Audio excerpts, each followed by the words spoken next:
To all Indian girls, especially the ones who dare to dream and live life on their own terms. To all the women in my life, thank you for being there. Point 1. Acknowledgements. Hi all, I can't possibly thank everyone who has contributed to this book. Every woman who ever came into my life has played a part. You all know who you are, so in case I missed you out, like always, sorry. The ones I would like to thank here are, God, for giving me so much. Shiny Anthony, my editor, friend, guide. She's been with me from the start and continues to be the first reader of all my books. My readers, for blessing me with so much love. It is because of you that I get to do what I love, tell stories. The 100-odd women I interviewed for this book, including that Serbian DJ, the Indigo flight attendants, the hotel staff wherever I stayed, the various people I met at my motivational talks, the co-passengers on planes. There was a phase when I discussed this book with every woman I came across. Thank you for opening up and sharing your innermost feelings. It made the book. Alphabetically: Abha Bakaya, Adi Prakash, Alicia Arora, Amit Agarwal, Angela Wang, Anubha Bang, Anusha Venkachalam, Aisha Raval, Avni Hanjunwala, Bhakti Bhatt, Ira Trivedi, Jessica Rosenberg, Karuna Sigju, Krishan Parmar, Kishan Parekh, Meghna Rao, Michelle Shetty, Niba Bhandari, Pradeep Dhawan, Ruchita Chauhan, Riyama Parmar, Shalini Raghavan, Virali Punchamia, Vividaralan, Zaidan Dhawan for all the inspiration, support, and feedback at whatever point during the journey of this book, or even my life. The editors at Rupa, for their relentless attempts to make the book better. The salespersons at Rupa, the retailers who carry my books, the online delivery boy or girl who brings my books to my reader's doorstep, thank you. My critics, for helping me improve and keeping my ego down. My mother Rekha Bhagat, the first woman in my life. Anusha Bhagat, my wife. Thanks. My kids, for having a little less dad so there can be a little more author. My extended family. Brother Chetan. In-laws. My cousins. Everyone who has ever loved me. With that, it's time for one Indian girl. Prologue. Some people are good at taking decisions. I am not one of them. Some people fall asleep quickly at night. I am not one of them either. It is 3 in the morning. I have tossed and turned in bed for 2 hours. I am to get married in 15 hours. We have over 200 guests in the hotel, here to attend my grand destination wedding in Goa. I brought them here. Everyone is excited. After all, it is the first destination wedding in the Mehta family. I am the bride. I should get my beauty sleep. I can't. The last thing I care about right now is beauty. The only thing I care about is how to get out of this mess. Because, like it often happens to me, here I am in a situation where I don't know what the fuck is going on. 1W hat do you mean, not enough rooms? I said to Arijit Banerjee, the lobby manager of the Goa Marriott. See, what I am trying to explain is, Arijit began in his modulated, courteous voice when Mom cut him off. It's my daughter's wedding. Are you going to shame us? She said, her volume loud enough to startle the rest of the reception staff. No, ma'am. Just a shortage of 20 rooms. You booked 100. We had only promised 80 then. We hoped to give more, but the chief minister had a function, and what do we tell our guests who have come all the way from America? Mom said. If I may suggest, there is another hotel 2 kilometers away, Arijit said. We have to be together. You are going to ruin my daughter's wedding for some Sarkari function, my mother said, bosom heaving, breath heavy, classic warning signs of an upcoming storm. Mom, go sit with Dad, please. I will sort this out, I said. Mom glared at me. How could I, the bride, do all this in the first place? I should be worried about my facials, not room allocations. The boys' side arrives in less than 3 hours. I can't believe this, she muttered, walking to the sofa at the center of the lobby. My father sat there along with Kamla Bua, his elder sister. Other uncles and aunts occupied the remaining couches in the lobby. A Mehta takeover of the Marriott. My mother looked at my father, a level 2 glare. It signified, will you ever take the initiative? My father shifted in his seat. I refocused on the lobby manager. What can be done now, Arijit? I said. My entire family is here. We had come on the morning flight from Delhi. The Gultis, the boys' side, would take off from Mumbai at 3 p.m. and land in Goa at 4:20. Hired Innovas would bring them to the hotel by 5. I checked the time, 2:30 p.m. See, ma'am, we have set up a special desk for the Mehta, Gulti wedding, Arijit said. We are doing the check-ins for your family now. He pointed to a makeshift counter at the far corner of the lobby where 3 female Marriott employees with permanent smiles sat. They welcomed everyone with folded hands. Each guest received a shell necklace, a set of key cards for the room, a map of the Marriott Goa property and a wedding information booklet. The booklet contained the entire program for the week, including the time, venue, and other details of the ceremonies. My side will take 50 rooms. The Gultis need 52, I said. If you take 50, ma'am, we will only have 30 left for them, Arijit said. Where is Suraj? I said. Suraj was the owner of Moonshine Events, the event manager we had appointed for the wedding. We will manage last minute is what he had told me. At the airport, Arijit said. My father ambled up to the reception desk. Everything okay, beta? I explained the situation to him. 30 rooms. The Gultis have 120 guests, my father said. Exactly. I threw up my hands. Mom and Kamla Bua came to the reception as well. I told Sudarshan also, why all this Goa business? Delhi has so many nice banquet halls and farmhouses. Seems like you have money to waste, Kamla Bua said. I wanted to retort but my mother gave me the mother look. They are our guests, I reminded myself. I let out a huge breath. How many from our side, my mother said. Mehta family has 117 guests, ma'am, Arijit said, counting from his reservation sheets. If we only have 80, that is 40 rooms for each side, I said. Let's reallocate. Stop the check-ins for the Mehtas right now. Arijit signaled the smiling ladies at the counter. They stopped the smiles and the check-ins and put the shell necklaces back in the drawer. How can we reduce the rooms for the boys' side, my mother said in a shocked voice. What else to do? I said. How many rooms are they expecting, she said. 50, I said. Call them now. They will readjust their allocations on the way here. How can you ask the boys' side to adjust? Kamla Bua said. Aparna, are you serious? My mother looked at Kamla Bua and me. But how can we manage in only 30 rooms? I said and turned to my father. Dad, call them. Sudarshan, don't insult them before they even arrive, Kamla Bua said.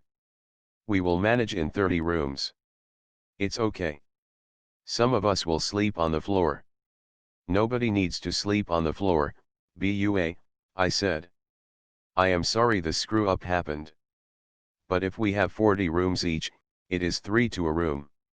With so many kids anyway, it should be fine. We can manage in 30, my mother said. Mom. That's 4 to a room. While the Gultis will have so much space. Let's tell them. No, my mother said. We can't do that. Why? They are the boys' side. Little bit also you don't understand. I didn't want to lose it at my own wedding, definitely not in the first hour of arrival. I turned to my father. Dad, it's no big deal. His family will understand. We are here for 6 nights. It will get too tight for us, I said. Dad, of course, would not listen. These two women, his wife and sister, controlled his remote.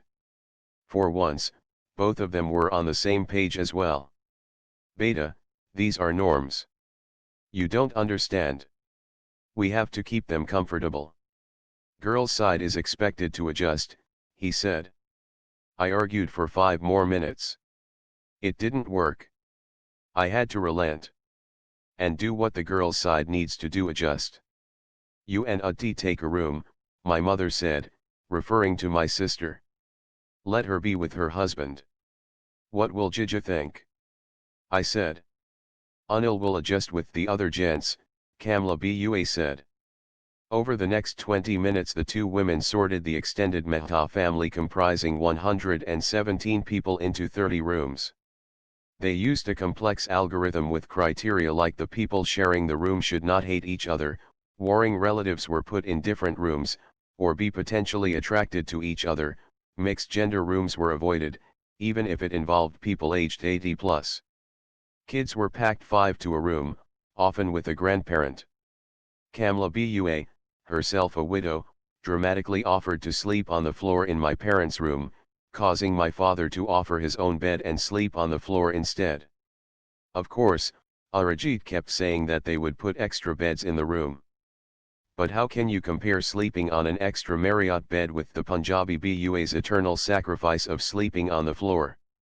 I am happy with roti and akar, Kamla Bua said. It's the Marriott. There is enough food, Bua, I said. I am just saying. Can you please focus on the reallocations? We all need to be checked in before the Gultis arrive, I said.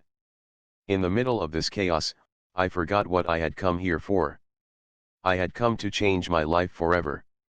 To do something I'd never believed in my whole life. To do something I never thought I would. I had come to have an arranged marriage. Here I was, lost in logistics, guest arrangements, and BUA tantrums. I took a moment to reflect. I will be married in a week. To a guy I hardly know. This guy and I are to share a bed, home, and life for the rest of my life. Why isn't it sinking in? Why am I fighting with Suraj on chat instead? Me, major screw up on rooms, Suraj. Not cool. Suraj, sorry. Really sorry. Political reasons. Tried. Really? Me, what else is going to get screwed up? Suraj, nothing. Indigo from Mumbai just landed. We are ready to receive guests. See you soon. I went to the Mehta, Gulti check-in desk. All my family guests had checked in. Some did grumble about sharing a room with 3 others, but most seemed fine. Mom said that the grumblers were the jealous types, the relatives who couldn't stand the fact that we had reached a level where we could do a destination wedding in Goa. The supportive ones, according to Mom, were those who understood what it was like to be the girl's side. Do not use this girl's side and boy's side logic with me again. I don't like it, I said. Mom and I were sitting in the lobby, ensuring that the staff readied the special check-in desk for the Gultis. Can you stop waving your feminism flag for a week? This is a wedding, not an NGO activist venue, my mother said. But I know you are paying for it. Still, Beta, protocol is protocol. It is a sexist protocol. Did you figure out your parlor appointments? Utti also wants hair and makeup all 6 days. I love how my mother can throw another topic into the conversation if she doesn't want to answer me. Of course she does, I said. Now go change, Mom said. What? You are going to meet the boys' side in jeans and t-shirt? And look at your neck. Again you said boys' side. And what's wrong with my neck? There is no jewelry. Go change into a salwar kameez and wear a chain from my jewelry box. I have just arrived.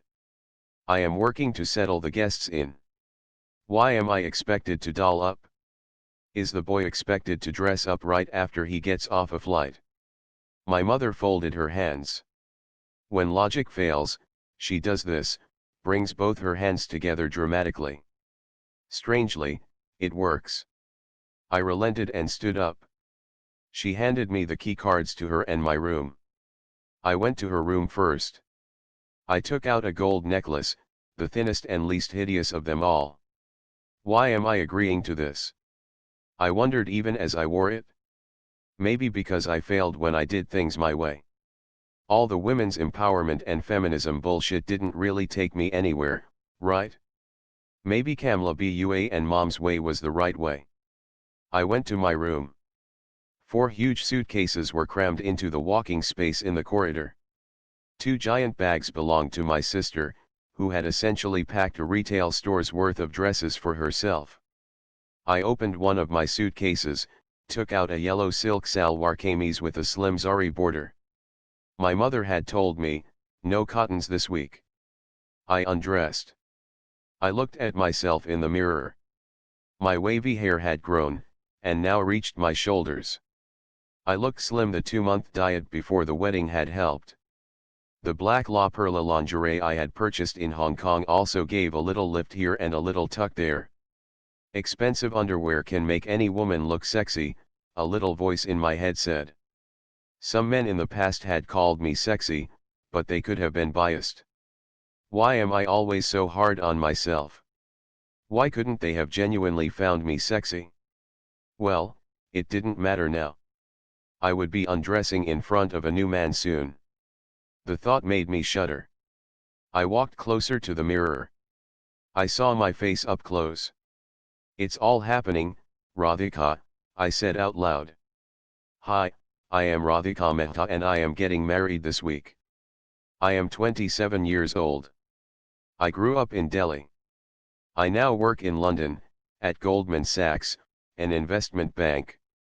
I am a vice president in the distressed debt group. Thank you for reading my story. However, let me warn you. You may not like me too much. 1. I make a lot of money. 2. I have an opinion on everything. 3. I've had sex. Now if I was a guy you would be okay with all of this. But since I am a girl these 3 things don't really make me too likable, do they? I am also a bit of a nerd. My sister, Utti, and I went to school together in Delhi at Springdale's, Pusa Road. She is just a year older than me. My parents wanted a son for their firstborn. When Utti came, they had to undo the damage as soon as possible. Hence, my father, SBI Narayana Vihar branch manager Sudarshan Mehta, decided to have another child with his homemaker wife, Aparna Mehta. Sadly for them, the second was also a girl, which was me. It is rumored that they tried again twice, both times my mother had an abortion because it was a girl. I confronted her on this topic years ago, but she brushed it off. I don't remember, actually, she said, but I am happy with my 2 daughters. You don't remember 2 abortions. You will judge me, so no point telling you. You don't know what it is like to be without a son. I had stopped asking her after that. In school, Utti Didi was 100 times more popular than me. She was the girl boys had crushes on. I was the girl who started to wear spectacles in class 6. Utti Didi is fair-complexioned. I am what they call wheatish in matrimonial ads. Why don't they call white-skinned people rice-ish? We look like the before, after pictures in a fairness cream ad. I'm the before picture, of course. Utti Didi started dieting from age 12, and waxed her legs from age 13. I topped my class at age 12, and won the maths Olympiad at age 13. Clearly, she was the cooler one. In school, people either didn't notice me or made fun of me. I preferred the former. Hence, I stayed in the background, with my books. Once, in class 10, a boy asked me out in front of the whole class. He gave me a red rose along with an Archie's greeting card. Overwhelmed, I cried tears of joy. Turned out it was a prank. The entire class laughed as he squeezed the rose and ink sprayed across my face. My spectacles protected my eyes, thankfully. That day I realized I had only one thing going for me: academics. In class 12 I was the school topper. I ranked among the top 5 in Delhi, which, come to think of it, was a major loser-like thing to do. Unlike me, Utti Didi had barely passed class 12 a year ago. However, she did win the unofficial title of Miss Hotness at her farewell.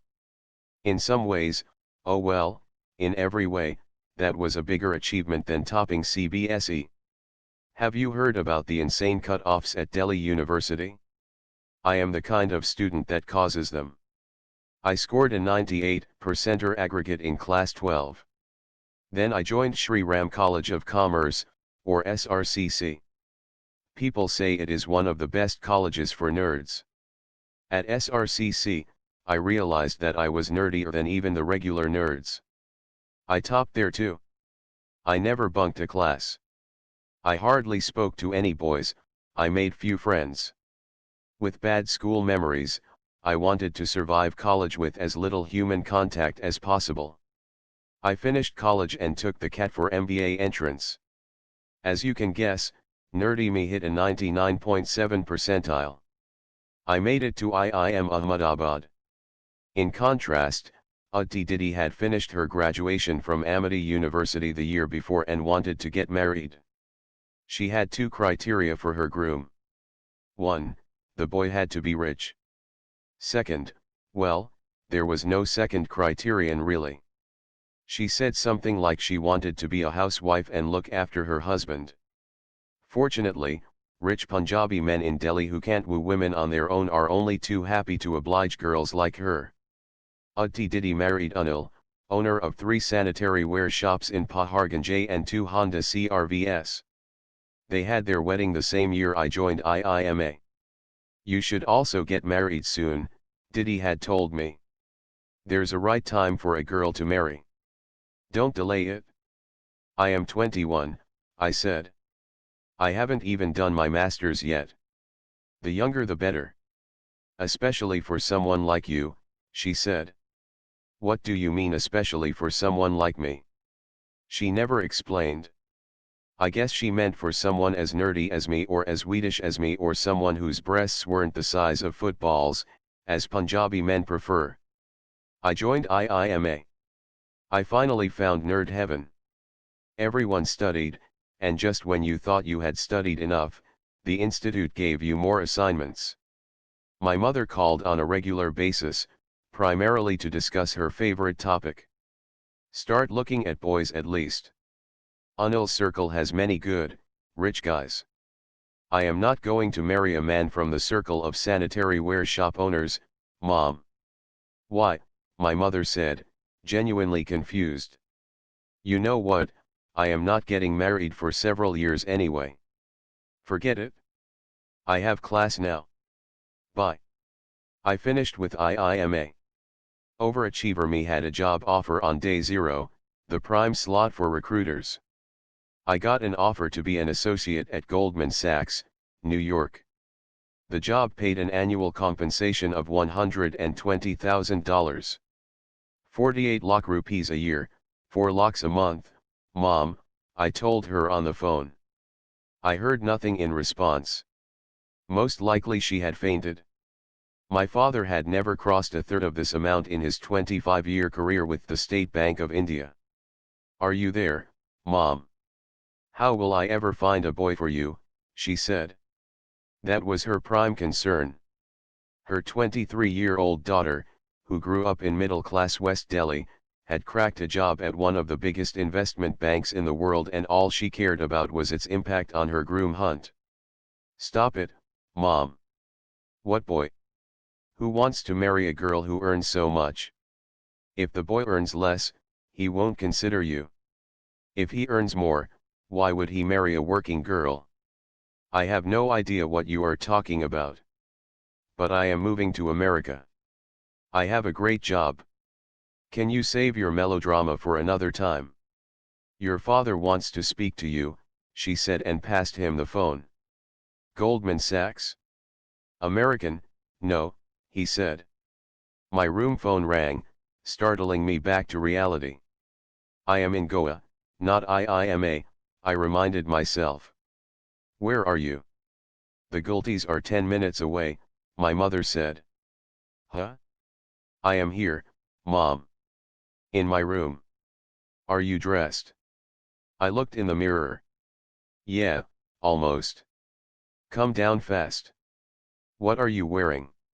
The yellow salwar kameez. Zari border. Silk. Yes. You wore a chain. Yes. Come then. Hey, remember me? I heard a voice behind me. I turned around.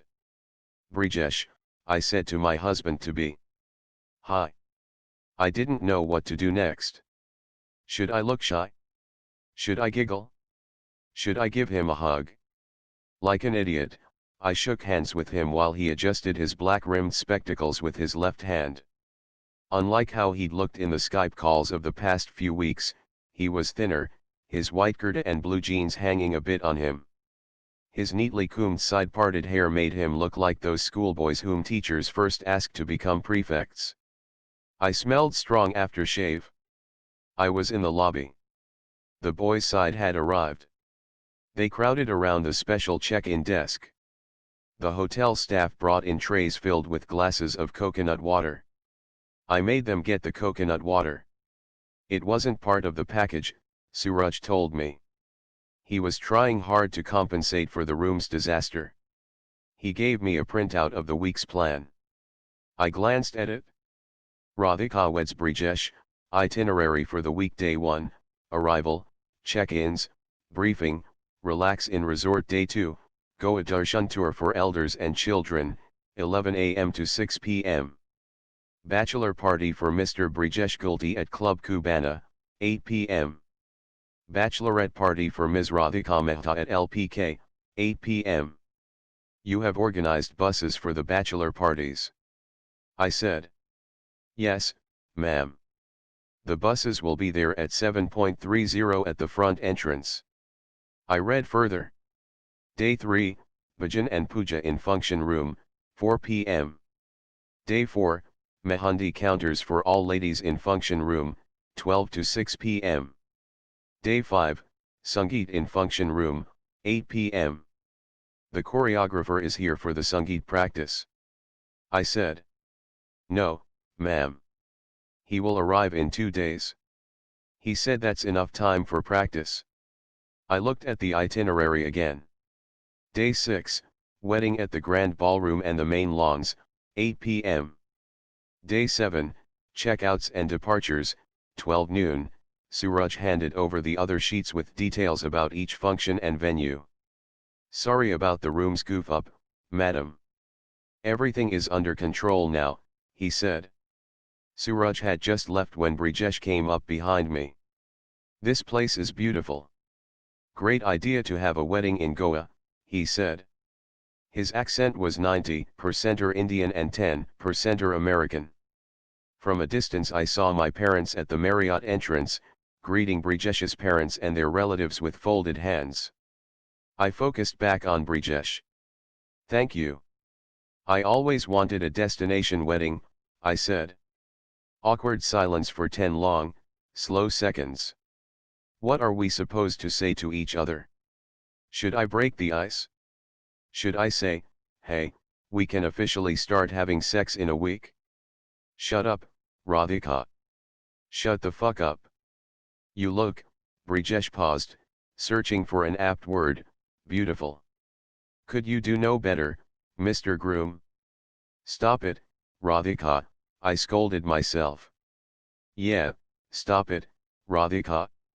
I have to tell you about this bad habit of mine. I have this little person, this inner mini-me who keeps chattering about every situation or person around me. Sometimes, this mini-me overwhelms me so much I have to think hard to remember what just happened. Thank you, I said.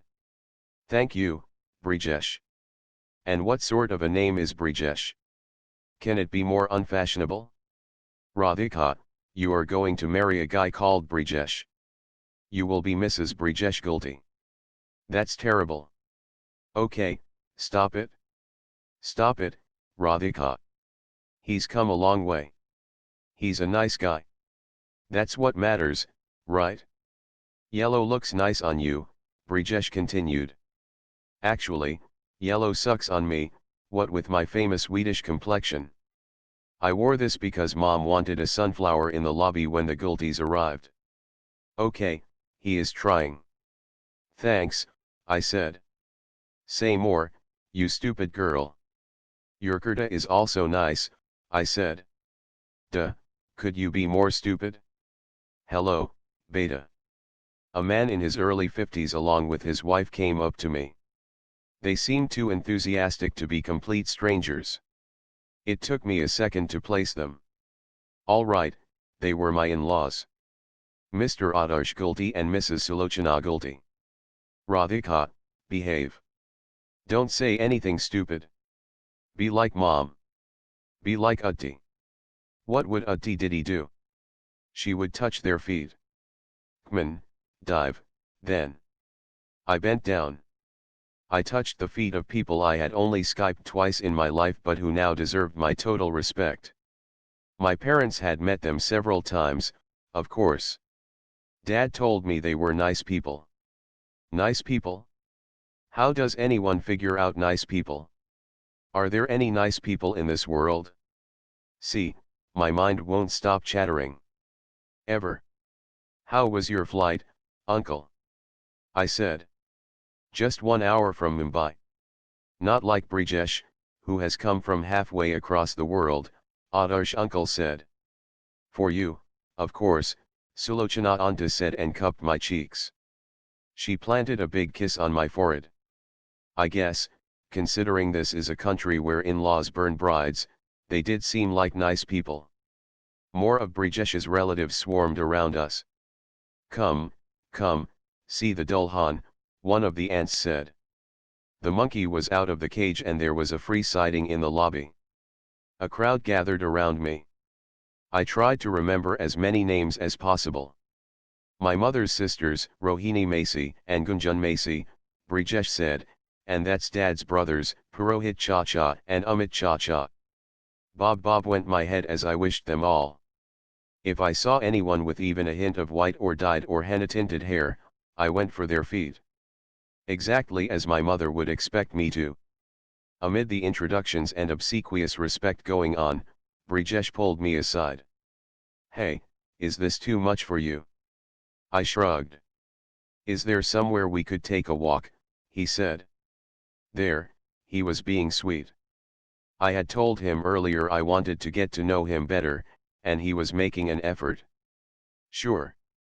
Let's go to the poolside, I said. 2 palm trees along the Marriott pool swayed green in the breeze. The 5 p.m. December sun lit up the hotel's cottages, casting gentle shadows everywhere. We went down the walking path, with the hotel to our left and the Arabian Sea to our right. I felt overdressed in my sunflower outfit as other hotel guests roamed around in shorts and vests.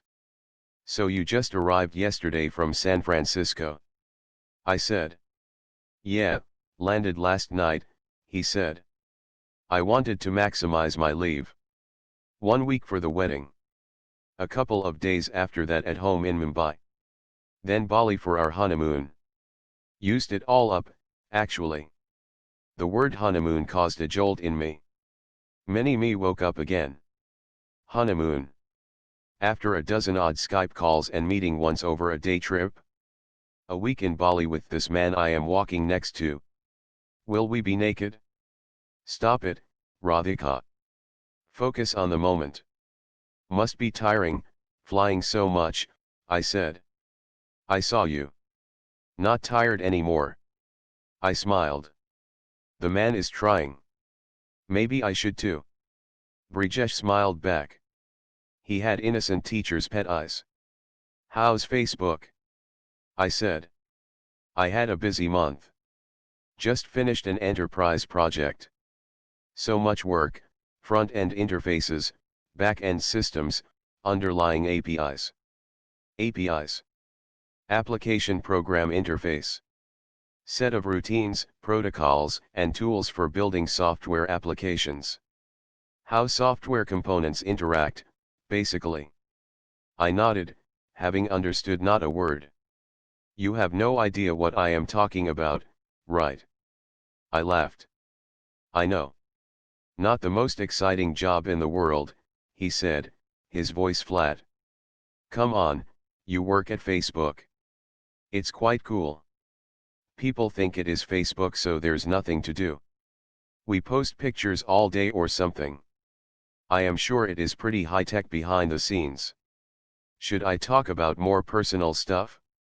He will happily discuss computer code for 2 hours if I let him. Radhika, take control. You like your job? I said. Brijesh shrugged. It's nice. A lot of smart people. Always stuff happening. Pays well. Stock options. Flexi time. What about that startup idea? I said. He had mentioned setting up his own software company when we'd met earlier. That's there. I still want to do it, Brijesh said. So then. Facebook is hard to leave. The salary, stock options, and benefits. Plus, I would need funding. Arranging all that, leaving that level of security takes a lot. Just simpler this way. I nodded. We had to talk beyond work. Fortunately, he switched topics. I love Goa, he said. I am here after a decade. We came here from our engineering college. Of course, not to such fancy resorts. We stayed in a simple place. Ate at the shacks. I love the shacks. You will love San Francisco too, he said. I have lived in New York. Never on the West Coast. California is different from New York. More laid back. Even our group at Goldman is supposed to be more chilled out in San Francisco. How's that coming along? Your transfer done? My phone buzzed twice. Sorry, phone. Maybe mom needs something, I said. Sure, Brijesh said. I had 2 messages from an unknown number. The number started with +1. Someone in the USA, I figured. Hey, heard you are getting married. True, said the first message. This is W, by the way. Hope you remember me, said the second. W. Debashish Sen. After what, like, 3 years. W was messaging me? Hi, I typed back. He replied immediately. Hi, Radhika. How are you? Took me a while to hunt for your number. Been wanting to talk to you. Everything okay? Brijesh said, noticing how preoccupied I was with my phone. Huh? Yeah, all good, I said, my voice nervous. I lowered the phone and clenched it in my hand. So, all done. Brijesh said. What? Your transfer? We were just talking about it? Huh? Yes, yes. It's done, mostly. I will have to shuttle between London and San Francisco a few times, for my existing investments. But it is done. My phone buzzed 3 more times, vibrating in my hand. I should have ignored it. However, there is something about buzzing phones. My obsessive-compulsive disorder makes me look at them. After all, it could be mom or Auntie Didi. It wasn't. Hey baby. I just want to say I am sorry, W's message said. He continued, I found out you are getting married. I couldn't believe it. I had to reply to this. Why? You didn't think anyone would? I typed back. Having reached the end of the garden, Brijesh and I turned around to stroll back. We have to find a place to stay. Facebook is in Menlo Park, Goldman Sachs is downtown, right? Brijesh said. Huh? What is downtown? I said, my mind still on W's message. Goldman Sachs. San Francisco office, Brijesh said, each word slow and deliberate. After all, he was speaking to a distracted idiot like me. Yeah, Goldman is on California Street, downtown. My phone buzzed a few more times. I swore to myself not to check it. I focused on Brijesh. So we have to decide whether we'll stay downtown or near Menlo Park, which is in Palo Alto, Brijesh said. Yeah, sure. Sure what? You are right. I had no idea what he just said. I said you have to choose. Downtown or Palo Alto? Why do I have to choose? Radhika, are you okay? I said, we have to choose where we'll stay. I finally figured out the conversation. Oh.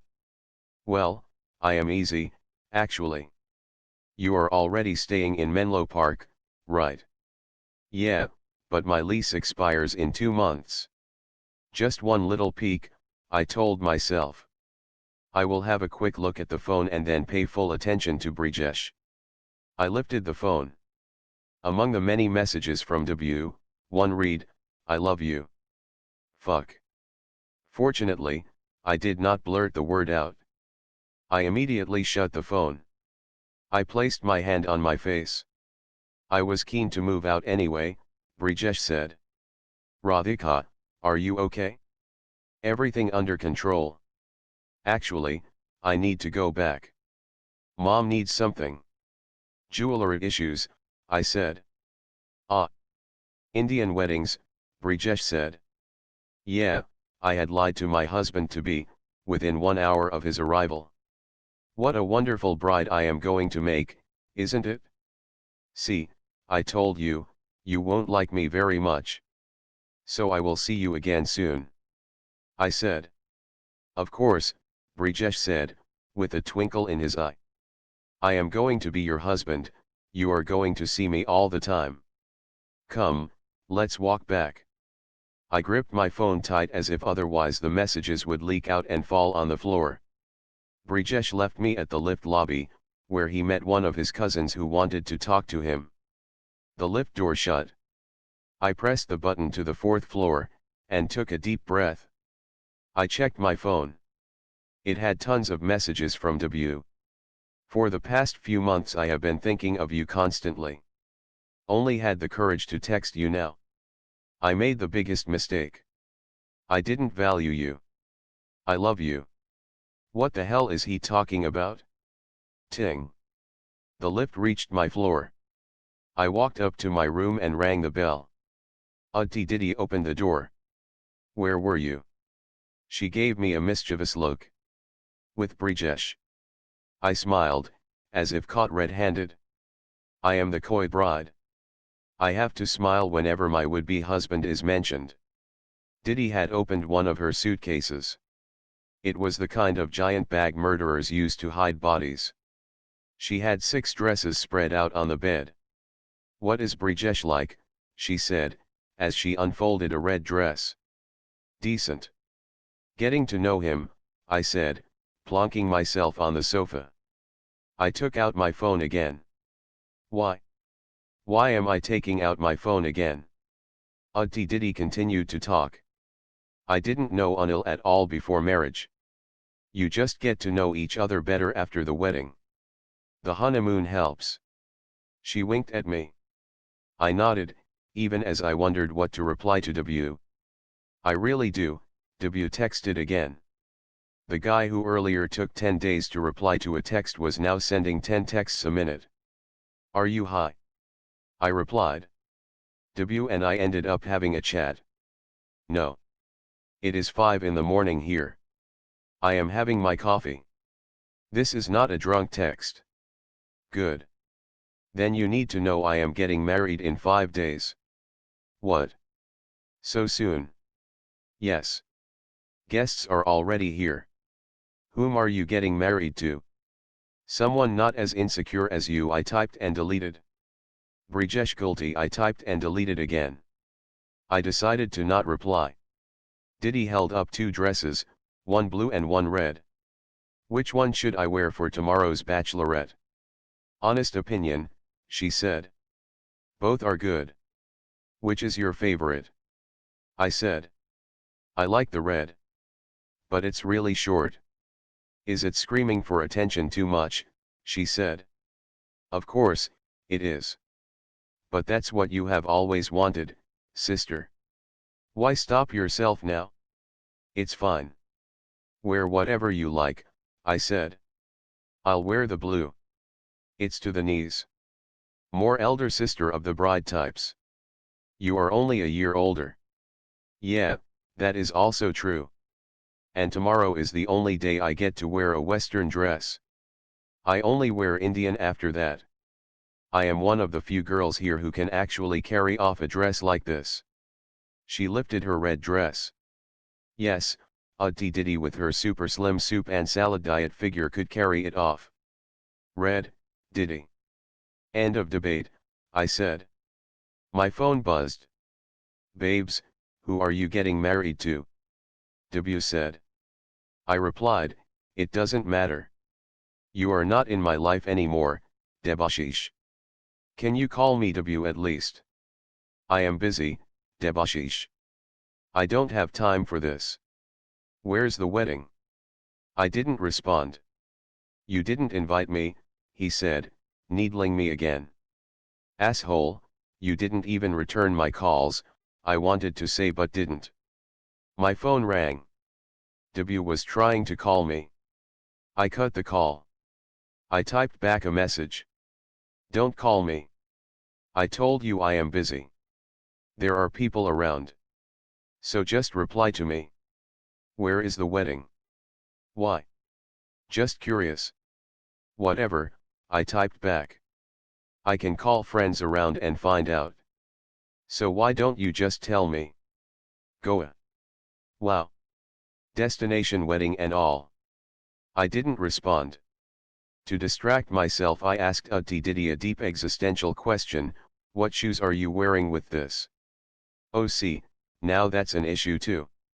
I have these 4-inch heel red stilettos, but that's definitely attention seeking. Yeah, plus we are going dancing. Would be difficult in high heels. I am wearing flats. My sister feels her deepest bond with me when I discuss clothes and shoes with her. She came up to me and pulled my cheeks. You can't wear flats for your bachelorette. How cute you are. You don't know anything. Yes, I may be a distressed debt specialist. I may have rescued bankrupt companies and structured complex takeovers. I may be a vice president at Goldman Sachs. But if I prefer flats because they are comfortable, I know nothing. I had kept a black dress for tomorrow's party. Diddy had a look at it. Too simple, she said. She went on to accessorize it for me. As she opened her jewelry box, I checked my phone again. Where in Goa? W had sent me a message. Why? I said. Can I call, please, he said. No, it's at a resort, he said. W, you are in New York. Focus on your work there. Didn't you have a girlfriend? Who? Never mind. I am sorry, Rad. It's okay. Life goes on. It has gone on. Yeah, true. But I made the biggest mistake. And you are getting married now. Like now. I sent a smiley back. Where will you live after your marriage? Hong Kong. No, I moved to London from Hong Kong a year ago. Oh. So London. San Francisco. Ah. IT guy. I have to go, Debashish. Still mad at me? No, I really have to go. I have to get ready for dinner with the guests. Okay. I am just asking casually. Where is the wedding? Marriott, I said. Nice. Must be beautiful. Stop chatting on your phone. Who are you talking to anyway? Everyone we know is here in Goa for the wedding, Auntie Diddy said. Huh? Nobody. Just .work, I said, keeping my phone aside. After the bridegroom, the bride had lied to her sister. Take this, my body necklace. Your dull dress will liven up, she said. My dull dress is Prada, Diddy, I said. I don't care.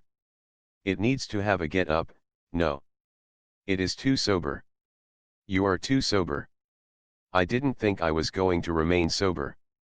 Not after W's next message. I am coming, he said. What? I typed back, mouth open. I am coming to India. Let me check flights. Are you nuts? No, really, I want to talk to you. W, calm down, okay. This is not funny. At least you called me W again. Whatever. I have to go. Please don't message. See you soon. Bye. Go to work. Bye. Again you are lost in your phone.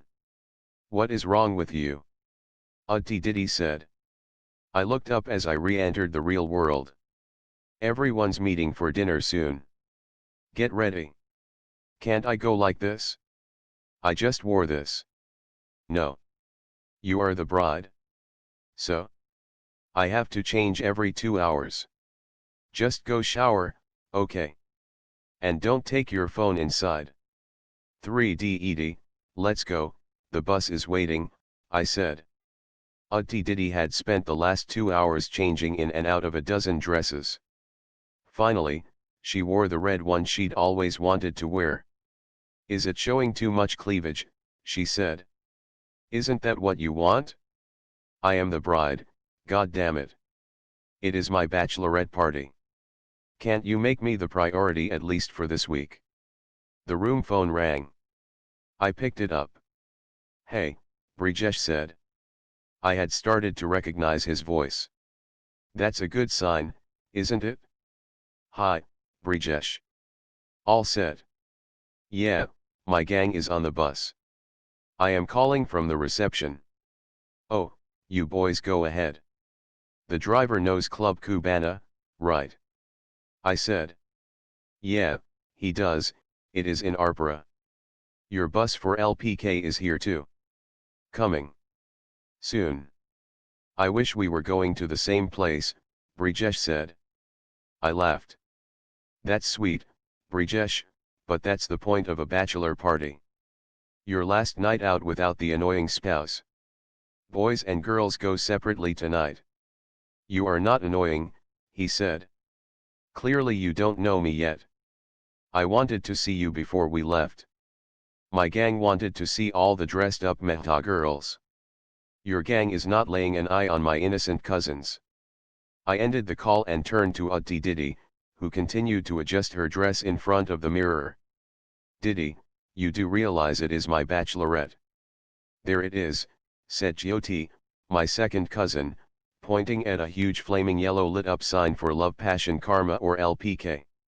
The club, half an hour from the hotel, was located at the waterfront of Narul River and decorated in an over-the-top Paleolithic era theme, with stone caves and giant stone statues of the early man on the lawn. We were a group of 15 girls. Suraj had also arranged 2 bouncers for us. We had a table in a semi-private area with balloons and champagne bottles. Nice job, Suraj, I thought. Some of the girls seem too young, madam, the club owner told Auntie Diddy. Everyone is above 18, Diddy said firmly. Some people in your group do look underage, ma'am, he said. It's okay. Give them soft drinks. But get my sister drunk tonight. No, Diddy, I said in vain as the owner brought a round of tequila shots. I had to take 2. Jyoti asked for another round. Rajni, our neighbor's daughter, wanted the music louder. Shruti, my childhood friend from school, wanted Honey Sing songs. Soloni, Auntie Diddy's best friend, felt we should play drinking games until someone puked. There is nothing as crazy as 15 Punjabi girls determined to go out of control. I took out my phone. I had a message from Brijesh. Club Cubana is nice. Thanks. You are welcome. How is it going? I said. 3 drinks down. And you? Was made to consume tequila shots. Wow. Wait, the boys are teasing me for chatting with you. Haha, go have fun. I kept my phone aside. Auntie Diddy wanted to raise a toast. 2 waiters arrived and poured champagne for everyone. For my only darling sweetest sister. Someone who only studied and worked hard. She did nothing naughty in life. Nothing bad ever. Yeah right, I thought but simply smiled as Utti Diddy continued, oh yes, she's the good girl. If I barely passed, she topped. If I became a housewife, she became a hi-fi banker. If I had the boobs, she had the brains. All the girls laughed. The muscular bouncers blushed. My phone buzzed. Must be Brijesh, I thought. He's sweet. He's trying to make a connection. Hey, I'm at JFK Airport. Figuring out last-minute tickets, W had messaged instead. What? I typed back. 15 hours to Mumbai. Then a quick connection to Goa. W, are you serious? Stop it, will you? Utti Diddy caught me staring at my phone. Look at my baby, chatting with her husband-to-be. At least leave him on your girl's night out, she said. Everyone laughed. Utti Diddy took a big gulp of the champagne. I gulped at what I saw next. W had sent me a picture of the Air India counter at JFK. He followed it up with a smiley. Take another shot, one of my cousins egged me. Yeah, just shoot me instead. Miss you, said another message. Will you shut the fuck up and go home? I typed in response. Damn, I almost pressed send before I realized the last miss you message had come from Brijesh. I deleted what I had written and retyped, aw, sweet, adding a few smileys. I couldn't think of anything more imaginative. With care I switched chats from Brijesh to W. Please don't bother me. Go home, I said. Girls, my sister made an announcement, what say we take away the bride's phone for the evening? Huh? No, Diddy, no, I said in vain as Utti Diddy snatched my phone from my hands and placed it in her handbag. It's your last night out as a bachelorette. You better do crazy things and not waste it on the phone, Utti Diddy said. I wanted to tell her I had enough craziness happening on the phone. Okay, Utti Diddy announced. Let's play Challenge the Bride. Everyone will give the bride a dare. And Radhika has to do it. I looked around. Our table was in one corner of the restaurant. In the middle, several people sat on bar stools. Half the customers were Indians who had come to Goa for the Christmas holidays. Others were mostly European and American tourists. Jyoti gave me the first task. See that bald white guy over there? She pointed at a 40-something man sitting at the bar. Find out his name and the country he comes from. That's too easy, Diddy said. Get his name, country, and slap, no wait, kiss his forehead, said Shruti. Everyone laughed and cheered at the suggestion. No way, I said. Yes way. Here take this. Bottoms up. Saloni gave me a half-filled champagne glass. I gulped it in one go. My head felt light. Go. Utti Diddy clapped her hands. I walked up to the bar. Hi there, I said to the man. He wore a white vest and jeans. He had 2 rings on his right hand and a dragon tattoo on his right shoulder. Hi there, young lady, he said. His accent sounded Australian. I had to confirm it. Are you an Australian cricketer? He laughed. No, mate, I am Australian but I am no cricket player. Like watching it, though. Aren't you Philip Lee? I made up a name on the spot. Is he even a player, he said and sipped his beer. You aren't Philip? No, he said. Can I buy you a drink, young lady? Well, who are you then? I'm Mark. What drink would you like? A tequila shot. Mark ordered a pair of shots. I had accomplished 2 out of the 3 tasks. Cheers, he said as we took the shot. I put the glass on the table. You here on holiday? Mark said. Actually, I am here to get married. Really? Yeah. I have to go. Bye, Mark. Before he could react, I kissed his head. Thanks for the drink, I said and scooted out of there. The girls gave me a standing ovation. Everyone had a shot as a mark of respect for my courage.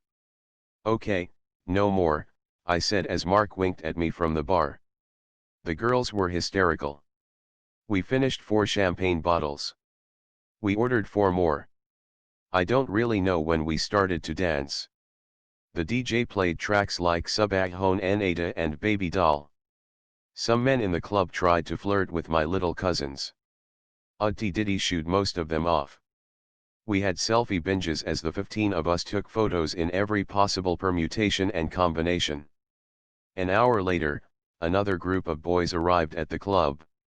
It took us girls a minute to realize the situation. Oh my god. It's Brijesh Jiju and his gang. Soloni said. Brijesh came up to me on the dance floor. Not allowed, Jyoti said. You were at Club Cubana. What happened? Shruti said to Akhil, Brijesh's maternal cousin. Nothing. We had a few drinks. Then we thought, when we have the most beautiful girls in Goa partying alone, what are we doing here? Akhil said. Shruti blushed. Even though the girls protested at the boys coming here, they secretly liked it. This is how we girls are. At times we want to be wanted, even when we deny it.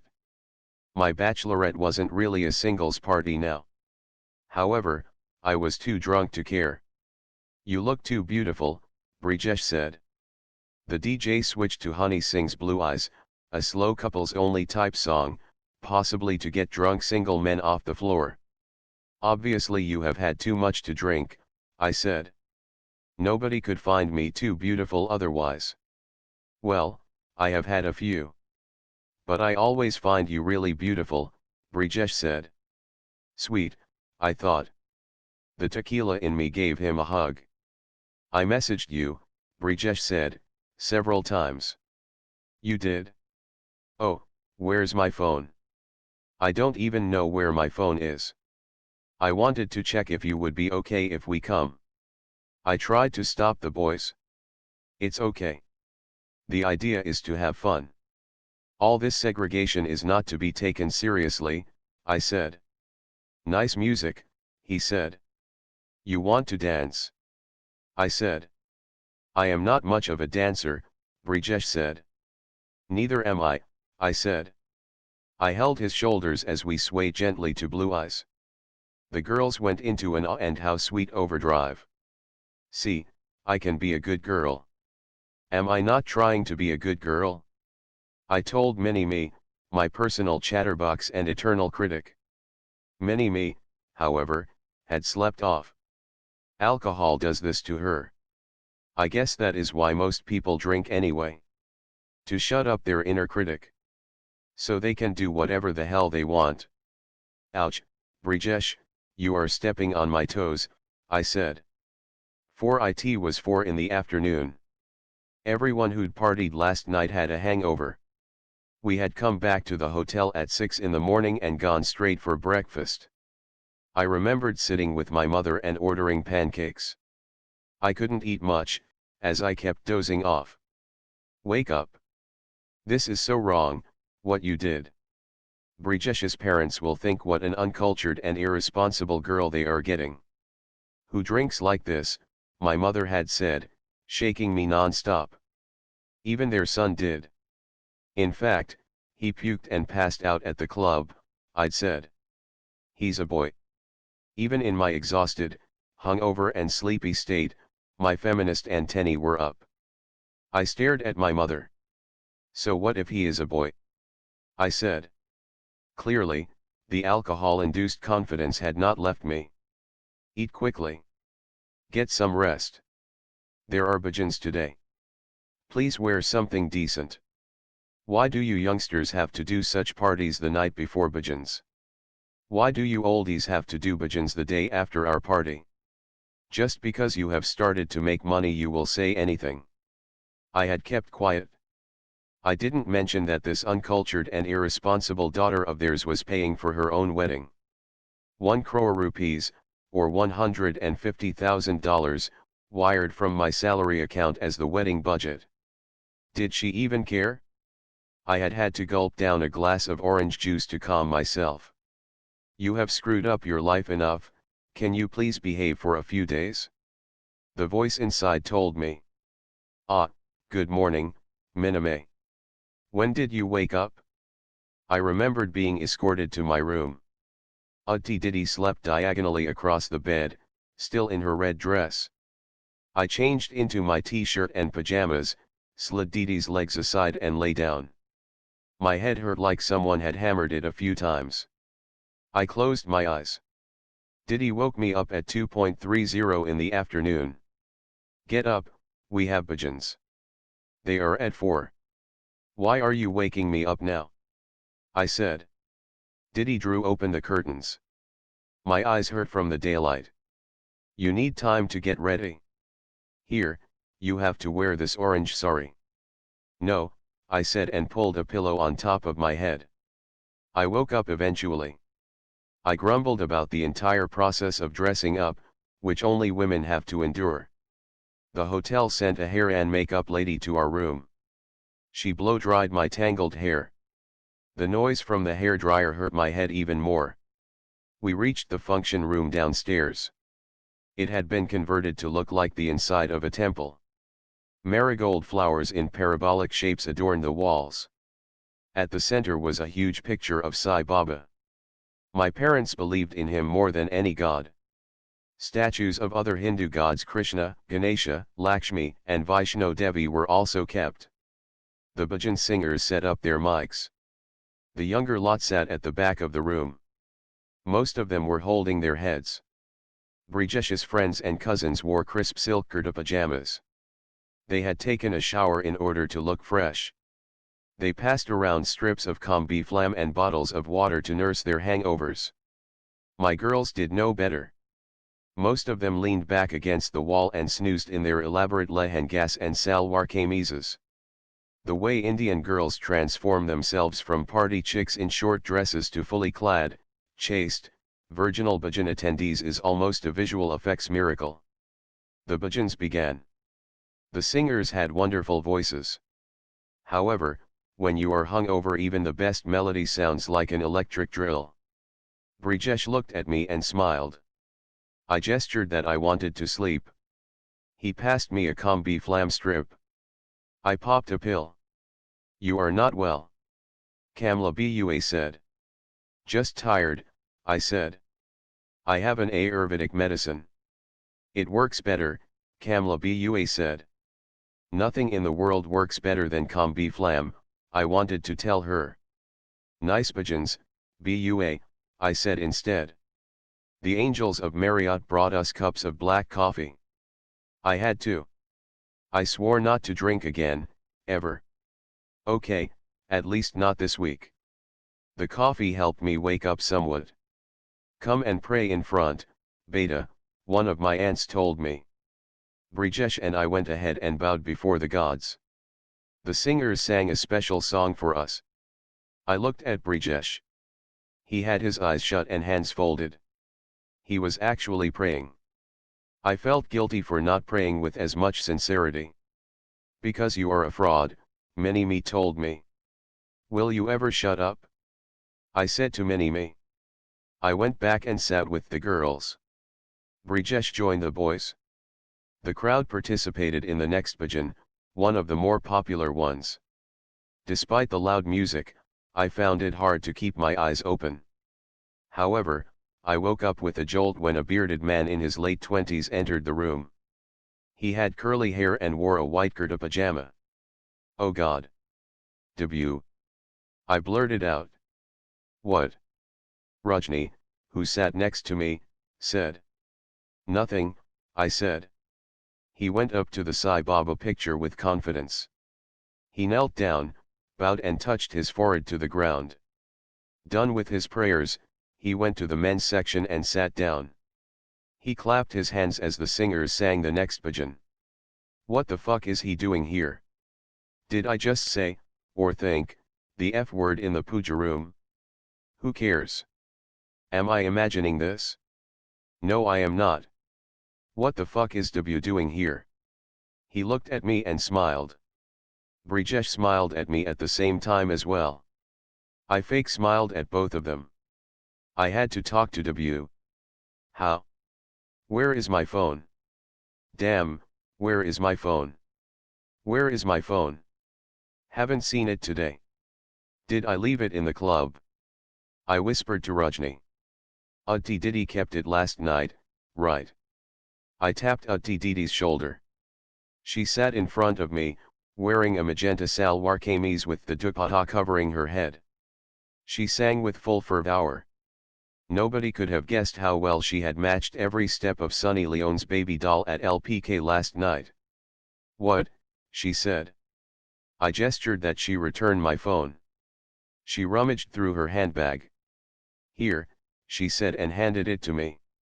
I had only 5% battery left. I checked my messages. Brijesh had sent me some about leaving Club Cubana and coming to LPK. W had sent messages about taking off, and then one about him having landed in Goa. What on earth are you doing here? I messaged W. He didn't see his phone. He seemed to be in bliss, lost in the bhajans.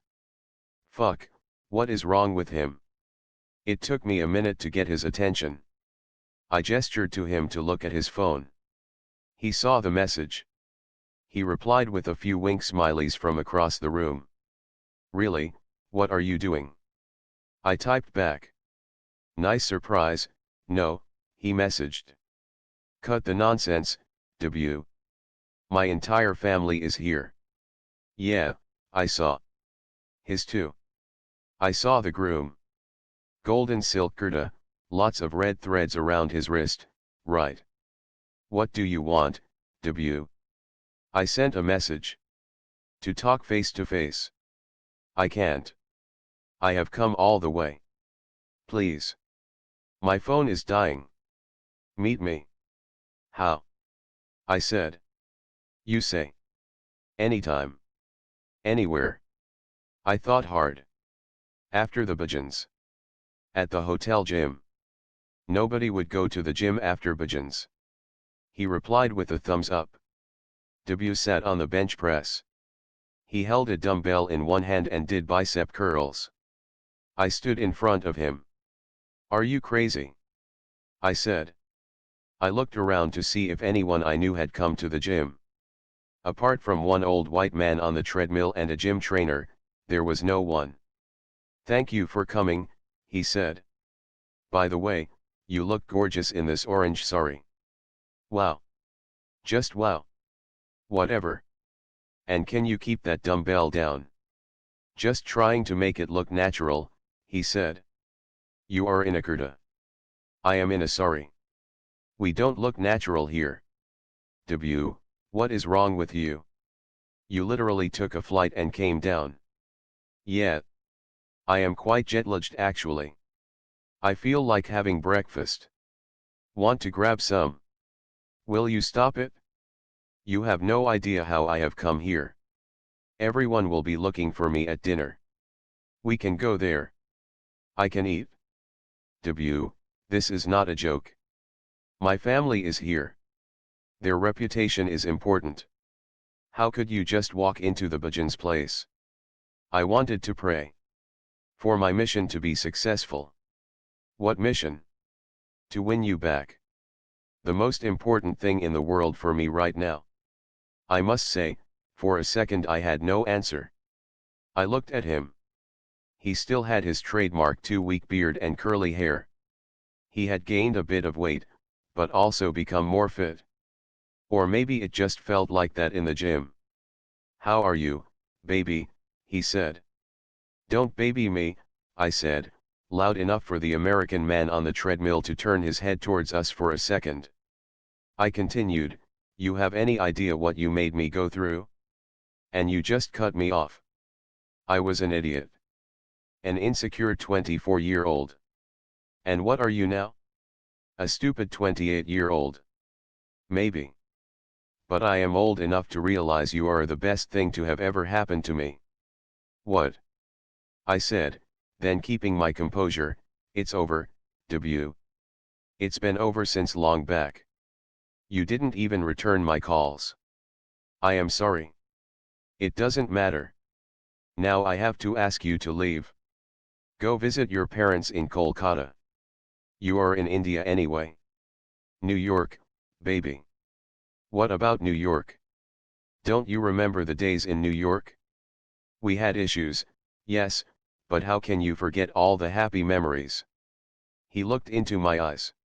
He seemed to be in pain. For the first time in my life, someone had crossed half a planet to come for the usually unlovable me. And it is hard to keep yelling at someone who has done that for you.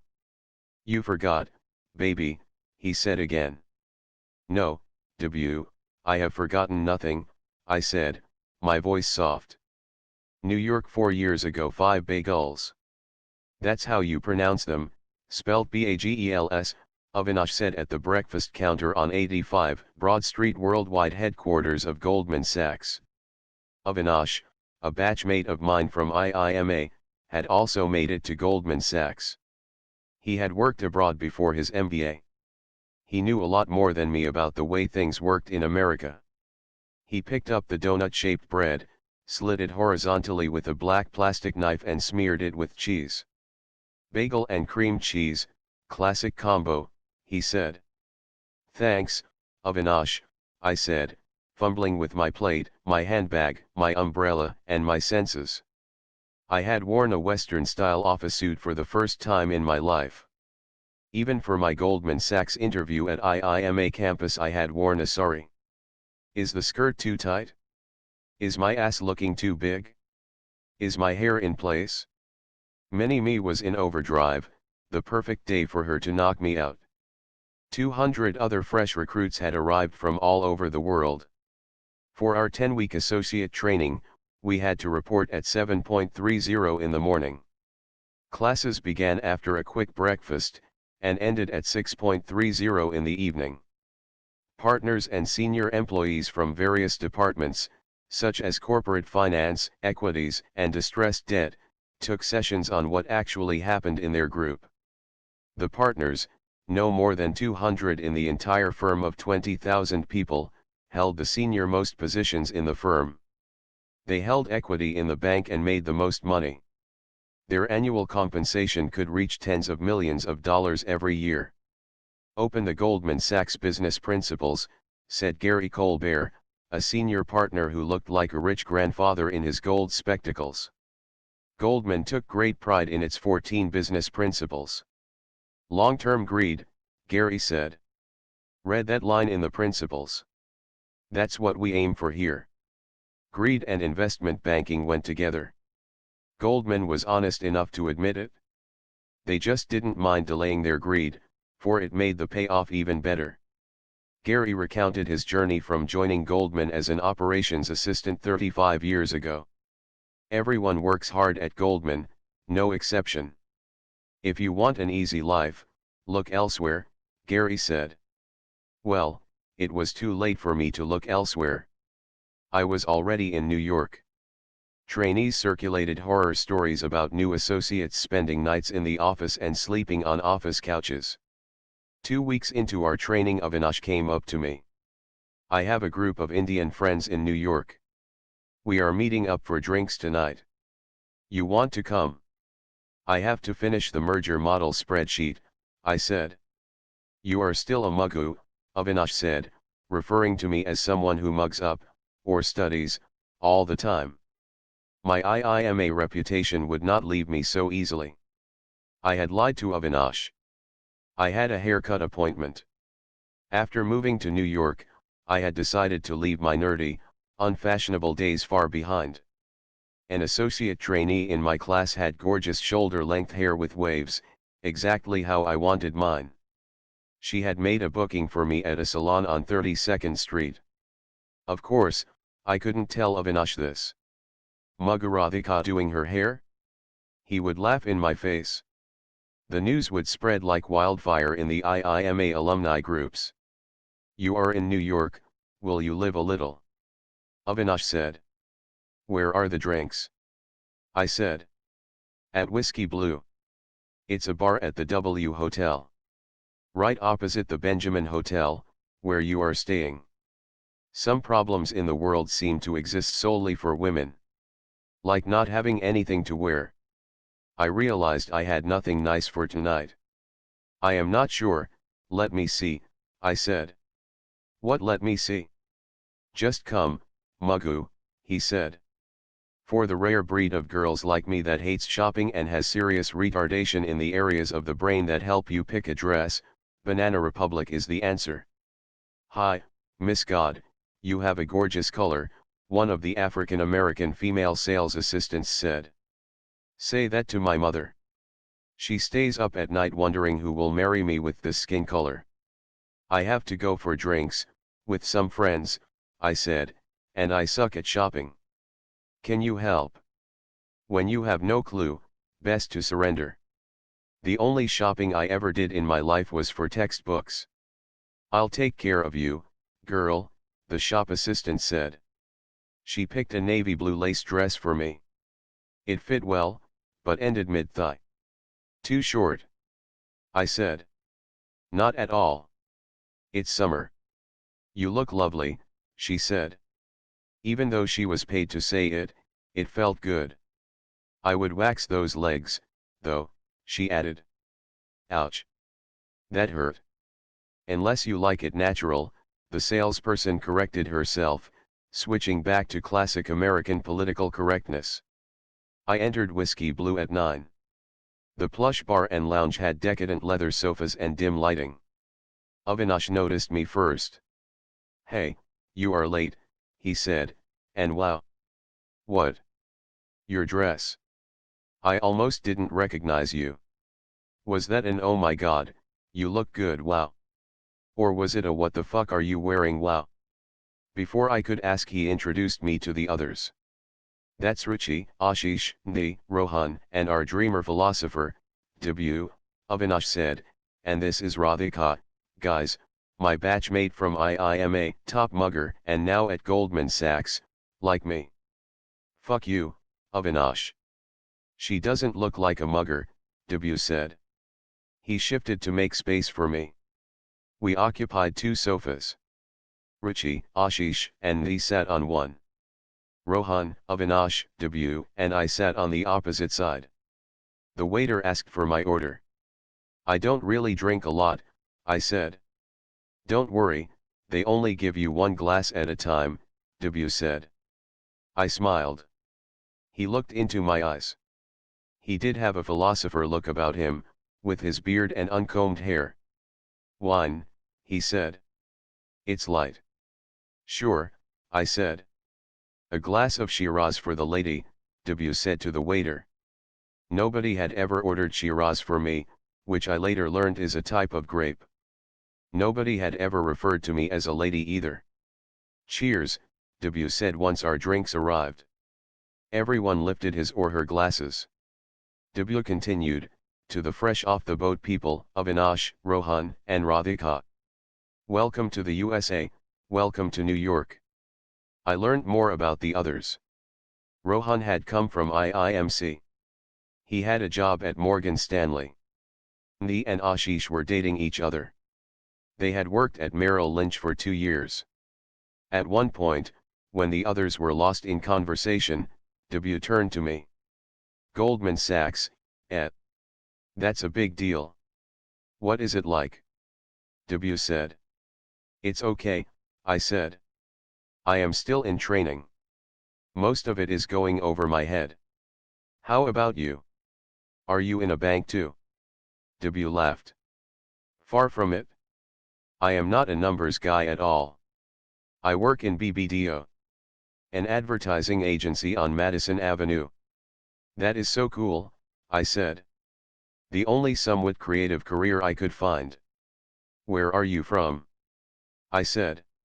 I grew up in Kolkata. Then went to SRCC in Delhi, then did my master's here. I cut him mid-sentence. SRCC? You went to SRCC? Which batch? I graduated 3 years ago, he said. What? You are 1 batch senior to me. We realized that despite attending the same college we had never seen or met each other. "Sorry, I can't recall seeing you," I said. I was under the influence. Justifying the use of grass to stimulate my creativity. "So I don't blame you. I studied most of the time." "I don't blame you," I said. Both of us laughed. A little bit of wine from my glass spilled on my leg. He offered me a tissue. Even in the darkness, I noticed him look at my legs. "Oh, so this is how guys check out girls. Thank God it is dark. I need to book a waxing appointment soon." "Where are you staying?" W said. "Right across, at the Benjamin Hotel. Only for training, though. We'll look for an apartment soon." He lit up a cigarette. He offered me one. I declined. "Can I say something?" he said. "Sure," I said. "That is a nice dress you are wearing," he said. "Oh, thanks," I said. The mix of compliments and wine made me giddy. "But if you want me to cut the price tag, I can. $69.95. "Goodbye," he said. He pointed to the tag, still attached to the back of my dress. My face color changed to match that of the red wine. I had never been so embarrassed in my life. "Or I can let it be if you want to return the dress. The return policy is great in the USA," W said. I fumbled to find the price label on my back. He laughed, picked up a cutlery knife from the table and cut the tag. "What's up, guys?" Avinash asked as he noticed W bent over my back. "Nothing. I liked the dress. Just wanted to check the brand," W said. "You advertising types, always curious," Avinash said. Post-drinks the group decided to go to Ray's, a famous place for pizzas. "What's your favorite cuisine?" W asked me as he ate his pizza slice. I had no favorite cuisine. I couldn't say Indian. It sounded too unfashionable. "Chinese," I blurted out. "I know a great Chinese place. Would you like to go sometime?" Did he just ask me out? Nobody has ever asked me out. "Thank you, Banana Republic." Oh, maybe he is just being helpful. He is saying he will tell me of a Chinese place I can go to sometime, alone. Is that what he means? He looked at me, waiting for an answer. "Say something, Radhika." "Huh? Yeah, why not? You can tell me the address, or if they deliver I meant with me." "Oh," I said and became quiet. "Say something else, you stupid girl." "Yeah. Just you and me," W said. My heart began to beat fast. Is this what people call a date? Can I ask him to clarify? "Okay," I said, letting out a huge breath, "we can." "Next Friday," he said. Thoughts darted across my head. Isn't he too forward? Wait, he is just fixing a time. Else how will it ever happen? Will it look too cheap and desperate if I say yes? Will he think I am a slut? Why is there no user manual for how girls should live on this planet? Friday. I said and shut up, like a bimbet. He must be wondering how Goldman ever hired me. Yeah. Weekend. No office next day, he said, his voice uncomfortable. He didn't know if I was trying to blow him off or just being the usual idiot that I am. "Okay," I said. The effort it took me to say that okay felt like lifting 7 heavy suitcases. "Cool. I will message you the time and address." "Sure," I said. "Only if I have your number," he said. "Oh, of course. I'll give it to you," I said. 6D is stress dead, Special Situations Group, the slide on the projection system read. The associate training class became radio silent. Distressed debt was the hardest group to crack and join in Goldman Sachs. In any year only 1 or 2 associates were offered a role in the group. Those who made it earned the fastest promotions and the best bonuses. Everyone had waited for this presentation. "Good morning, everyone," said the speaker on stage in a British accent. "I am Neil Gupta, partner at the Special Situations Group in the Hong Kong office." I looked up from my desk. He was 6 feet tall, lean, and had a muscular frame. He had high cheekbones and a light brown complexion. He had salt and pepper hair, more pepper than salt, actually. He wore a crisp white shirt, a pinstriped navy blue suit and a matching tie. I will be giving you an overview of the distressed debt group, in my view the most exciting place to be in Goldman Sachs. I sat next to 4 American girls, Maggie, Angela, Jessica, and Carolyn. They looked at each other and made "he is so hot" gestures. If he wasn't a partner, he could be a model in one of those ads that show distinguished men buying expensive watches. "He is gorgeous," a girl behind me whispered. "Focus, Radhika," I told myself as he switched to the next slide. The slide showed various stages in the life of a business. It started with the inception and startup stage. It went on to growth, maturity, decline, and demise. Angel funds, venture capital and private equity. These guys help companies that are just born or are growing up. In clinical terms you can call them the maternity ward. He turned his back to us to see the slide. All the girls in the class exchanged glances with each other. The girls from the Hong Kong office felt extra lucky to have such a hunk in their office. Neil continued, "We, on the other hand, belong to the death ward. We come in when the company has failed, when the time has come to either try something drastic," or he dramatically paused at the "or" for a few seconds before he spoke again. "Or the time has come to pull out the life support, or liquidate and close the company. How easy do you think that is?" He moved around the classroom and stopped right next to me. He had great perfume on, the kind that makes you want to go closer and smell it some more. "You, young lady. You think it is easy to shut down factories and fire people?" I was gobsmacked. I didn't expect to be asked a question in the GS training class, which had people from around the world. What if I said something stupid? What if everyone laughed at my Delhi accent? I got up, nervous. "Sit down, young lady," Neil said. "Answer from your seat. Where are you from?" "India, sir." "Ah, I grew up there. Moved to the UK when I was 10. Anyway, so when would you recommend closing a business?" "When all other alternatives have failed.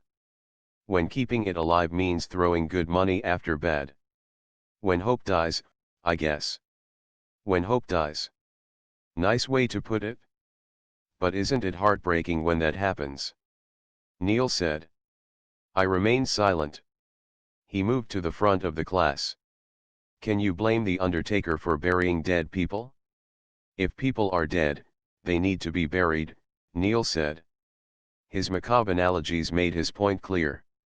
It also added notoriety, a level of excitement to distressed debt. What Neil said next helped further.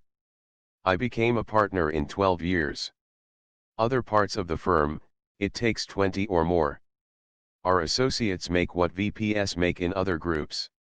I am not allowed to reveal numbers, but if you stick around in distressed debt you will end up a very wealthy man or woman. Goldman Sachs never liked to discuss wealth in public. This, despite the fact that everyone at the firm was essentially there because of the money.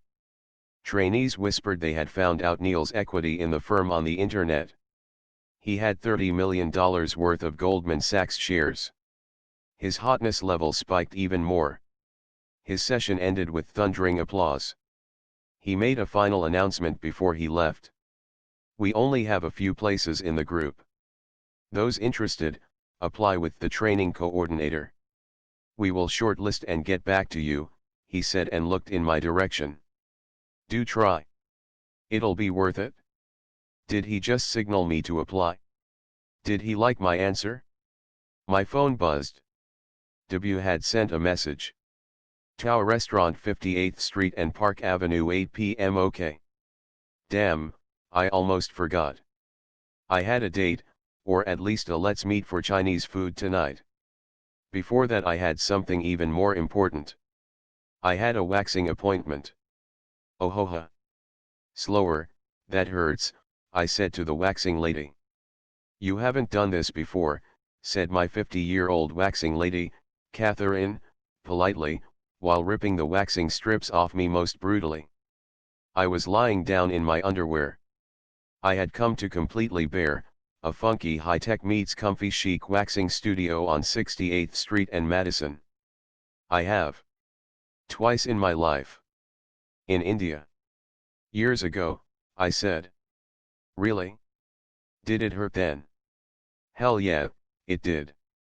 Auntie Diddy had made me do it for a wedding in the family. I almost broke family ties with her after that. If only W knew what I was going through to have a plate of noodles with him. Catherine dipped a spatula in a bowl of molten wax. Cold wax hurts more, but the results last longer, she said. She applied the wax on my upper thigh, then put a white strip of cloth, 6 inches long and 2 inches wide, on that. Hair clung to it. I felt the Armageddon coming. Can't you give local anesthesia or ow relax, honey, Catherine said. I clenched my teeth and closed my eyes. I imagined myself in the Middle East. They punish women with lashes if they do something awful like driving a car, offering men their opinions, or something totally immoral like exposing their elbows in public. 50 lashes for Radhika. I imagined a fatwa on me as Catherine went to work. She finished my legs from the front and flipped me around. I felt like a fish being scaled before dinner. You don't want a Brazilian? Catherine asked me. It is only $15 more. What's that? I said. Catherine rolled her eyes. It's everything gone, honey. Down there too. It took me a second to figure out what she meant. Then I realized the embarrassment and pain involved. Do girls do it? I said. Everyone, honey. The boys don't like them bushes anymore. Okay, I thought. It's only $15 more. I am Indian after all, and Indians like bargains, even if they involve pain. You want it? Catherine said. Maybe I can do this. This is not for W or tonight. This is for me. Enough of being a frumpy nerd, Radhika. Do it? Sure, I'll take the Brazilian, I said. I don't want to go into the details of what happened next. It started with Catherine examining bits of me nobody else ever had, while she shook her head in disapproval. After that she applied molten wax on body parts that were clearly never meant to ever come in contact with molten wax. Why do we women put ourselves through this?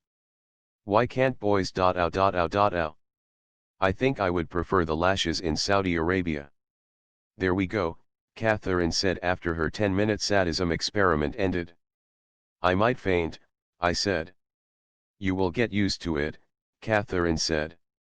Trust me, he will love it. There is no he, I wanted to tell her. I am only going to have wonton soup with him. Not wanton sex. Catherine came back with a strip of crystal dots. And as a special promotion, we are giving all customers who got a Brazilian a free Swarovski service. Allow me. This won't hurt at all. I couldn't believe what happened next. Catherine made a pattern with 30 crystals down there. Once done, she told me to stand up and look into the mirror. I look like a stripper, I said. You look sexy. I can't walk out with crystals on my dot, you know. Don't worry. They wash off in a couple of days. Faster if you rub with soap. W called. Hey, done with training? You will be on time, right? Or should we make it 8:30? W said. I am done. Was just taking care of some internal issues. See you soon, I said. You look, he paused, wonderful. Thank you, I said. Your dress is lovely too. Look, no tag today, I said and turned around. Both of us laughed. I was wearing a military green lace dress I had picked up from Gap. It ended well above the knees, exposing enough leg. However, I still don't think W noticed the $100 I spent fixing my limbs. The dim lighting and the restaurant table covering my legs did no justice to the hour I had spent in the torture chamber.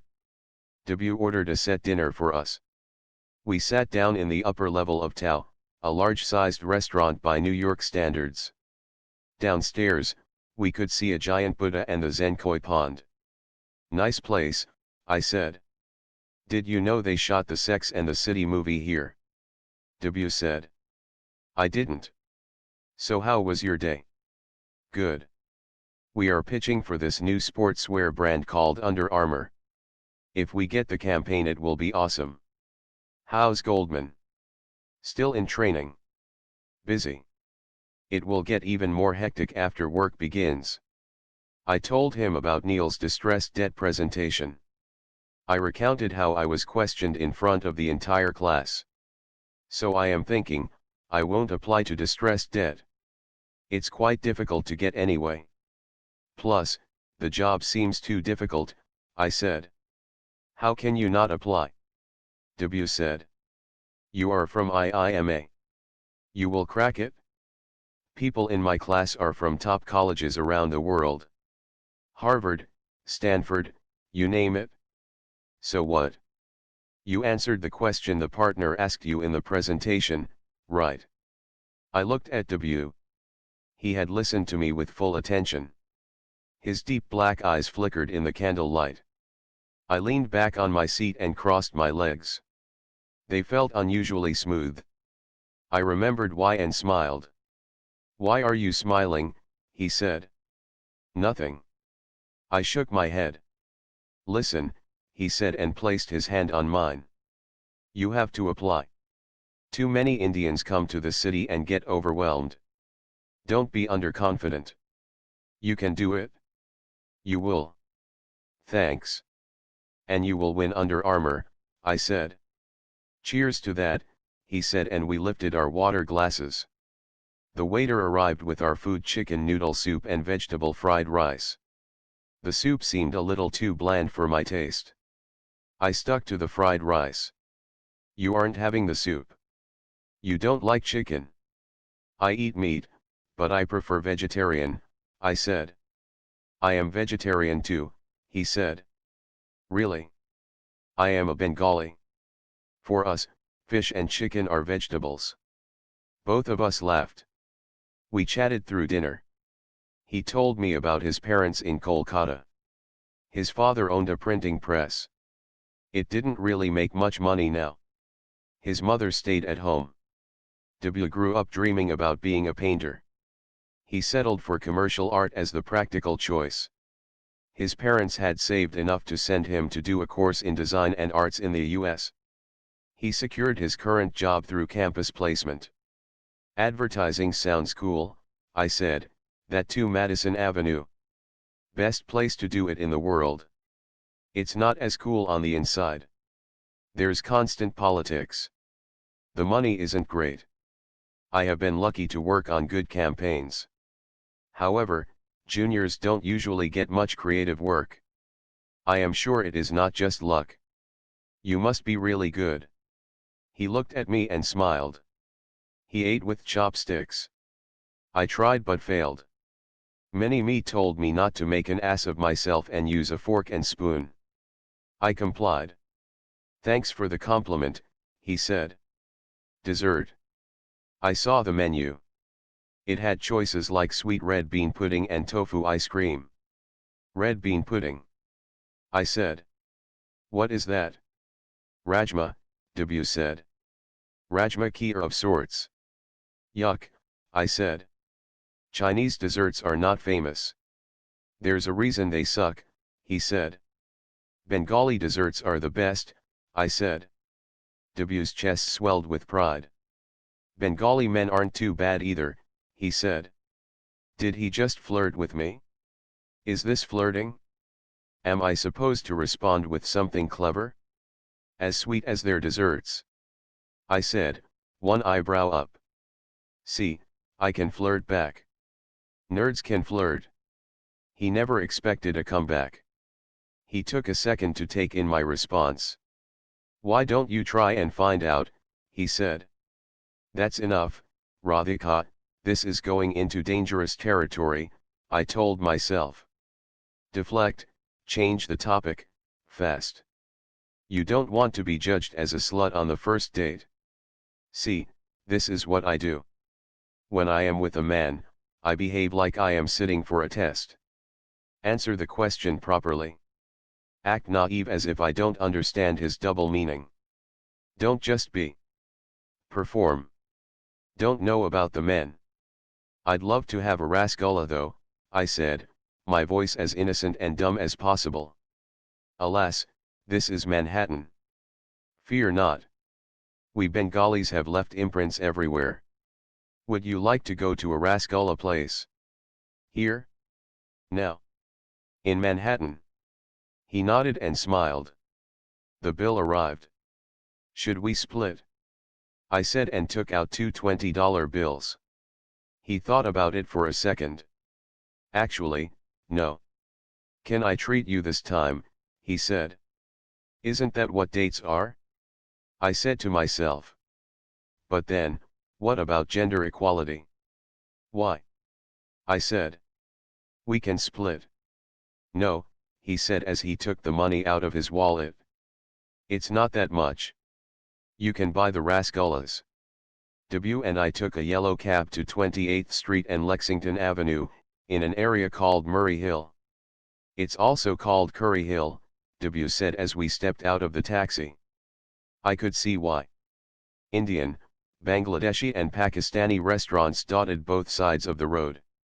Some resembled roadside dhabas back in India, complete with bright tube lights and plastic chairs. Is this even New York?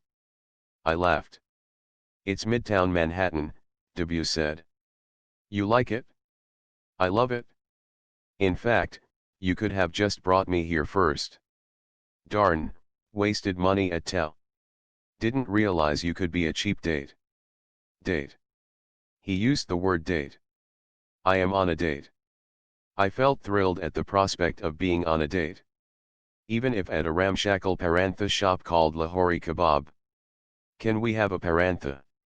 I said. Huh? Didn't we just eat? I am Punjabi. Rice isn't dinner. We walked into the shabby but brightly lit restaurant. W ordered two tandoori paranthas with gobi stuffing inside. Green chilies on the side, please, I said, my mouth salivating at the prospect.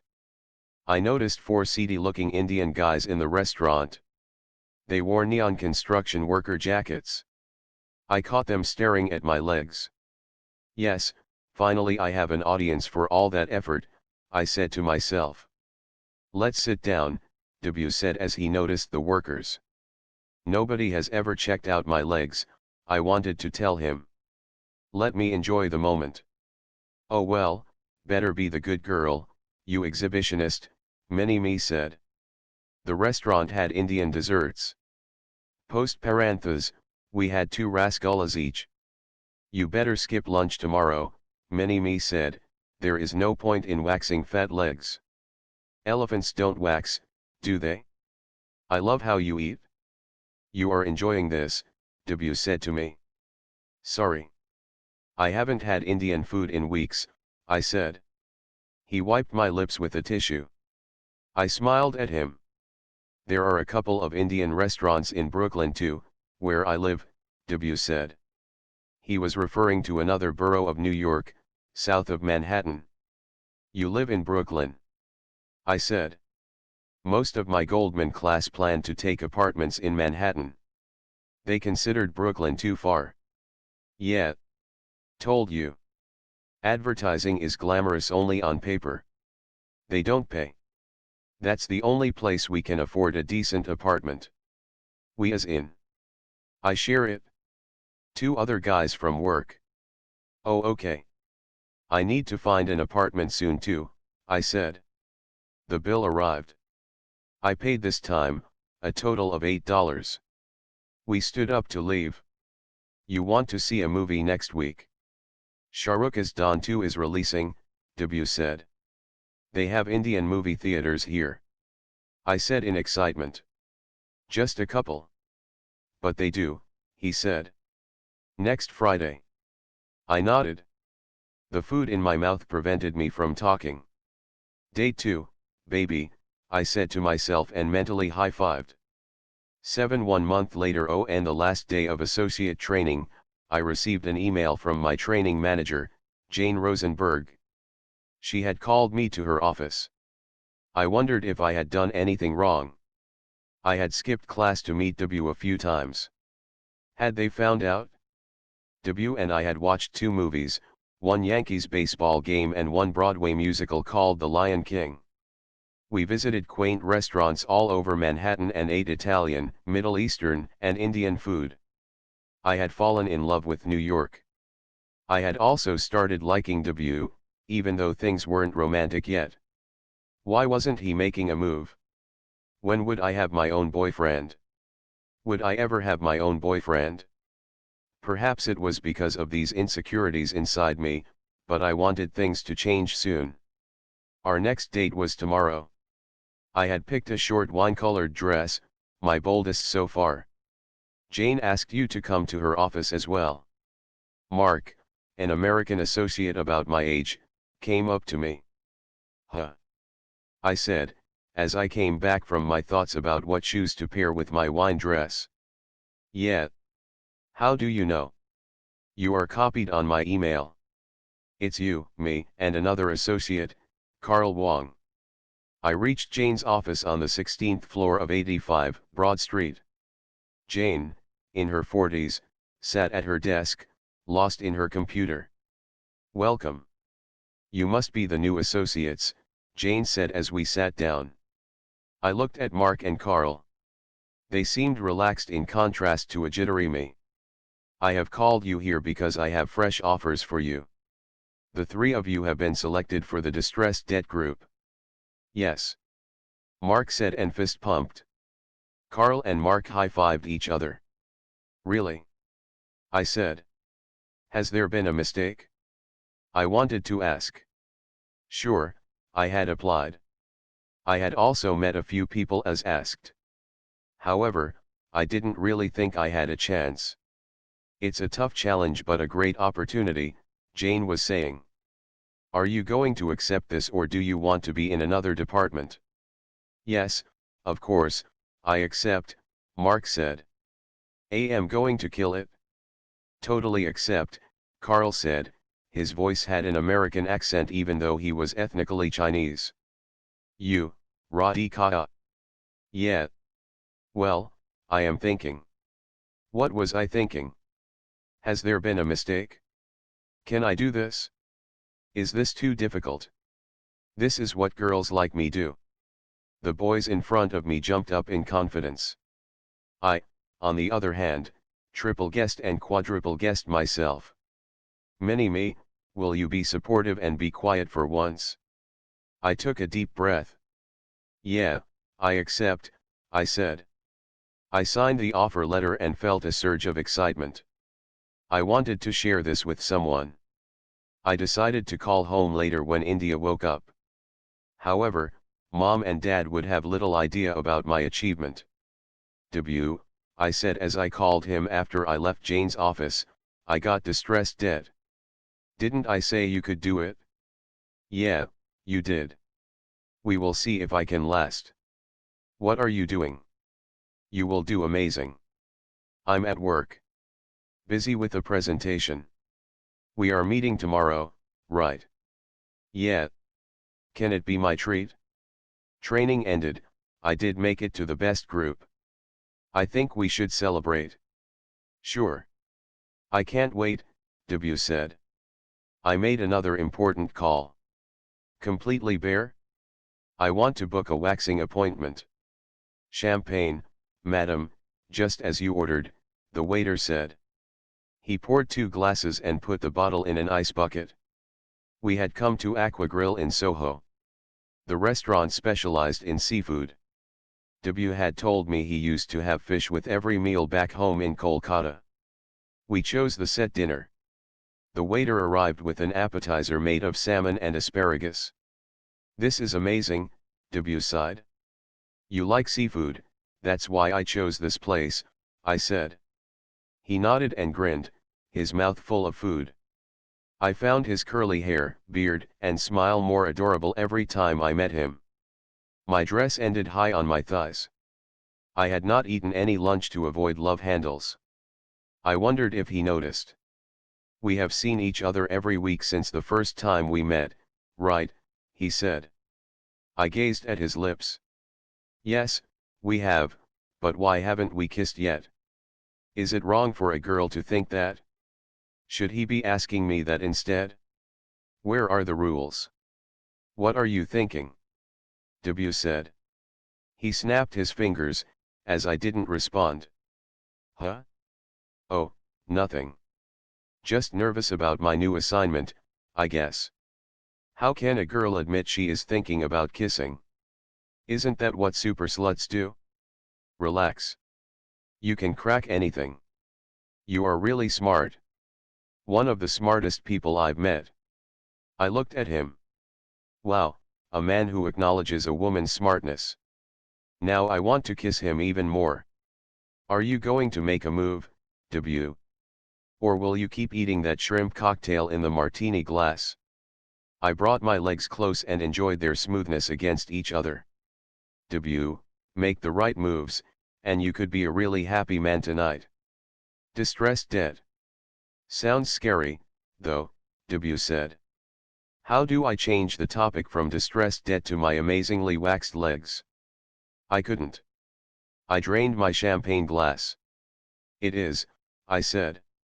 "You have to negotiate with hard-nosed business owners.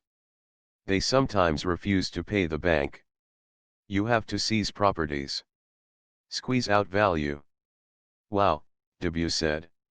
"Doesn't sound like a regular banker on a desk job." "Yeah," I said. "Also, there are hardly any women in the team.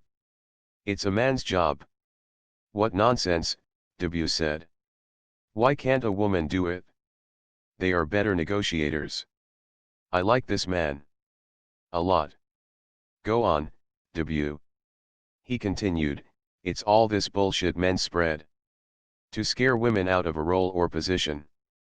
Fact is, men are shit scared of talented women like you." "Thanks, W. Okay, I had a challenge bigger than distressed dead tonight. I had to ensure W made a move, so some naughtiness could happen. Of course, because I am a woman, I somehow also had to pretend to be innocent, as if I had no role to play in making anything happen. I had to steer him without him realizing he had been steered. The waiter brought us our final course of codfish served with miso sauce. "Wow," W said as he took a bite, "best fish I have ever tasted. In fact, maybe the best thing I have ever tasted." "Yeah. Well, there's still dessert, save the best for the last," I said. "Was that double meaning?" "Fuck, don't solidify yourself." He laughed. Did he get the reference? "You know bongs and mishti," he said. No, he didn't. Be careful. Always give out a chaste good Indian girl vibe. "How's work?" I said. "It's great. Under Armour account is almost in," he said and crossed his fingers. "I am sure it will come in," I said. "It will be my first big win. My boss said if I get it I get promoted to senior creative associate. That sounds a lot cooler than distressed dead associate." He laughed. "You get the bucks." "That's cool enough," he said. Somehow I never wanted to discuss the money I made with W. I had to shift the topic back to him. Under Armour is a cutting-edge brand. I saw their store yesterday. "Great stuff," I said. "I can't wait to work on their campaign." We had a dark chocolate mousse cake with orange sauce as our last dish. "Great choice of restaurant, Radhika," W said. At first I thought this place too fancy, but look at the food. Wow. We finished our meal and the bill arrived. The waiter handed it to W, but I plucked it from his hands. I had told W it would be my treat. I had a quick look. The bill came to $200. I placed the cash in the bill folder and handed it to the waiter. Is it a lot? W said. It is, isn't it? Why did you spend so much? Look, I wanted to celebrate with you. My only true friend in New York.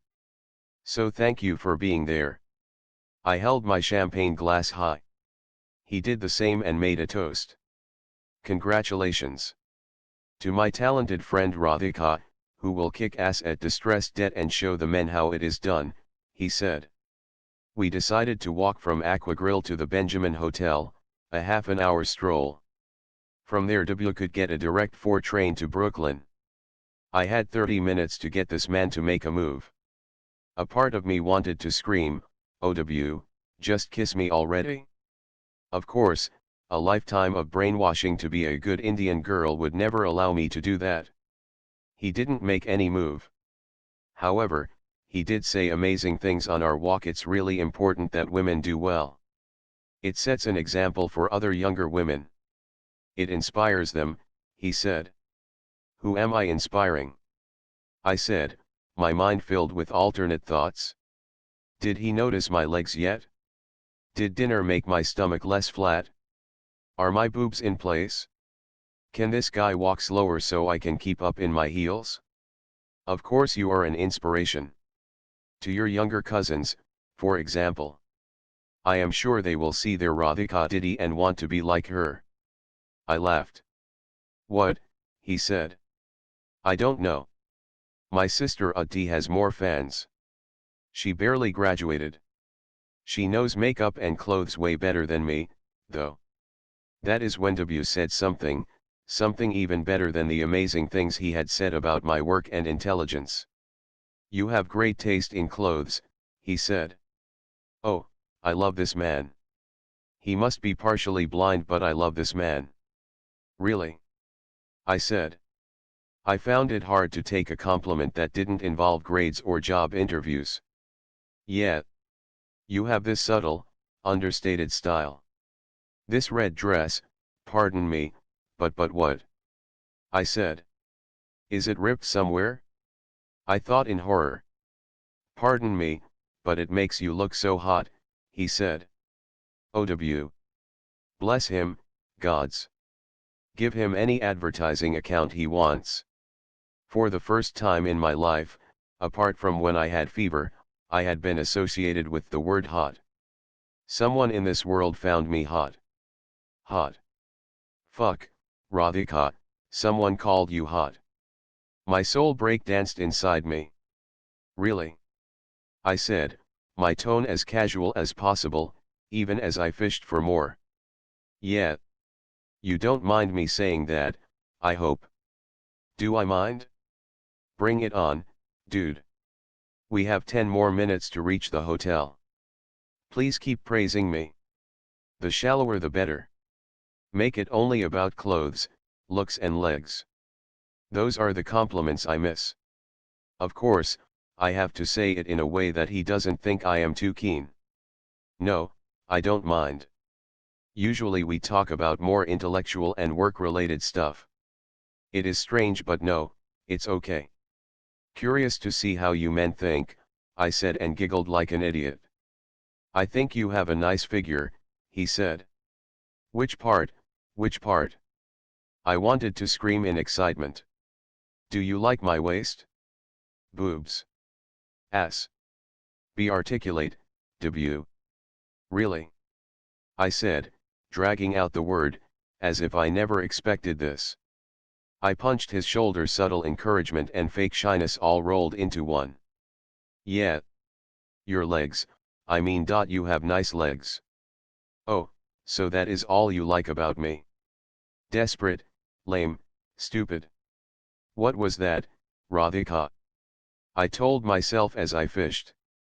Oh, I didn't just fish. I sent a fishing team with a trailer to catch a shipload. No, no. I like your face too. Your hair. Your eyes. Your whole personality, actually. Yeah, yeah. Now you will say all this. It's about the legs, right? It better be about the legs. I paid $100 to completely bare. No, no. Sorry.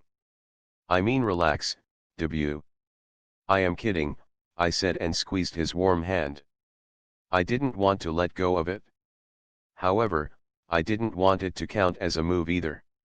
Why do we girls have to follow so many rules? If he likes my whole personality, why can't I be fully me?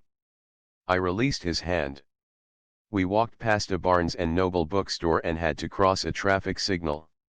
He used it as an excuse to hold my hand. We crossed the road together. He didn't release my hand afterwards. I gave him a sideways glance. He smiled at me. My sister is considered the prettier one, actually, I said. I find that quite hard to believe. Unless she is Miss Universe or something. I smiled at his indirect compliment. I felt like running my fingers through his curly hair. He continued, actually, even if she is Miss Universe. I find you really pretty. Sweet lies, they do have a place in life. I sighed. Thanks, W, I said. We reached the Benjamin Hotel. We had made some progress. We had held hands, but only that. Did I intimidate him? Did he totally lie but actually not find me attractive? Is he scared? So this is where I live. Train stop is right there. I pointed at the subway sign. Sure, he said. I had a great time. Thanks for the treat. You are welcome, I said. Bye. My heart sank a bit. I didn't want him to go. Hey, just one thing. Doesn't have to be today, he said. Yeah. I said. You have your sister's photo in your room. Wanted to check. I am sure the claim that she is prettier is false, he said. Was that a move? He mentioned my room. Did he want to come upstairs?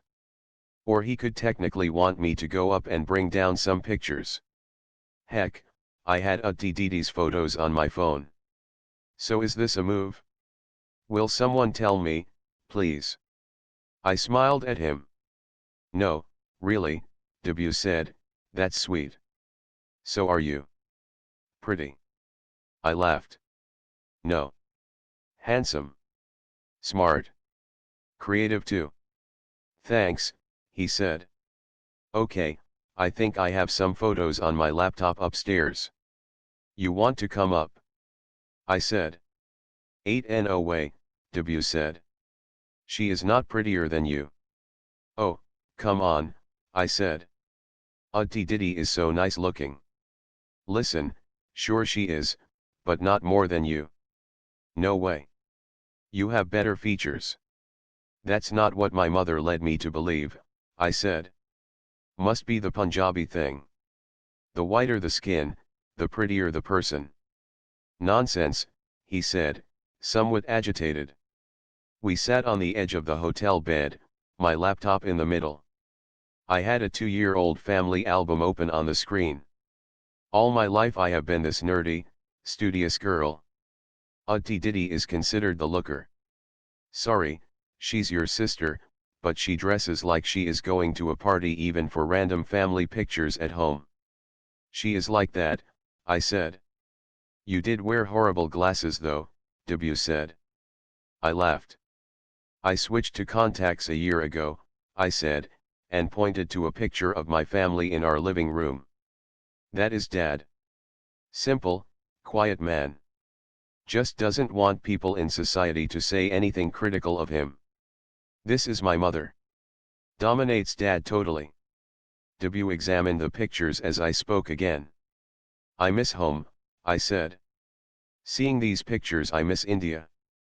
I want to watch TV serials with my mother and do nothing. Says the new hotshot distressed debt banker. Too late, girl. W laughed. I made a mock sad face. I need a hug. Move things forward, W. Do I have to give you an instruction manual?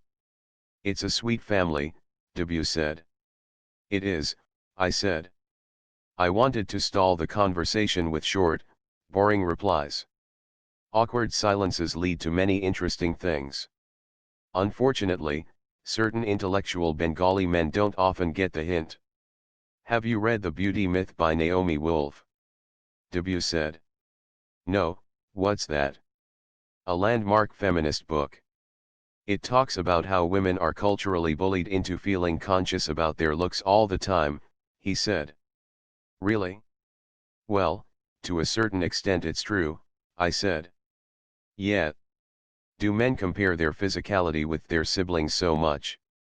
I guess not.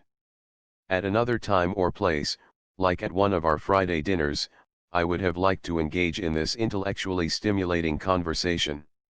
Not now. I had other things on my mind. Exactly, he said. She says it is a way for men to control women and my feet are killing me, I interrupted him. I removed my shoes. I brought my feet up on the bed. My short dress inched up a little further on my thighs. W forgot his chain of thought. I guess there are ways for women to control men too. Sorry, what were you saying? I said. I squeezed and released my toes. Huh, he said. Nothing. I will give you the book. Not used to walking long distances in heels, I said. Do you want me to give you a foot massage, he said. And the Republic Day Bravery Award finally goes to Debashish Sen, I wanted to announce. Really? I said. You know how to. It was one of those stupid things girls sometimes say. We know it is stupid but we say it anyway to act naive or whatever. I loved his hands on my feet. Wow, that's nice, I said. He pressed my feet timidly, as if I would get up and slap him any second. He massaged my shins. His hands slowly moved up to my knees. I didn't stop him. Do you have lotion? He said. I pointed to the bedside table. He took a bottle of moisturizer and splashed it on my feet. I jerked as the cold lotion touched my skin. He put his warm hands on my legs. He moved them in a sliding motion from shin to knee. I closed my eyes. I could feel his hands reach above my knees. Nobody had ever touched me there before, unless you count the waxing torture chamber lady. Tingles of pleasure ran up my thighs. He became bolder every minute, going higher. We didn't exchange a word. He reached the hem of my dress. His fingers danced tantalizingly upon my thighs. Is this all moving too fast? A voice within me said. Heck, I didn't care. Is this okay? W said. I nodded. I opened my eyes. I signaled him to bring his face closer to mine. He leaned forward. Our lips met. I kissed for the first time in my life. I could feel he had bottled up his desire too. His lips refused to leave mine. Our tongues touched. I lost track of time, space, and orientation. I had seen kisses in the movies. I had imagined what my first one would be like. But this was better. Better than anything I had seen or imagined. You are so beautiful, he whispered into my ear as he nibbled my earlobe. He placed his hand on my breast, over my dress. He wanted to slide his hand in but couldn't. I would have had to remove the entire fitted dress to give him access. I pushed back his chest. Is this going too fast? I said. Like any guy would actually say, yes, it is. No. Of course not. It feels right, W said, one hand on my thigh. He moved his other hand to my back, trying to find the zipper for my dress. There's too much light, I said. Sure, he had praised my body. However, I had never taken off my clothes in front of a man. I couldn't with so much light. He switched off all the lights in the room. The window curtains remained open. The dim light from the Manhattan skyline was just about enough for us to see each other. I had worn a new matching pair of red lingerie from Triumph, in anticipation. W pulled my dress off. He unhooked my bra from behind. He removed his shirt as well. "What are you making me do, W?" I whispered as I held my unhooked bra in place with my hands. I felt I had to make it seem like he made me do this. "Never mind the pre-planned lingerie. Just go with the flow," W said, standard boy speak for "let me please have sex without interruption." He pulled the red bra out of my hands. He grabbed my breasts. "Not so hard, please," I said. "Sorry," W said. "You have done this before," I said. He took a few seconds to answer. "If I say yes, will you ask me to stop?" W said. I laughed. "No, silly. Just that this is my first time," I said. "I had one girlfriend before. 2 years back. Can we not talk about that now?" I said. He kissed my nipples. He moved up and kissed my collarbone. He kissed my chin and then my lips for several minutes. He tugged at my panties. My heart beat fast. Was I really going to get fully naked in front of a man? I guess it was too late. He pulled down my panties. He removed his trousers and underwear. I had not seen a naked man so up close. I wanted to get a good look, more as an anatomy lesson. However, he held me tight and continued to kiss me. His hands moved higher on my thighs. "Your legs are so soft," he said. I decided to take a life membership at Completely Bare. He touched me between my legs. The Brazilian had made everything smooth. "Wow, you are wet," he said. I wasn't just wet. I was soaked. The good girl in me wondered if he would judge me for it. He bent and brought his face closer between my legs. "What are you doing?" I said. "Huh? Going down." "Down where?" I said. "Down there." "Really? Your mouth?" "There." "Yeah. Just relax. I can't really describe the next 10 minutes. His tongue felt the exact opposite of the brutal waxing strips. Every flick transported me to a state of extreme pleasure.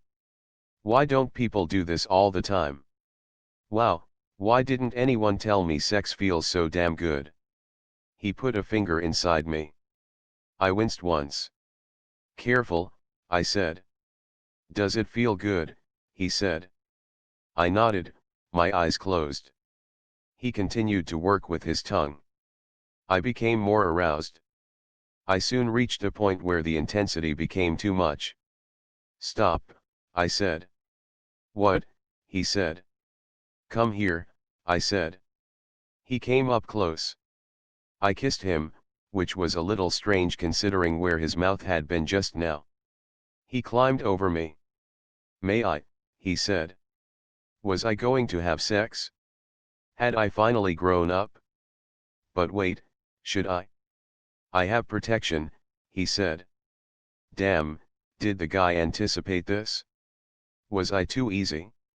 "I happen to have it in my wallet," W said, as if reading my mind. I didn't want to think anymore. I gave him the slightest nod. He entered me gently. It hurt a bit.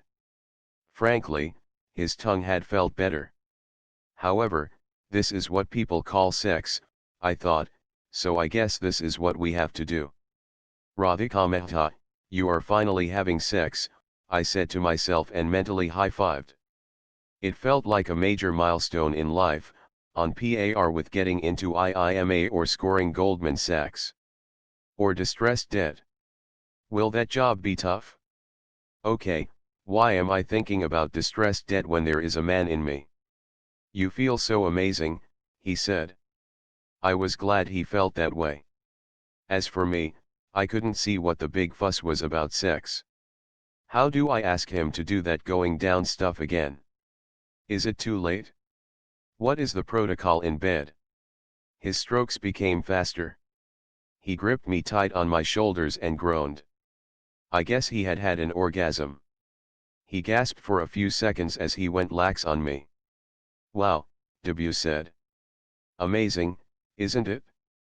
So, how did I feel after having sex the first time?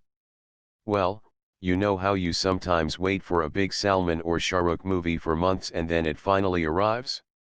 You go for the first day first show, and then the movie is not bad, but not so great either.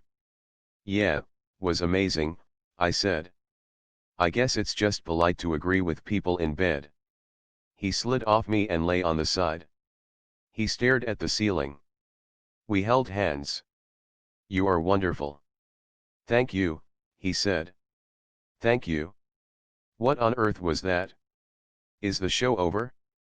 Why is he plopped like a phone without charge now? Was it good? I said.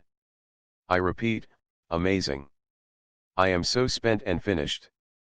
Finished. Satisfied, I mean, he said. W. Yeah. Can you make me spent and finished too? Please. Huh. W said.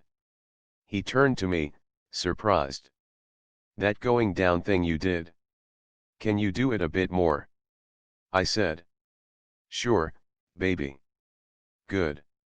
I guess that didn't make me the shy and coy girl all Indian girls should be. Maybe it even made me seem like a slut. However, I would rather be a spent and finished slut than a good but frustrated Indian girl. 5 minutes later, I moaned out loud too. Wow. I pressed his head hard between my legs. My legs shook, and then my whole body. Okay, so this is what an orgasm feels like. How are you? He said. I hid my face in embarrassment. What? I said, how are you? He laughed. Spent. And finished. 2 months later we are stuck in this mega bowl deal, said Jonathan Husky, vice president and my boss in the distressed debt group. My phone buzzed in my pocket. I checked the time. It was 7 in the evening. I had to meet W in an hour. It seemed undoable. We sat in the meeting room of the Goldman Sachs distressed debt group. From the Goldman side, there was Jonathan, Clark Smith, who was another associate in the group, and me.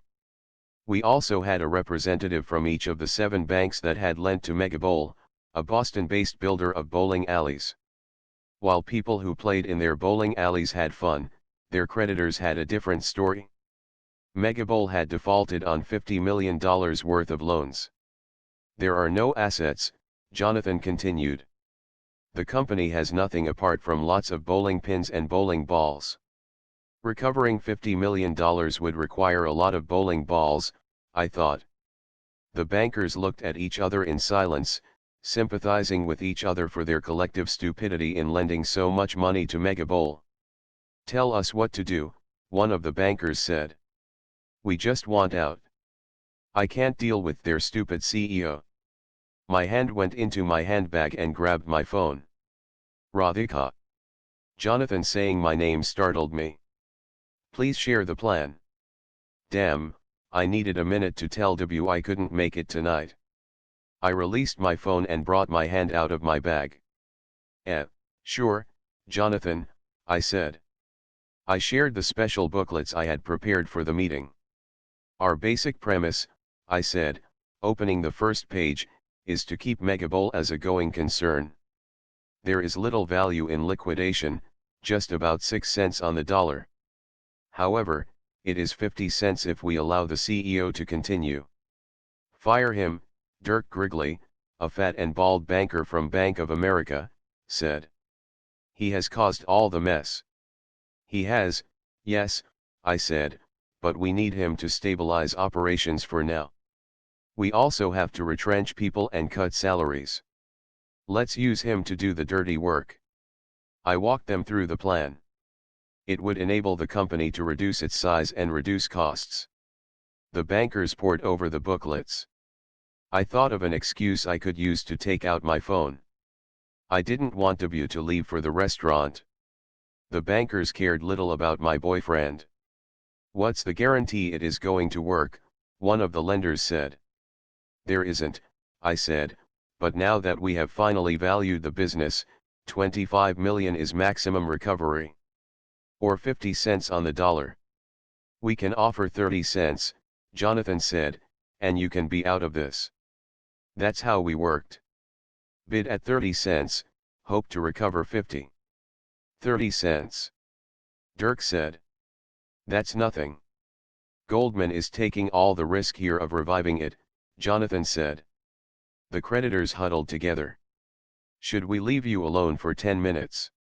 Jonathan said and stood up. Yes, this was my chance to make my call. Jonathan, Clark, and I left the room. I rushed back to my cubicle. I called W. Hey baby, where are you? I was just about to leave. Did you see my messages? W said. No, I just stepped out of a never-ending creditor meeting. What? We are about to close a deal. My first, actually.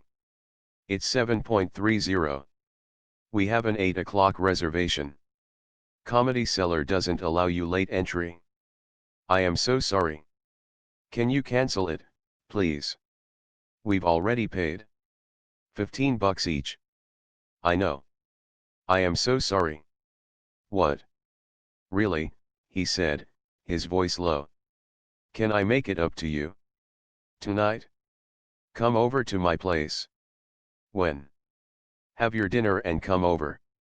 I will join you soon. I hung up and waited at my desk. I had rented a one-bedroom unit in Tribeca, one of the closest residential neighborhoods from Wall Street. W had an extra set of keys, as he came over on a regular basis. I had gone to his place in Brooklyn only a few times. A typical bachelor pad, it had more beer than groceries in the fridge. He shared the apartment with 2 other guys, offering us little privacy. They kept their house keys under a potted plant outside the house. When I asked W why, he said, just simpler, baby, we lost 6 duplicate keys in the last 3 months. My desk phone rang. Jonathan had called from the meeting room. Can you and Clark come over, he said. Clark and I reached the meeting room. Clark, Radhika, I am happy to say the lender group here has agreed. We have a deal. You're first, right? Yes. That is great news, I said. Radhika, we need a quick term sheet. The remaining documentation can be done later. My heart sank. A term sheet would take a couple of hours. Jonathan and Clark took the lenders downstairs for a drink to Harry's Cafe and Steak, 2 blocks from the Goldman building. I worked at my desk, drafting the term sheet with all the deal conditions. Jonathan came up to my desk late at night. He looked at his watch. 10 minutes to midnight. Oh no. Sorry about this. You should go home, Radhika, he said. Just mailed you the final term sheet. I logged out of my computer. Well done. You were fantastic in this deal. You are a real asset to the group, Jonathan said. I felt a warm glow of happiness inside me as I left the Goldman building. Jonathan's words stayed in my head.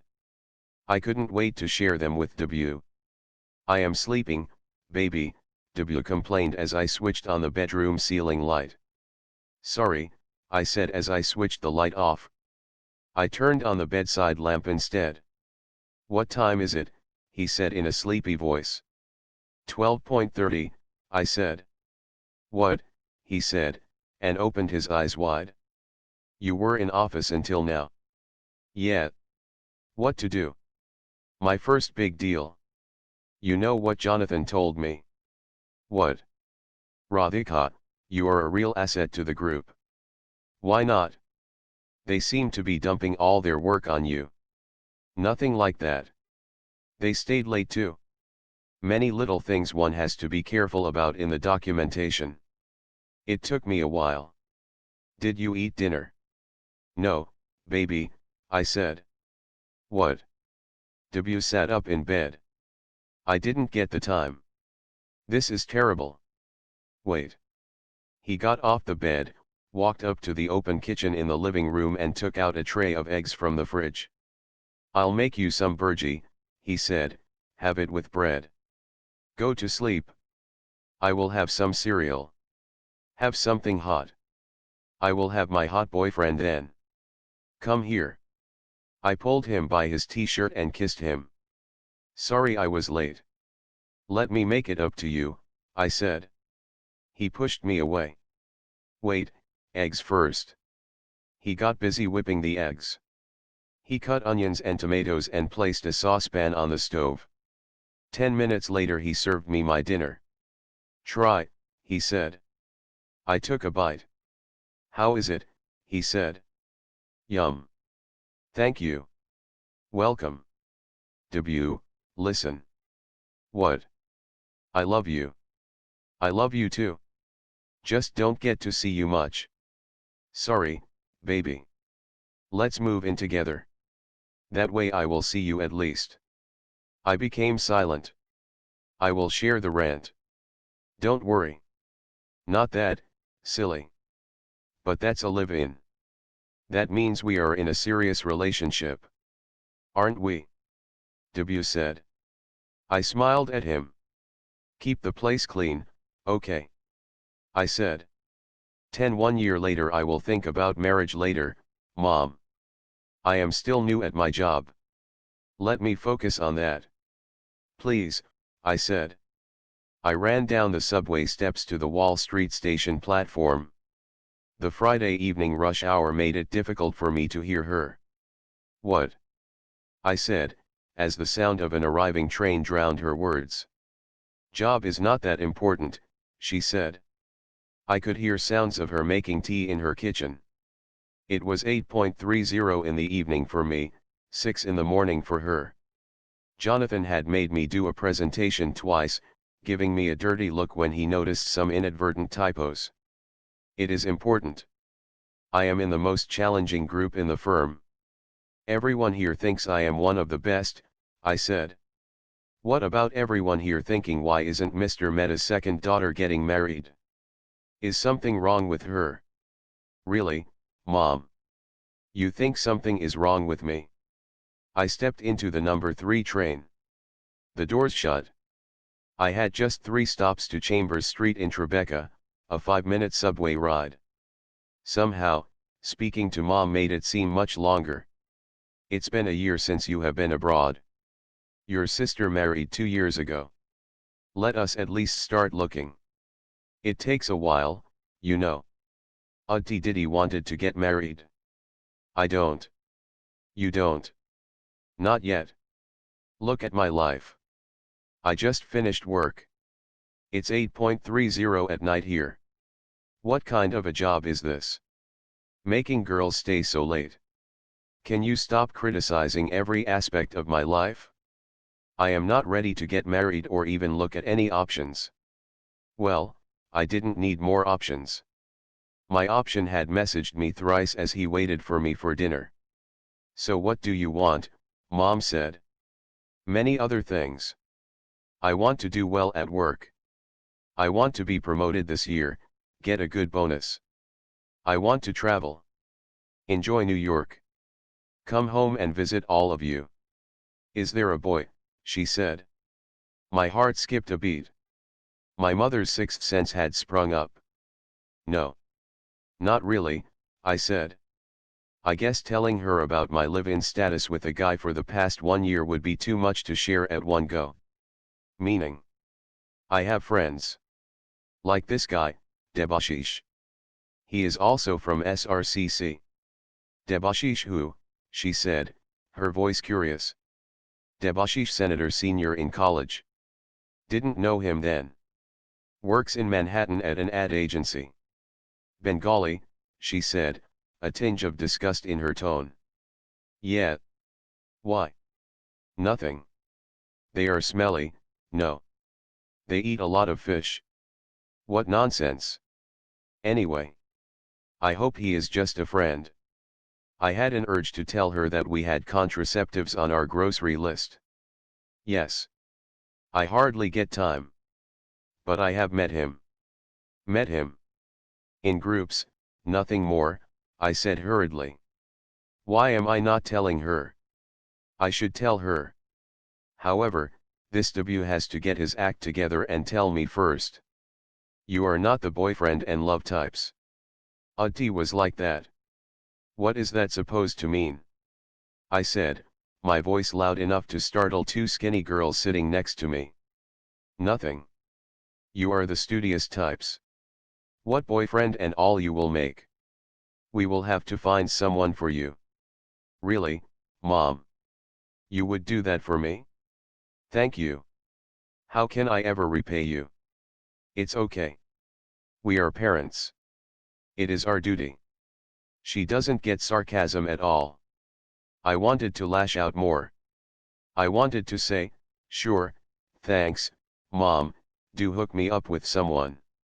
For who else would take your unlovable daughter? I chose not to aggravate the situation. I took a deep breath instead. My station has arrived. You made tea? Yeah, I did. I can talk some more. Your father is still in the bathroom. I stepped out of the train. I climbed up the stairs and came out to Chambers Street. My house was a 6-minute walk from here. How's Dad? I said. Waiting for his tea. He still has to figure out what to do with his retired life. Did you get the money? It was too much, Beta. Just tell Dad to change his car, please. At least get a Honda City. That Maruti belongs in a museum. I will tell him. We feel bad taking money from our daughter. Why? If I were your son it would be okay. Yes. But you are not, no. So what? I am your child. Why can't I help improve your lifestyle? With sons it is different. It's like you're right. Mom, you know all this stuff irritates me a lot. I have had a long day. I was in office for 13 hours. Can you please say something nice? We miss you. I miss you guys too. We feel bad. Our daughter is working 13 hours a day and sending money home. We may have limited means after Dad's retirement, but things are not so bad. Again, Mom, I said, my voice upset, you have to stop. Let me do things for my family. Don't shout at me. It's early morning here. Well, you have to stop irritating me. I am not irritating you. You keep saying family. If you don't get married, how will you have a family? Bye, Mom. I don't want to lose it. Please go have tea with Dad. Did I say anything wrong now? It's a fact, no. I have reached home. I have to take the lift. I will talk to you later. As you wish. All you kids behave in this hi-fi manner now. Call whenever. And whenever. Shout whenever. I am just your mother. I took 3 deep breaths. I am sorry for shouting at you, I said. You are becoming too aggressive. If you stay like this, who will? Before she could say that my aggression would hamper my chances of getting married, I had to end the call. Sorry, I said, I am sorry. Go rest. Don't work so hard. I entered the apartment. Debut sat in the living room watching football on TV. He wore a loose gray t-shirt and a pair of black shorts. He held a can of beer in his hand. Hey, he said, his eyes not moving an inch from the screen. Hi, I said, my voice curt. Is it too much for him to get up from the sofa and give me a hug? I removed my jacket and placed it on the dining table. I saw takeaway bowls from Mr. Chow, a Chinese restaurant in Tribeca. You ordered in? I said. Yeah. Felt too lazy to make anything. Plus, there was this game.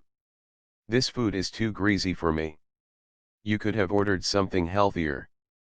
Mr. Chow is cheap. Have you seen the portion sizes? It will last us 2 days. I dumped my handbag on the dining chair. Sometimes, I wish Debut wasn't so obsessed about saving a few bucks. I fought with my mother. I called her to have a chat and ended up yelling at her. He said, eyes on the TV. That's not nice. Debut, can you please shut the TV off for a minute? I said. Screamed, in fact. W looked mildly surprised. He didn't switch off the TV, but muted it. He turned to me. What happened, baby? I've come home after a long day. Can you just pretend to be happy to see me? Of course I am happy, baby. Give me a hug. Don't just say hey when I enter the house. He sprang up from his seat. He came up to me and hugged me. I pushed him away. Not when I have to ask. And be interested. My mom and I had a huge argument. What about? Guess. Your marriage? Her whole who will marry my poor daughter routine. Yes, W, I said, glaring at him. You are so clever to figure it out. But seriously, who will marry her poor daughter? My mother and I had at least one blowout per week about my marriage. W knew about it.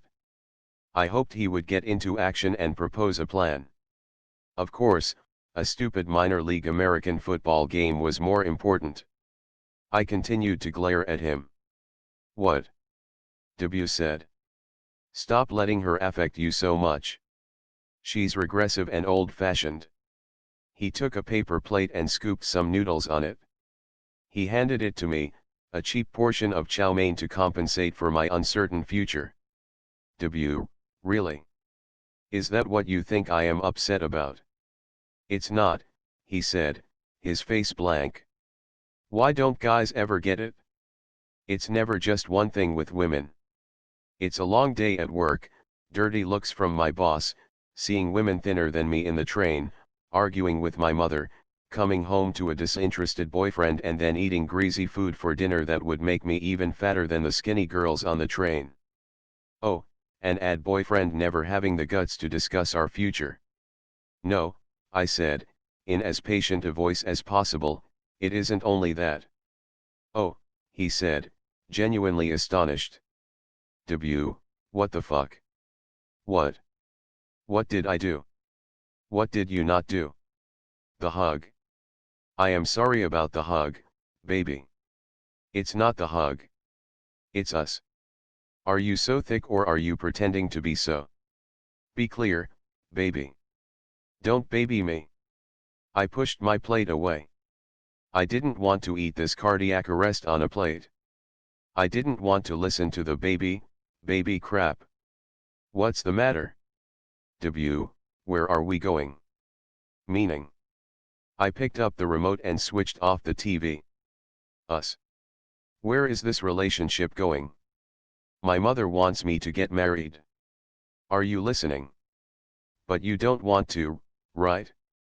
Not right now, right, he said, puzzled. But where do you see us in the future, W? I love you, baby. I mean, Radhika. And you love me. We love each other so much. Who else do we have, really? Love is fine. Yes, I do love you. Frankly, sometimes I feel I am too involved with you. I can't even think of another guy. Maybe that is why I flare up with mom. So that's good, no. But do we have a future? Or are we just sharing rent and having sex? Don't talk like that. I walked across the room and sat on the sofa. I switched on the TV again. He came and switched it off. Why did you switch on the TV? He said. You won't talk, I said, and you tell me not to talk. So what to do? Let's pretend there is no problem. Okay, I will talk, W said. Sure. I am listening. It's my job. I am waiting for this promotion. It's supposed to come through next month. Yeah, but you never know. It's crazy. 2 of my peers told my boss I don't deserve the promotion. Advertising is dog eat dog. I am so stressed. Well, that's terrible. But how is this relevant when it comes to us? I want to be a senior creative director. Get a raise. A few more accounts. I want to be a little more solid at work before thinking about marriage. I want to focus on my career, not get distracted. I am not asking you to marry me next week. I just. Okay, fine, I want to get past this promotion. Win a couple more accounts. I will be ready to take the next step then. What do I tell mom? Tell her about me. Tell her you have a boyfriend. She's not like that. She will flip out. I will tell her once, and at the right time. When it is time to take things ahead. Your wish, he said. Come here. I didn't move from my seat. He came to me and held me. I love you, he said. Me too. Sorry I snapped at you. We lay down in bed. He ran his fingers up and down my arm. Not tonight, debut, I said. Just not in the mood. You will feel better. No, I said. He placed a hand on my breast. I pushed it away. Focus on your career, debut, don't get distracted. Good night. 11F or close on the company properties first. Scare him so he plays ball, I said to Jonathan. We stood by the coffee machine in the office pantry. We were talking about Metron, a semiconductor company gone bust. That's true. Smart suggestion, Jonathan said. I made 2 espressos and passed him a cup. My phone rang. Debut. I looked at it and put it aside. Go ahead, take it, Jonathan said. It's a personal call. I can call back, I said. No, go ahead. I'll see you back at your desk. Jonathan left the pantry. I picked up the phone. Hi, I said. A middle of the day call. Nice. Well, you are speaking to a senior creative director of BBDO, he said. Oh my God. It happened. Congrats, debut. This is headline news. Thank you. You are the first person I called. Of course. We totally need to celebrate this. It's okay. They promoted 2 others too. It's huge. You know it is. Anyway, I got to go. Need to make some calls. What time will you be home today? 7:30. Why? Nothing. I might get a little late. Okay, Mr. Senior Creative Director, bye. I hammered out a quick plan. I messaged Avinash, Ashish, and the kind of big news. W got promoted. My boyfriend is a senior creative director. Surprise celebration drinks. Our place. 7 p.m. sharp. 55B, 50 Franklin Street, Tribeca. Within minutes everyone confirmed. I messaged a few others. Some wanted to bring their friends along. In half an hour, I had a mini party organized with about a dozen confirmed guests. Finally, I dashed W a message. Busy day. May get late. Have dinner and sleep. Surprise, everyone shouted in unison as a clueless W opened the door. His shocked and dazed expression had everyone bursting into laughter and made my hours of frantic preparation worthwhile. I had ordered pizzas from Ray's. The salads, nuts, and bar snacks came from Whole Foods. Champagne was chilling in the freezer. It was the first time W and I had so many guests in our little apartment. Chatter and laughter filled the living room. It made my world seem complete. My house felt like a home. I dimmed the lights and turned up the music. What a great party. They said. Template for you. You never do such surprises for me, Ashish, now her husband, said. We are married. They are boyfriend and girlfriend. There's a difference. Whatever, Ashish said. They laughed. I felt a tap on my shoulder. I turned around. It was W. He looked deep into my eyes. I love you, he said. I love you too, I said. W pecked me on the lips. Avinash whistled. Everyone looked at us. I covered my face in embarrassment. The house felt warm and fuzzy. I had never been happier in my whole life. I just told you this afternoon. How did you do all this so fast? W said. I took the rest of the day off. Thank you for making me feel so special, Superwoman. You are welcome. But you are still helping me clean up after the party, okay? I said. 3 months later, superb job on Mega Bowl. We will recover 30 million, not 25.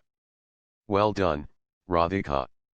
I read Jonathan's old email on my laptop. He had copied John Cruz, a partner in the distressed debt group. John had sent a well done email as well. Baby, shut your laptop. Come, lie down, W said in a drowsy voice. I was sitting next to him on the bed. I had switched off the room lights.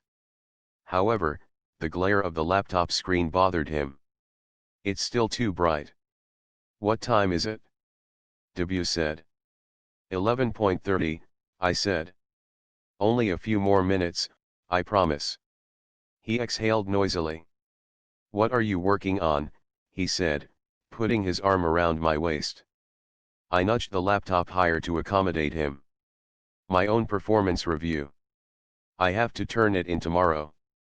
You are amazing, he said and nuzzled my shoulder. Unfortunately, no such option here. I have to write details on all the deals I worked on in the past year. They know you are good.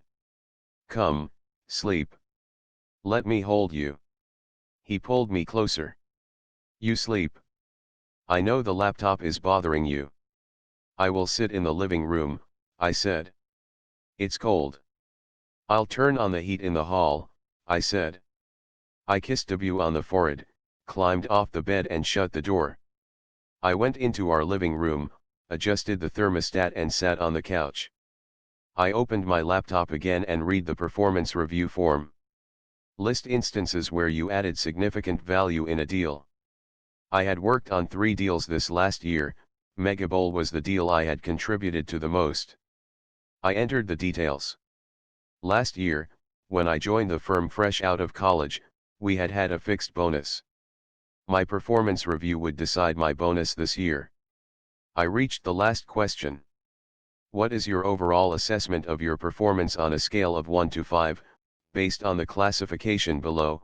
1, significantly below expectations. 2, below expectations. 3, meets expectations. 4, better than expectations. 5, significantly better than expectations. I pondered on my overall rating for a few minutes.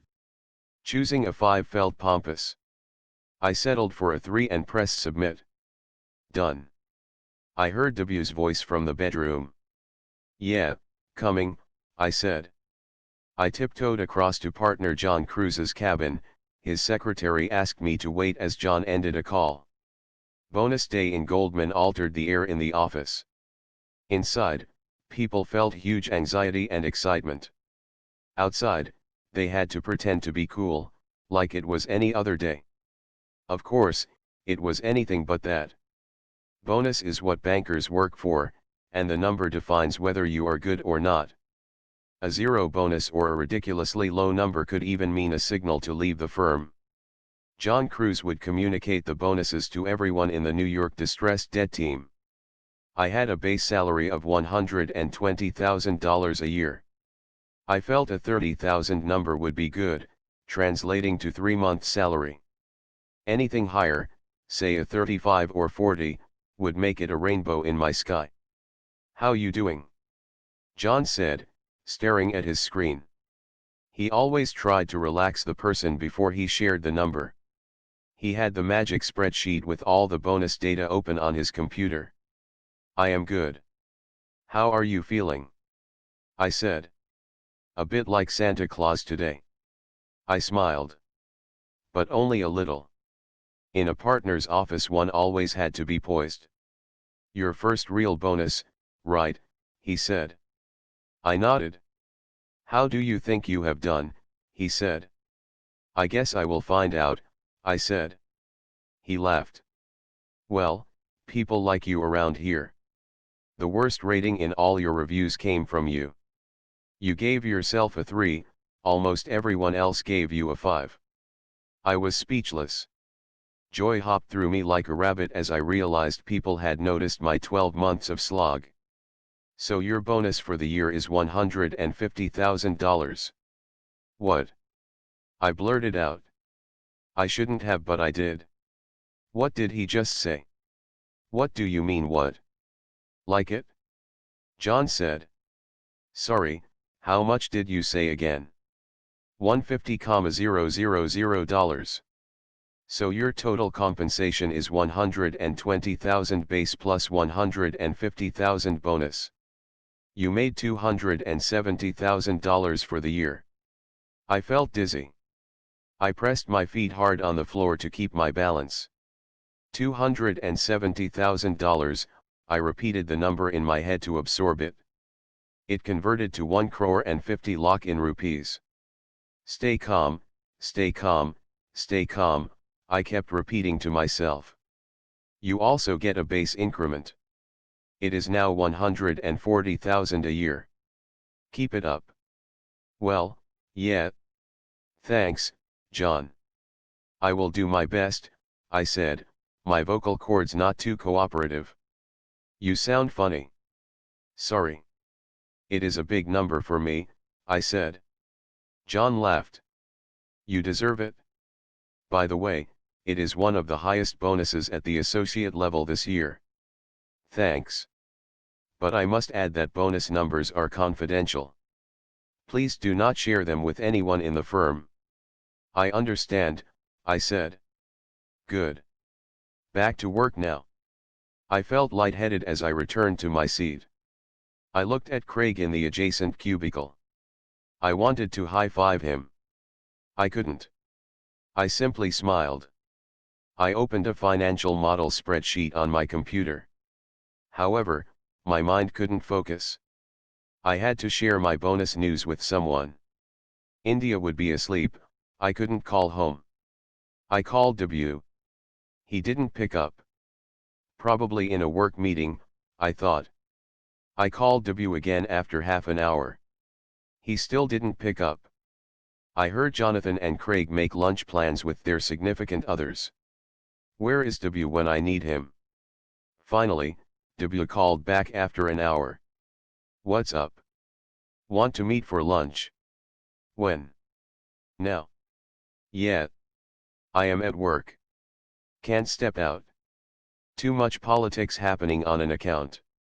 I got my bonus number, I whispered to him. Oh. Cool. Tell me. I want to share it face to face. You will tell me at home tonight. Let's go out, I said. Really? Yeah. I will pick a place near your office. Come straight from work. 6:30. 12 I booked Nire, a highly rated Greek restaurant a 10-minute walk from the BBDO office. I sent W a message after making the reservation. Nire, 55 East 54th Street 6:30. I left work at 5:30 p.m. I had to walk to the South Ferry station and take the 1 train to reach the restaurant. I decided to take a taxi instead. Heck, I deserved a $20 cab ride today. The yellow New York taxi took the FDR Drive, a highway along the east side of Manhattan. The cab whisked me to 49th Street without a traffic signal. From there the taxi drove westwards towards Nire's location. I reached early and surveyed the restaurant at leisure, Greek paintings on white exposed brick walls. I scanned the wine list and ordered a bottle of Greek red wine. I received a message from W. Sorry, stuck at work. Running 10 minutes late.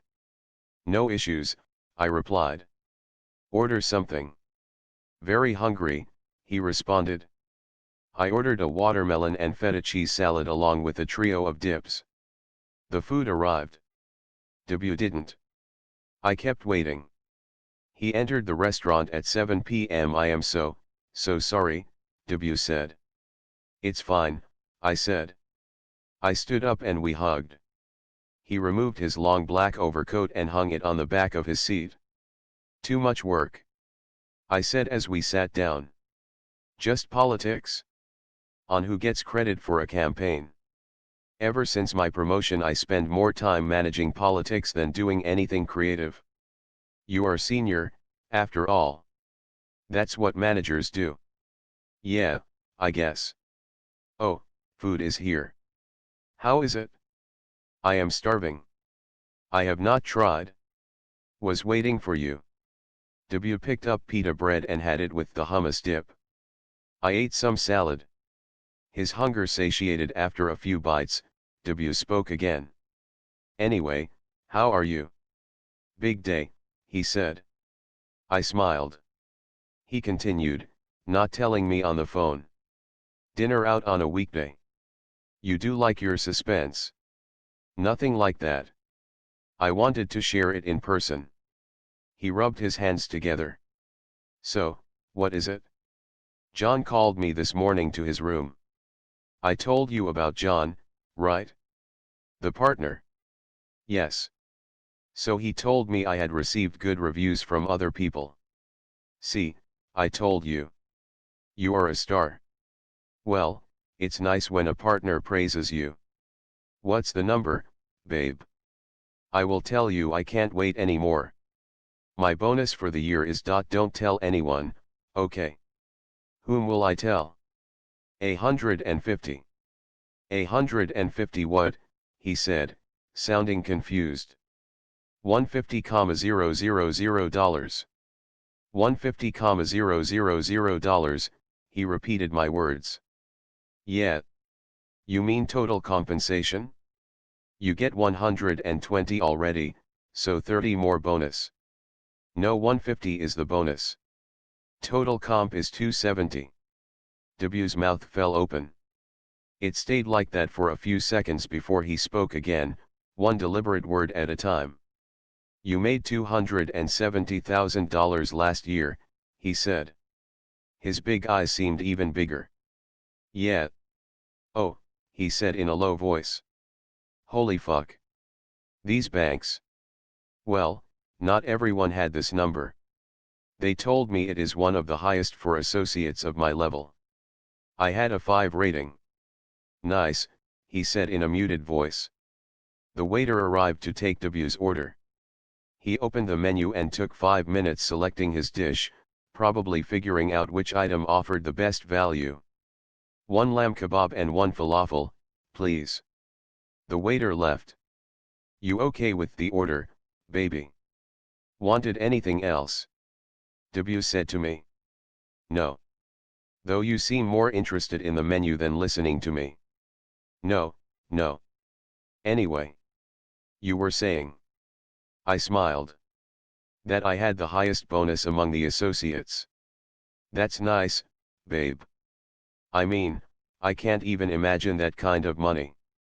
You know, I barely reached an 80,000 compensation even after the promotion. Why does he have to tell me his salary now? I already know it. You are doing very well too, I said. I regretted saying it the next instant. Why did I have to add a reassuring and patronizing, you are doing very well too? As if telling a kid who is second in a race, you ran well too. Thankfully, I don't think he noticed. I continued, there's no doubt you are awesome at BBDO. You are one of their best. People are stupid in my company. You won't believe what happened in this campaign. Okay, what just happened here? Why has it become about him? Isn't this, like, my big moment? The waiter arrived with a bottle of red wine. W looked at him, surprised. I ordered Greek wine to celebrate my big bonus. A whole bottle. I signaled the waiter to pour us 2 glasses. Cool, he said. Nice. Cool. Nice. Will this guy ever move on from these words to say something more substantial? The food arrived. His face lit up. This lamb smells so good. Baby, you pick the best places.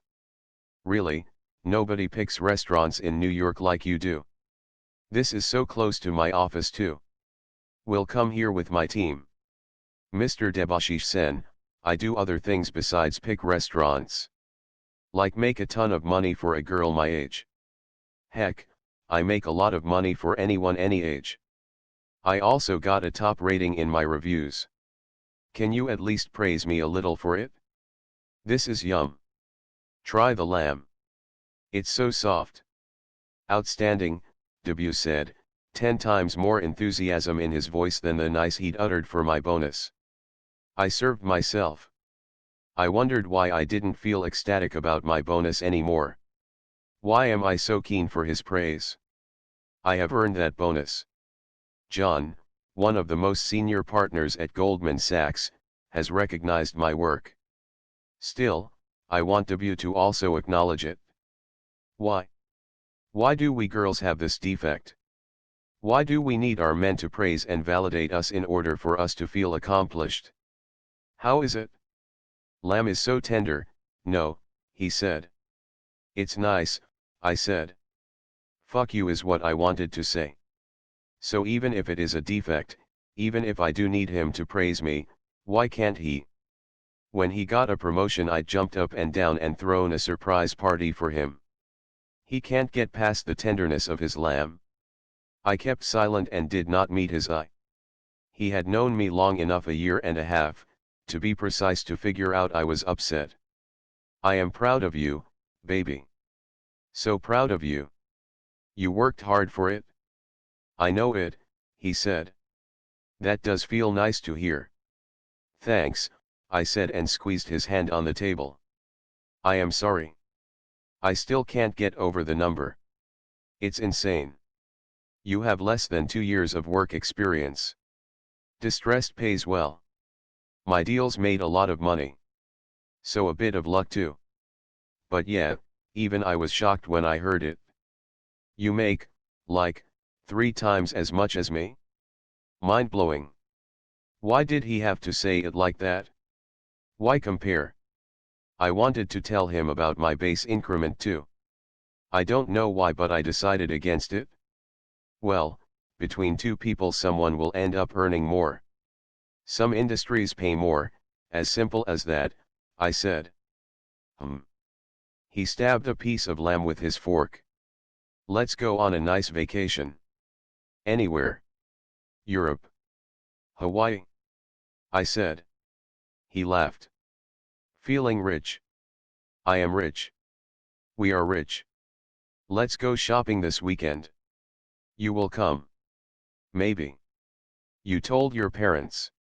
I will. I will call Mom when she wakes up. They will be so happy. I hope so. I wanted them to buy a Honda City. I think I will ask them to get an even better car. You are a great daughter. They will be so proud of you. Thanks. Debut, I have one question. Yeah. Are you proud of me? For real? Yeah, I am. We looked into each other's eyes. Together, we had made a place for ourselves in this new city. We had not only survived, but also thrived. He had been promoted. I had done well. We were good for each other. I held on to his hand. He cleared his throat to speak. I wondered if he would say something romantic. Sorry, but are you going to eat that last piece of lamb? He said. $150,000. So $1.5 lakh, I said on the phone to my mother. Tell me in rupees, she said. It is 45 to the dollar now. So, around 70 lakhs. That's your bonus. I heard a vessel drop. I am sending some money to your account. Please go shopping, I said. You had a 70 lakh rupees bonus, my mother repeated. Yes. In addition to your salary. Yes. What kind of work do you do anyway? What is that supposed to mean? I have never heard anyone earn that much. I told you, I am in distressed debt. So we work with companies in trouble. How can you make money if those companies are in trouble? I laughed. We do. Is Dad around? Yeah, she said and shouted out for him. Listen. Come here. Your daughter made 70 lakhs. Her voice could probably be heard across the whole colony they lived in. So much for Goldman's confidentiality clauses. I narrated the entire bonus story and calculation to Dad. After a minute of stunned silence, he spoke in an emotional voice. Even the SBI chairperson doesn't make that much. You are 24 years old. My little girl has become such a big shot. I found it difficult to hold back tears. I am still your little daughter, Dad. The one who held your finger on the way to the school bus stop. You are my sweetest little one, he said. Remember you used to tell me to stand on my own feet? To not worry about anything else, to just do the best I can? That's all I did, Dad. I heard him sob. My father cries more than all the women in the house.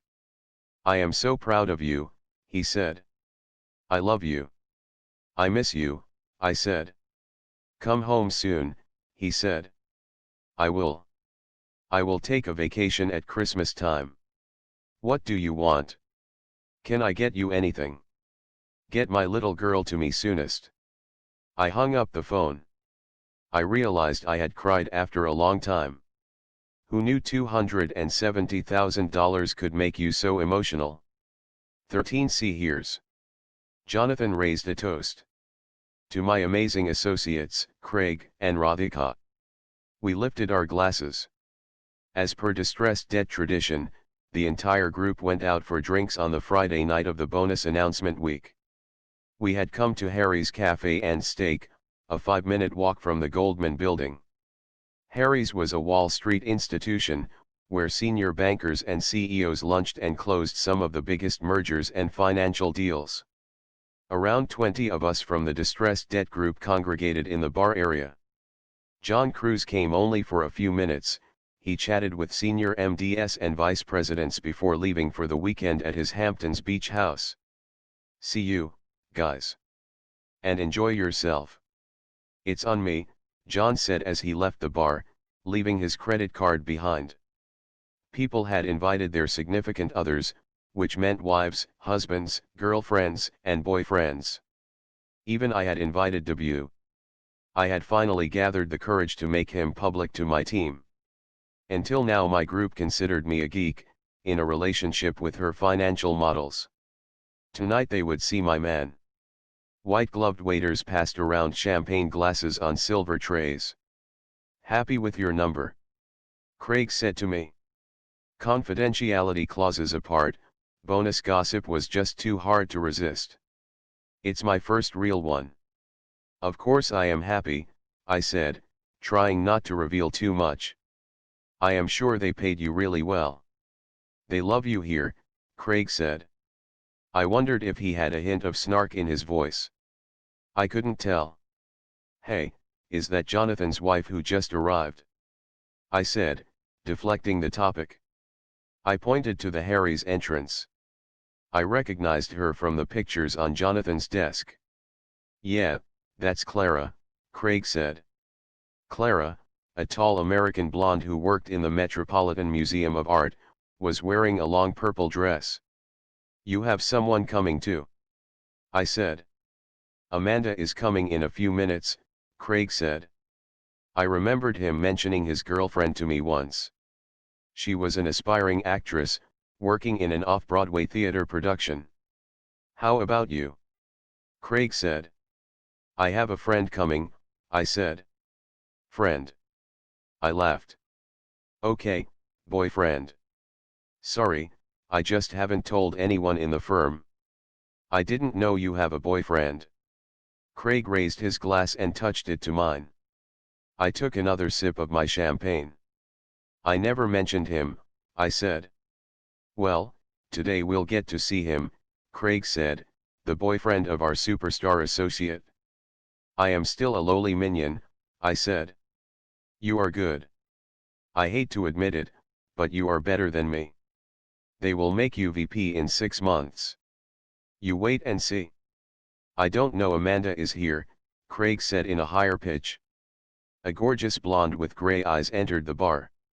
Everyone in the group, men and women, paused their conversations to look at her. She had curly golden hair, and her makeup was impeccable, oxblood lipstick and smoky eyes. She came and hugged Craig. For a few seconds, despite being an associate, Craig became a superstar in the room. I checked my phone. Still stuck at work. Sorry, W had messaged.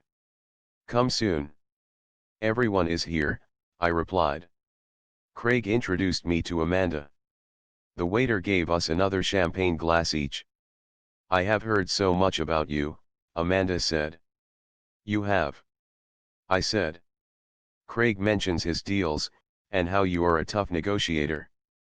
And that you are really good, she said. I laughed. I am not. I get lucky sometimes, I said. Well, that is how I take compliments. I don't say thank you. I just deny the compliment. I love the color of your skin, Amanda said. Really? I wish I had yours, I said. She laughed. All the men around us noticed her laugh. So I hear you are an actor. I said. Yeah. Doing a small theater part right now. Auditioning for television and movies. It's hard, though. So I also work as a part-time piano teacher. You are so pretty. I am sure it will work out, I said. Too many pretty women in New York, Amanda said. But you are the prettiest, Craig said and kissed her on top of her head. She giggled.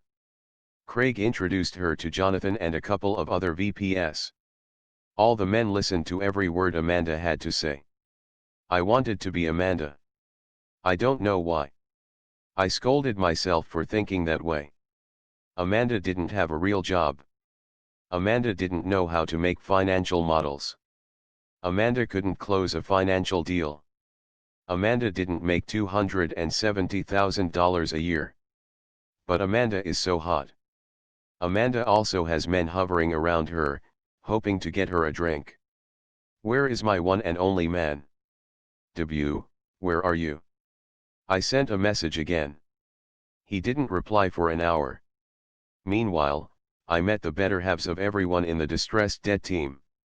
I finished 3 glasses of champagne. The wooziness in my head told me I needed to slow down a bit. W called me at 9:30. Where are you, W? Everyone is leaving. Did you get my message? I said. Yeah. Shit happening at work. I will tell you about it later. I could hear crowd noises around him. Where are you now? I said. I came downstairs for a drink with my team. W? You were supposed to come to my office party for drinks tonight. I wanted to introduce you to everyone. Stupid politics happening. I have to talk to people. I will come. When? In an hour. It'll be over. Really, W? You had to do your office stuff on the one day I call you. I got stuck. I can't tell you the backstabbing that happened here. W, I said, my voice confident after the champagne, I don't care about your office right now. You said you would come. I thought I might. Listen, it's just bankers, right? It's anyway not my scene. Really? I am a banker too. You are different. But they talk about money and deals and W, they are people too. Today, everyone has come with their significant others. I told Craig you are coming. What do I tell him? That I am stuck at work. What else? So they'll think I made up my boyfriend. What? Nothing. Bye. So should I come in an hour or not? Don't. Drink with your backstabbing colleagues. It's okay. Bye. I hung up. I picked up a glass of champagne and knocked it down bottoms up. Jonathan noticed me. Someone doesn't like to go slow and savor their French bubbly, he said. Hey, Jonathan, I said. Craig told me your boyfriend is coming. Is he here? Would love to say hi. He's stuck at work, sadly. Oh, that's unfortunate. What does he do? I don't know what the fuck he does, I wanted to say in reflex.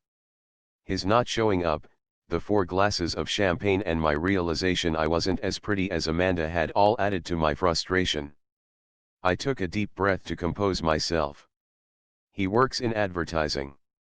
On Madison Avenue, I managed to say. Oh, nice. The creative type. I guess. The banker and the creative. Interesting combination. Yeah. Where's your wife? He introduced me to Clara, who told me she couldn't believe how hard we all worked. 45 minutes later the crowd frittered away from Harry's. In smaller groups, people left for their own respective dinner plans. I had none. I walked out into the freezing cold and tried to find a cab. I couldn't, given it was Friday night. I walked into the subway and looked at my phone. W had not called or messaged. Dizzy with alcohol, I realized I had not eaten anything for a long time. I came out of the train station. On the walk home, I picked up a pizza slice for myself from a small takeaway deli. Even in my incoherent state, I wondered if that idiot W had eaten dinner. I packed another slice for him, just in case. I reached home. W was sitting on the sofa, hypnotized by ESPN. What the. You are here? I said. He stood up and came forward to help take away the pizza boxes and my handbag. I removed my winter coat and placed it on the hanger. I just arrived. 10 minutes ago. Honest, he said. You ate dinner? I said. No, not really. Just some bar snacks. Come, let's eat. I got pizza, I said. Thanks, baby. Don't baby me. Just eat. What? You upset? Everything okay? Is he a moron to ask? I didn't respond. We sat facing each other at our small white dining table in the living room. I took out the pizza slices from the boxes and put them on plates. Strings of molten cheese hung from slices. Looks yummy, he said. I looked at the cheesy pizza slice and thought of Amanda. I bet she doesn't eat this stuff. No wonder she looks like she does. My anger multiplied at the thought of eating this calorie bomb dinner. I pushed my plate away. What, baby? W said, mouth stuffed with food. I am not hungry. Why? I can't eat this. Too fattening. You only bought it, baby. Yeah, because I am stupid. Okay. And stop calling me baby. W put his pizza slice down. Listen, I know you are upset. I didn't come to your party. But I had a really rough day. So it is about you now. I said. They took me and 2 of my juniors off the Under Armour account. What? How? I said. That was your account. I told you. Politics. They called it a reshuffle. However, they stole it from me. It all happened today. They announced it today. But they had plotted against me for months. All planned. Sorry to hear that. You still have other good accounts, right? I am fucked. I didn't know what to say. He had told me about the politics in his group for months. The initial excitement W had had about working in advertising had disappeared. Many in his team often excluded him from client meetings, a worrying sign. What were you doing outside the office then? I said. I was with my people. Trying to figure out what happened. Did you? They fucked me. What is there to figure out? So you could have come for my office party instead of a drink with the boys after work. Radhika, is your office party all you care about? No. But I am wondering if you care about me at all. What do you mean? So I didn't come to a stupid banker thing. Big deal. I stood up and slammed my fist on the table. It was not a stupid banker thing. It was my thing. I got a huge bonus this week. This was the celebration. I wanted you to meet my team. I wanted them to meet you. Don't you get it? Sit down. Can we eat dinner? He said. I don't want to eat, I screamed. Don't throw a tantrum. Are you drunk? No, I said. A bit high. It doesn't matter. I can still think more clearly than you. What? You need to change your job. Every day you bicker about the politics. What are you going to do about it? I don't know. Of course you do. Are you happy at your job? Not exactly. However, you are stuck there. So you need to go out there and apply again. BBDO is prestigious. How to leave it? Screw prestigious. If your group is not good, change. There is stuff happening in digital advertising. You tell me about it so much. Find a job in that. I can't. It's not easy. And they are start UPS and uncertain whatever, W. So stay here, fine. But quit complaining so much. I can't even share and vent with you. You can. But at some point, do something about it. You don't, W. You don't do anything about us. You don't do anything about the job you don't like. What do you mean I don't do anything about us? My mother calls me every week. She wants me to start looking at boys. I tell you every time she says that. Do you ever take the hint? He kept quiet. I had brought out all the touchy topics at one go. You have seen how my career is going at the moment. If only it was okay, I would have thought about it. So do something about the career, W, I said. I left the room. I took a shower and went to bed. I switched off all the lights. W changed and slid into bed next to me. He placed his arm around me. I brushed it aside. Come here, baby, he said. Go to sleep, I said. 14WE made a $10 million investment. We will now recover $36 million, I said. I made my final comments on the last presentation slide. We had invested in City Properties, a Manhattan real estate firm gone bust. Fortunately, the property market had improved after our investment and we tripled our money. Fantastic. We should sell. Now that is what I call a home run, John said. What a deal. Well done, Radhika. Jonathan and Craig guided me through it all, I said. I came back to my seat. I called W. I wanted to tell him about John's praise. Hey, he said. What's up? Just working on a pitch. I don't think we will get it, though. How about you? W said. I am at work. Another deal closed. You called for a reason. Yeah, I said. However, at that moment I didn't want to tell him my success story. Perhaps it was better not to share it than to do so and not get an enthusiastic response. What is it? Well, I said and wondered what to say next. Why was I hiding my success from him? I just had a good day at work, I said. What? Managed to make more money. He laughed. He was being funny. Still, I didn't like what he said, or maybe it was just his tone. I ignored his barb. No, just. I don't know. I just felt good. Grateful for what we have. We should be grateful, no, W. We have so much. We have independence, jobs, health, family, a great city we live in and love. We have love. It's a lot to be grateful for, isn't it? Yeah, baby. We do. He sounded like he was about to yawn. That's sweet. Anyway, I better go back to my pitch. Sure. Sorry I disturbed you.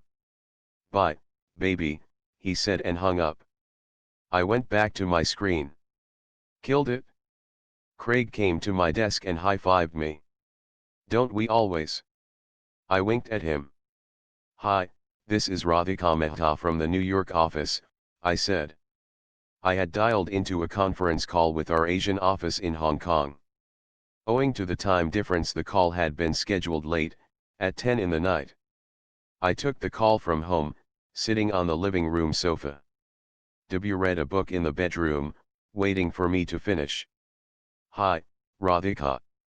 This is Peter Wu from the Hong Kong office," a voice on the phone said. "Josh Ang from Hong Kong," came another one. "Jonathan from the New York office," Jonathan said. I placed the phone on speaker mode so I could have my hands free. I had made myself a cup of mint tea, and cupped it in both hands.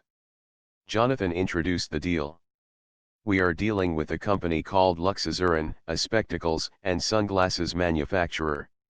Radhika has already sent out the info memo. Currently in trouble, has no cash. The only assets are some factories in China. Goldman Sachs excelled in working together across offices. While the deal came from New York, we would engage the Hong Kong office to help us out. Josh and Peter would visit the company plants in China to see if the factories actually existed, and if they had any value. Client is saying the factory is in Shenzhen, just across the border from Hong Kong," I said. "Easy then. We could do a day trip," Peter said. "That would be good," I said. "They are saying the factory is in the heart of town, and if we close it down we could rezone into residential use and sell apartments." As I finished my sentence, W tiptoed into the living room. I placed a finger on my lips to signal him to be quiet. He nodded and pointed at the fridge. He walked up to the fridge and took out a cup of strawberry yogurt. He offered me some. I declined and sipped my tea. I smiled at how domesticated we had become. He could be in the kitchen doing his thing. I could sip my tea and work. I sent him a flying kiss. He smiled back. I tuned back into the call. "Shenzhen is growing fast. Depends on the location and local permissions." "What about the workers?" asked Josh, a VP in the Hong Kong distressed debt group. W sat at the dining table and ate his snack. The call continued on the speakerphone. 200 workers. If we continue the manufacturing they stay, I said. Though if we keep the business running it is only worth 40 million. If we sell the land for apartments, it is 70 million, Jonathan said. Wow, Peter said, huge difference in value. Yeah, so obviously we want the workers out and to explore the land sale option, I said. Okay, give us a few days, we will make a visit and revert, John said. Hope we get good news, I said. The call ended. I hung up and shut my laptop. I noticed W.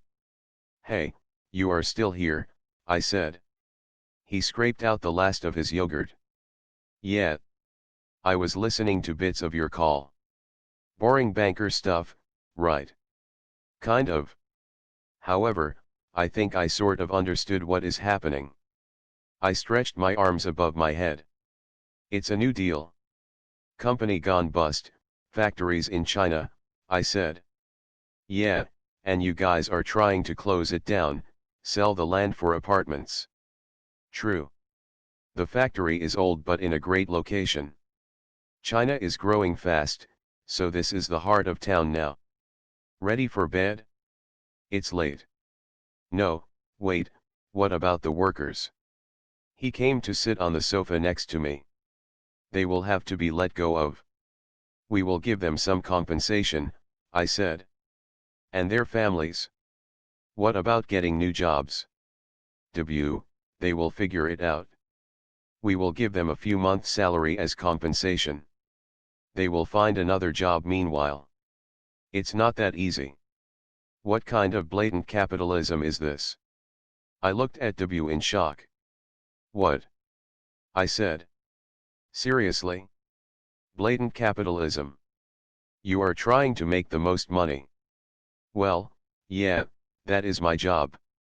We invest money, so we want good returns on it. But why do you have to fire people? I rolled my eyes. Is this a Bengali communist thing? Bengalis love communism, Right. I don't know. It just feels wrong, what you are doing to make money. I am not doing anything wrong. We are doing what is legally possible and trying to generate maximum value. To make some rich Goldman Sachs partners even richer? What about the workers at this factory? W. Goldman Sachs has not created trouble for the workers. The company management screwed up, borrowed too much money, ran their business badly and went bankrupt. Hence the workers suffered. We are simply there to clean up the mess. Like vultures. They could say they have come to clean up when they are actually feeding themselves. That's not such a nice analogy, but yes. You could say that. Yes, even in the financial system, you need the mortuary. You make money doing this. So? We also take huge risks. Nobody wants to touch these companies otherwise. I finished my tea. I went to the kitchen sink and washed the cup. W came up behind me. You like your job? I turned to him. Yeah, W. I love it. I am good at it. It's exciting. I am learning so much. It's a great firm. I am paid well.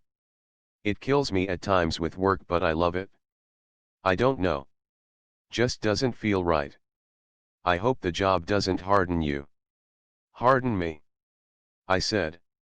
What are you talking about? You were this sweet, innocent girl when I met you. You had a soft side. I still do.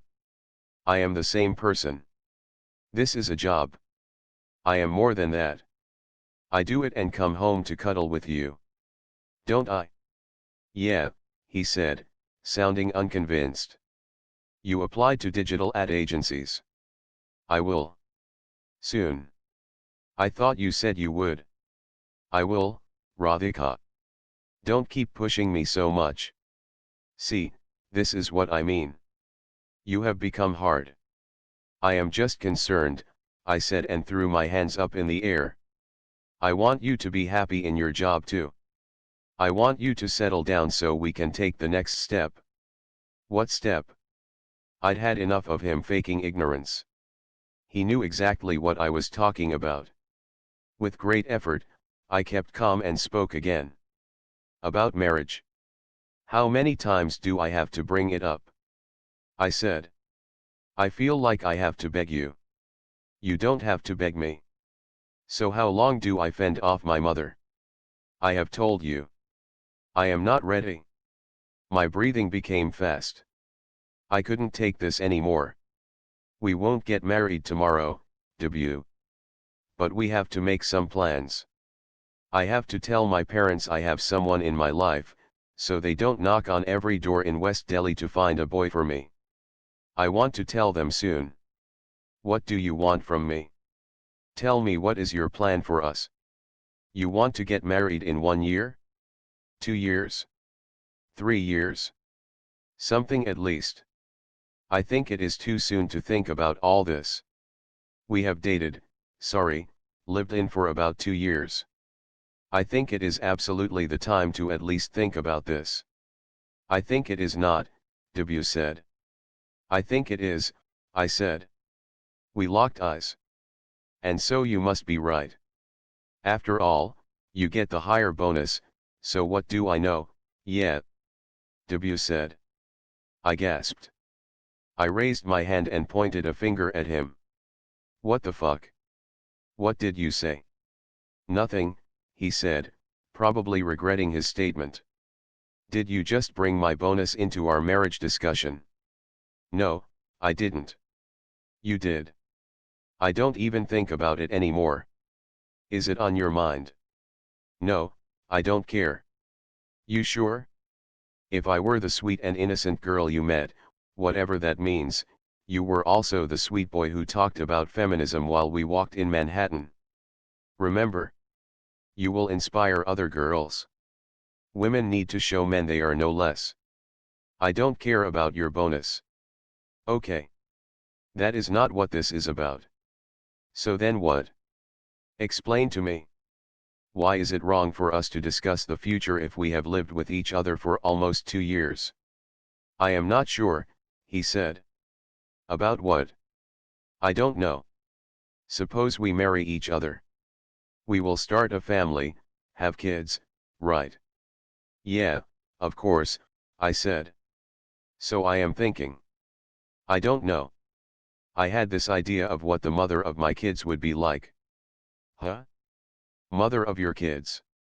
I said. Sometimes, W talks such wacko stuff, I wonder what they smoke in their ad agency offices. Yeah. It's important, right? What kind of mother I want for my kids, W said. Sure. I want a good father for my kids too. Can you come to the point? So are you going to keep working like this or leave work once you have kids? I don't know. I haven't decided yet. I'd like to work if possible. You think you can? Let's see. We'll have to work it out. If I make as much money as I do, I can afford full-time help, take a house close to work, have our parents come. He interrupted me. See, this is what I am not sure about. What? When you talk in such practical terms. What do you mean? Like, if you are like this, in this hard job, fire the workers kind of role, would you even be affectionate towards our kids? What the fuck, W? I shouted. See, now you are losing it. Then you say you want to discuss things. This is not a discussion. You are talking bullshit. Making sweeping judgments. I am not. Okay, I like you. I love you. But I want my kids' mother to be at home for them. Maybe I will be. If needed. See, you are not sure. You have this hi-fi mega-paying job. My job will have nothing to do with my commitment as a mother. Do you get it? We stared at each other in silence for about 30 seconds. He finally spoke again. I don't think I can do this. Really, I can't. My heart stopped for a second. Did he just propose a breakup? Oh my God, had the only man who ever loved the unlovable me threatened to leave me? I turned my volume down and spoke in a calm voice. W. What's the matter with you? Why are you being like this? He shrugged. Work stress. No, is it the call? Listen, this is the distressed debt business. Don't get so affected. It's business. Not only that. I checked the time.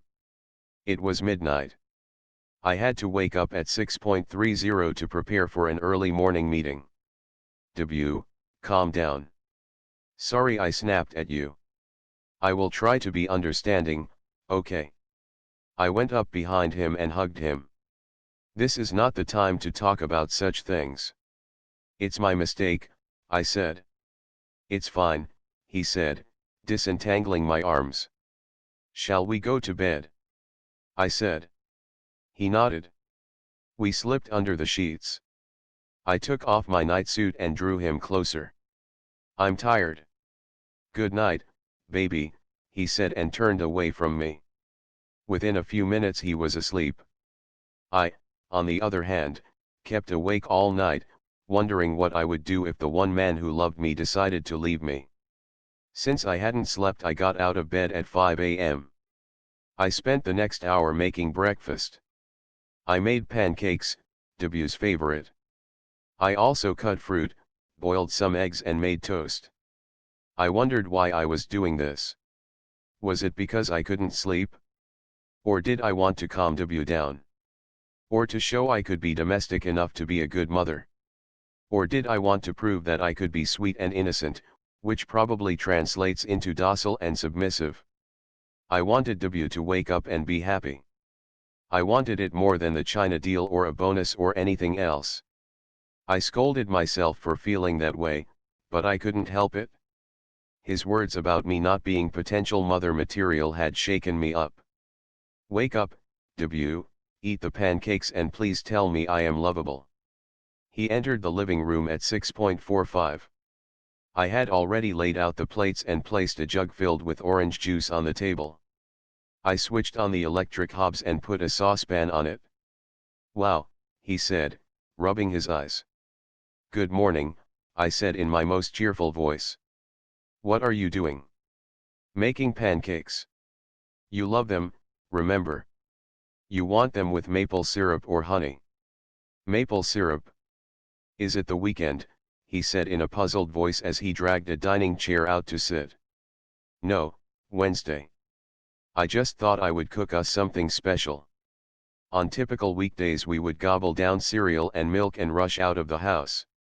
I put a plate of blueberries, raspberries, and blackberries in front of Debut.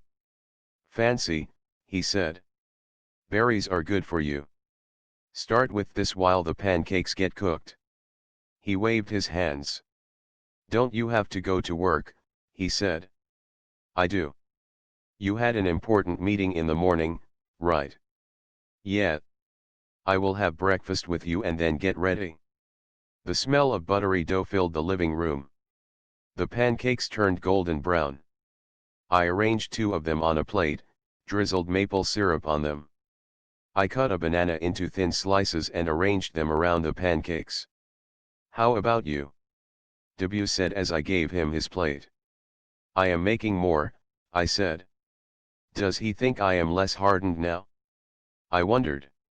He ate in silence, perhaps wondering if this was a dream. I made my pancakes and sat in front of him. They are delicious, he said. Thank you. I should say thank you. You put in so much effort. What time did you wake up to make all this? 5. Just an hour earlier, I lied. I hadn't slept at all. You do look tired. It's okay. I will be fine. I cut a piece of pancake. Radhika, I want to say something, Debut said. I know you will say sorry. It is okay, I said to myself. He must feel guilty now after he saw how much I care for him. What? This is really sweet. Thanks. So are you. A sweet gesture for my sweet boyfriend. Thank you, Radhika. This is really sweet, but what? Today you are making breakfast like this. This is awesome. But I am not happy. Not happy about what, baby? Us. Why? Is this about last night? We were both angry, I said. I found it difficult to swallow the slice of banana in my mouth. It's not just about yesterday or about being angry. I have been thinking about it for many days. Weeks, actually. Really? And you didn't discuss it with me? I said. I felt a little stupid about cooking all morning. There is nothing to discuss. I know I am not happy. You are bored of me. Don't be stupid. So. I am being calm, okay. But I have an image of the wife I want. The mother of the kids I want. I am not judging you, but I think I want a housewife. What? I said. My fork almost fell out of my hands. It's what I have seen growing up. I go to work, make the money. Wife takes care of the home. Simple needs, happy family. What are you talking about, Debut? Didn't you say women could achieve anything today? Didn't you encourage me when I had to apply for distressed debt? I did. I still admire you. I respect all women who achieve big things. I think it is great, but you can't be with them. I don't know. Maybe not. Maybe I could. But you made me think about marriage and I did. I visualized a future home. I would like my wife to be there for me and my kids. And I can't be that. Will you leave your job? Why, Debut? Why do I have to leave it? I like it. It's rewarding and fulfilling to me. What about the home? What about the home? You are going to work too, right? Why can't I? Oh, so you want to work and I stay at home. I didn't say that, but why do I have to choose one of the two? I get it. What, Debut? You make more money. I should quit my job, right, not the high-flying you. Will you stop it? Stop calling me high-flying or whatever. When you do well, I am happy for you. Am I not? Why can't you be? He looked at me once and then sideways. I let out a deep breath and spoke again, as calm as possible. Nobody needs to quit if they don't want to. We can still have a good happy family, I said. W kept quiet. I could tell my words did not convince him. Say something, I said, putting my cutlery down. He remained quiet, continued to eat in silence. Tears welled up in my eyes. I wiped them with a tissue. He placed his hand on mine. Don't cry, he said. Don't make me cry and then say don't cry, I said, my voice breaking. Leave all this banking and morning meetings. You are stressing yourself out. I am fine, I said as I continued to cry. I am fine. You are this simple Indian girl. You need to love and be loved. Yeah, I am, I said, sniffling as I composed myself. I will take care of us. Don't you just want to be there for me and our future kids? I checked the time. It's 7:20. I really need to rush. I walked towards the bathroom. W spoke behind me. See. This is what you do. I am discussing something with you, he said. I turned to him at the bathroom door. I have a morning meeting. I am presenting a deal. I told you.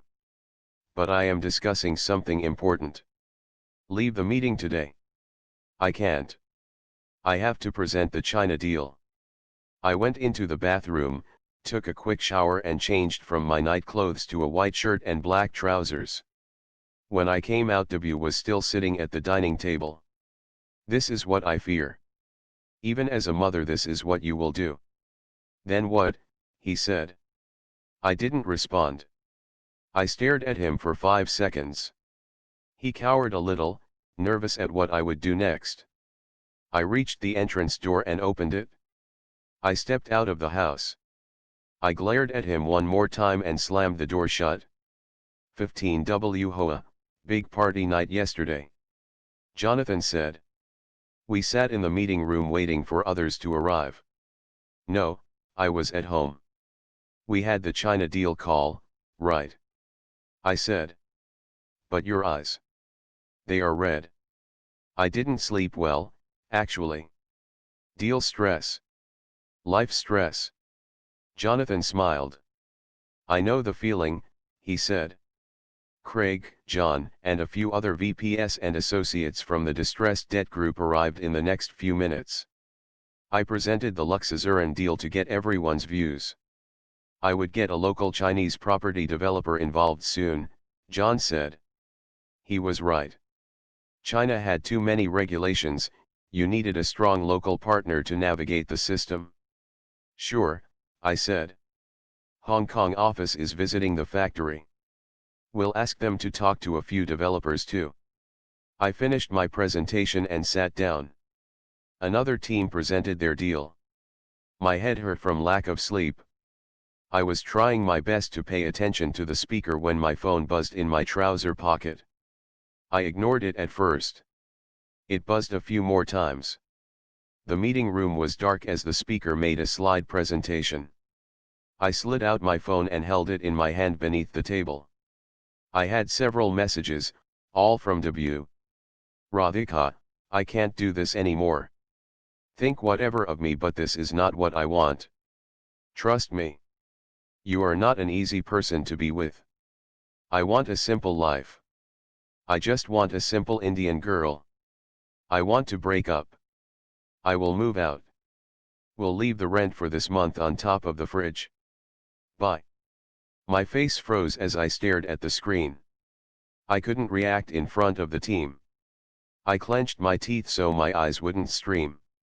Excuse me, I whispered to Jonathan next to me and stood up.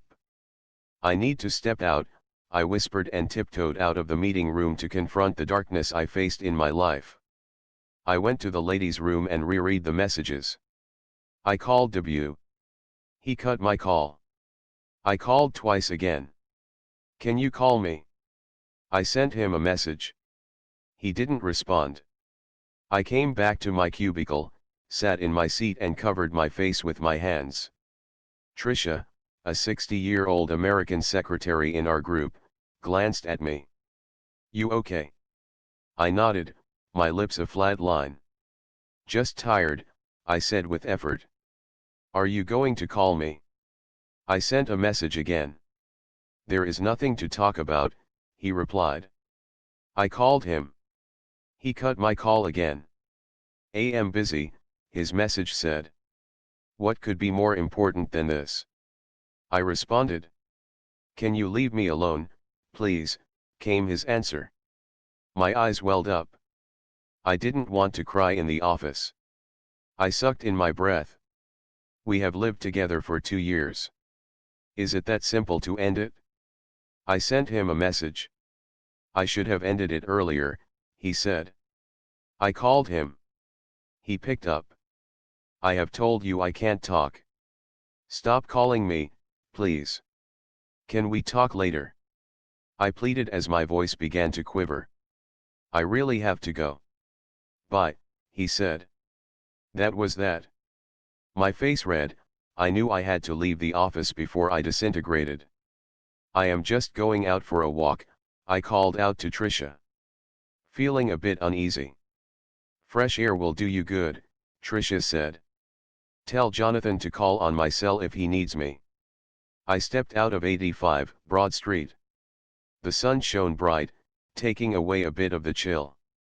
It was a beautiful day weather-wise, but it felt like my worst day in New York so far. I felt like calling him again, but resisted the temptation. I kept staring at my phone, hoping he would call me back. He didn't. I roamed up and down Wall Street a dozen times. I didn't have anyone like W in New York. Sure, I had some friends at work and outside. However, I couldn't imagine the city without W. Maybe he is just upset, I told myself. But he had seemed so cold and firm when he spoke to me. I went back to work after an hour. I somehow finished the day. I didn't eat any lunch. I left the office at 5 in the evening and took the subway back and reached home. I switched on the lights of the living room. I went to the bathroom. I saw the counter didn't have W's perfume or his beard trimmer. The clothes hook in the bathroom did not have any of his clothes. I went to the bedroom, opened the closet, nothing. I felt like someone had kicked me in the stomach, hard. No, this is just a nightmare. I didn't sleep all night, so I am imagining all this. I sat on the bed and stared at the empty closet. Then I cried. And cried. Till my eyes were as empty as W's cupboard. Please, W. The house is so empty without you, I said. I held onto the pole in the subway compartment. W had left home 5 days ago. I had called him every day, trying to convince him to come back. It is your house. You stayed there alone before me, right? W said. Yeah, but now it is our home. It's not. It's rented. Too much rent, if you ask me. The train shook as it shifted tracks. I found it tough to balance myself. You know what I mean, I said. It's okay. You will get used to it, he said. I can't. Please, W. Don't you miss me? I said. A part of me felt horrible for groveling before him like this. I teared up in front of everyone in the subway. I am just a habit. Trust me, W said. My stop has come. I will call you from home, I said and hung up. It gave me an excuse to call him again after a while. Maybe he would be convinced this time. How desperate are you? Mini-Me said. Yes, so I am a little desperate, but only for love.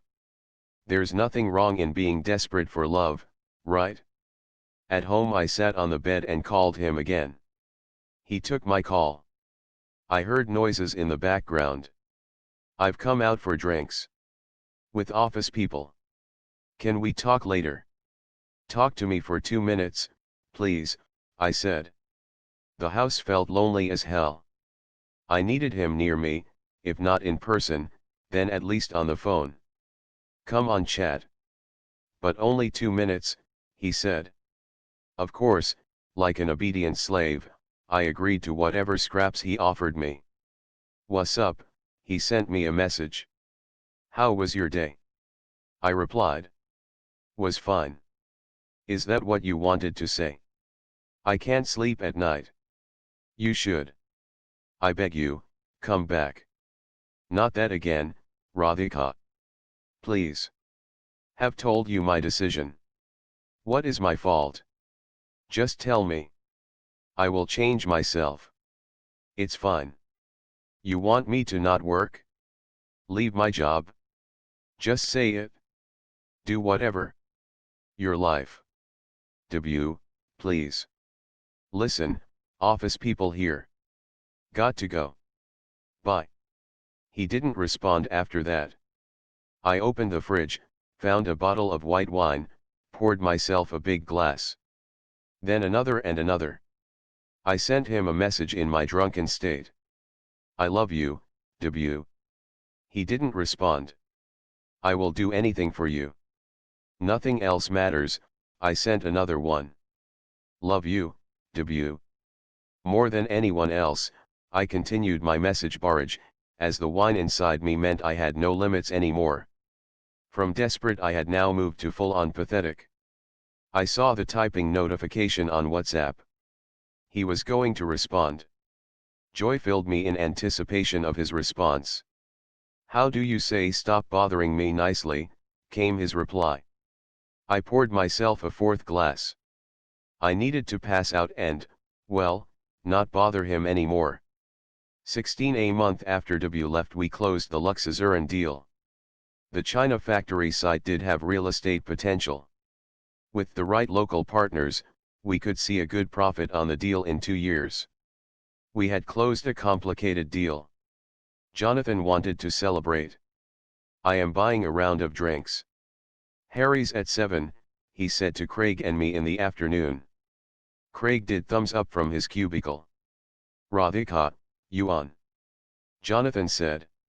I gave him a blank stare. In the last month I had worked on autopilot. I showed up at the Goldman office in the morning, sat in my seat, worked on my computer and left post 8 in the evening. I wanted to reach home as late and as tired as possible.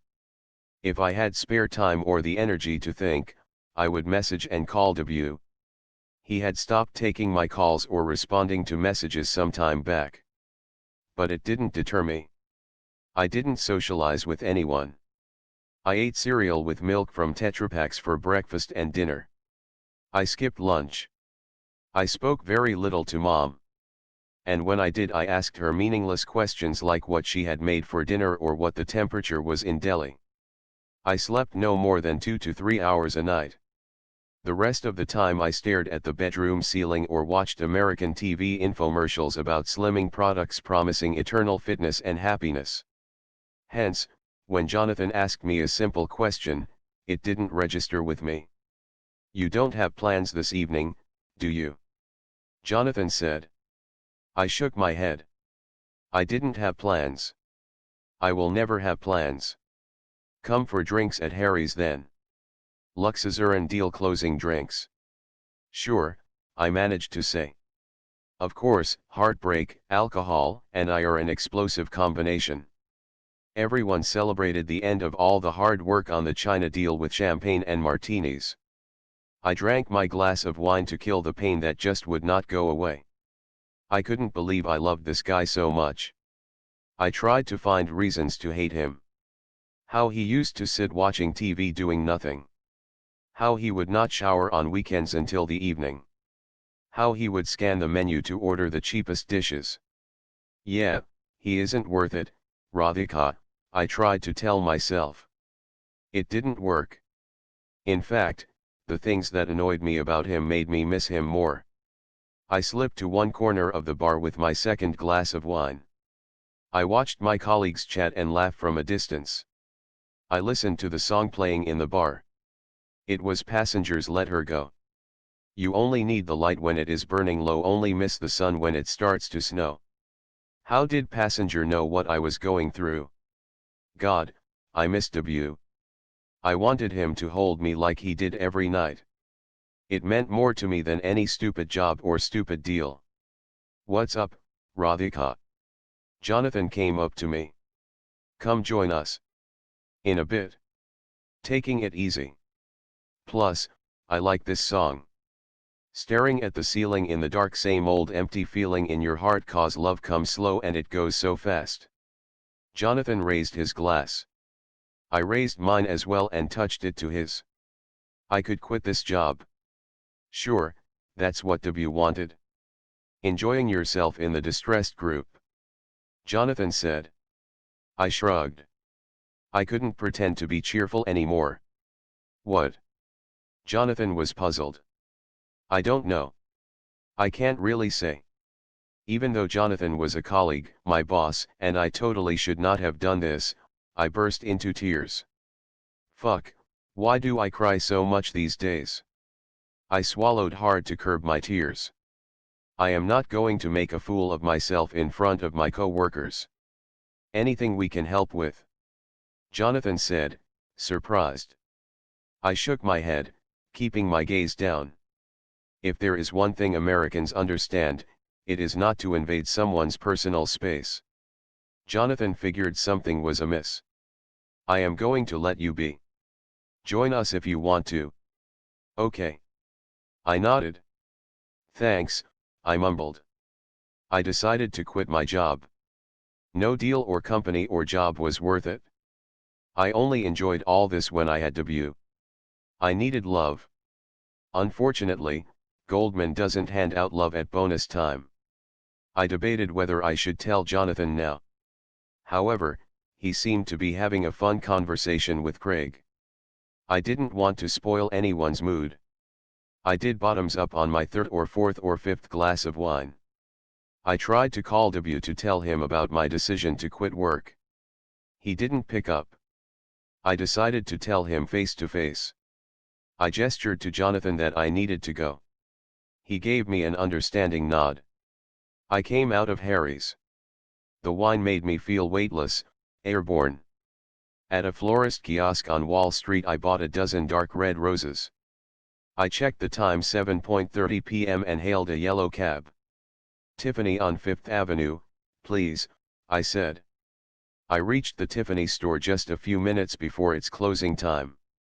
Rings, for men, I said.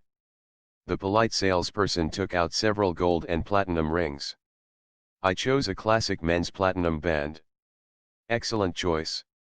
That would be $2,000, the salesperson said. I took out my credit card. Thank you. Would you like it gift wrapped? He said. Yes, please, I said. I rushed out of the store and hailed another cab. Brooklyn Heights, please. The taxi took the FDR, crossed Brooklyn Bridge and entered Brooklyn. It took me 40 minutes to reach W's building. He had moved back to his apartment with his old roommates. The elevator of his building had shut down for temporary repairs, so I climbed up the 5 floors to reach his apartment. I was about to ring the bell but paused. I wanted to give him a complete surprise. I had come with news of a resignation, a bouquet of roses and a ring. I wanted him. I was ready to be his girl, just the way he wanted me to be. I lifted the potted plant outside his flat. I found a bunch of house keys under it. I opened the door. It was dark in the living room. I switched on the lights. I wondered if anyone was home. 2 bedrooms had their doors ajar. These belonged to W's roommates. I walked up to the 3rd bedroom, his. I could hear music. Yep, W was inside. I knocked twice. I don't think he heard it. Had he gone to sleep while listening to music? I checked the house keys. I tried them one by one on the bedroom door with my right hand, since I held the bouquet and the blue Tiffany box in my left. One of the keys worked. I gently opened the door. I just wanted to slip into bed with him. A tiny bedside lamp was switched on. It took me a second to process what I saw. W and a white girl lay there naked, intertwined with one another. I couldn't breathe. In hindsight, I realize I should have shut the door and dashed out. Instead, I froze. "What the fuck?" W said as he saw me. Sorry, oh fuck," the American girl said as she saw me. She had a large tattoo of a bird on her left upper breast. She also had a pierced upper lip. I don't know why I stood there and noticed all this and did not just run out. "Radhika," W said. I started to shiver. "You know her," the girl said. "Huh?" W said as he visibly wondered what to tell her. "Used to." "What are you doing here, Radhika?" "Nothing," I said. My face was on fire with embarrassment. What the hell was I doing here anyway? With a bouquet and Tiffany box in my hand? Then, in a second, I was gone. I turned around and ran out of his house. I don't know if he came after me. I don't think he did. Not that I looked back. I simply ran and ran, down the stairs and on the empty streets. I wanted to disappear into thin air. In the middle of the road I prayed for a cab, but none came. Don't cry, don't cry, Radhika," I mumbled, rocking myself. I had to keep it together until I reached home. Or at least until I found a taxi. My hands trembled, my knees wobbled. "Don't, Radhika," I said out loud even as I let go. My legs felt weak. I kneeled down on the road and cried. I didn't just cry, I howled. A couple of people from the ground floor apartments peeped out from their windows to look at me. I didn't care. Where did I go wrong? I looked at the sky. I am sorry, God, but what wrong did I do? The image of W with the tattooed white girl wouldn't vacate my head. An NYPD police car came up on the road and stopped near me. "You all right, lady?" a cop spoke to me from inside the car. I looked up at him and nodded. "You live here?" "No." "Tribeca. You want to go home?" I nodded.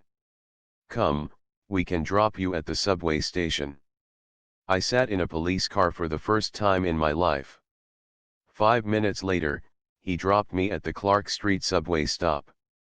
I swiped my Metro card and took the number 2 train to Chambers Street. Like a corpse I reached home. Once inside, I sat on the sofa and looked at my hands. I still had the bouquet and ring. I threw them on the floor and called home. "I miss you, Mom," I said. My mother sensed my sad, tired, and devastated state. "What happened, Beta?" "Nothing." "Say what happened." "Nothing. Just homesick." "We miss you too." "I love you, Mom." "Love you too, Beta." "It's late, sleep now." "Good night, Mom." I lay down on the sofa and passed out. "Hey, what's up, deal maker?" "Come right on in," John said as I knocked at his office door. I came in and sat down in front of him. "So, Jonathan told me," John said. "Yeah, I figured," I said. "Personal reasons," John said. I nodded. I had sent in my resignation. I had really tried to get back to normal. But New York wouldn't let me. Every street, every nook, every inch of Manhattan made me think of him. Hell, I was such a wreck that every advertisement hoarding, because W worked in advertising, you see, made my heart sink. Every restaurant menu took me back to dinners with him. Even in my own house, the kitchen, the couch, the bed, everything screamed his absence. I had no plan for the future. I only knew I couldn't bear to be a minute more in the city, where I had loved and lost the only man who loved me. I looked out of John's window. I saw the Hudson River, and the buildings of Brooklyn past it. Brooklyn, the word itself made my eyes well up. I swallowed hard. I hate girls who cry in the office. let alone in front of a Goldman Sachs partner. Don't be a crybaby, I scolded myself. Can I have some water? I said instead. Sure, John said. I poured myself a glass of water, took a slow sip, but the tears slipped out anyway. I lifted the glass higher to cover more of my face. It didn't help. My body shook as I started to cry. Some of the water spilled on his table. I am sorry, I said. It's okay, John said. He passed me a box of tissues. If this were an Indian office, the boss would have asked 5 times what happened, and would require all the gory details. In straight-laced America, no matter what, they let you be, unless you want to share. I hope you feel better, John said as I wiped my face. I nodded. Listen, I am not going to tell you what to do. However, you do know how much we value you, John said. Yeah, I said, staring at the glass before me to avoid eye contact. So if there is anything we can do to keep you. If you need a long break or time off, anything. I shook my head. What next? John said. I have no idea. Leave New York. Maybe go home.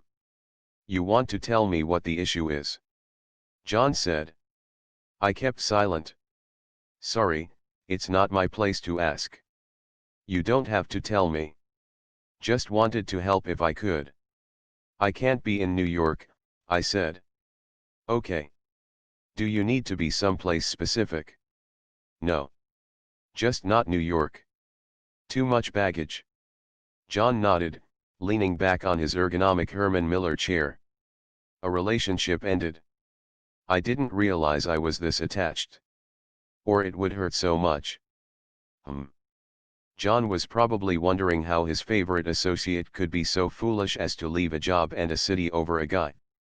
Now every corner of Manhattan reminds me of him, I said. You could always move to Brooklyn, he said and smiled, pointing to the window. He looked at me. Of course his joke had not worked. He lives in Brooklyn now, I said in a plain voice. Sorry. I was just being funny. Didn't work, obviously, John said. You probably think I am insane. To throw away a career for a guy. That too a guy who is not with me anymore. I don't judge people. And I know you are not insane. Thanks, John. Anyway, I want to thank you. I have had a wonderful experience, I said as he interrupted me. Wait. How about we keep you? But we transfer you. Transfer. To another office within the group. Where? Wherever we have offices. Your last deal was that China one, right? Yeah. Luxazurin. So that deal needs to be monitored until we exit. You could do it from Hong Kong. That will get you started. Plus, find new deals there. Asia is growing. Hong Kong. I said. That's as far as it gets from New York, by the way, on this planet, he said and smiled. You are saying I could transfer to distressed debt in Hong Kong? I said. I could make some calls, John said. See if they can accommodate. John was being modest. A partner of his stature calling the Hong Kong office meant they would oblige him in a second. I know nothing about Hong Kong. Lots of Chinese people, John said. Seems like a fun place from what I have seen during my travels. I already submitted my resignation. I sent you an email. I have already deleted it, John said, clicking a button on his computer mouse. Both of us smiled. Thank you, John. Thank you so much. I will call Neil. He is the partner there. You know him? John said. Not much. He did a session during associate training, right? Smart guy. I will talk to him. How soon can you move? When is the next flight? 17 JFK, please, I said to the cab driver. I sat in a yellow cab to the airport. It was almost 5 in the evening. Finally, the movers had left and I had surrendered the keys to my Tribeca apartment. My new job offer had come through, with only one brief call with Neil as an interview. Given John's recommendation, Neil said this was a formality and more a welcome to Hong Kong call. Human Resources sent me a new offer. Given the high rents in Hong Kong, they added a housing allowance of $60,000 a year to my base salary. I had decided to quit and go back to West Delhi with a zero salary. Maybe I would have yielded to my mother's badgering about getting married. I should have been serving tea and mithai in trays to prospective grooms. Instead, I had a welcome brochure from the Goldman Sachs Asia Pacific Relocation Group in my hand. I might not have love in my life, but I did have Uncle Goldman Sachs taking care of me. The brochure said I would be staying at the Shangri-La Hotel in Hong Kong until I found a new apartment. The cab passed the Tweed Courthouse near the Manhattan side entrance to the Brooklyn Bridge. From a distance, I could see the skyscrapers of the financial district. Even though I had wanted to get out of New York at the earliest, I felt a tinge of regret. I had become attached to the city of my first job, first boyfriend, first independent home and, well, first breakup. "Could you stop here for a second, please?" I said as the cab reached the bridge. The driver slowed down the cab. "Can I walk across the bridge?" "You can meet me on the other side." "The entire bridge?" "That will take you half an hour." "I have time."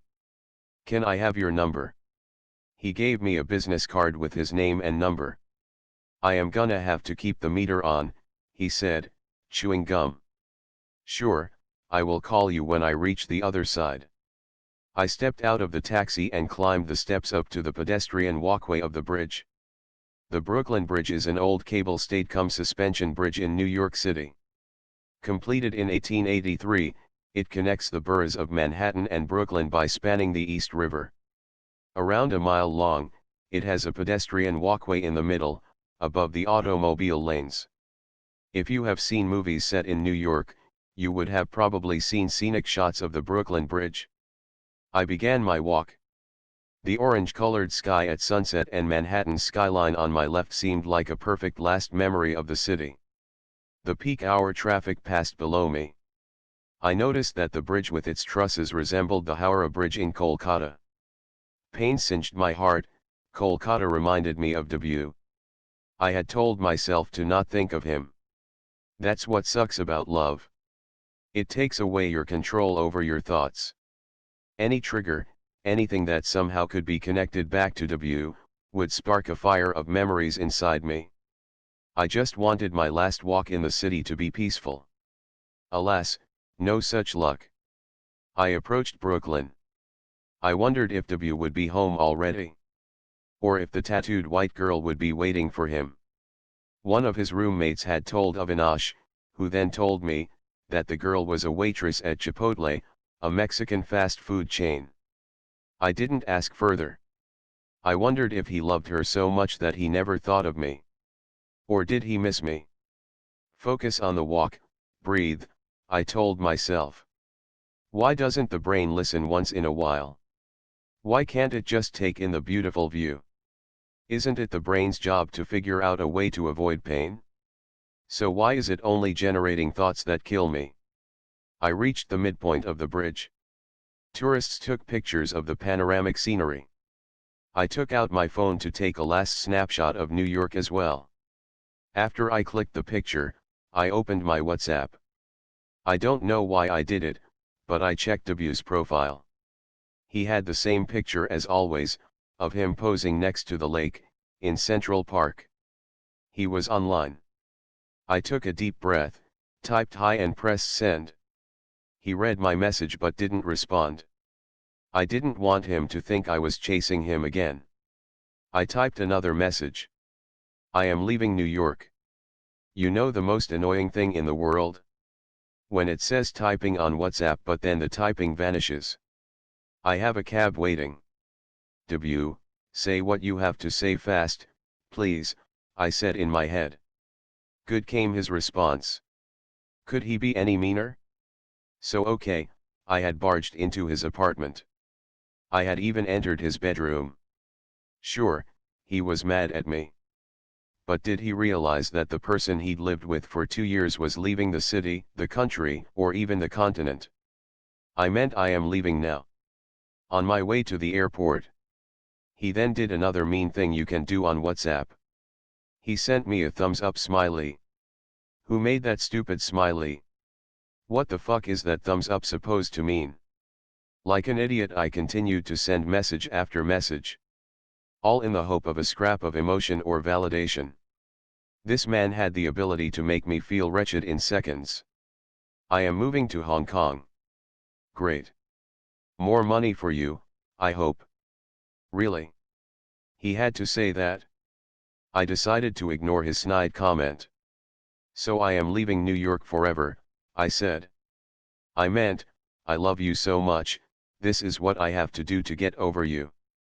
And I am so lonely and scared, can you please say something nice before I go to a strange country, I beg you. He did not respond for a minute. I checked the time. I had to reach the other end soon. I sent him another message to prompt him to respond. Just wanted to let you know. No chance of me bothering you now, I guess, I said. I am groveling now. At least say something nice. Thank you for that. This way you can achieve your goals. And I can find someone caring, he said.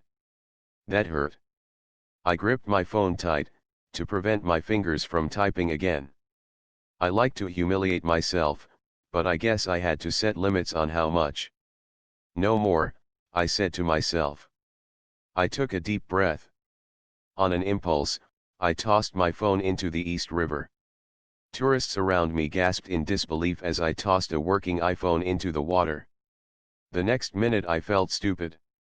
However, it ensured I didn't have a phone on me for the next few hours, particularly at the airport. Of course, I could have simply deleted his contact. However, that wouldn't stop me from expecting him to respond or from checking my phone every 2 minutes. No, I had to toss that humiliation device into the river. People with little emotional self-control must take drastic steps.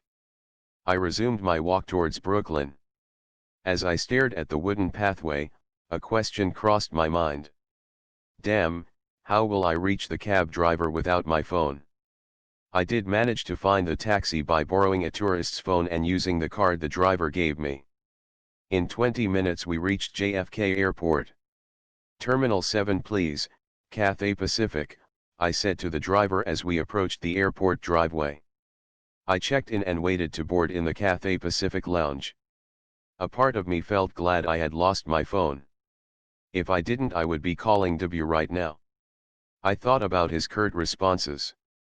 Couldn't he have said, all the best, baby. I am sorry it ended this way. He could have even sent a let's be in touch. I still care about you. Was I so horrible?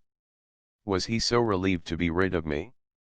Lost in these thoughts, I boarded the Cathay Pacific plane with its dark green interiors.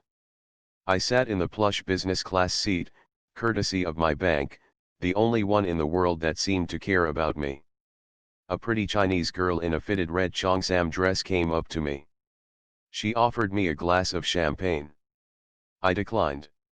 I had no reason to celebrate. I looked out the window as the plane started to taxi for its long 16-hour flight. My eyes filled with tears. I felt lost in my luxurious surroundings. Too sad to stay. Too sad to leave. Perhaps this is how it will be from now, I thought. I will remain sad forever. The plane took off. I continued to cry as New York became smaller and smaller in my window. The flight attendant noticed my tears. After the seatbelt signs went off, she came up to me with a hot towel and tissues. I used the hot towel to wipe my face. The heat felt nice on my skin. Thank you, I said. Would you like to eat something, ma'am, she said. I shook my head. Maybe just the starter? We also have a lovely carrot and ginger soup. I nodded. She pulled out my tray table and placed a white cloth on it. She took another cloth napkin and placed it on my lap. She brought me a tray of food. It contained fresh salad, soup, and brown bread. I had not eaten all day. I finished everything on my tray. Later, she offered a raspberry pudding for dessert. After I ate it all up, she brought me hot peppermint tea. I enjoyed her full attention. Is this the kind of wife men want? Ready for bed, she said. I nodded. She adjusted my seat and converted it into a flat bed. She placed a white sheet and pillow on it. As I lay down, she draped a quilt over me. I realized something. W wasn't the only one. I also wanted someone like this lady to take care of me. Why can't women get a wife? 18. I wiped a tear from the corner of my right eye. A bit of kajal came away on my finger. I sat down on the leg raise machine. W continued to look at me with an apologetic expression. I have not forgotten anything, W. But I don't need to be reminded of it either. I am sorry, baby, he said and touched my elbow. I pushed his hand away. I stood up to leave. I need to go. And you have to stop calling me baby. I tried to walk past him. He blocked me. What? I said. Please. Stay. Listen to me. Please. What's the point? I have literally 100 people waiting upstairs. My phone rang. See, it is my sister, I said. Tell her you need 10 more minutes. What for? I placed a finger on my lips to signal W to be quiet and answered the call.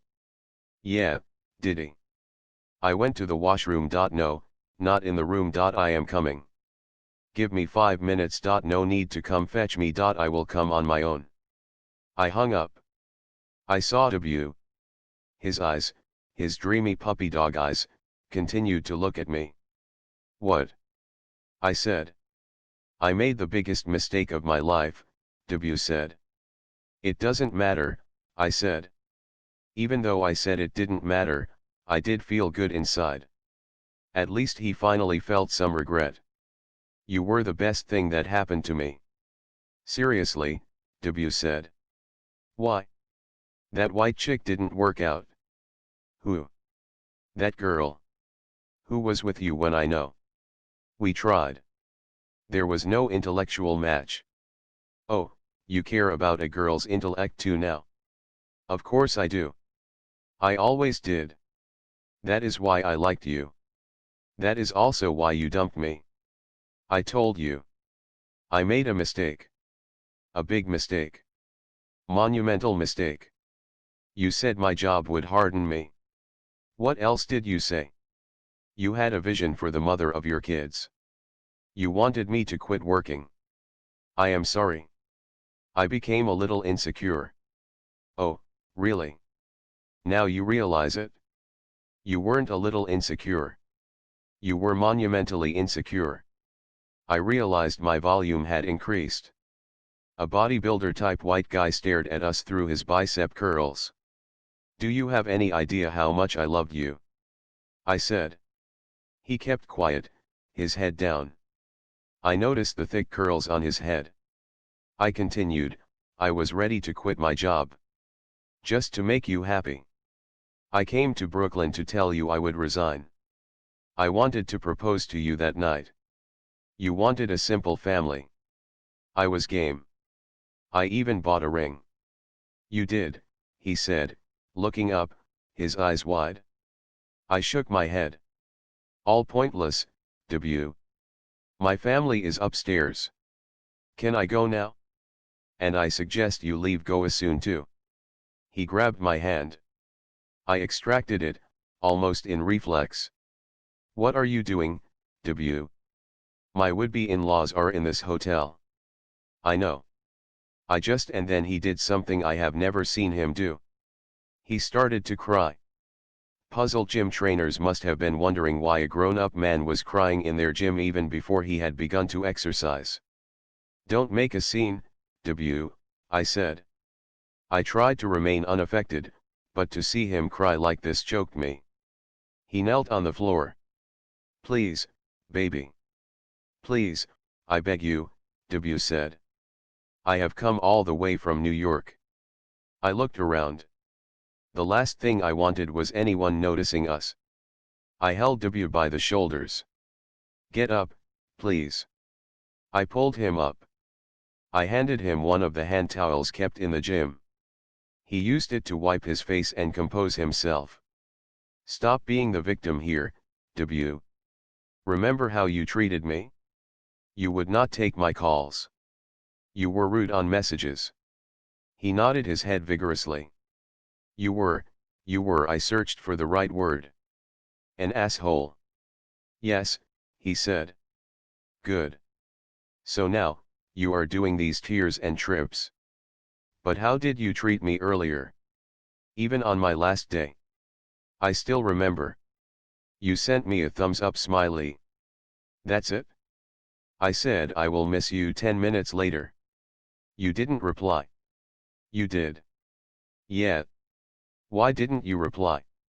I tossed my phone in the river. What? I shook my head and threw my hands up. No point digging up the past. Why not? After you, I tried to be with several people. I dated other girls. Nobody connected with me like you did. Nobody had the complete package of qualities like you. You are smart, caring and humble. You are easy to live with. You kept our little apartment so well. I still remember how you gave me that surprise party when I got a promotion. Which girl does that? Anger filled me. I wanted to slap him. My arm tightened. What? You want to slap me, right? Do it. I looked around. Everybody seemed busy with their own exercises. I lifted my hand and slapped him hard across his cheek. Ow, he howled. You actually slapped me. I flexed my fingers, my hand hurt. Now you tell me all that? You couldn't say it earlier? I gave you surprise parties, yes. But how did you react when I got my first bonus? Like a dick. Exactly. Where did your feminism go? My feminism didn't go anywhere. My masculinity did. I told you, I felt insecure. How can my girl make 3 times as much as I do? So what? I work in a bank. It pays better. You chose your passion, advertising. Why did you have to compare? Wasn't it all our money? My phone rang again. This was my mother. Bye, W. 2 minutes. Please. I cut the call. What? I said. I didn't value you. I am sorry. I had to lose you to realize how amazing you were. Like that Passenger song. Let Her Go. I knew that song. I had cried to it. I wanted to tell him but I didn't. I took deep breaths to not lose it again. I had to remain serene for dinner, like a good Indian bride should be after bhajans. Well, too bad. Anything else? Have a safe trip back otherwise, I said. I have a plan, he said. Plan? Yeah. Swap the groom. What? I said, my hands on my hips. I understand you have your entire family here. You can't stop the wedding. But I am ready. I want to marry you right here in Goa. I will call my parents from Kolkata, maybe some close relatives, and I cut him short. Hold on there. What did you say? We get married? Right here. Ask yourself, Radhika. I am your first love. Sure, I made a mistake. But I want to amend it. I want you more than anything else in the world. So I can get married now. Your parents will freak, but at least they'll know it is not a cancelled wedding.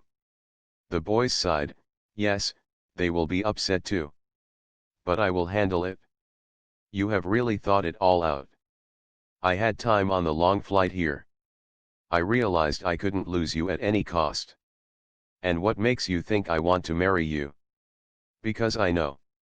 Deep down, you still have feelings for me. I will keep you happy, Radhika. Do whatever you want. Just be with me. I sat back on the leg press machine again. I covered my face with my palms. This wasn't happening. No, I couldn't be facing this. This is a horrible dream, I told myself. When I remove my hands from my face, W will be gone. However, he stood there, looking at me like he did years ago when we first fell in love. Just agree and I will handle everything else. This is not a joke, W. My entire family, Brijesh's entire family, is here. Brijesh is the person you are getting married to. Yes, I said. Did I just show that I was considering W's idea? Was it just about how to manage the family embarrassment now? I am here for you. We can go back to how we were. Remember our tiny apartment? Of course, I said, my voice softening. My phone rang again. They will send search parties for me. I will wait for you. Will you think about this and let me know? W said. I don't know. My mind is not working. I better go. I am in the resort across the road.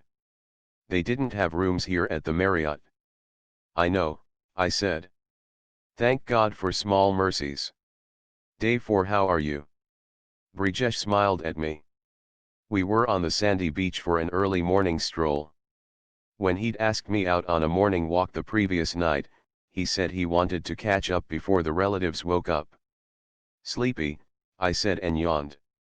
I checked the time, 6:30. I am sorry. I shouldn't have made it so early, he said. No, it's fine. Once people wake up, chaos begins, I said. I had worn pink lycra leggings and a white top. He wore a gray tracksuit. We were both barefoot. Occasionally, the waves would splash high and run through our toes. Didn't sleep enough, he said. 4 hours. It is okay, I said. Sleep deprivation delayed my reactions to recent events. W had flooded me with messages all night, right from reminding me of our first date to asking me how long before I took a decision. The bhajans were wonderful. Such a great idea, Brijesh said. My mother's idea, actually, I said. Yeah, it just makes the whole event more pure, Brijesh said. Sure, especially pure if the bride goes to the hotel gym to make escape plans with her ex-boyfriend. Mehundi today then. Brijesh said. Yeah, I said. Not much for you to do. Oh, they have plans for me too. They will apply turmeric paste all over me. Marinating the groom before the roast. Both of us laughed. He held my hand, I didn't protest. How could I? We were getting married. He clasped it tighter, and although it felt a bit weird, I held his hand too, not merely leaving my hand in his. I wanted support, perhaps, to decide what I needed to do. You happy? Brijesh said. I looked at him. His smile was childlike. He was visibly thrilled to hold my hand. Yes, I am happy, Brijesh, I said. To make others feel better, women lie about their feelings all the time. It's amazing how easily it comes to us. So I told you about Menlo Park, right? I thought we could take a place there or near the Goldman office. That way, at least one of us can be home quickly if necessary. Sounds good, I said absently. Although, if my startup happens, I don't have to be in Menlo. We could be near your office in that case. If I ever take that step, though. I am sure you will, I said. He shrugged his shoulders. The morning sun was on our faces. I had worked hard to remain on a plan of regular diet and exercise before the wedding. I hoped I didn't look fat in my tight workout clothes. You are beautiful, Brijesh said, as if reading my mind. I don't know why, but I laughed. I suck at receiving compliments anyway, and laughing in the compliment giver's face is another way of deflecting them. Did I say something wrong? Brijesh said. No, I said and smiled. Thank you. I have never said this to a girl. Ever, he said. I looked at him. He looked like an earnest schoolboy, even though he could work the world's most complicated computers. Well, I should be flattered then, I said. We walked in silence. After a few minutes I checked my phone. It had a message from W. Good morning, beautiful. Who is it? Brijesh said. Huh? Nothing. Diddy woke up and is looking for me. Really? Yeah, let's go back, I said. I thought we could have breakfast outside. At a beach shack. Just us, Brijesh said. My phone buzzed again. I love you, W had sent another message. I released Brijesh's hand. I couldn't hold my groom-to-be with one hand and use the other to check love messages from my ex. We better get back, I said. Anything happened? I nodded. Brijesh didn't say anything after that. We walked back to the hotel. I kept a little distance from him, so he couldn't hold my hand again. I held my phone tight and ignored any incoming messages. We reached the hotel elevator for my wing. I turned to him before I stepped into the lift. Sorry, Brijesh. I know you're making an effort so we get to know each other better. I am trying to. But somehow I just can't right now. Too much on my mind. He smiled. We will have plenty of time after marriage. You are very sweet, I said. He blushed as he hid his smile. Oh, it would kill me if I had to stab him in the back and run away with someone else. Why couldn't Brijesh be an evil groom? Like the ones in the movies, the ones who shoot innocent pigeons for fun? I waved him goodbye. See you at Mehandi, he said. No boys allowed there, mister, I said. He smiled. I gave him an extra wide, almost fake smile in return. Thankfully, the elevator door shut. I heaved a huge sigh of relief as Brijesh disappeared from sight. God help me, I said as the lift started to climb up the floors. 19 put your phone aside, Radhika Didi. How will he apply the mehandi? Sweetie, my 18-year-old cousin, said. 4 Murdaiwalas had set up stalls in the function room. Suraj had also arranged for a bangle stall. The function room turned into a stock exchange of hotly traded gossip as women of all ages assembled to apply mehandi and choose bangles. Waiters served hot masala tea along with snacks like mini samosas and jalebis. As women waited their turn, they discussed topics ranging from the latest lehenga trends to the creepiest uncles to who slept with whom in Bollywood. I had a dedicated Murdaiwala called Puran Singh. He claimed to be an artist who only specialized in bridal mehandi.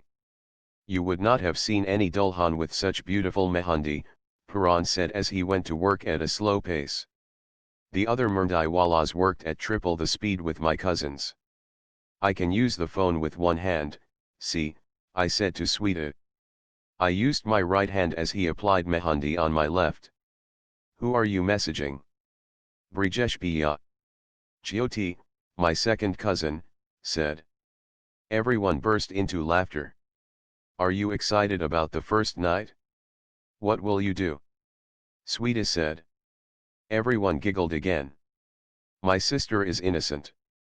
Please don't corrupt her, Auntie Didi said. According to her, I was clueless about men. It was partly my fault. I hadn't told them about my relationships. I couldn't.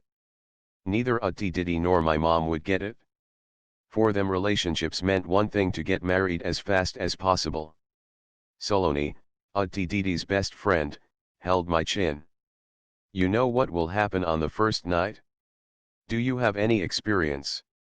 Well, does having regular sex for several years count? I shook my head.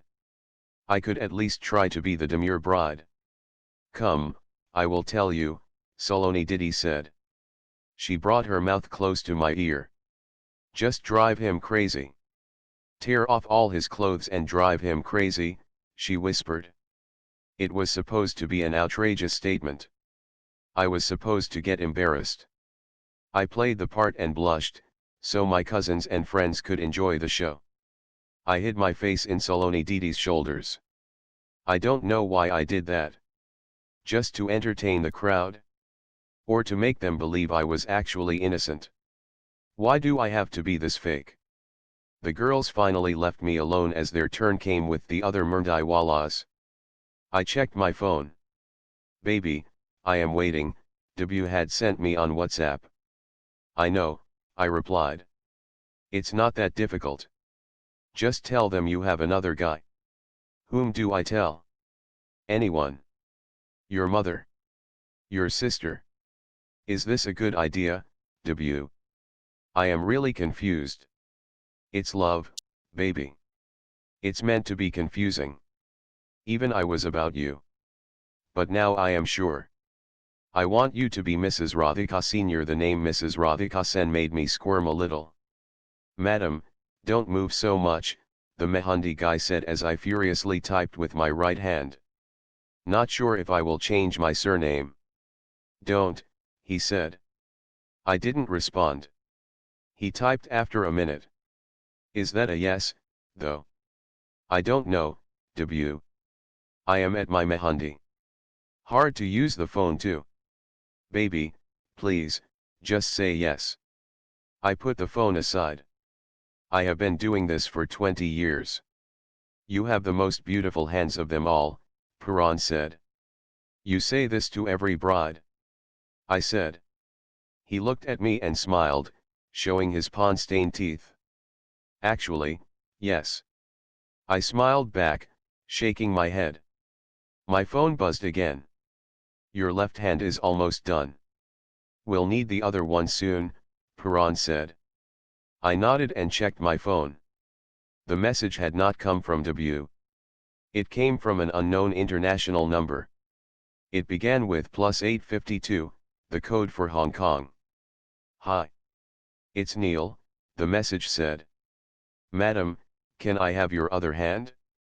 And don't move your left hand now.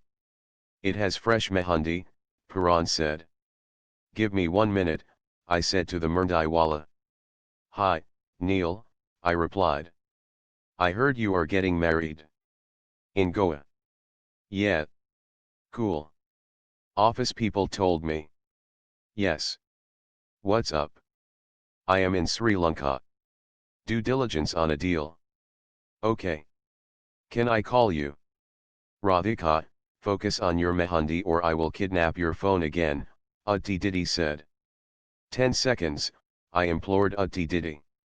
Too caught up right now, I typed back. I pressed send. I put the phone aside on the cushion next to me. Puran held my right hand and started to apply mehandi. He had spent 2 hours to make an intricate floral pattern on my left hand. He needed the same time on my right. My phone screen lit up on the beautiful cushion. I had another message.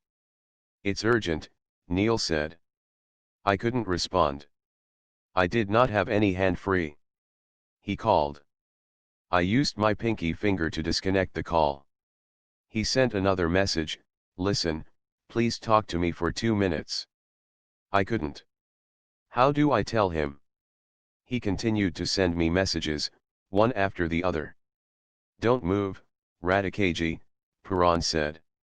Neil continued with his messages. I have a lot to tell you. Been meaning to reach you sooner. Are you going to reply at least? I can't, I screamed in my head as Puran Singh drew an intricate circle on my right palm with henna paste. The messages kept popping up. You know what? This can't be done on chat. Or even on a call. Some things are just better discussed face to face. So maybe I should do that. Yeah. Okay then. You are reading my messages but not responding. So yeah. Face to face. I sat there, exasperated and helpless. Bia, can you hurry up? I said to Puran. It is Shadiki Mehandi. How can you hurry it up? You saw your left hand? I have to make this equally beautiful. I saw my phone flicker every few seconds. Damn, I mumbled to myself. I had to respond before he did anything crazy. I had enough on my plate already.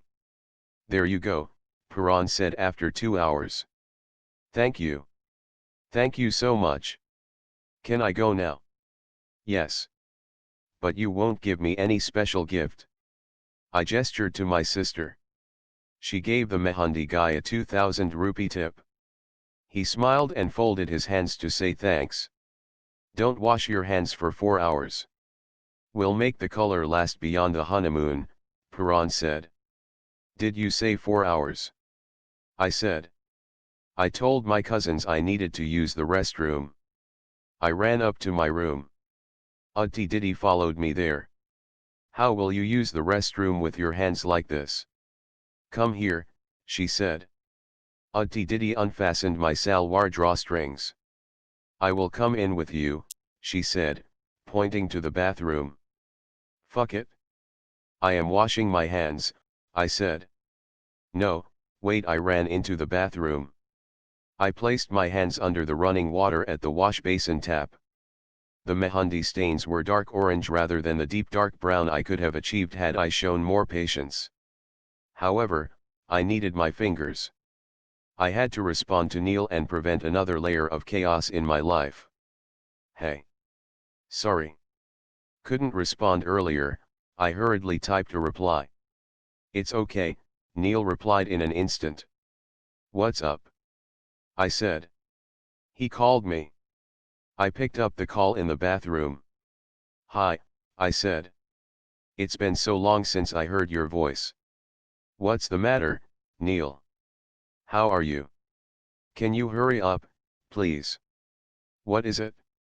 I have something important to tell you. What? Like I told you, it is better in person. Not possible. Just tell me. You are in Goa, right? Which resort? Neil, I am with 200 people here. Can this wait? Which resort? Or should I call your office to find out? Just tell me what you have to. I am at my wedding. You are on due diligence. Yeah, at some remote copper mine in the south of Sri Lanka. Don't ask. No flights from here. Wait, let me check my computer. Auntie Didi knocked on the bathroom door. Seriously, Neil, I have to go. Bye. Okay, bye. Congratulations, he said. Oh well. Whatever. Bye now. I came out of the bathroom. What? You washed away the Mehndi. Auntie Didi said. It's still a strong color, I said. I began to change into my workout clothes. It's your wedding Mehndi. You couldn't be patient for a few hours. Sorry, Didi.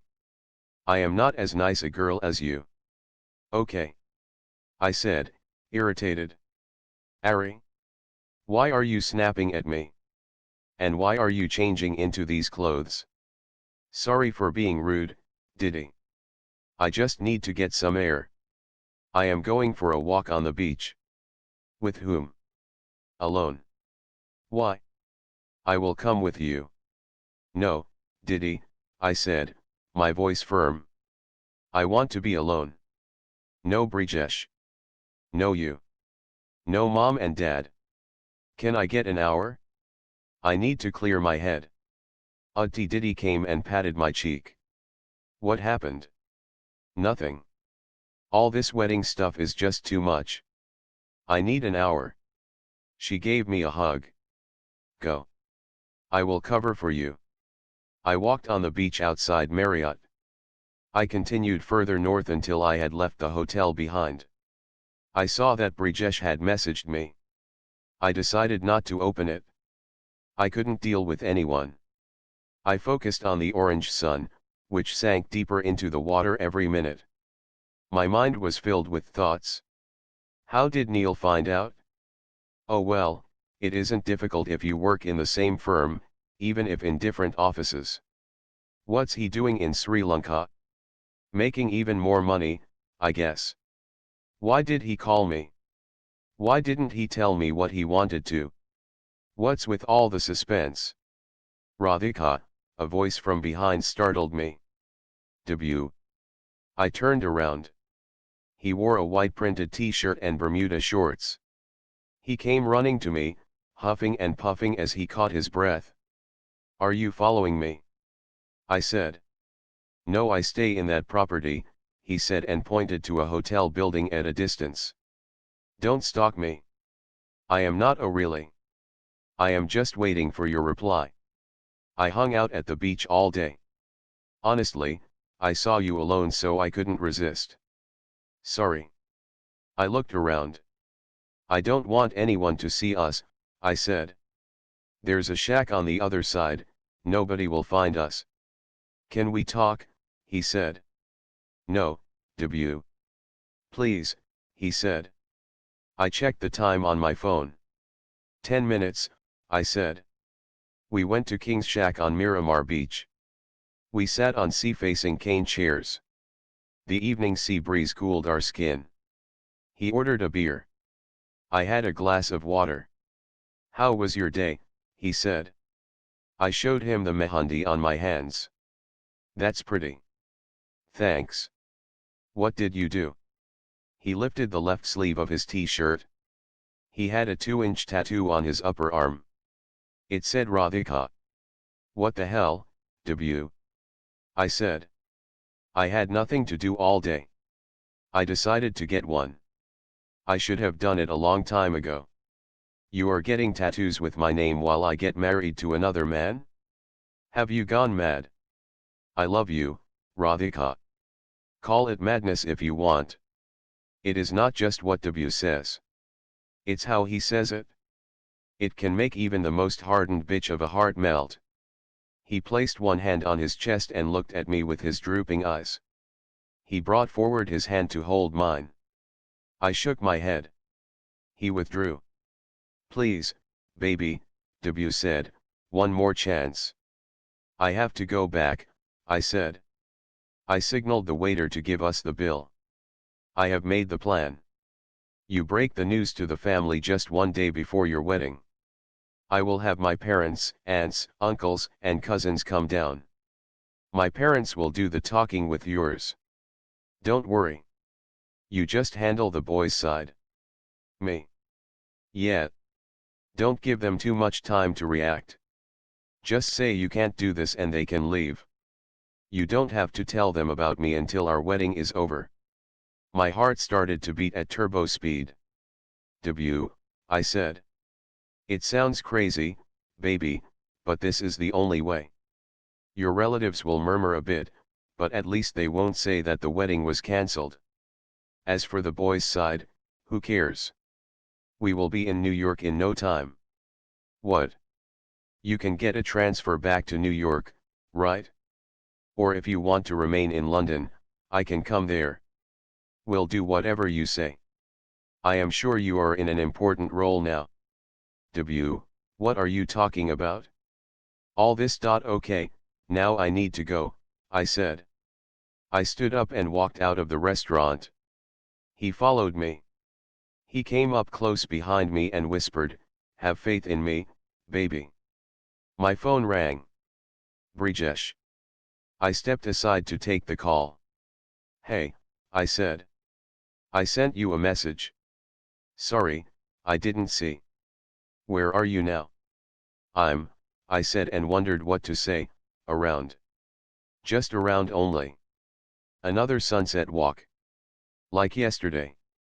W went back to pay the bill and smiled at me from a distance.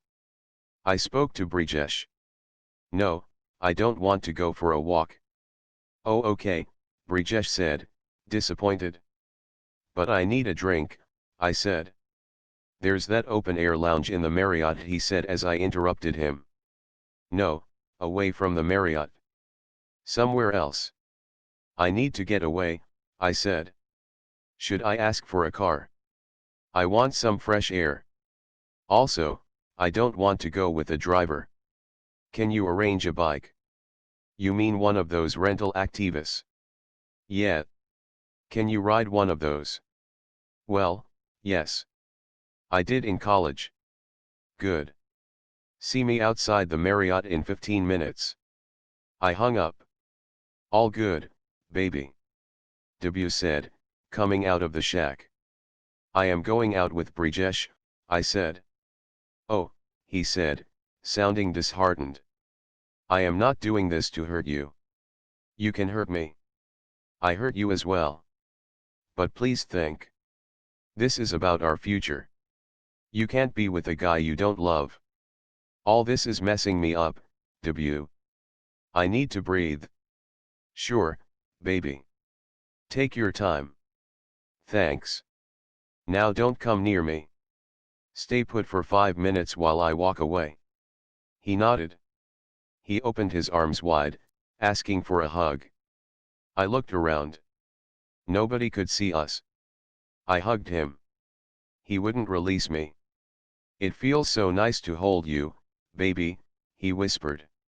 It's enough, leave me now. Please, I said in a soft voice. 20 Artful, I said. The Activa wobbled on the bumpy road as we came out of the Marriott driveway. I haven't ridden one of these in 5 years, Brijesh said. I wondered if I should hold him from behind. I could, considering I would be his wife in 3 days. However, I didn't want him to think I was too easy either. I kept my hands on his shoulders instead. We passed down a narrow road between rice fields. He went fast.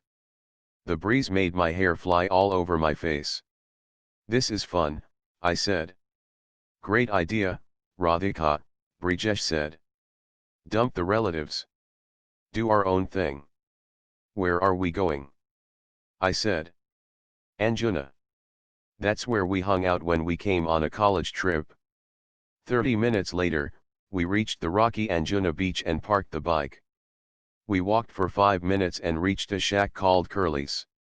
We sat on adjacent easy chairs, both of us facing the Arabian Sea. I removed my sneakers to rest my feet on the sandy floor of Curly's. Beer? Brijesh said. Sure, I said. He asked a waiter to bring us 2 kingfishers. 2 tables away, I saw another Indian couple. The girl wore red and white bangles on both hands, a wedding chuda. They had just gotten married. Must be their honeymoon. They held hands, but it seemed a little awkward. Arranged marriage, maybe. I looked at Brijesh. We would be a married couple too by this weekend. Brijesh smiled as he handed me a half-pint Kingfisher bottle. What did you tell your folks? Brijesh said. I told Utti Didi that I am going for a walk with you. They don't know you are at Anjuna. No, I said, Mom will freak out. I sipped my beer. We watched the sun go down. A young singer at Curly sang and played the guitar. The Goan sunset became even more poignant with the music. The singer sang Justin Bieber's song, Sorry. Is it too late now to say sorry? Yeah, I know that I let you down. Is it too late to say I'm sorry now? The song made me think of Debut. He had come all the way from New York. Sure, he had been a jerk. But don't people make mistakes? Wouldn't most men react the same way if their girlfriend earned triple their salary? All he wants now is to marry me. Doesn't he deserve a chance? You seem lost, Brijesh said. Am I so boring? I shook my head. I scolded myself for letting my mind go back to Debut again and again. And why am I rationalizing his behavior so much? Is it again my female manufacturing defect, saying things like, but isn't that what most men would do? Focus on the man you are with right now, Mini-Me screamed at me. No, you are not boring. It's a lovely place. Thanks, Brijesh, I said. I still didn't like his name. Hated it, in fact. Why did it have to be so unfashionable? Meet my husband, Debashish Sen versus Meet my husband, Brijesh Gulti. You. Girl, stop daydreaming. We came to Goa on a mechanical engineering college field trip. Engineering field trip to Goa. I said. Well, we convinced the college authorities there's enough industry in Goa. Like draft beer brewing machines. I said. He laughed. I admit it was a bit of a fraud. But we did visit the Goa shipyard and Vedanta's iron ore facility. For 10 minutes. 15 minutes. Rest on the beaches. But hey, we submitted a report and everything. I took another sip of beer. This is what happens at NET. Goa trips in the name of industry visits. I tut-tuted. Some of our classmates did go to the Billai steel plant. They hate us till today. We laughed together. Okay, I can do this, I told myself. He may not be the most interesting guy around, but the engineering college stories did make him more human. You seem to have had fun in college. I'm not as boring as you think. I didn't say you are. Actually, I am. Particularly when it comes to talking to women. But with the boys, I did have fun. Yeah? You like boys? I said and winked at him. No, I meant, he said and blushed. I laughed. I am teasing you. I know. Sorry. You got me. You think women are different? I said. He shrugged. They are, right? Women are not like men, he said. Well, in some ways not. But in many ways, yes.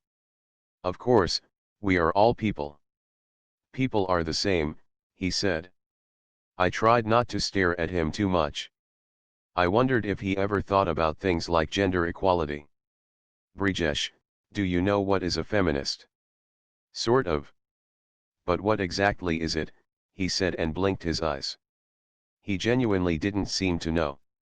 You haven't heard the word feminist. Of course I have. I sort of know what it is. Equal rights for women, right? Is that the definition? Feminism is a movement that seeks to define, establish, and achieve equal political, economic, cultural, personal and social rights for women. A feminist is someone who believes in this movement. Wow, he said. What wow? The way you said the definition. It's cool. Thanks. But are you one? Never really thought about it? Never faced a situation where I had to be one. But I guess, yes. You are. I said. I think all human beings should have equal rights. It's not men versus women, it's human versus human. Feminist is a wrong term. It should be humanist. The right question is, are you a humanist? Well, everyone should be, he said. True, I said. Are you a feminist, Radhika? What do you mean? I am a woman. Not all women are feminists. Really? Mothers who treat sons better than daughters. Are they feminists?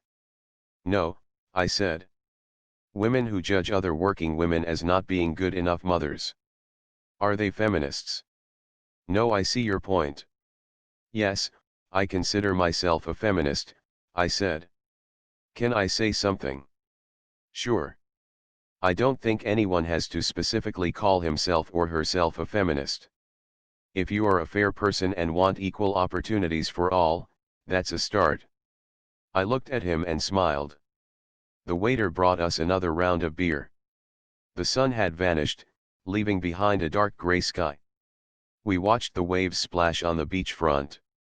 What else did you do in Goa on your field trip? I said. Stuff. Stuff you don't want to know. I got interested. Oh, really? Like what? Nothing. Try me. Okay, checking out all the Firang women on all the beaches. You mean lecheing at them?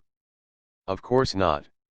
I would call it more a studied observation, he said. I laughed. Engineers are sick, I said. They are. Deprivation does that to us. What else? We smoked up. What? Weed. He nodded. You had weed in Goa. I said. Yeah. You can get it at Anjuna. There are some shops behind the shack. I don't know if they still operate. But we scored from there. Mr. Brijesh Gulti, you do have a past. He laughed. Most of it is around studying to top the class and get a scholarship to the USA. But yes, we did some fun stuff. Should we try some? You want to smoke weed? Now, he said, startled. Yeah. Or is it too much for a good Indian bride to smoke a joint a couple of days before the wedding? No, no, nothing like that. Too feminist. No, Radhika. Nothing like that. How can we smoke up? We have all our relatives here. Not at Anjuna. See if you can get some. He looked at me. I gave him a wicked grin. He stood up. Give me 15 minutes, he said. Come behind the rocks. Nobody will see us, Brijesh said as I took a drag. We had left Curly's and come up to a remote corner on Anjuna beach. Brijesh rolled 3 joints. We started with our first one. You have done this before, he said. No, but I always wanted to try, I said. Go slow, he said. With each drag my mind became more calm, my senses more numb. The stress of debut hovering around the Marriott went up in smoke. Brijesh also didn't feel as unfamiliar. Wow, this reminds me of my college days, he said. Bet your parents never thought this is the kind of bahu they are getting, I said. He shrugged. What kind of bahu? This kind. Smoking up on the beach before her wedding. It's not what good Indian bahus do. If their son can do this, why can't the bahu, he said. Now that is feminism, I said and high-fived him. Everything doesn't need hi-fi labels like feminism. Just logic. If I can do it, you can do it? You are sweet. Isn't sweet the word women use when they aren't attracted to a guy but don't want to hurt him either? Smart you are, Mr. Facebook. Not too duh about girls. Well, in this aspect I am good. Been Mr. Sweet all my life. Sweet is good, I said and took the last puff of the joint. He smiled. Shall we head back? It will get late, he said. Yeah. Save those 2 joints for the Marriott. We will need them. We rode back on the Activa. This time I held him around the waist. Maybe it was the beer and the joint, but it didn't feel odd. We passed through the same rice fields, now invisible in the darkness. The headlight of the Activa showed us the road. We stopped at a crossroads to confirm the way. We take a right from here, yes. I said, placing my chin on his shoulder. Yeah, he said. As we turned, we passed 2 cops at a checkpoint. They stopped us. License, one of the cops said. Brijesh stood up from the Activa and sifted through his pockets. He took out his wallet and checked inside. He couldn't find it. Oh, I think I kept it in the hotel safe, he said. What? The cop said. I have a California license. From the USA. I left it at the hotel, sorry. The cops looked at each other. We have to fine you, one cop said. He took out a Holland booklet. The other cop turned to me. Madam, this is not right. You should not drive without a license. We are tourists. Sorry. We had to pay a fine of 400 rupees. Brijesh took out a 1000 rupee note from his wallet. The cops gave him the change. As Brijesh put the wallet back in his pocket, a small paper bundle fell out. You dropped something, the cop said and picked it up. He held it in his hand and brought it closer to his face. He sniffed at it once, and gave it to his colleague. Damn. Can both of you step aside, please? Give us the Activa keys. What's the matter? I said. He lifted up the paper packet. This is marijuana. It is illegal. We need to take you to the police station. 21A Anjuna Police Station, Mom. Opposite Children's Park. The driver will know. Please come quietly with Dad. Don't tell any of the relatives. What are you doing in the police station?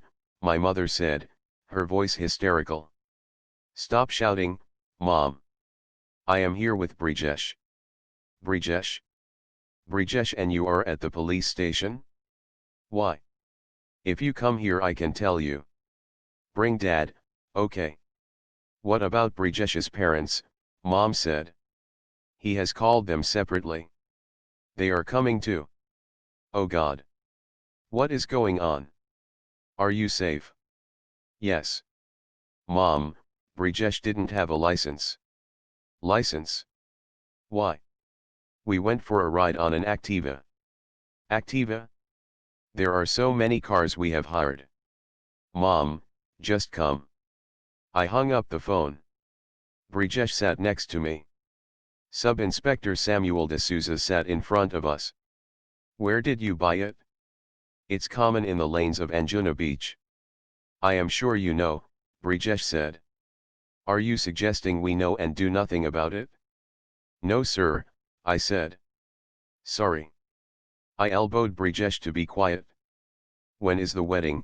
The sub-inspector said. Friday, I said. In 2 days. And this is how you start your married life. Doing drugs. It's not a drug, sir. It's mild herbal stuff. In fact, in California it is legal, Brijesh said. The sub-inspector gave us a stern look. Is this California? He said.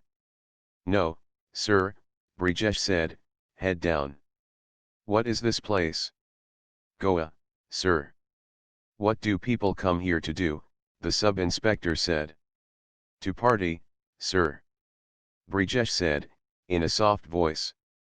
No, the sub-inspector shouted. People come here to have a good, clean, peaceful holiday.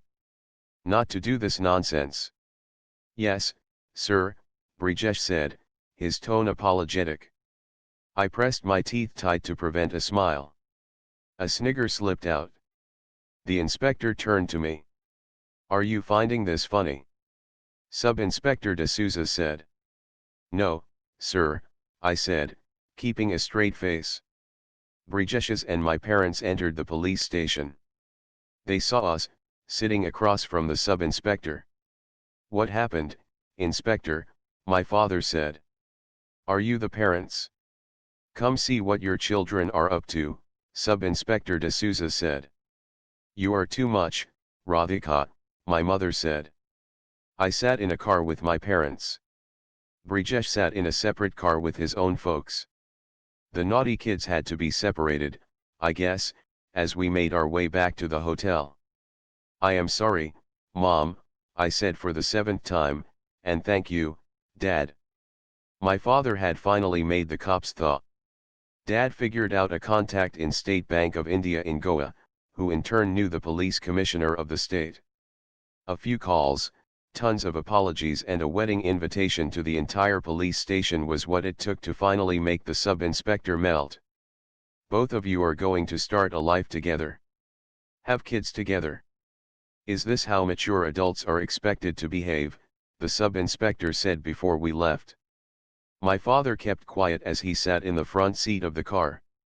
My mother continued to talk. I have never heard of any girl drinking and smoking drugs before her wedding. Never. I kept quiet. She continued, if our relatives find out, what will they think? Out of control girl. I wanted to react. However, I clenched my fists tight to restrain myself. She didn't stop. What will the Gultis think? She said. They must be questioning their decision tonight. Okay, Mom, that is enough, I said. What enough? Drinking beer. Having charas ganja. Is this even a girl? Their son did the same. So. What do you mean, so? Why aren't you saying they must be ashamed of their son too? He is a boy. He will do his mischief. Why do you have to do the same? Is this your so-called equality? Mom. It's done. Can we please be quiet until we get to the hotel? She faced me with folded hands. I can be quiet. But you also have to behave. I beg you. Can you please control yourself until your wedding? And what after that? I said. I am no longer your headache. She glared at me. I looked away. Will you behave? She said finally. Okay, fine, I said. Good. We reached the hotel. All of us got out of the car. Sorry, Dad, I said to him. I trust you to make the right choices, Beta. Don't embarrass us. I sat on the bed, well past midnight. Auntie Diddy lay down next to me. Weed? Grass. You did grass with Brijesh. One share joint. Still we got into so much trouble. How did you even get the stuff? Brijesh scored it from the lanes in Anjuna. She turned to me, surprised. I thought both of you are the studious types. We are not that dull, Diddy, I said. Proud of you, little sister, Auntie Diddy said. I heard 2 knocks on the door. Diddy and I looked at each other. Wait, Auntie Diddy whispered as she stepped off the bed. She went to the door and looked through the keyhole. Who is it? She said out loud. Oh, sorry. Excuse me, wrong room, I heard a faint voice. Diddy came back to bed. Who? I said. I don't know. Some man in a suit. Anyway, tell me more about the police station drama. It's too funny. 1 2 3 4. Come on, start, Mickey, the choreographer, shouted as he switched on the music. The song London Thumakta filled the room. 5 of my aunts, including Richa Mami and Kamla Bua, were practicing on stage with the choreographer. Follow my moves, he said. Mickey had a lean body. In black tights and a black t-shirt he looked like an insect compared to my well-fed, substantial Punjabi aunts. The aunts moved. The makeshift stage groaned under the pressure. Don't bang your feet so hard. Grace, Grace, Mickey called out. Placing his right hand on his head he twirled. I practiced in another corner of the function room, along with my cousins. Mickey's assistant Vikram was to teach us our moves. Faster, faster, match the beat of the song, Mickey said and clapped on the stage. The ants moved their bottoms left and right twice, before circling around. Kamla Bua made a face. She hated so much action this early in the morning. Ladies, Vikram said to my group, I will show you once and then you follow. Vikram played DJ Whale Babu. The rap song required us to be jerky to match the erratic beat. Bam!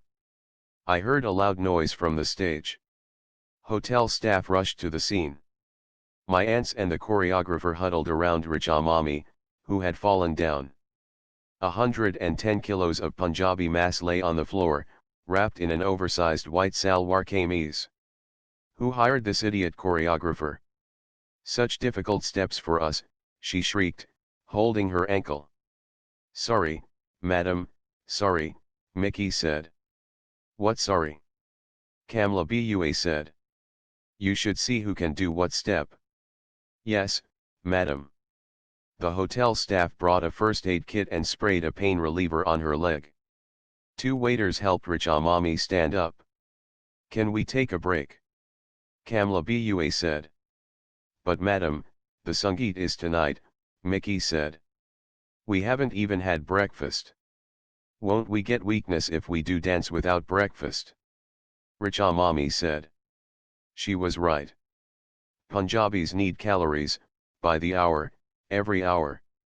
My cousins and I took a table by the window at our family's dedicated breakfast buffet area.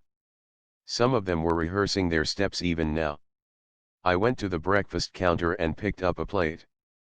Can I have whole wheat toast, please? I said to a waiter. Would you like that with peanut butter and honey, said a voice behind me. I turned around. My eyes almost popped out of my face. Neil. I said out loud. Hi, he said. He looked the same, handsome as hell. He had gelled hair, salt and pepper stubble and a lithe frame. He wore a black suit and a white shirt, both crisp. Neil. I whispered his name again, more aware of my surroundings. What are you doing here? I told you. I have to talk to you face to face. I came to your room last night. Another lady answered. So I left. My sister, I informed him faintly, looking around rapidly. Keep your voice low. How did you even get here so fast? Weren't you in some copper mine in Sri Lanka? He said and paused. I took a chartered flight. Doesn't matter. Can we talk? You chartered a plane to come here. I said. Neil did not meet my eyes. The waiter brought me whole wheat toast. I have to go, I said. I know, he said. You can't come here. This is our private family dining area. I know. Neil, look at me. He looked at me finally then, and I remembered those eyes. Those eyes and a lot more. Hong Kong 2 years ago 22. This is your desk, said Bianca, a secretary in the distressed debt group. Look outside, you even have a Hong Kong harbor view. It took me a while to adjust to my new surroundings. Goldman Sachs in Hong Kong is located at the Chung Kong Center skyscraper in Central, occupying the 60th to the 68th floors. The distressed debt team is located on the 67th floor. From the floor to the ceiling windows of the glass and steel building, one can see the Hong Kong skyline and harbor towards the north. In the southern direction, one has views of the Peak, the top of the Green Hill on Hong Kong Island. Hong Kong is an ex-British colony, now under Chinese control. The British exited in 1997, but left behind one of the most modern, developed and efficient cities in the world. Consisting of the Hong Kong Island, the Kowloon Peninsula and New Territories, this city of 7 million inhabitants is one of the busiest global financial centers. Compact, brightly lit and buzzing, Hong Kong overwhelms you upon arrival with its insomnia and beehive activity. A company broker will call you. To help with the house hunting, Bianca continued. And here are some other helpful contacts. She gave me a file of all the people who would help me in my relocation. Neil will meet you in his office at 9, Bianca said and left. I logged into my computer, arranged the stationery on my desk. I put up a few family pictures on my cubicle walls. At 9, I walked up to Neil's corner office. Ah, Radhika. Come right on in, Neil said. He wore a white shirt, silver cufflinks and a blue Hermes skinny tie. I had not seen him since associate training 2 years ago. His office had panoramic vistas of Hong Kong. The sunshine pouring into the room made his skin glow. He gave me a firm handshake. Thank you for having me in your group, I said. It's our pleasure. We don't normally get high performers from New York here. How are you settling in? I am good. Just arrived over the weekend. Where are you staying? Shangri-La. Nice. Hey, did you have any breakfast? Want to step over to the breakout area for a coffee? Sure, I said. We took the elevator down to the 61st floor. The Goldman breakout area is a cafe of sorts, where the staff often take a break for meals. Neil and I went up to the counter person. Neil turned to me. What would you like? Whole wheat toast. With peanut butter and honey, I said. Toast? And what? The counter person said. Peanut butter and honey, I said. Huh, she said. Faa sang zoang matngoy, Neil said. The woman smiled and nodded. Thanks, I said. No issues. I don't really speak Cantonese. But learning a few words is never a bad idea, Neil said. He ordered a black coffee and bagel for himself. We took our food and sat at a window-facing table. He briefed me about the group. We are 10 professionals here. It isn't as large as New York. However, we are growing faster than any other Goldman office. I nodded and listened with full attention. You will work with Josh Ng and Peter Wu. They look after China and Korea respectively. There may be special deals from time to time you might get pulled into. Looking forward to it, I said. Good. We have a morning team meeting every day at 8. That is when everyone talks about their deals. Okay. I want you to speak up. I encourage people to raise questions so we challenge each other, Neil said. Of course. Feel free to come into my office. Josh is your immediate boss, but we don't really believe in formal roles here. There's some peanut butter on your lip. Oh, really? I said and wiped my lip with a tissue. I am sorry. The other side. I shifted the tissue and felt my face turn red. Neil smiled. He looked even more gorgeous when he smiled. Welcome to Hong Kong, he said. We have a Bank of East Asia distressed debt auction coming up. There are 50 loans, sold as a portfolio. Bids due in 2 weeks, Josh said at the morning meeting. 2 weeks? That's tight, Peter said. All banks accumulate bad loans over time. Sometimes the bank feels it is easier to sell off those loans at a discount rather than chase the borrowers. To speed up things, they sell those loans as a portfolio, or in a bunch. In a sense, it clears their entire dirty plate in one shot. However, for bidders like us it means a crazy amount of work, evaluating what is on the plate. We can pass. People are busy with other deals, right? Neil said. Actually, I could look at it, I said. All eyes turned to me. I can. I don't have too much going on, I said. It is 50 companies. You'll have to go through them all. You sure? Josh said, in his mixed American and Chinese accent. We have 2 weeks. I can work weekends too, I said. I could spare 2 days too, Peter said.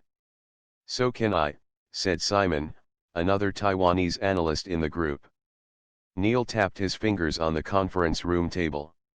Let's do it, he said finally, and stood up to signal the end of the meeting. For the next 2 weeks, I camped in my cubicle. Boxes of documents to be reviewed for the bid surrounded me. I only went back to the hotel to sleep, shower, and change. One Friday night I didn't even do that. I worked straight through the night and watched the Saturday morning sunrise from the office window. Radhika, what are you doing here? Neil's voice startled me. I turned around. In workout clothes, he looked different from his usual formal self. He was wearing a black Under Armour t-shirt, a brand that reminded me of debut. The portfolio work had kept him off my thoughts over the last few days. But now I felt pain flood my heart. When will I get over that man? I wondered. Good morning, Neil, I said. Just wrapping up the bid. We'll have it ready Monday morning. You have dark circles under your eyes. Did you even go back last night? I smiled and shook my head. This is too much, Radhika. You have to maintain a balance. He placed his hand on the edge of my cubicle door. I could see his bicep flex through his sleeve. Going to the gym? I said. I'm going on a mountain hike. I prefer working out outdoors. That sounds like fun. Yes. More than half of Hong Kong is country parks. Beautiful hikes. I have heard. Hope you see a bit of the city and not just this office. I will. Just want this portfolio out of the way, I said and then covered my mouth as I yawned. Radhika, you need to go home. I will. Soon. What brings you to the office? Left my mobile phone behind yesterday. Just picking it up for the hike. He went into his office and came out after a few minutes. He saw me staring at my spreadsheet. Still here? Go rest. I smiled. 20 more minutes. Tops, I said. I'm leaving. Good work, Radhika. Thanks. Bye, Neil, have a nice hike, I said, eyes on my monitor. He walked away from me and paused. He turned around and came back. Radhika, there's something I want to tell you. Okay, I said and shifted my gaze to him. There's a confidential deal. Some distressed companies don't like the world to know they are in distress. It can affect their business. Sure, I understand, I said. This one is in the Philippines. Only the Goldman Sachs Asia head and I know about it. I can't even discuss it in the morning meeting. Oh, okay, I said. I need an associate on the deal. Would you like to be on it? The prospect of more work in my current exhausted state made me feel even more tired. However, to be in a confidential deal and work with a partner meant a lot. Sure, I said. What's the timing? You finish the bid. Then I will brief you. We'll also need to meet the company people. Sure. What sector is it? I'll tell you. Real soon. Bye now. And get out of here fast, he said. What the hell, I said to myself. W had unfriended me on Facebook. For the first time in Hong Kong I had finished work early and come back to my hotel at 5 p.m. The team had liked my final presentation on the portfolio. We had submitted a bid for 14 cents on the dollar for the loans. Exhausted, I had been looking forward to a calm evening in the hotel and a good long sleep. However, I made the mistake of opening my laptop and logging onto Facebook. Like an idiot, I searched for Debashish Sen's profile. I couldn't find him on my friends list. Damn. I typed his name for the third time. Yes, he had unfriended me. I could understand why. Actually, I could not understand why. I wasn't some stalking witch who would cast an evil eye on his posts and pictures. Sure, we had broken up. People break up. They don't have to vanish like this. I didn't have his phone number anymore. I had deleted all his previous emails. I felt like calling Avinash to ask for W's contacts again. I stopped myself and turned on the TV instead. Most of the channels were in Chinese. One channel showed a soap opera. I couldn't understand one word. However, I saw a girl on the screen cry, probably for her lost love. I don't know what it triggered in me, but I joined her. I clutched my pillow tight and cried. I had resisted this so perfectly for weeks. Ever since I came to Hong Kong I had buried myself in work. I thought I had made great progress with my breakup. Now I was back to square one. Why did he unfriend me? I cried even more. I switched off the hotel room lights, opened the minibar and found little whiskey and vodka bottles. I drank 4 of them, bottoms up, and lay down in bed. My head hurt as it sifted through images of W. Will I ever get over him? I closed my eyes. I slept, or passed out, as weeks of sleep deprivation caught up with me. I woke up as my phone rang. I had a bad headache. I opened one eye and saw the caller. It was Neil. Damn. Damn. Damn. I switched on the light, ran into the bathroom and splashed water on my face. Only then did I pick up the call. Hello. I said, my voice unclear. Sorry, were you sleeping? Is it too late? Neil said. I checked the time. It was only 8:30 p.m. No. Just took a nap. I am sorry. I left office early today. You deserve the rest. Sorry to wake you up. It's fine. I needed to anyway. Focus, Radhika. It's a partner on the line. I just called to ask if you could come to the office tomorrow at 7:30 a.m. Neil said. Huh? Yes, sure. I can brief you on the Philippines deal. Better we talk about it before everyone arrives? Of course, I said. El Casa Seaplane and Resorts. I read the tasteful aquamarine-colored cover of a brochure Neil handed to me. He took a sip of his black coffee and put the cup aside. He played with one of his blue sapphire cufflinks as he spoke to me. You know much about the Philippines. One of the Southeast Asian countries, right? Yeah. 7,000 plus islands. Couple of main ones though. Manila is the capital. Okay, I said. I took notes in my notebook. The company is El Casa Seaplane and Resorts. They borrowed too much.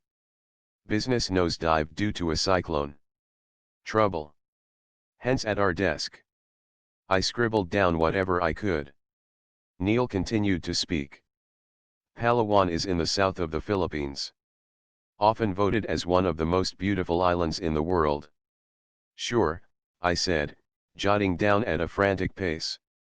Around Palawan there are tiny, super exclusive, privately owned islands.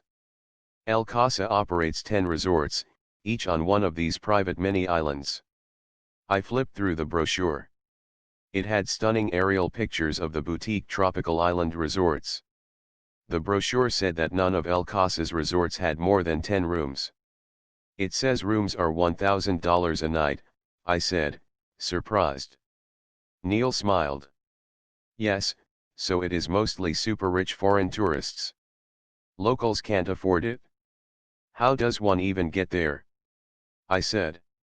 You fly from Manila to Palawan, and then take one of the company's seaplanes to the resorts. Expensive operation, I said. Yes. So when business takes a nosedive it gets really tough, Neil said. Neil told me that Typhoon Haiyan, one of the deadliest tropical cyclones, had hit the Philippines last year. It had left thousands dead.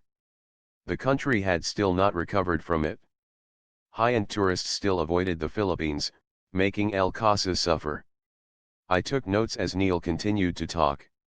Owner is Marco Sereno. 50 years old, first generation, liquor baron. Tough businessman, respected in the community. El Casa is a passion project for him. So he is touchy about the world finding out it failed. You have the financials. I said. Neil slid a 5-inch thick set of documents towards me. This contains everything. The existing lending banks want to get out. Marcos wants to cooperate, as long as his reputation stays intact. Understood, I said. I will go through all this. Good. And let's go to Palawan next week and meet Marcos. 23 Orange juice or champagne, a Cathay Pacific flight attendant said. She offered Neil drinks on a tray. Orange juice, please. Too early for champagne, Neil said. I took the same. We sat next to each other in the business class cabin of the morning flight to Manila. I was on my first real business trip, traveling to a different country. I looked out of the window as the plane took off, making Hong Kong's skyscrapers look like Lego toys down below. So what did you think of El Casa? Neil said. Oh, wait, I said and opened my laptop bag. I took out the printout of my financial model. Keep this aside for now. Tell me your gut feeling on the business, Neil said. My gut feeling? I said, surprised. I was just an associate. Why would a partner care about my gut feeling? Wasn't it my job to just make the financial model and rattle out the numbers? Yeah, I'd like to know.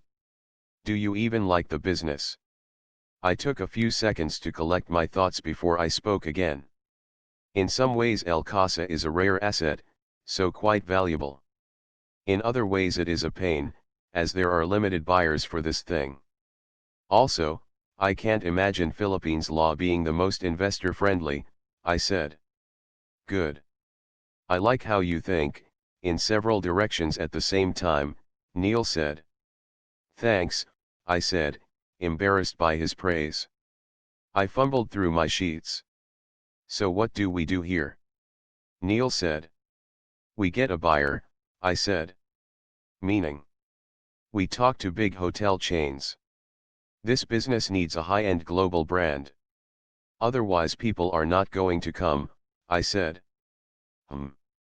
Neil said. I am thinking Aman Resorts, Four Seasons. Something in that category, I said. Neil looked at me. I saw pride in his eyes. You are smart, he said. Not really, I said, like a stupid fool. What do you mean? Nothing. Thank you, I meant. Would you like me to show you the financial model? Sure, he said. Over the next hour I went over the numbers. The company had $50 million worth of loans. It could probably repay only half. Neil listened with full attention, cross-questioning me several times. That's good. I think we have a sense of what is going on here, he said when I finished. The flight attendant served us breakfast, fruit, cereal, milk, and omelets. I could also build another scenario, I said as Neil interrupted me. Enough. Do you only think about work? No, I just let us enjoy our meal. No more talking shop. Sure. I ate a strawberry with my fork. How do you find Hong Kong? Neil said. Efficient. Everything is close by. You found an apartment? Yes. On Old Peak Road. I am moving in next week. It is a good area, Neil said. Old Peak Road passed through the Midel Vales, an area midway to the peak. A 1.5 bedroom apartment in this expat area cost me $6,000 a month in rent. Where do you stay? I said. Repulse Bay. On the south side. You should visit. I do team dinners at my place sometimes. Sure, I said. He applied jam on his toast. I noticed his slender fingers. I continued to gaze at them until he spoke again, startling me. Kusum would love to meet you, he said. Kusum? I said. My wife. We have 2 kids. Siya and Aryan. 7 and 3. Of course, a man so amazing had to be married. Oh, how nice, I said. Yeah. How about you? Well, I am not married, I said and smiled. Of course. But where's your family? Delhi. Mom and Dad. I have an elder sister. Great.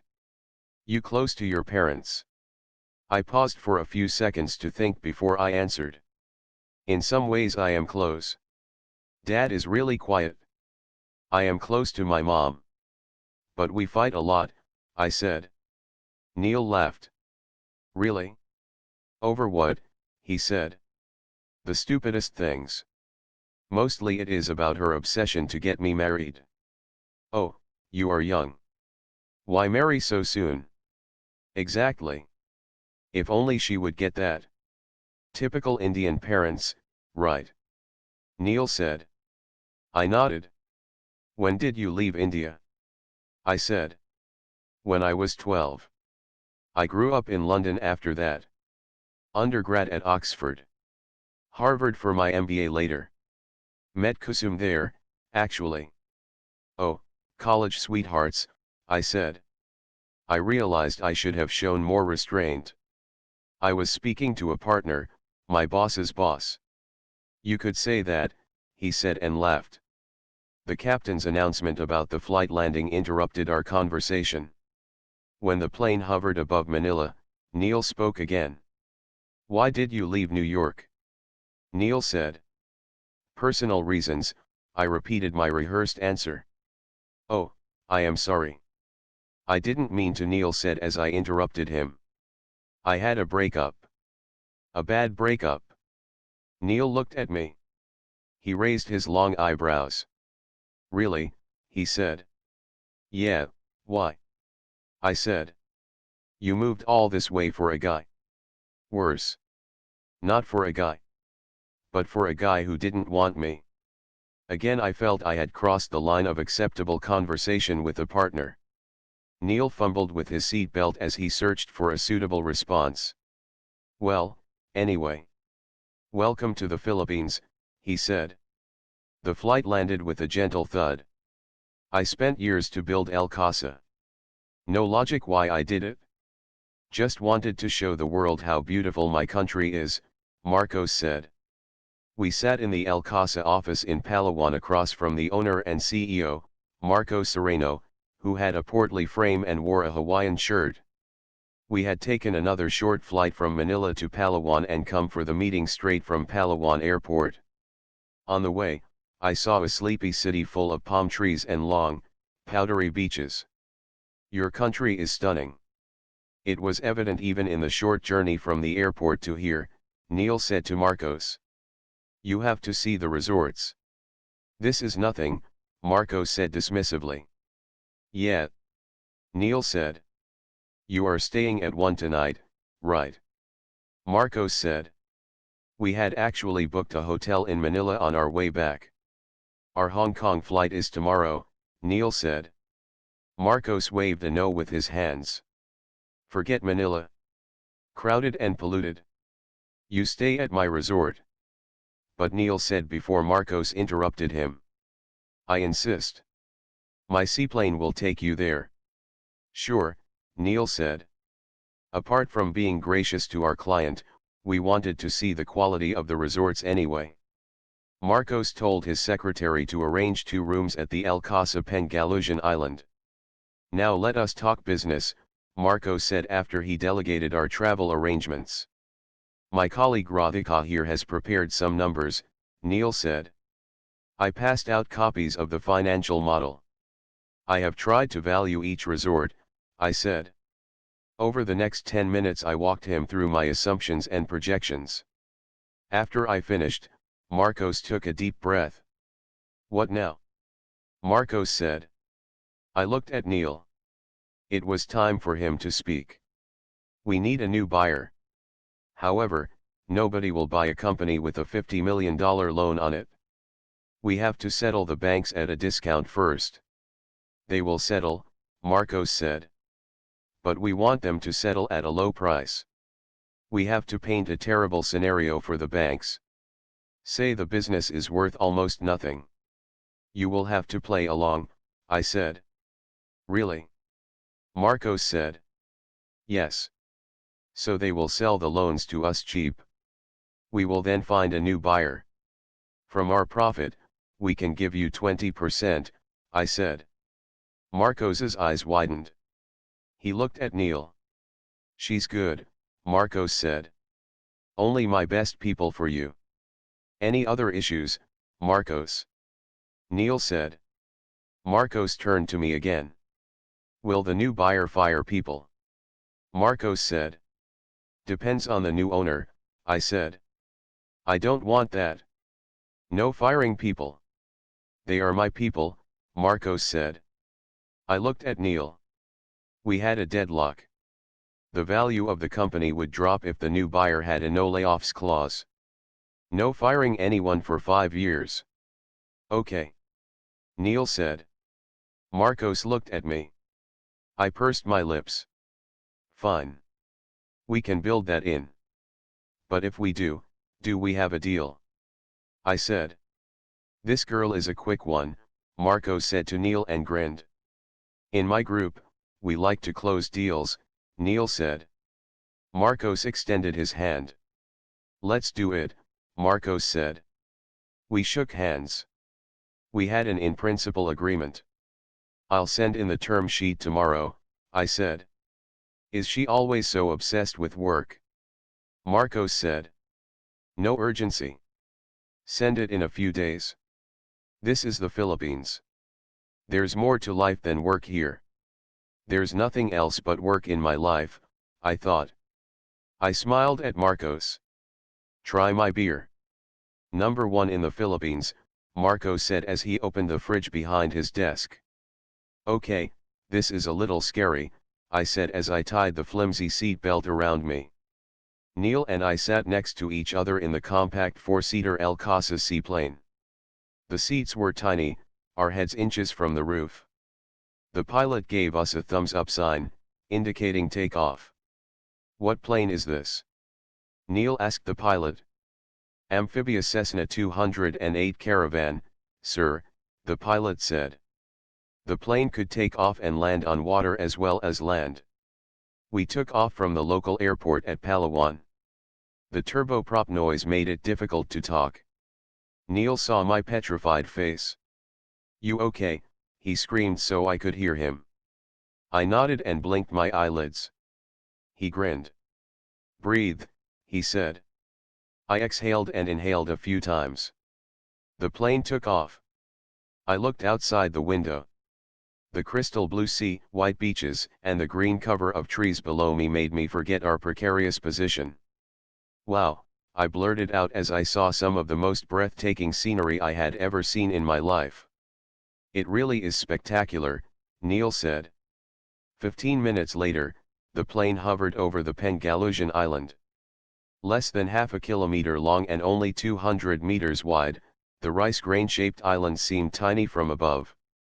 The beach ran all around the perimeter of the island. On the southern tip, a few huts became visible. "That's the resort," the pilot said. "The rest of the island is just left untouched. All natural." I closed my eyes as the plane landed on its water skis. When I opened them, Neil and the pilot were looking at me. Both of them had a grin on their faces. "I am sorry." "It's beautiful, but scary," I said. We stepped out of the plane into the sand. Two porters took our bags. The resort manager greeted us. "You must be Mr. Marco Sereno's special guests," he said. "Welcome to El Casa Pengalusian. I am Carlos, the resort manager." He showed us our respective rooms. Each room was a little cottage on stilts, built above a clear blue water lagoon. "If you sit on the balcony," Carlos said, "you can see fish in the water below you." I put my belongings in the luxurious room, which had wooden floors and a thatched roof. I felt tired. I went up to the reception area where I found Neil in conversation with Carlos. "Pretty stunning place you have here," Neil said. "Thank you, sir," Carlos said. I joined the two of them. "Carlos, can I talk to you later?" I said. "A few business-related questions about the resort." "Sure." Mr. Sereno informed me, Carlos said. Neil smiled at my attempt to do due diligence at every opportunity. Carlos excused himself and left us in the lobby area. The sun shone bright, though there was only 1 hour to sunset. "Beats working on a bank portfolio, doesn't it?" Neil said. "Totally," I said and laughed. "This is the best deal ever. How beautiful is this place?" "Yeah, glad we came. I had no idea this is so amazing." "We will find a buyer, right?" I said. "Gosh. You are unbelievable. Just look at the view." "Worry about the buyer later," Neil said. "Sorry," I said. We walked out of the lobby to face the sea in front of us. Rock formations in the middle of the ocean made the view even more dramatic. "What's your plan for the rest of the evening?" Neil said. "I have to make the term sheet," I said. "Come on. Do it back in the office." "Want to take a walk around the island before dinner?" "Sure," I said. "Let's change into workout clothes." "See you here in 30 minutes, he said. Neil and I walked on the 2-kilometer trail that circled the island. Every nook and corner had spectacular scenery. Warm sea water touched our shoes as we walked on the sand near the water. If God hired an architect to design heaven, this was how it would be done. "Let's keep it brisk," Neil said and increased his stride. He now walked in front of me, looking even better in his workout clothes, knee-length black shorts and a neon green Nike t-shirt. I wore a white t-shirt and gray track pants. "You are really into fitness," I said. "I try," Neil said. "The hike that day. Walk today." "Well, when you get to my age, your metabolism drops. Not easy to remain fit." You look so fit, I said.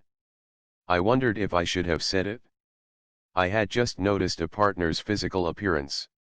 Well, who in the office hadn't? Thank you. I am old now. 45. That's not so old, I said. Okay, why did I have to say that? He laughed. Really? How old are you? Sorry. I shouldn't be asking a lady that. I am 25. Well, 26 soon. That's incredibly young. Look at you, already on big deals. I am lucky. Don't say that. You are good. You work hard. That's when luck creeps up on you. I turned to him and smiled. Thanks, I said. But you are 20 years younger. I feel even older now, Neil said. You are a partner at Goldman Sachs at 45. It's pretty young. Plus, you look good. Now why the fuck did I have to say that? You look good. You are with the head of distressed debt for Asia. Radhika, control your tongue. Thank you. Don't get to hear that so much these days, he said. We circled the entire island and returned to the resort. Dinner in an hour? I will take a shower and see you at the restaurant, he said. Sure, I said. I might run a few more rounds of the island before that, he said. I feel like a slob, I said. Relax. You must be tired. See you soon. 24C Champagne, sir, courtesy of Mr. Marco Sereno, Carlo said as he put a bottle of Dom Perignon in a chiller next to us. We sat in the open-air restaurant in the resort, located in an alcove. The sun had set. The clear sea reflected the palette of the sky. The restaurant had only 6 tables, each with several lit candles on it. Ours was the only occupied table. Would you like some? Neil said as he lifted the bottle. Yes, please, I said. Like a gentleman, Neil stood up and poured the champagne for me. Thank you, I said. You are welcome, Neil said. We raised our glasses in a toast. To many more deals, he said. Especially ones involving private island assets, I said. Both of us laughed. Waiters brought us various kinds of seafood, all caught fresh from the sea. Everything tasted delicious. One of the waiters brought us a heart-shaped red velvet cake. For the lovely couple, he said in a Filipino accent. The waiter's words left me stumped. I struggled to speak. Oh, actually, I said. Neil intervened. Thank you for the cake. Didn't have to be heart-shaped, as we are not a couple. The waiter looked at both of us, surprised. We are here on a business trip, I said. The waiter became even more confused. Who comes to Pengalusian Island on work? Neil smiled. Thanks for the cake, he repeated. The waiter left us. We burst out laughing. Neil poured us both another glass of champagne. Okay, that was a little weird, I said. Totally. Did not expect that. I could feel my head swim after 2 drinks.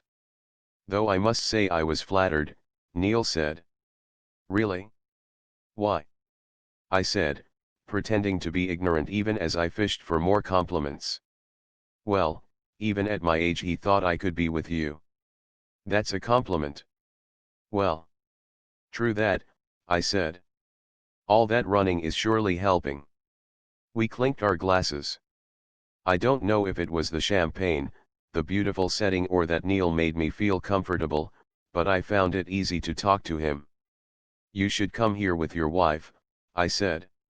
Huh, he said, slightly surprised. Yeah, Kusum would love this place. Who wouldn't? So you guys met in college? Love at first sight? I said. I don't know if I had overstepped the line. After 3 glasses of champagne, all so-called lines seem pretty blurred anyway. Yeah, you could say that, yeah, Neil said, after deliberating for a second. Sorry, didn't mean to pry. No, it's fine. Kusum and I were in the same class. She was born and brought up in the USA. I mostly lived in the UK. Both of us were Desis, yet westernized. I guess we connected. How wonderful, I said. Yeah. Absolutely, he said. He became quiet. He took a big sip from his glass and spoke again. How about you? In love pretty hard? Moving countries? Never again. This love business is not for me, I said. I took a knife and cut across the heart-shaped cake. That's symbolic, he said. A knife through your bleeding red velvet heart. I laughed. Pretty much what happened. Discarded like used tissue. Switched like a TV channel, I said. Ouch, I am sorry, Neil said. Though, excuse me, I am a bit surprised. Surprised? Like who were you dating? Brad Pitt. I laughed. Not really.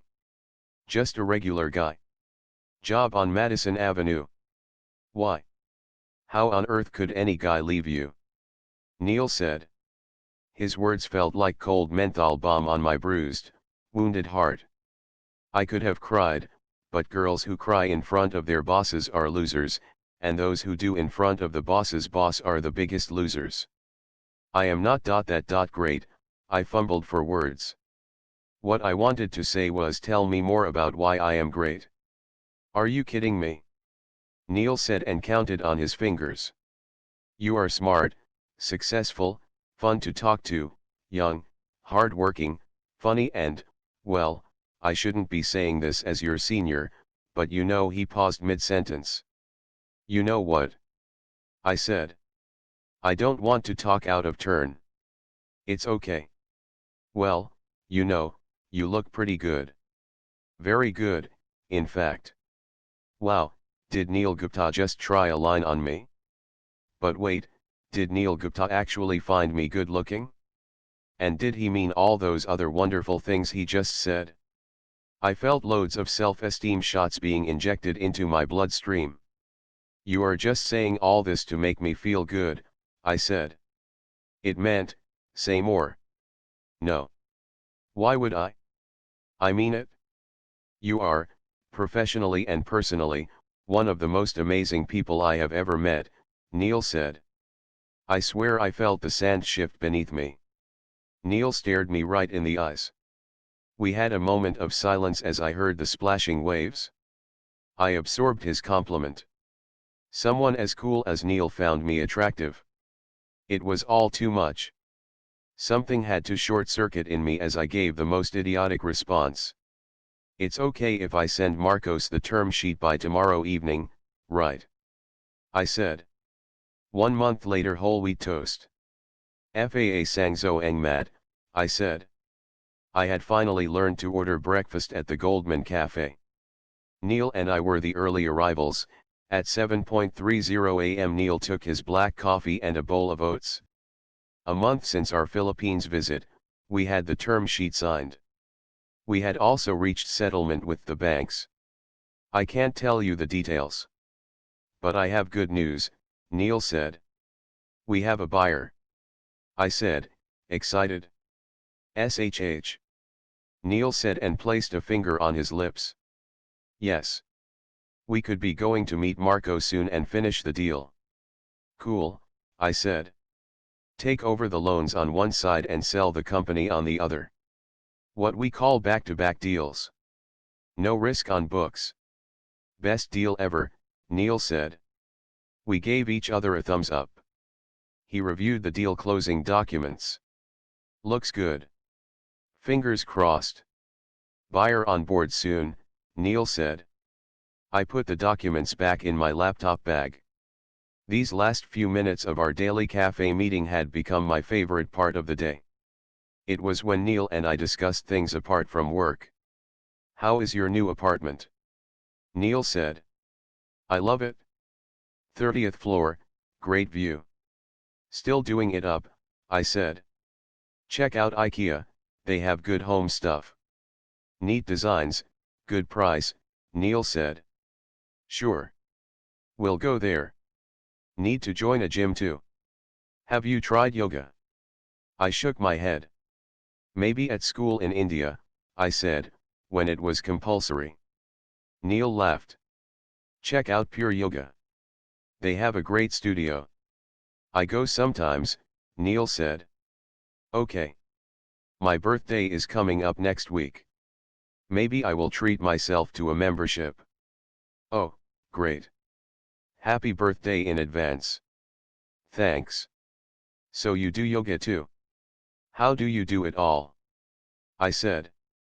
If you love yourself, you will take care of yourself, right? I counted the 26 pink roses. The bouquet on my desk had a maroon ribbon wrapped around it. It came from Armani Fiore, located in Central. Part of the Armani brand of Italian designer Giorgio Armani, the bouquets in the shop would be no less than $200 at least. I removed a small white envelope tied to one of the roses. A card inside said, "Happy birthday from the team." I sat back in my seat, surprised. The hard-nosed and tough distressed debt group isn't known for affection and flowers. Bianca passed my cubicle. "Happy birthday, Radhika," she said.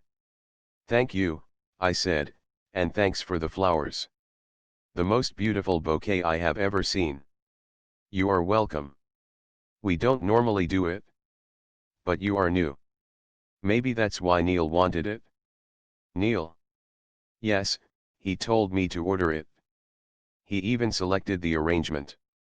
I thanked everyone for the birthday wishes in the team meeting. "The flowers are an exception." "Don't get high hopes," Josh said. "Mostly we gift each other bad loan documents," Simon said. The team burst into laughter. I looked at Neil. He smiled at me. "A team from the Metropolitan Bank of Tokyo is in town. They want to meet for potential co-investments," he said, making it clear that the bouquet and my birthday didn't warrant any more discussion. "That's Tanaka-san, Shin-san, and I am Sujimura," said Eri Sujimura, head of the distressed debt group at Metropolitan Bank of Tokyo, as he introduced his team. In Japan, the tag "san" is applied out of respect, sort of like Shri in Hindi. We exchanged business cards, held in both hands, as is the norm in Asia. "Radhika-san," Eri said. "Do I say y'all name light?" "It's fine," I said and smiled. The Japanese bankers bowed to us as they sat down. Bianca asked us if we needed anything. Everyone agreed to have Chinese tea. "It's an honor you came to visit us," Neil said, turning on his client charm button. "How can we do business together?" "Gupta-san, it is privilege for us too," Eri said. "Goldman Sachs is pleased Tejas Bank. Y'all group has good reputation in market." Bianca came back with teacups and a kettle of tea. She placed them on the table and left. "Thank you. It's all due to my great team," Neil said, waving his hand at us. Neil poured tea for himself. As did Josh and Peter.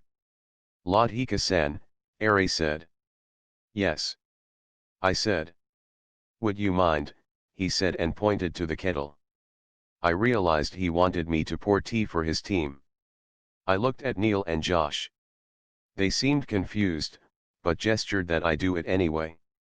I poured tea for the Japanese team and a cup for myself.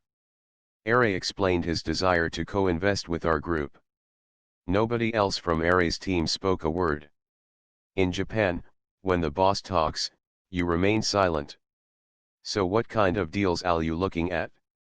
Eri said. "Any portfolios?"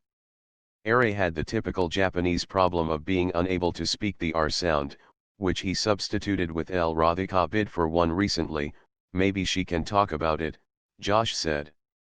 "Radhika-san." Eri said. "Yeah, I can tell you about this local Bank of East Asia auction." I began to speak, but Eri interrupted me with his laughter. "Excuse me," I said, wondering if I had said anything wrong. "Sorry. I thought Radhika-san y'all sickle tali." How can lady do dist less debt? Ari continued to laugh. His minions also grinned, taking their boss's cue. Neil pursed his lips. He looked at me once and turned to Ari. The young lady here is one of our best distressed debt analysts, Neil said. Yes, yes, of course. By the way, I remember a joke when you said lady, Ari said. None of us responded. He continued, you know what they say about lady. He turned to Josh. Josh didn't answer. Ari continued anyway, when a lady say no, she means maybe. When she says maybe, she means yes. When she says yes, well, she is not a lady. His colleagues found the joke extra funny and laughed out loud. Peter, Josh, Neil, and I looked at each other. Ari-san, I understand this is amusing to you. But frankly, this makes us quite uncomfortable, Neil said. Solly. You may continue, Ari said. I took a deep breath to regain my composure.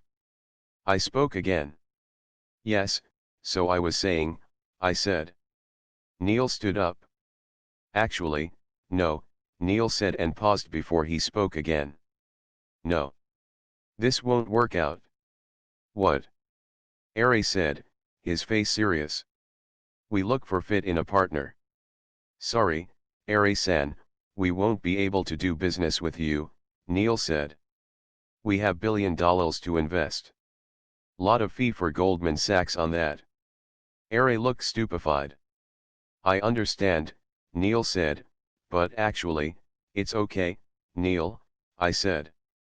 Ari-san, if I can tell you about the portfolio. Neil shook his head. Ari-san, Tanaka-san, Shin-san, thank you for coming. I am sure you will find a great partner. We will pass. We anyway have a lot on our plate, Neil said. Josh and Peter stood up, somewhat surprised. The Japanese bankers looked at each other. Josh will see you out, Neil said and left the room. Hey, Radhika, come on in, Neil said. I went into his office and sat down in front of him.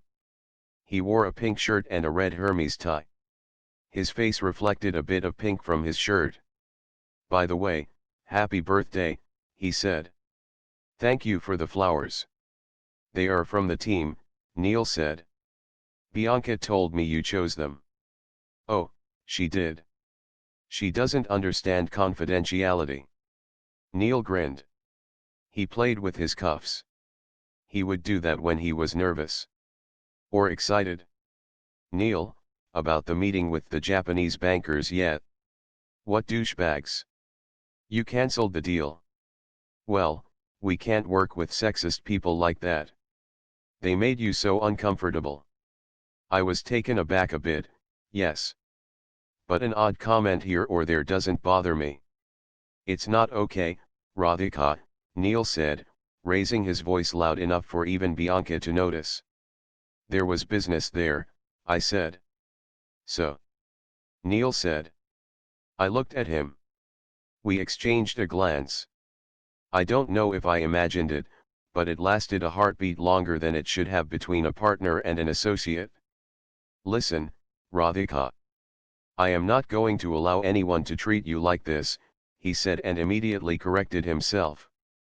I mean, not going to allow anyone in my team to be treated like that.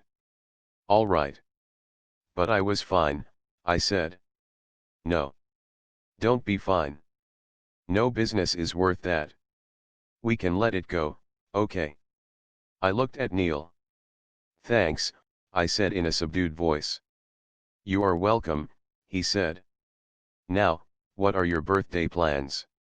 I have a few calls with prospective El Casa buyers tonight. Gosh, you are incorrigible, Neil said. It's not so bad. Simon has organized drinks. A couple of Goldman associates are coming. Nice. Have fun, he said. I wondered if I should invite him. He read my mind.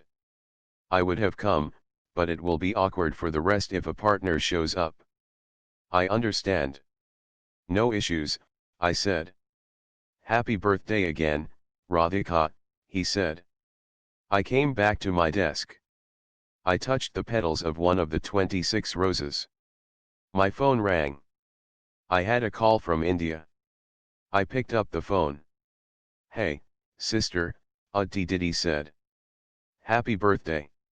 I came home today. We miss you. 25h 1 month later, here you go, whole wheat toast with peanut butter and honey, Neil said and passed me my breakfast. I gestured him a thanks with a thumbs up. I was on a conference call. I was now vice president, my expected promotion had become official 2 weeks ago. We sat in the Goldman Cafe at 7 a.m. We had a potential buyer for El Casa called Greenwood Hospitality, a US-based company that owned 50 boutique hotels worldwide.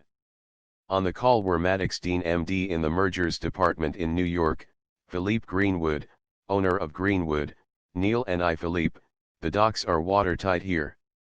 I think we should close this soon, Neil said. I don't mind, Philippe said, just that your price of 50 million is too high. How about 40?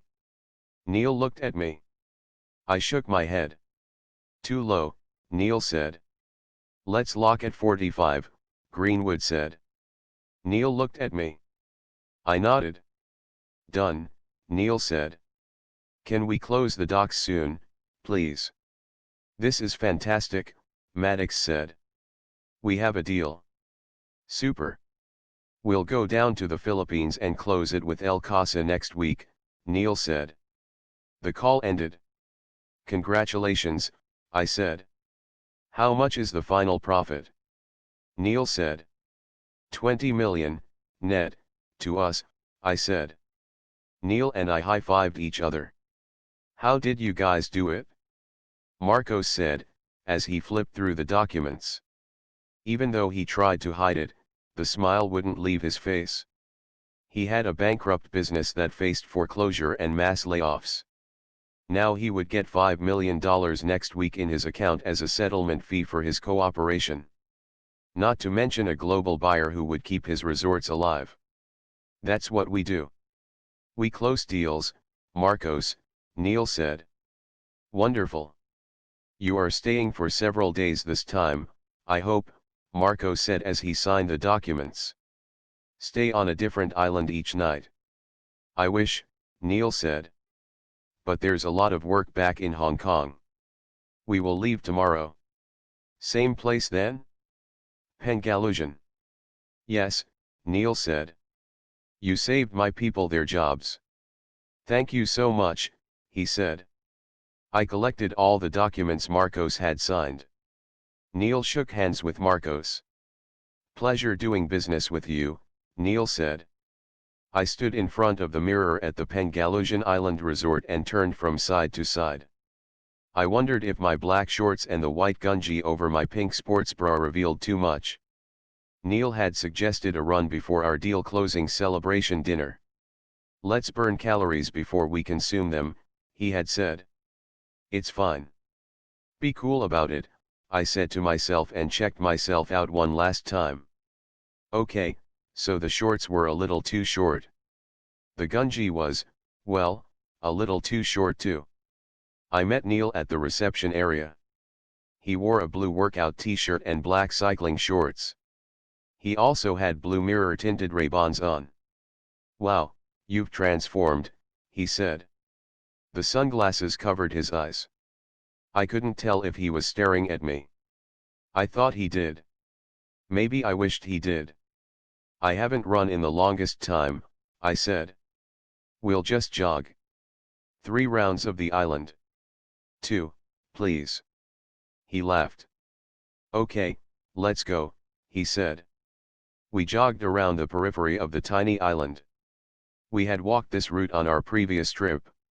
However, today the island felt even more dreamlike. Despite the bright sun, a cool breeze kept the temperature just right. We jogged on the beach away from the water, which slapped lazily against the shore. Neil ran slower to match my pace. This way he remained only a few steps ahead of me. I noticed his muscular legs. He had perfect, sculpted calves. He ran in flawless, graceful form. I, meanwhile, gasped, kicked and panted through the 2-kilometer route. I wanted to quit after the first round. However, Neil wouldn't let me. Enough, I said, holding my stomach. Come on, you are doing great, he said. For the second round he remained behind me. I looked back from the corner of my eye. I don't know if he noticed my legs. It would have been hard to miss them, considering my shorts bunched up even more when I ran. I am done, I said, gasping for breath as I finished the second round. Mind if I run a bit more, he said. Sure, I said and exhaled noisily. See you in an hour for dinner, he said and ran ahead. Soon, he disappeared into the sand and green foliage of the island. I went back to my room and showered. I opened my suitcase and took out a white flowing dress with a floral print. It seemed perfect for an island resort dinner. The dress had a deep neckline. I wore a bead necklace to cover it. I applied makeup, and created a smoky effect around my eyes. I realized I had not dressed up to look good since my New York days with Debut. Also, I noticed the name Debut didn't sting as much anymore. I applied perfume and translucent strawberry lip gloss. I looked at myself in the mirror one final time. If I made an effort I could look nice. Will he like how I look? The question floated in my head. Me scolded me, he may be friendly, but he's still a partner, and married. Get it? 26 I arrived at the restaurant before Neil. I sipped a glass of champagne as I watched the sunset. He arrived 20 minutes later. Sorry I am late. I ran extra rounds, Neil said. He wore a linen t-shirt and beige shorts. It's okay, I said. He pulled out a chair and sat in front of me. Wow, he said, his gaze on me. What? I said. You look well, different, he said. Good different or bad different? I said. You look stunning, actually. This dress really suits you. He had given me his first direct compliment about my looks. While working on El Casa we had become freer in terms of talking to each other. However, we still maintained propriety. We didn't discuss feelings, for instance. We didn't make personal comments. In fact, we never even called each other a friend. And yet, today his compliment didn't feel out of place. Thank you, Neil. That's sweet of you, I said. There, I had become so much better at taking a compliment. He removed his Birkenstock sandals so his feet could touch the sand. I kicked off my heels too. Where's my drink? Neil said and signaled the waiter. The waiter poured champagne for him. So how do you feel after the run? Neil said. Good, I said, but I need to build my stamina. People older than me are whipping me and doing extra rounds. Neil grinned. The waiter brought us the set menu choices. I chose the vegetarian option. It consisted of an avocado and rocket leaf salad, followed by mushroom truffle pasta. Neil chose a seafood chowder soup and pan-seared salmon cooked in a mango salsa. To El Casa, your first big deal in Asia, Neil said and raised his glass. To Greenwood, their new buyer. I touched his glass with mine. What a resort, isn't it? Neil said. He pointed to the scenery ahead of us. Only half of the sun remained on the horizon. The deep orange-colored sky had turned a silky texture. The most beautiful place I have ever been to, I said. Same for me. With one of the most beautiful minds I know, Neil said. Yeah, sure. It's only my mind that's beautiful, I said. I am a fisherwoman.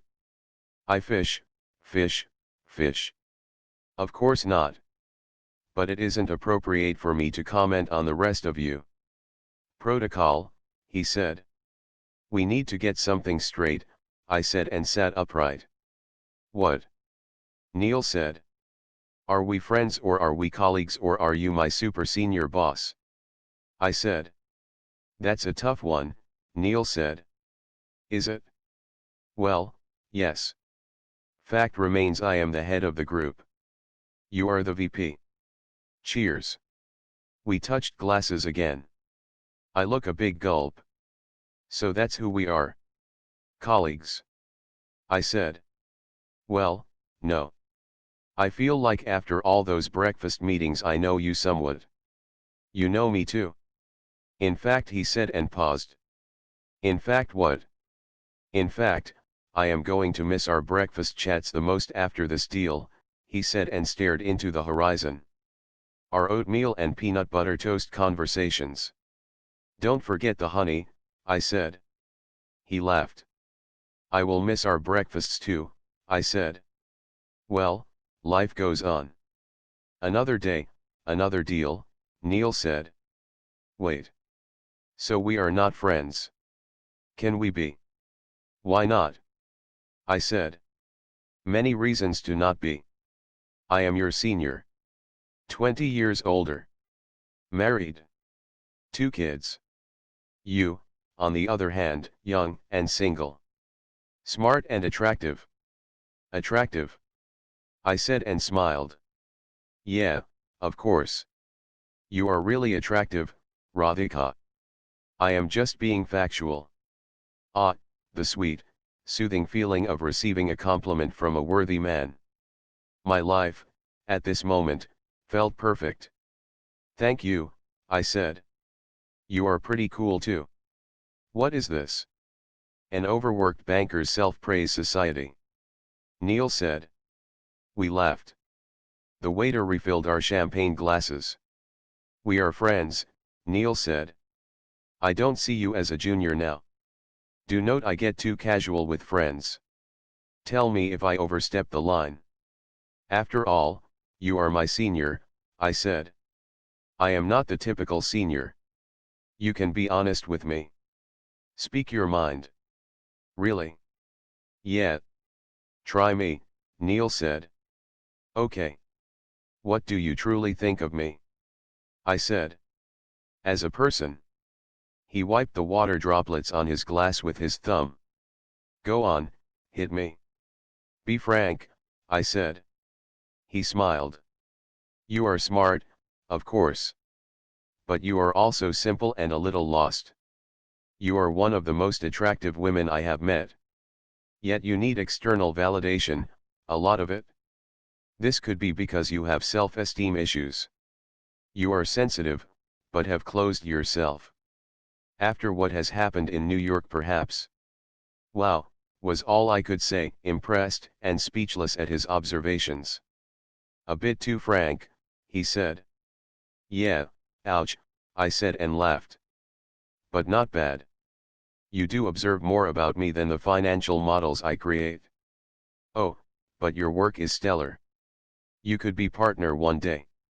Radhika Mehta, partner, Goldman Sachs.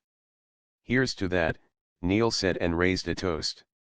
He finished his glass in one shot. I followed him. The cloudless sky looked even more beautiful as little stars became visible at dusk. A slow French song began to play in the background. I couldn't understand the lyrics, but could feel the pain of the singer. Partner Radhika. With a lot of deals under her belt. But lonely, without love, I said. What nonsense. Radhika with a lot of love, Neil said. Whatever. I don't think so. Which song is this? It's beautiful. La Vie en Rose. Life through rose-tinted glasses. Famous French song. But seriously, that's what you think? You won't find love. Yeah. My biggest fear, perhaps. Neil gave me a look of disbelief. You want to talk about New York, he said. The waiter brought us another champagne bottle. Over the course of dinner and a few more glasses of bubbly, I told him my entire New York story. He listened with full attention, nodding at every significant moment. And so, that's it? I dropped the phone in the East River. Came to Hong Kong, I said. I wiped a slow tear rolling down my cheek. I didn't think of W much now. However, repeating the story was not a breeze. You could have just dropped the SIM card, you know. And wiped the phone to factory settings, Neil said. I looked at Neil. He kept a poker face. I don't know why, but we burst out laughing. It's okay, crap happens in life. Mostly it's for the good, Neil said. More champagne, sir, the waiter said as he picked up our second empty bottle. Actually, no. I am pretty, Neil said as I interrupted him. Actually, yes. We'd like another one, I said. Really? Neil said, looking at me as the waiter left. Well, I have told you a lot about me. We still have to cover you. We need a drink for that. Neil shrugged and smiled. Okay, bring it on, he said. What's your read on me, as a person? Well, I said, resting my left palm on my glass. You are a bit of an enigma. Enigma? Yeah, mysterious. You are smart, clearly an overachiever. Fit, good-looking, charming. I could get used to this. Go on, Neil said.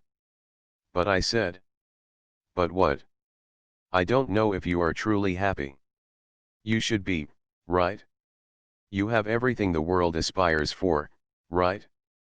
But you don't seem truly happy. I am happy. Look at me. Being paid to be on an island. Yeah, you get paid. A lot. But that's not all it takes to be happy. He didn't respond. He looked searchingly at me. What makes you think I am not happy, he said slowly. I feel you put on a mask.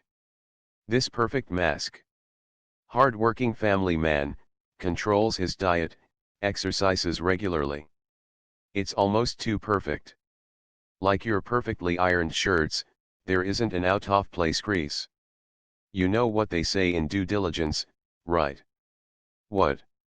If it is too good to be true, it probably is too good to be true, I said. He looked at me, his eyes wide in surprise. He put his glass down. Did I cross the line? I said, a little anxious. He shook his head. No, no. It's okay. What else makes you feel this way? You never talk about your family. I do. I told you. Kusum. My 2 kids. Factual stuff. Meaning. It's like data. No feelings. Okay, Neil said. Wow. You learn something every day. So that's what you think about me. I am sorry if I said something inappropriate. No, it's cool, he said and smiled. The waiter cleared our dinner plates. He brought us mango with sticky rice as dessert. I cut a piece of mango with my knife and ate it with a fork. Your wife is happy for all your success. I said. Yeah, Neil said, after some deliberation. She is. We have been together 20 years. She has seen my entire journey. 20 years? Wow, so you guys met when I was 5, I said. Ouch. Neil grinned. Now you make me feel really old. What is it like being married for so long? I said. It's nice. You build a life together, a lot of memories together. You bring kids into this world. Yeah, does sound beautiful. And yet, because you have been with a person so long, it doesn't stay the same. Issues crop up. Many issues. Many, many issues. I sensed Neil had stuff bottled up. Okay. Well, you can talk about it if you want, I said. I am not going to bore you. I don't have an exciting story with iPhones being thrown off the Brooklyn Bridge. Just stupid domestic stuff. Hey, I had an old iPhone. I would have upgraded to a new model anyway. Both of us laughed. You are funny, he said. We finished our meal. I ate too much, I said. Me too. Let's take a walk. Another walk. You are Mr. Hyperactive, aren't you? I said. He grinned. He picked up a flashlight. There was one on every table. I lifted 2 glasses and the unfinished 3rd bottle of champagne. What? Neil said. We will take this along, I said. Kind of defeats, Neil said, and I nudged him. Come, I said. We walked barefoot on the same route as our jog a couple of hours ago. However, the island took on a new form in the darkness. The trees appeared pitch black, as did the sea. I could see white streaks where the waves broke, due to the phosphorescence and the moonlight. We walked close to the shore this time. The water lapped at our feet, warm on our ankles. Neil's flashlight showed us the way. We walked in silence, with no sound apart from the splashing waves. The lack of conversation didn't seem awkward. In fact, it seemed perfect. I spoke after a while. You must be tired, I said. You ran 5 rounds. A little bit, Neil said, but walked on. We reached the northern tip of the island, which had a C-shaped alcove. The waves became gentle here and made no sound. Rock formations on the beach jutted out of the sand. At a distance we could see fishing boats as nearby islanders went out for a night's catch. Can we sit for a bit? I said. Sure, he said. We sat down on the cold sand in absolute silence. He switched off the flashlight. The moonlight was just about enough for us to see each other's faces. I poured myself a glass of champagne. He looked at me, shook his head in disbelief and grinned. I poured him a glass as well. He took a sip. I turned my head back to look up at the sky. The night sky had so many stars, it felt like someone had sprayed it with silver paint. Wow, look at the gazillion stars above, I said. He turned his gaze up to the sky as well. Unlike Hong Kong, there is no pollution here, and no backlight from the city. Yeah, I have never seen stars in Hong Kong, I said. Do you recognize constellations? Neil said. I shook my head. He pointed at the sky with his index finger. See, that's Ursa Major, or the Great Bear, he said, outlining the group of 7 stars. I kept looking at his finger. He kept talking. That's Ursa Minor, Little Bear. That's the North Star, Neil said. How do you know all this? I said. Used to have a telescope once. Can you imagine, these stars are all navigators had when they sailed centuries ago. No GPS. Unbelievable, I said. My neck hurt from keeping my head tilted for so long. I lay down on the sand instead. This way my eyes could face the sky above me and I could be comfortable. Easier to see this way, I said. Neil looked at me once and lay down as well. Our heads were 1 foot apart. What's your sun sign? He said, staring at the sky above. My birthday was just a few days back, I said. Gemini then. There, see, those are the Gemini twins, he said. What's yours? Taurus. See, over there, he said. He pointed to a group of stars that outlined a bull. Wow, I said. We became quiet and enjoyed the silence and isolation. I felt calm because of the surroundings. Maybe the champagne also had something to do with it. I could hear him breathing. I stretched my legs. A wave touched my foot. I moved in reflex. As I did that, my ankle brushed against Neil's. He turned his head and looked at me. I am sorry, I said. It's fine, he said, rather whispered. We looked at each other and smiled. I don't know why, call it girl intuition or whatever, I felt like something was going to happen. I could have moved away. But I didn't. Maybe because I wanted it to happen. He leaned forward. He placed his lips on mine. They felt as warm and gentle as the water on my ankles. I closed my eyes. My hands moved halfway to stop him but lost the resolve to do so as the kiss felt amazing. He kissed me long and deep as dozens of waves broke and touched the soles of my feet. He lifted his arm to draw me closer. Neil Gupta, partner, 2 decades older and my boss's boss, held me tight and kissed me. This was not supposed to feel good. But never had a kiss felt this good. I didn't protest. Maybe I should have. But when something feels so right it is hard to do so. I placed my palm on his face. The face I had seen every day for so many months, but never touched. I felt connected to him. I felt like the entire island existed only for this one reason, our kiss. A relatively stronger wave came and hit us higher, leaving us wet from the waist down. He continued to kiss me, the intensity increasing with every passing second. His fingers lingered down the back of my neck. Goosebumps broke out all over my body. If he could kiss like this. His other hand went to my thigh and my heart started to thump louder. Should I stop him? I wondered. I placed my hand on his wrist but offered no resistance. Another strong wave came up and wet my entire dress. His fingers stroked my thighs. Am I really doing this? My rational mind asked me one last time in a meek voice while I moaned. Nobody cared about the rational mind tonight. My hand slid under his linen t-shirt, already wet due to the water. I touched his hard chest, and circled my index finger around his left nipple. He bit my lower lip in excitement. We sat up. He removed his shirt, keeping his shorts on. He pulled up my dress and had me wriggle out of it. We lay down again, the cold sand under our backs. He kissed my navel, touching his tongue to it. My knees lifted a little. I grabbed his head with my hands. Neil, I whispered. He didn't hear me. His mouth and fingers continued to explore me. He traced my bra with a lazy finger.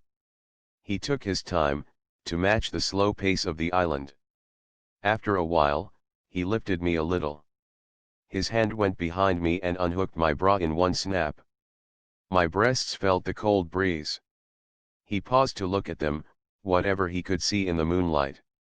He touched a nipple with his fingertip. Took a breast in his hand.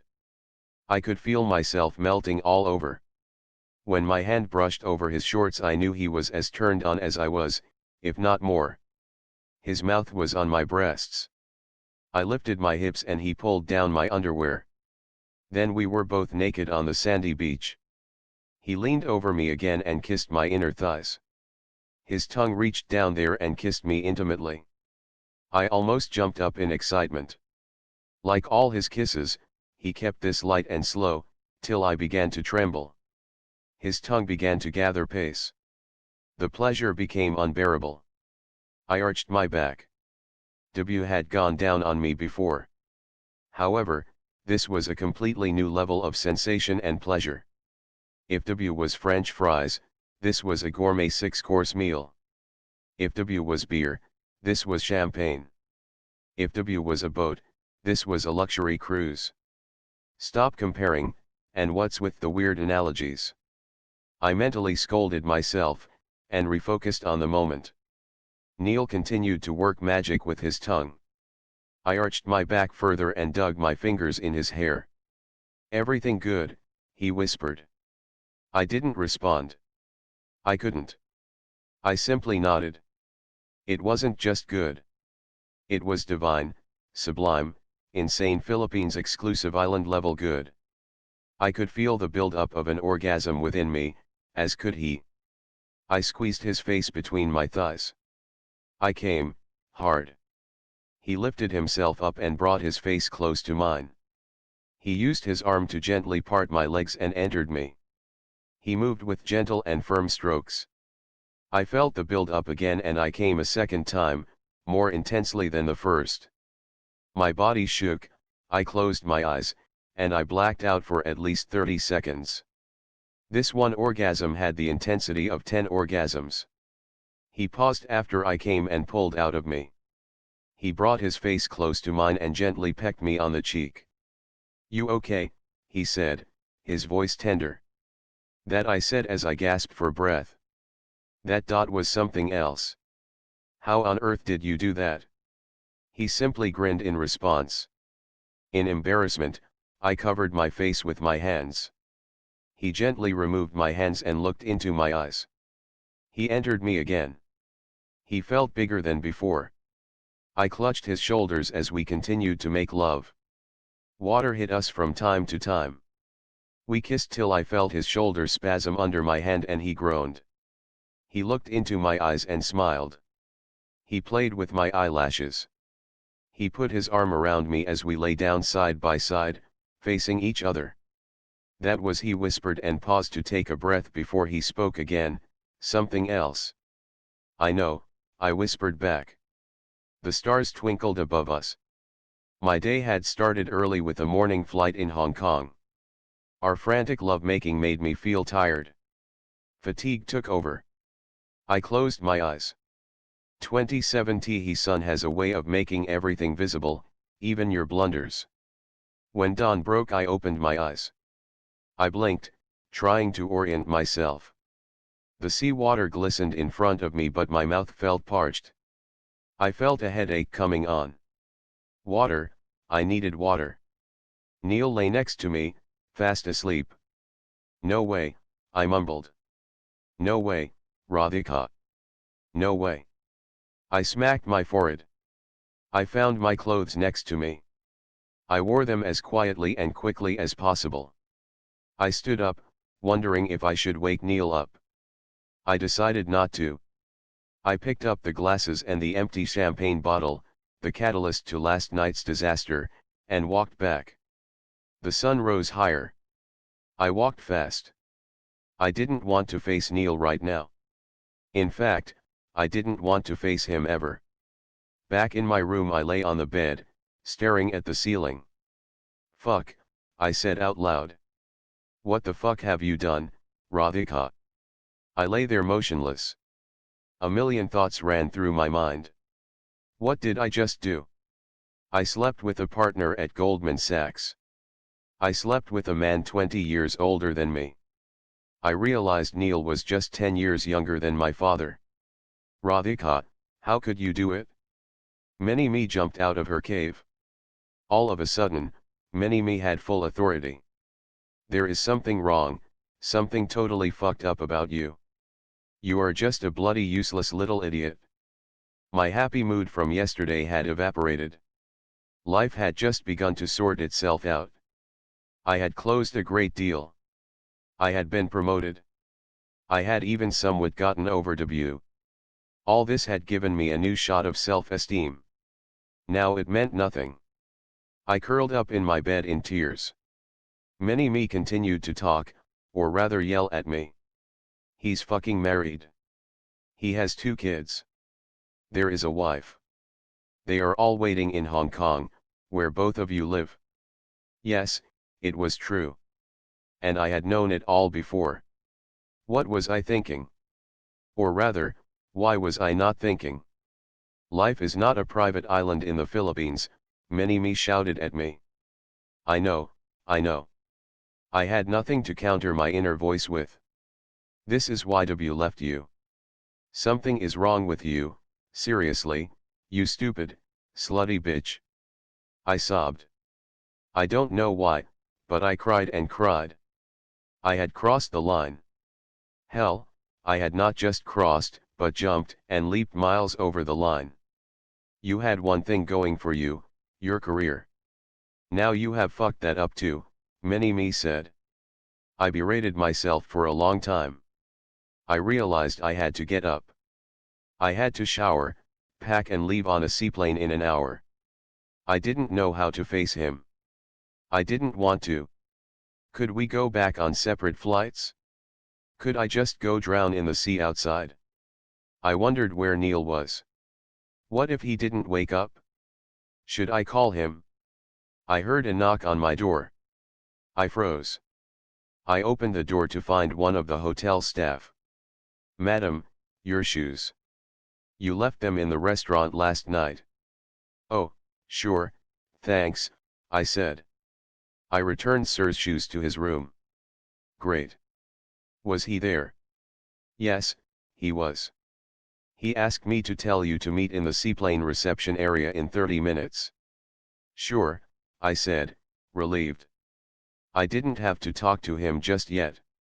I showered and changed into a charcoal gray suit. It was too formal and a misfit for my location but apt for my mental state. As if he would see me in this work suit again and things would be back to normal. Funnily enough, he did seem pretty normal. Hey, good morning, he said and smiled. He wore sunglasses, just like me.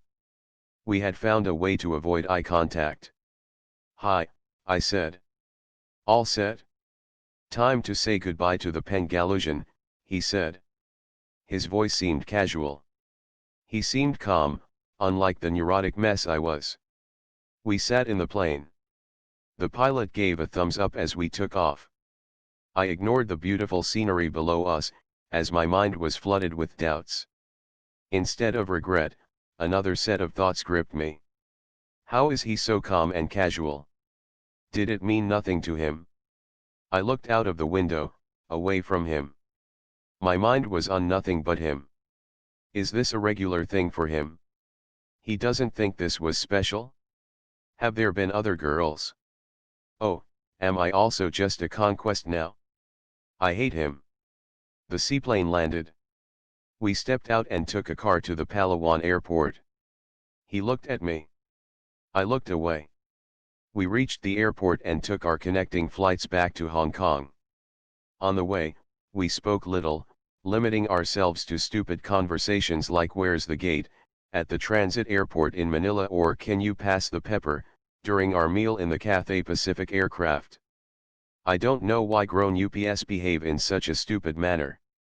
Pepper seemed more important than anything else. I opened my laptop and pretended to work. He did the same. My mind raced up and down with thoughts. I have been such a fool. He will go home, tick another box in his conquest list and laugh about it. He will be like, that Indian VP chick? Check. Been there, done that Desi babe. Damn it, Radhika. Stupid. Stupid. Stupid. We landed in Hong Kong. We went to the airport car pickup point. We waited for our respective cars, which Bianca had booked for us. Our two black cars arrived. I proceeded to step into mine. Radhika, Neil said. Yeah, I said and turned to him. I know you probably have a million thoughts in your head. So do I. What thoughts? I said. Excuse me. Let's pretend nothing happened. That would be a mature way to deal with it, right? About last night, he said, puzzled. I shrugged my shoulders. Haven't really had a chance to think about it, I said. Yeah, more like, haven't thought of anything but that. Well, I have been thinking about it all day. Good, mister, at least it freaking matters. Go on, I said in my head as I continued to look at him.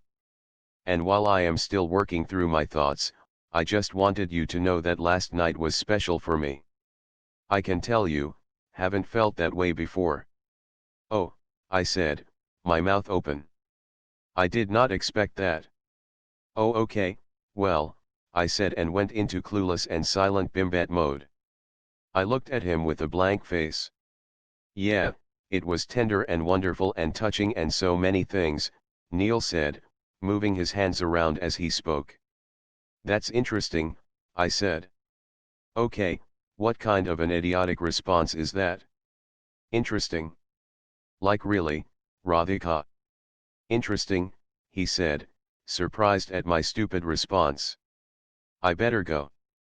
See you later, I said. The driver opened my car door. Sure, he said and waved at me. He looked pained at what would have seemed to him my indifference. The car drove off the airport terminal. I noticed him continue looking at my car until he went out of sight. My car zipped along the highway as Hong Kong's flickering skyscraper lights became visible again. Pretend it never happened, maybe that will mean it never did, I said to myself as the car reached my home. 28 2 weeks later. Okay, enough. We do need to discuss what happened, Neil said. Why? I said. Neil had called me to his office. We sat facing each other at his desk. Because it's not good to not talk about it? You've been avoiding me ever since we came back from the Philippines. I studied my fingernails. What is there to talk about? It was wrong. Well, he said and paused before he spoke again. Define wrong. It was wrong, Neil. And you know it, I said, looking up. Okay, maybe it was a little wrong. But it felt right. Really? Didn't it? Didn't it feel just right? It doesn't matter, Neil. I started counting on my fingers. I work for you. You are married. You are a dad. I am aware of that. So then what is this all about? Let it be a one-off. A one-off blunder. And let's move on. He stood up restlessly and walked to the window. Staring into the harbor, he spoke again. I can't call it a blunder. How does one call the most special experience of one's life a blunder? He has a way with words. Be careful, I told myself. Call it what you want. Point is, it was not real. We can put it down to the setting, the drinks, the air. It won't happen again. It won't, I said, my voice as agitated as his was quiet. Neil came back to his seat and sat across from me. He held his chin with his right hand. Okay, calm down, Neil said. I get it. We should focus on work, I said briskly. Fine. We cool then, otherwise. Yeah, I said. So if there's another deal I want to staff you on, I can. Of course. You are the boss. Even if it is with me. Do you have to staff me in particular? Greenwood wants to buy some more distressed hotels in Korea. They want us to look at some options. They liked your work. So he left the sentence hanging. Whatever you say, I said. I won't staff you if you don't want to. Should I say you are not available? So I lose my clients now? I said. Of course not. You are on. The target company is in Seoul. Let's go there soon. I am looking for a sofa. A two-seater, please, I said. Would you like a simple sofa or a sofa bed? The salesperson said. I had come to IKEA, the Swedish furniture store, on the weekend. The huge, 20,000 square feet IKEA store is located in Causeway Bay. Sofa bed, I said. At some point, if I had guests from India, I would need to provide a place to sleep. The IKEA salesperson led me to the sofa bed area. There were a dozen models, from Japanese futons to clever snap-shut mechanisms. Do you have a color preference? The salesperson said. Not really. How about the steel gray right there? I pointed at one. Oh, that's a bestseller. Comfortable and minimalist, she said. I sat on the sofa to see how it felt. Good, I said. I like it. Hi. Someone waved at me from a distance. I looked up. Neil. I said. He stood at the other corner of the sofa section. Hi, he said again as I walked up to him. Good to see you here. We came for some easy chairs. Here, meet Kusum. Kusum, meet Radhika, from my office. An Indian woman, around 40 years old, stood next to him. A 3-year-old boy held one of her fingers. A 7-year-old girl sitting on one of the IKEA sofas played with an iPhone. A 26-year-old girl, or me, wished for an earthquake that would swallow her deep into the bottom of the earth. Radhika, so nice to meet you, Kusum said in an American accent. She extended her hand. Oh, okay, I said as we shook hands. I mean, hi, Kusum. This is Aryan. Aryan, say hi to Radhika Didi, Neil said. Aryan extended his tiny hand as well. I shook it. My heart began to beat fast. And that is Siya. Siya, say hi to Didi, Neil said. Siya waved my way without looking up from her screen. Not done, Siya, Kusum said in a firm voice. Is that how you greet people? Siya recognized authority. She put the phone aside and came to me with dainty steps. Hello, Didi. How are you, she said, in a rehearsed formal routine. I am fine. Thank you, I said. That's better. Siya, I don't like bad behavior, Kusum said. I guess more than anyone, I was the badly behaved one. I avoided eye contact with Kusum. I did manage a side glance. She was slim, elegant, and had a straight, upright posture. She was wearing a long black dress with a diamond necklace and matching earrings, the ones you see advertised outside the Cartier store in Hong Kong. I noticed a fat solitaire on her ring finger. 3 carats, I guessed. Sorry, Radhika, just training her. She's addicted to the phone, Kusum said and smiled. It's okay, I said, wondering what excuse would allow me the quickest exit. Niels mentioned you, Kusum continued. You recently moved to Hong Kong, right? Yeah, 6 months, I said, wondering what else he had mentioned. We have been meaning to call the team over to our house. It's my fault, never worked out a date, Kusum said. Not a problem, I said. I spoke as little as possible to exhaust conversation so I could leave. Shopping for home, is it? Neil said. Well, did he have to talk? I felt guilty just being next to him in front of Kusum. I wished I could hide beneath one of the IKEA sofas. Yes. I needed a sofa bed, I said. Where do you put up? Kusum said. Is she going to come kill me? Will she knock me out with that diamond solitaire? Old Peak Road, I said. We are in Repulse Bay. Do come sometime. Do you miss Indian home food? Have her over, Neil, Kusum said. Oh, please don't be nice to me, I wanted to say. Yeah, why not? You should come, Neil said, his face as blank as mine. Maybe sometime. Anyway, I don't want to impose on your family outing, I said, hoping to escape. What outing? We just came for some errands. Are you by yourself? Kusum said. Yes, I am. Single, alone and loveless. No wonder I borrowed your husband. Yes, I said vaguely.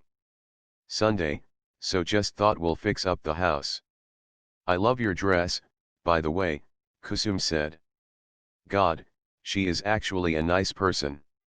She had praised my simple white lace dress, even though she probably wore a designer Prada or Gucci outfit herself.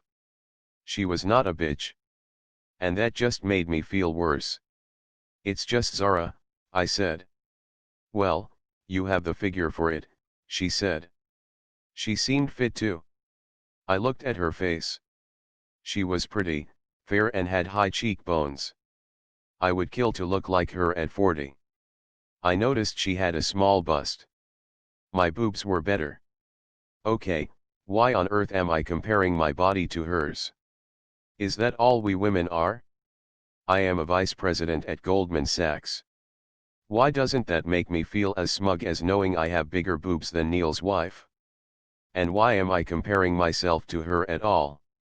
Thanks, I stammered, remembering she had given me a compliment. You have lunch plans, she said.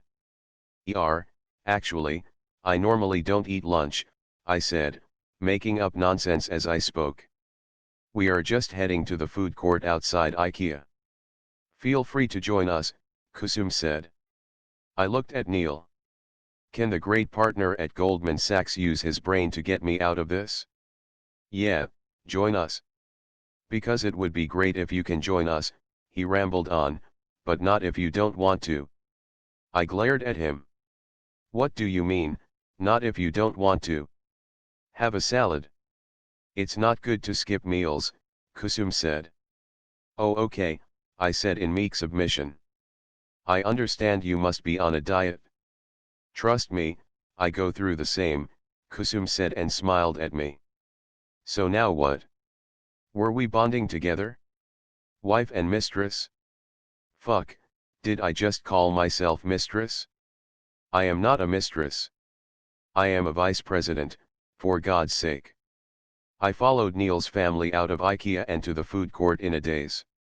I saw taxis out on the road. I had the urge to jump into one and scoot away, or maybe just jump under one of them and die. Mom, I want French fries with my noodles, Siya said. No, I will get you some veggies instead, Kusum said. Siya made a face. Kusum glared at her daughter. Siya got the message and began to eat her lunch. Aryan had home food. Neil ordered a chicken wrap, Kusum a quinoa salad. I went for fried rice, though I ate it like a little bird, one grain at a time. Liking Hong Kong? Kusum said. Yeah, I said. Compact, convenient. Work is good. Made some friends, she said. Well, work people, mostly, I said. That's Goldman for you. They make you work so much, you don't have a life outside. That's not true, Neil said. I come home on time. You are a partner. These poor associates and VPs have to do the grunt work. Neil shrugged. You have to pay your dues, he said. I couldn't handle it. JP Morgan for 8 years. I just quit. Oh, you were in banking. I said.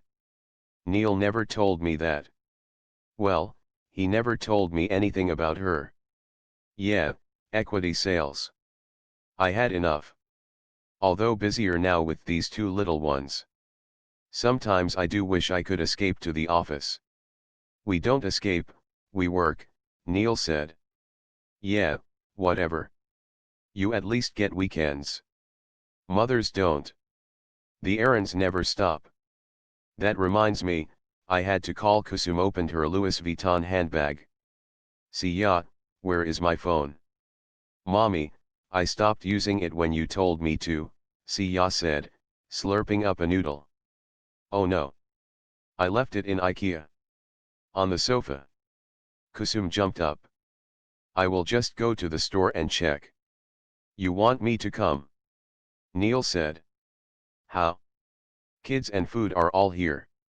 No, you stay. I will be back in 10 minutes. Do you want me to go and check? I said. I'd do anything to get away from this sweet domestic scene.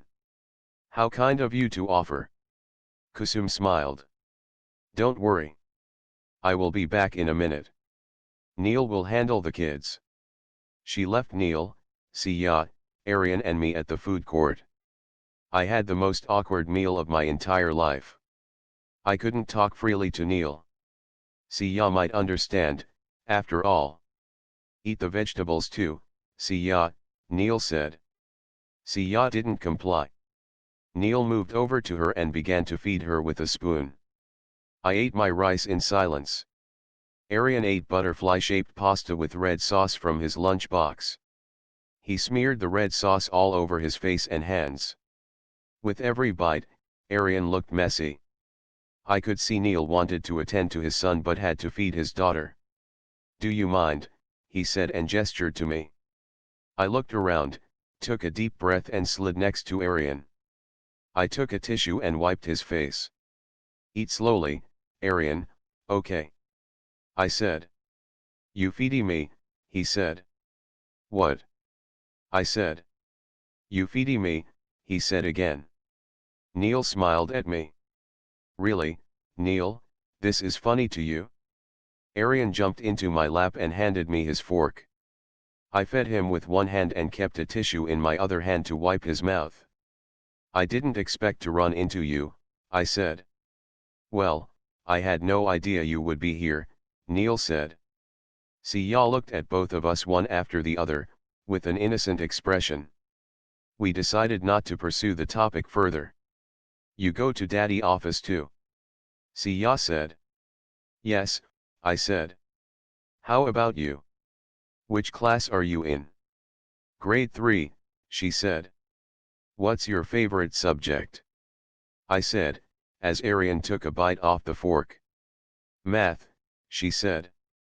Radhika Didi is really good at it, Neil said. He looked at me and smiled, as if he meant not just math. Are you really smart?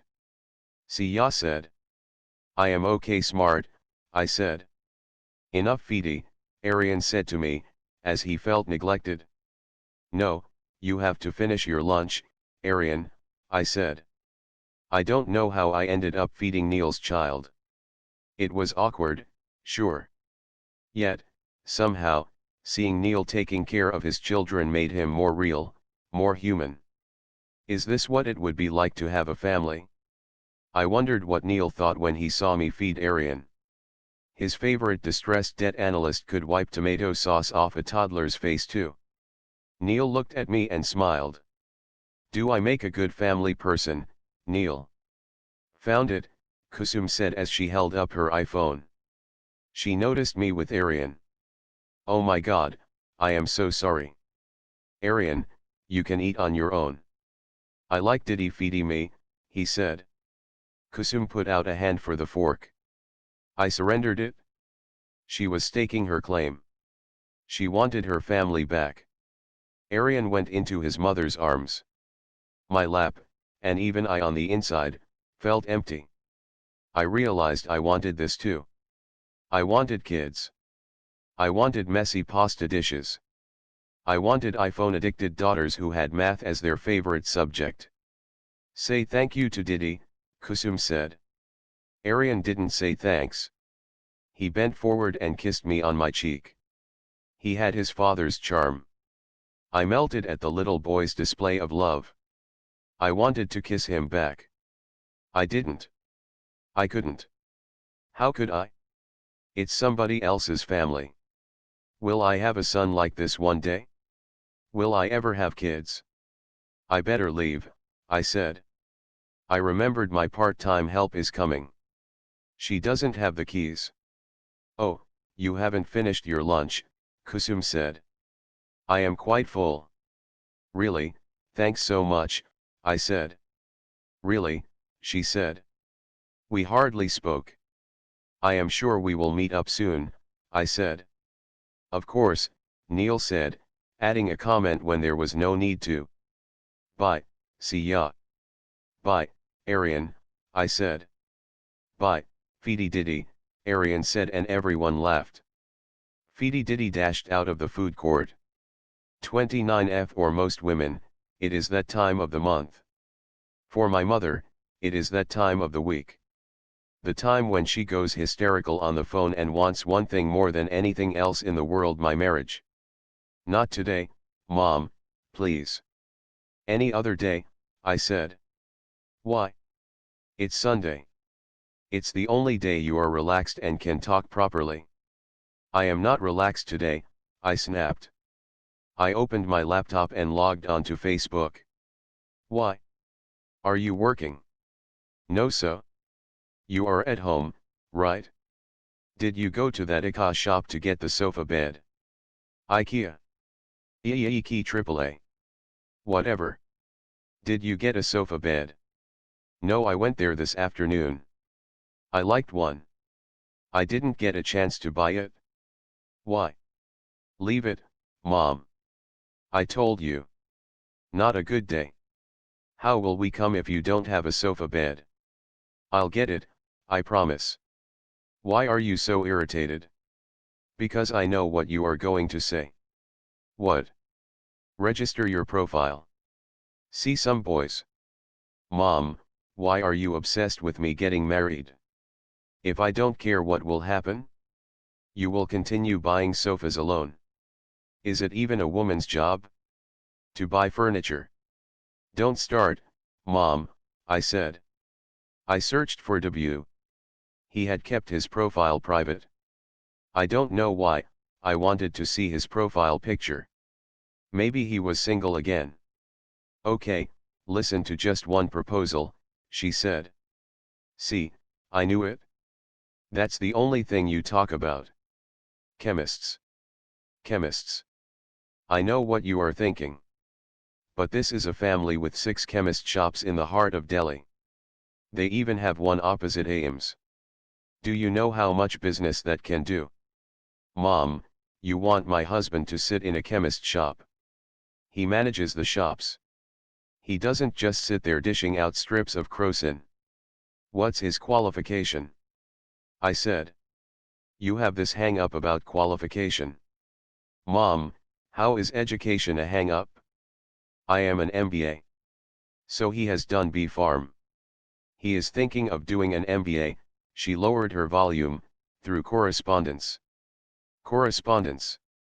You can even do it online these days. Mom. Bye. They have a kothi in Bengali market. The boy's own floor has 4 bedrooms. I don't care. I am not looking for real estate. Talk to him once. Why?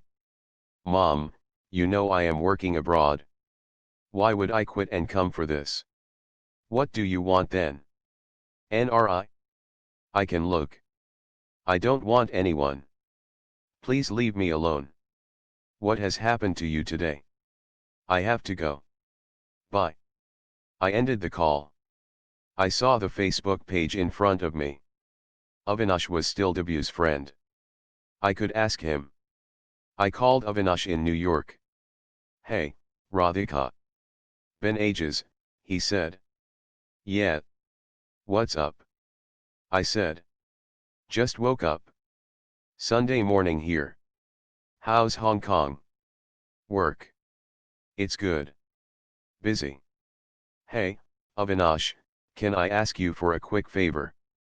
Sure. Promise you won't judge me, or tell anyone. Sure. I want you to check Debu's profile on Facebook. Really? See. You are judging me, right? This idiotic girl who moved continents but can't move on. No, no. Wait. I am not judging. What do you want me to do? I will FaceTime you. You point your phone camera to your computer screen. Load Debu's profile on your computer. He laughed. That's innovative. It is also desperate.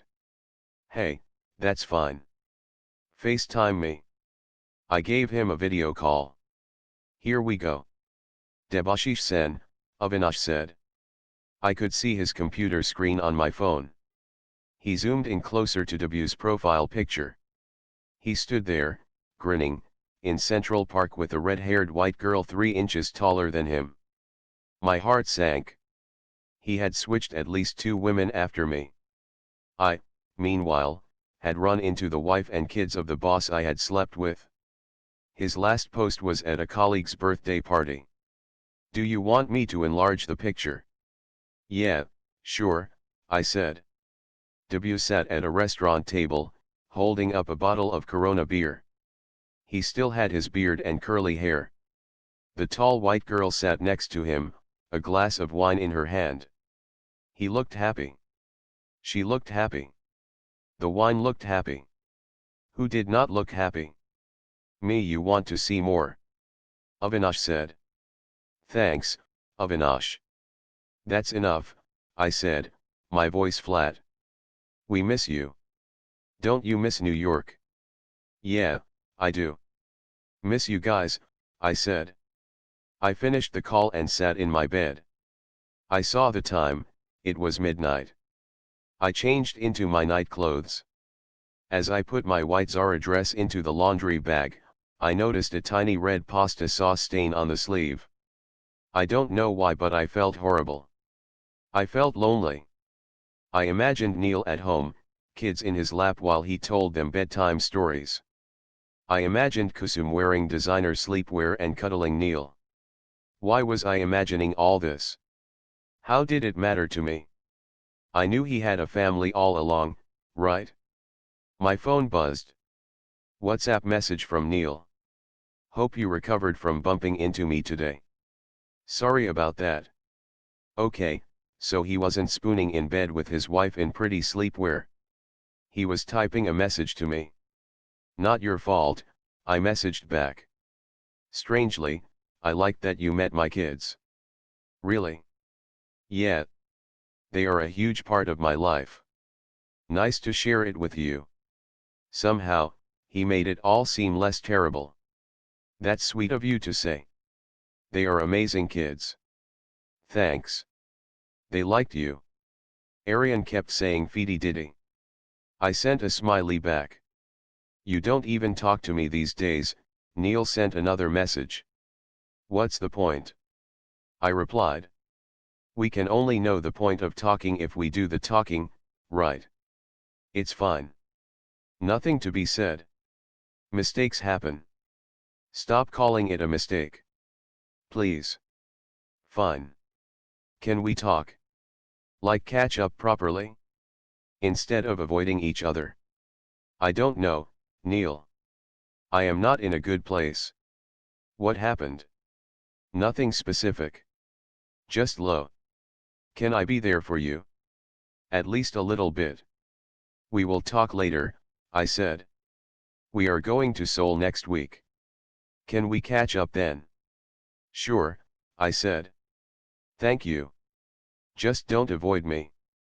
Can't seem to, as it turns out. Even on weekends, I said. You are funny. Anyway, good night. Good night.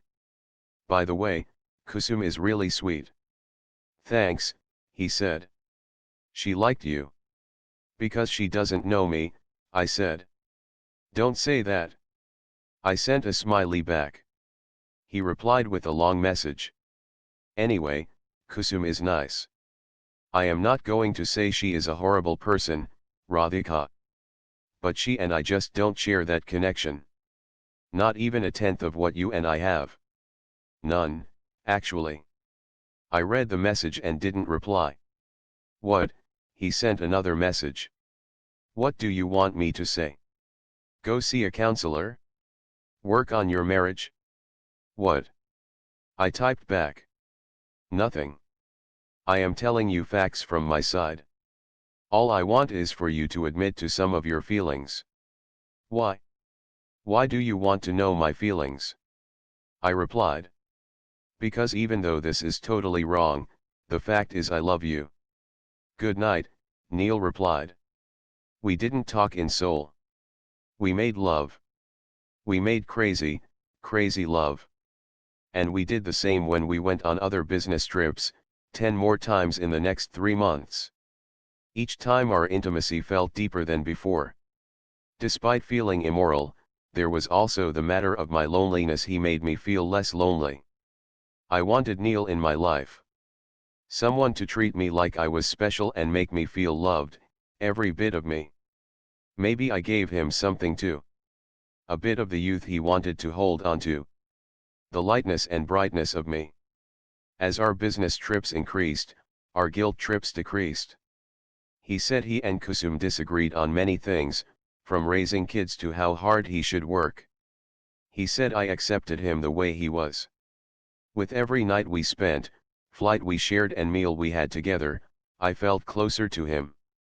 I still showed some restraint. He told me I love you every time we met. I never did. He never pushed me to reciprocate either. The Greenwood quest for more distressed hotels in Korea dragged on. They wanted to see more options. We didn't mind. It meant more trips to Seoul, more companies to look at and more Neil to hold through the night. 33 months later, how is it? I said. I walked up to answer the doorbell in my night clothes. I was watching the Filmfare Awards at my home in Hong Kong. The film Queen, about a woman who took charge of her life, was sweeping all the awards. The doorbell rang again. I opened the door. Neil. I said. I checked the time, 11 p.m. Sorry, I didn't mean to disturb you, he said. Neil and I had some unspoken rules. He never came to my apartment. I had never gone to his house either.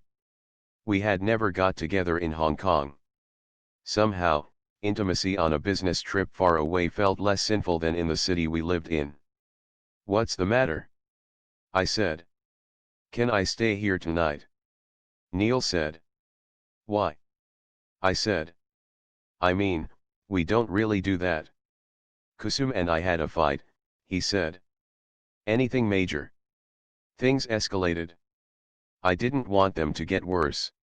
I told her I had to go on a business trip and left. I thought I would go to a hotel in Hong Kong, but he said and looked at me. But what? You thought, why pay for a room and be alone when you can get accommodation and sex for free? I thought. Yeah, of course. You can stay here. Come in, I said. Thanks, he said. Hungry? I said. He shook his head. He held me by my shoulders. He kissed me. He smiled. I did not. What am I to you, Neil? A stress ball? To come and play with when you are hassled? No. Not at all, Radhika, he said. He sounded shocked. So why are you here? Didn't we have this pact that we don't do anything in Hong Kong? Did we?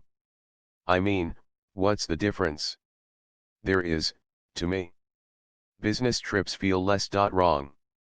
There's also a clear boundary. This is I don't know what. Why? Because I don't know when you will show up here and when you won't. Today you are at my home because you had a tiff with your wife. Tomorrow she will bake cookies for you and you will be home with her. What does that make me? Ms. Standby. He pushed back his hair with an unsteady hand. I just wanted to be out of there. Fresh air. I thought I will come and check if you wanted to be with me. I am sorry if it's fine tonight. I just prefer it outside Hong Kong. Helps me keep my sanity, I said. Are you okay, Radhika? I've never seen you like this, Neil said. Let's go to bed. We lay in bed. I turned off the lights. He put his arm around me. I didn't reciprocate and lay still. I know what you are thinking, he said. What? That this is a booty call. Now that you say it, maybe yes. Maybe that's why you are here. I just wanted to be with you. Let's not do anything tonight. Let me just hold you, he said. I looked at him. Even in the darkness I could see his eyes.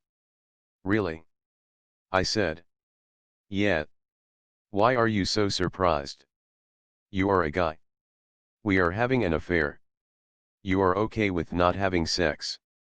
Of course, Neil said. He kissed my shoulder. We can if you want to, I said. No, not tonight. I just want to be with you, Neil said. Good night. I love you. Good night, I said, in mild shock. I stayed awake as he slept in my arms. He was 2 decades older, yet I felt I had a baby next to me. He looked peaceful as his head lay on top of my hair. Maybe he did care for me. Maybe what we were doing was wrong, but maybe something good could come out of it. I checked. He seemed to be in deep sleep. I love you, Neil Gupta, I whispered to his sleeping face. I heard that, he said and turned sides. You are so bad, I said and punched his shoulder as he grinned, eyes still closed. I will let Josh do the talking. He is your supervisor. Only fair he gives you your number on bonus day, Neil said. Josh sat in Neil's office. I took a seat with them. Sure, I said. It was impressive how professional Neil and I were at work. Josh gave me a summary of my performance review. My peers had rated me 4.5 overall. That's a good rating, Neil said. I wondered what he himself had rated me. Thanks, I said. And the bottom line, Josh said. Your number, or your bonus for the year, is $350,000. My heart skipped a beat. Wow, I blurted out, even though I didn't intend to react. Josh smiled. That tells me you are happy. Good. Thanks, I said, still absorbing my gross compensation. My total base salary and bonus came up to $500,000. Keep up the good work. I am humbled, I said. You deserve it. Your deals made a lot of money for the group, Neil said. He smiled at me. I kept a straight face. I came back to my desk. I called my mother. She gasped at the number, especially when I converted it into rupees. My father went into shock. Of course it's all legal, Dad. What are you saying? I promise it's legal. Goldman Sachs is a reputed firm, I said. But 3 crores a year, he said. That's your little girl, I said. He laughed. You want to move to a new house in Gurgaon? One of those apartments with swimming pools and gyms. No, beta. We are fine here, Dad said. If you need anything, just anything, let me know, I said. You visit us soon, he said. I will, I said. Love you. Josh finally left Neil's office at 6, after finishing all bonus announcements. I knocked at Neil's door a little later. Hey, come on in, he said. Tired? I said. Busy day, yes, he said. I sat down in front of him. Happy with your number, he said. Yeah. I just wanted to be sure of one thing, I said. What? How much of this bonus is due to my work? What? Neil said, surprised. How much is due to my work and how much is due to what we have? Are you kidding me, Radhika? This is all your good work. You know the profits on your deals. Yeah, you said I deserve it? I just want to be sure, I said. He shook his head. I don't believe it, he said. What? You are paid because you are good. Actually, you deserve more. However, there are limits to what first-year VPs can be paid. I could have asked New York to override the limit, he said as I interrupted him. Please don't do things like that. Well, I didn't. And it's hurtful you think I would. I don't need to pay you more to get your love. Okay. Okay, I said. Thanks then. Stop presuming things. I am trapped in a marriage. I don't have answers. I wish things were different, he said, his voice agitated. He paused and continued in a calmer voice, but I love you. That is why I am with you. I am proud of you. You deserve it. You deserve more. I am sorry, I said. It's fine, he said. How was your bonus? I said. I am not supposed to tell you that. He grinned. You are also not supposed to do a lot of other things with me, mister, I said. 3, he said. 3 what? $3. $3 million. I said, my eyes round. See, this is why I didn't want to tell you. It sounds like a lot, I know. It is a lot. You made $3 million in bonus. I said. Somehow, life has a way of making you feel inadequate about a $350,000 bonus. I told you. You deserve more. Dream bigger, girl. Neil winked at me. You made so much money last year.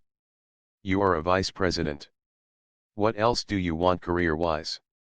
Mom, it's not just career. I am not ready. I had surprised my parents. I had come home for the Chinese New Year 4-day weekend in Hong Kong. Auntie Didi had also come over. Dad, Mom, Auntie Didi, and I visited India Gate. We took a walk along the lawns. My mother walked with me. As always, she talked about her favorite topic. You will never be fully ready. It is already hard to get a boy for you. You are too successful, beta. Is there such a thing? Too successful. For girls there is. What to do? Let's not start again, Mom. I am only here for 4 days. What is the use? At least chat with a few good ones. I will find NRIs, okay. No, Mom. I don't want to. Do you have someone? Mom said and looked at me. Her direct eye contact made me uncomfortable. I have someone, yes. Someone only 5 years younger than you, Mom. Not really. Not really means. No, I don't. So? Don't you need a man? Every woman does. I don't think so. I do fine on my own. There is an age, beta. You get the best matches then. After that, a girl's appeal declines. You are 26 already. So I am like a car model? Depreciating over the years. You are impossible. I am not talking to you. My mother sulked for the next half hour, which meant 30 minutes of peace. We walked along Ragpathy all the way to Rashtrapati Bhavan. Her tough and sullen expression matched that of the security guards on duty. What do you want, Mom? I said finally. You say you are not ready. But give me a time frame. When will you start looking at boys seriously? I don't know. 3 years. 4. You will be 30. How do you expect me to find a good guy for you? I will also be an even more successful banker. So? That makes it worse. I rolled my eyes. I would have a lot of money of my own. That will help me and my husband get a good start in life, no. I said. You don't need to make so much. Your man will. Mom. Please. 1 year. I will wait 1 year, then you cooperate. We start looking seriously, okay. Just 1 year. I stopped to buy peanuts from a street vendor.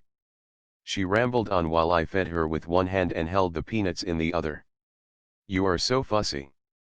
It will take another year even after I start looking for you. Another year to do the wedding, as NRIs have their own time issues. It is still a 3-year process. You will be 29. Already late. Doesn't listen, this girl 1 year. Okay. But don't push, I said. I never push. Do I ever push, she said. I looked at her. She seemed so earnest while asking her question, I burst out laughing. Please find sensible men. Men with some class, okay. I said. What class? I am going to find some slum dweller for you or what? I'll find total gentleman, you wait and see, she said. I mentally grinned at the word gentleman, which made me think of Neil. He was what my mother would call a gentleman. Minus his affair, of course. I love you, Mom. You are too cute, I said. What? And what is this class business when you yourself are eating peanuts on the road? 31 Dragon Eye Restaurant, Central, Hong Kong. Neil and I had come for dim sum, the traditional Chinese dumplings, at the posh Dragon Eye, a modern Chinese restaurant near our office. I struggled with my chopsticks as I picked up a steamed spinach dumpling. So yeah, 1 year. That's all Mom gave me, I said. I finished recounting my India Gate conversation. Neil lifted a peanut dumpling with his chopsticks easily. So you are getting married? Neil said. I looked at him and thought a little before I spoke again. I am just tired of my mother's relentless pursuit. I have to listen to her at some point. What about us, what we have? Neil took a sip of Chinese tea. Neil, what about my life? Do you care? I said, my voice firm. We locked eyes. Of course, I care. But isn't us important, he said in a reasonable voice. For there to be an us, there has to be a future. Us has no future, right? I said. I don't know. We haven't discussed anything, Neil said, looking taken aback by how serious the lunch conversation had turned. And whose fault is that? I said. Of course, it is your fault, Neil, is what I wanted to say. The topic never came up, I guess, he said. I didn't respond.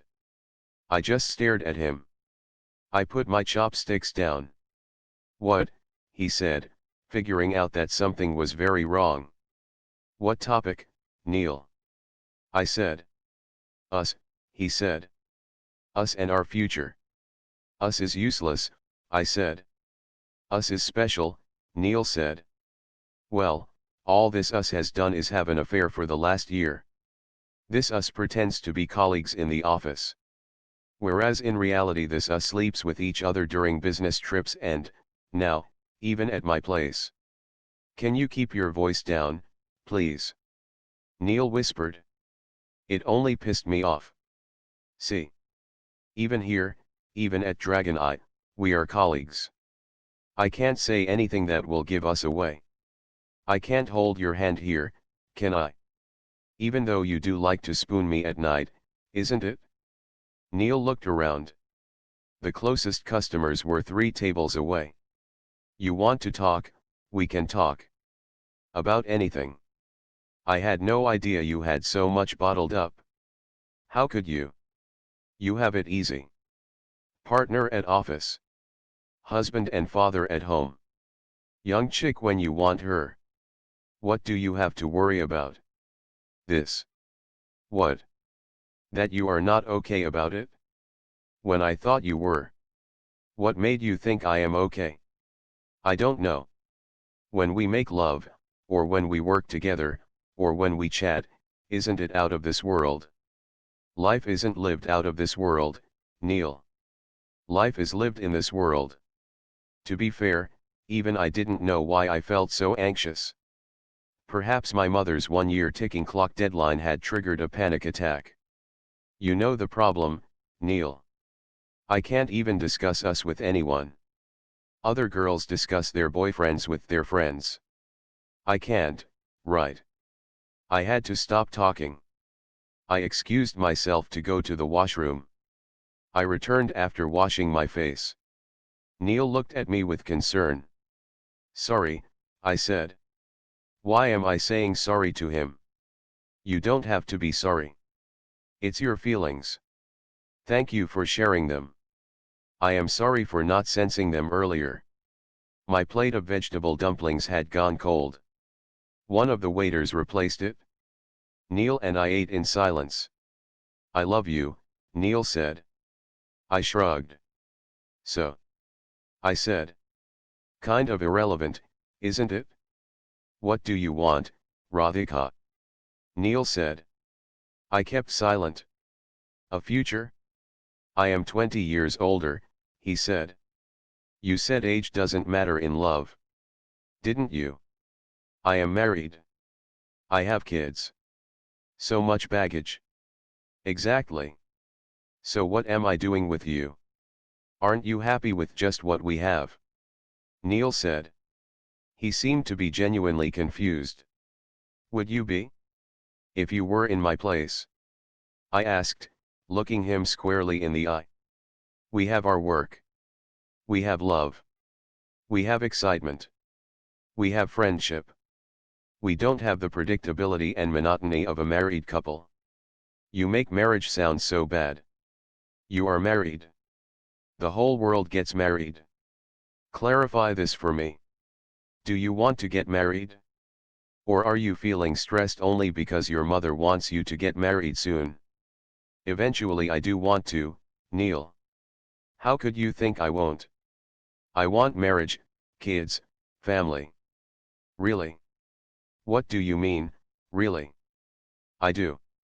I want Sunday IKEA trips with my husband and a whole bunch of kids. I want to wipe my kids' messy faces when I feed them. I want to bake cookies for them. Yes, yes I do. Really, Radhika? Neil said. He looked at me gobsmacked, as if I had revealed my secret desire to join the ISIS. Yeah. Why? I thought you were career-minded. Excuse me? What is that supposed to mean? I said, my voice ice cold. Nothing. Let's talk later. I'll ask for the bill, Neil said and signaled the waiter. No, Neil. Not tonight, I said. We were lying tangled up in my bed. He nuzzled the side of my neck. It signaled that he wanted sex. I shrugged my shoulder, dislodging his lips. Radhika, come here, he murmured my name in a persuasive voice. No, Neil, I said. I am tired. He had come to my apartment 4 nights in a row this week. I don't know what story he made up at home. Frankly, I didn't care. Every night I let him in. We watched TV for a while and we went to bed. He rebuttoned the shirt of his nightsuit. This is the 4th time you have rejected me, he said. He was right. We hadn't had sex all week. Stop assuming. I am not rejecting anything. I am tired, I said. Is it your mother, he said. I shook my head. Is it me, he said. I shook my head. It's me, I said. What? How could I let myself get into this? I said. We love each other, Radhika. Stop making it sound so bad. I switched on the night lamp next to me and turned on my side to face him. I lifted myself up to rest on my elbow. Really, Neil? I said. What? Neil said. I allowed myself to get involved with a married man. Not just a one-night stand. A long and full-blown affair. Hell, I allowed myself to fall in love with you. When there is no future. I have no plans to leave you. But do you have any plans to change anything? Why do we have to change? What we have is perfect. What if Kusum finds out? She won't. What if she does? Don't be paranoid. You are being over-anxious these days. Is it that time of the month? He tried to put his arms around me. Shut up, Neil, I said, extracting myself from his grip. Don't trivialize it. Your weekend trip to Delhi and talking to your mother has really shaken you up. Maybe I needed to be shaken up. To really think about what I want. Neil sat up in bed. Sorry to say this, but you aren't thinking clearly. If I go by what you said in Dragon Eye, Neil said. I said I want to have a family. Have kids. Be a good mother and look after them well. That's not thinking clearly. You are a star at work. What is all this mundane stuff you are talking about? Any woman can do all this. But I can't. I didn't say that. So. I see you as someone exceptional. And special. You could be an MD, a partner. Yeah, I will be. I like my work too. But you said you want marriage, IKEA, bunch of kids. Baking cookies, really? Yes, I want all that too. Radhika, you are getting carried away. You saw Kusum the other day and you are getting competitive over me. I too sat up in bed, almost panting in anger. It's not always about you, Mr. Neil Gupta. I am talking about myself. My needs. Do you get it, Mr. I am so smart Goldman Sachs partner? It's just that he turned silent. What? I said. He did not respond. Say what you wanted to say, Neil. It's just I never thought of you as the maternal type. I don't know if you were even meant to be a mother. I felt my face turn hot. My whole body began to quiver. Neil figured he had said something really, really wrong. Okay, that did not come out right. Get out, I said, my voice calm. He didn't move. Please leave my apartment, Neil. Get out now. Come here, I will make you feel better, he said, leaning forward. He tried to kiss me. Slap. I gave him a tight one across his face. I didn't care who the fuck he was. How dare you? How dare you fucking say that? I said.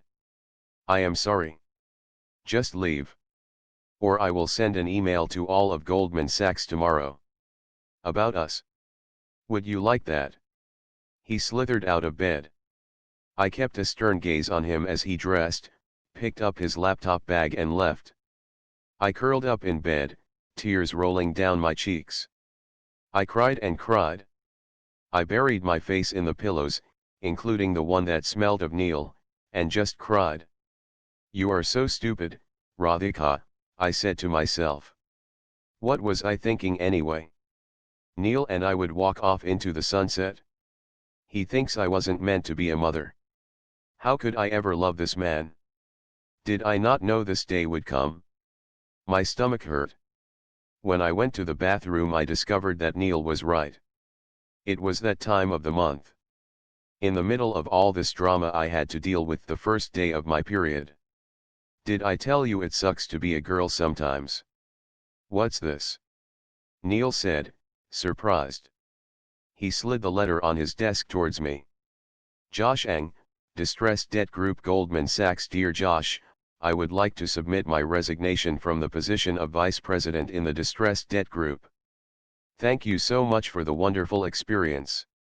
Radhika Mehta, that reached you real quick, I quipped. Of course. I have to sign off on it, Neil said. Can you please do that, sir?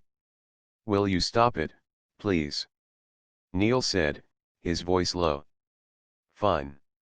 Whatever. I'll be quiet. I exhaled and kept quiet. This is your career, Neil said after a few seconds. I know what I am giving up.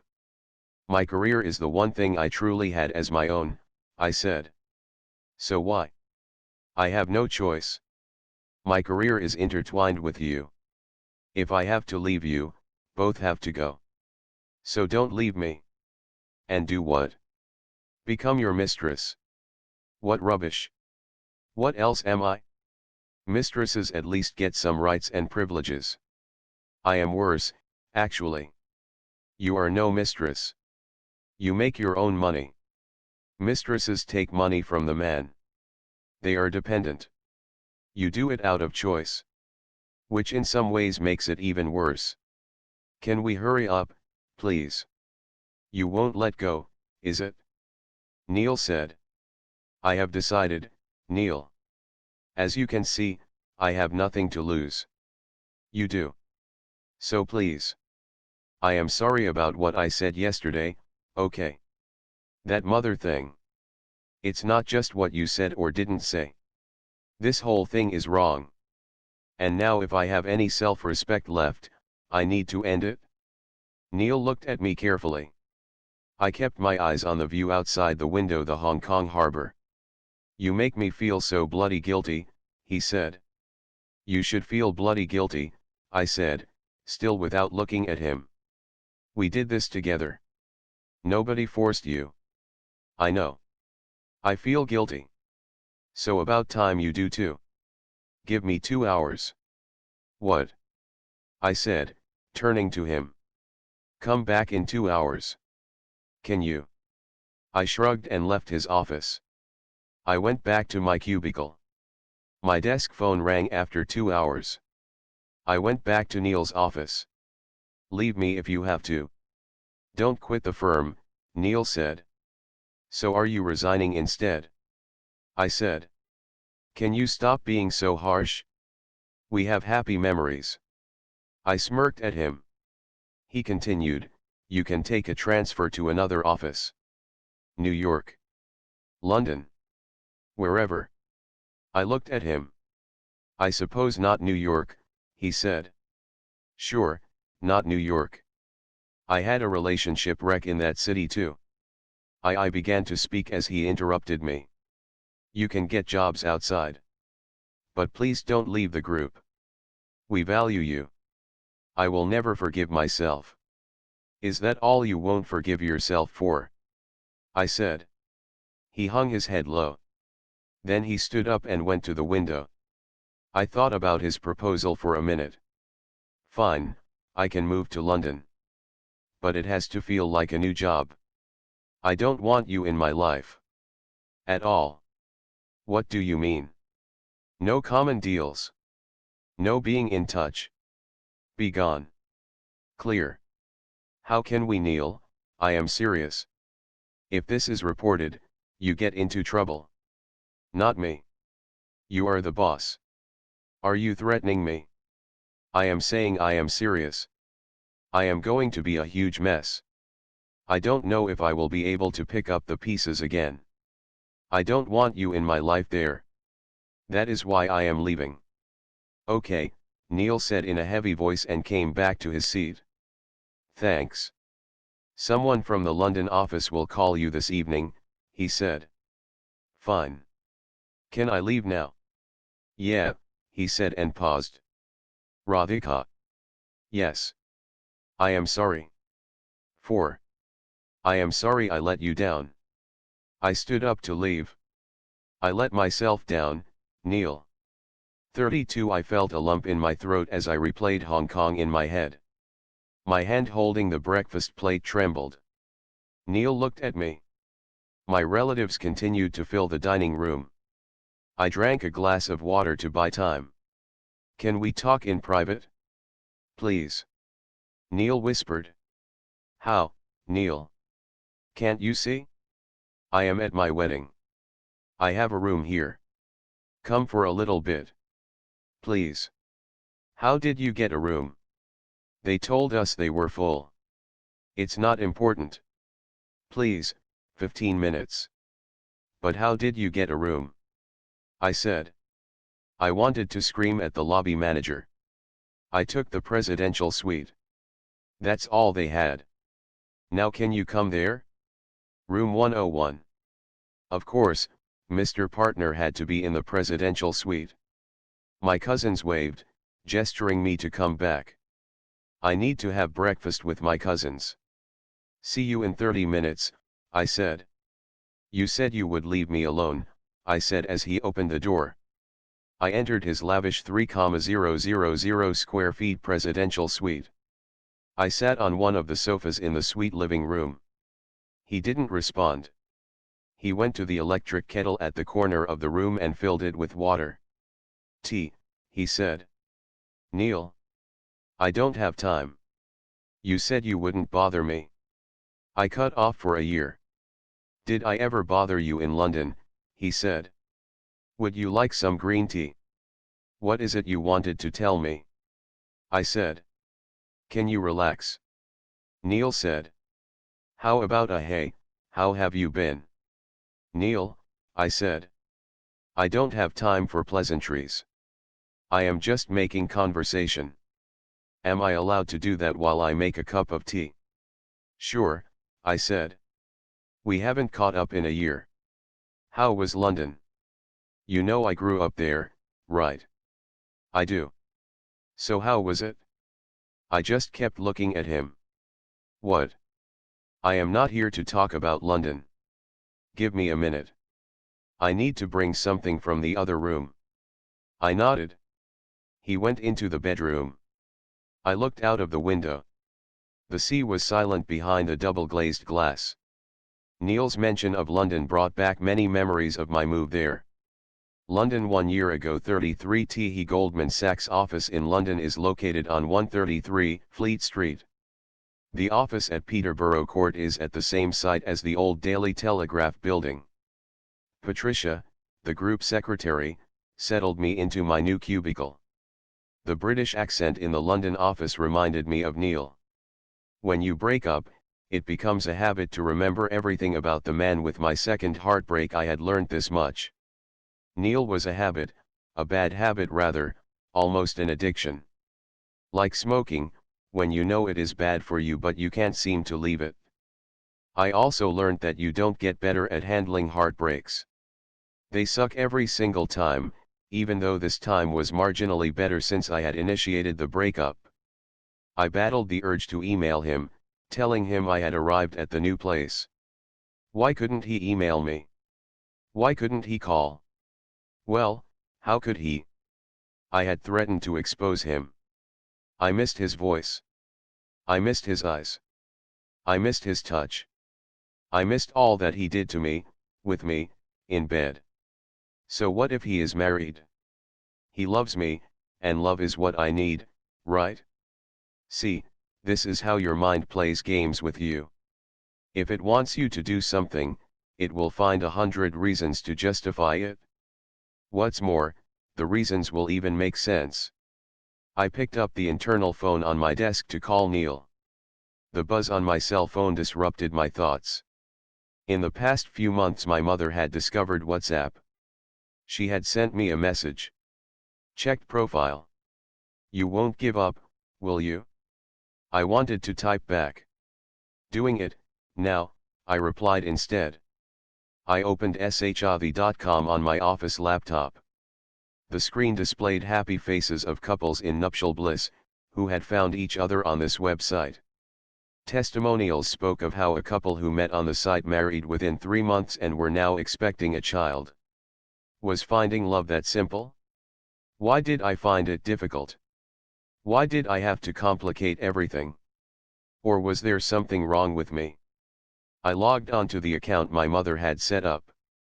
The page opened to a summary of my profile. She had used a picture of mine from India Gate, the one I took when I visited Delhi last time. A shadow fell on my face in the photo. My eyes were half closed. She could not have chosen a worse picture. I read my profile. Hi, I am a young, slim, quite fair, Punjabi Khatri girl aged 26, 5'4" tall. I am currently working in London, but flexible to move anywhere with my husband. I am family-minded and don't mind staying in a joint family. I reached for my cell phone to call my mother and blast her. I resisted the urge and read on. I can cook North Indian cuisine quite well. I have one elder sister who is already married and well settled in Delhi. My parents have no other liabilities. My father retired from a respected position in State Bank of India and my mother is a housewife. We are well off and can do a high-status wedding. My eyebrows shot up. I read the next section. I am looking for a well-qualified, well-settled suitable match from a good Punjabi family. Someone who will look after my family and me and respect elders. If interested, please respond with details about you, including horoscope or date and time of birth.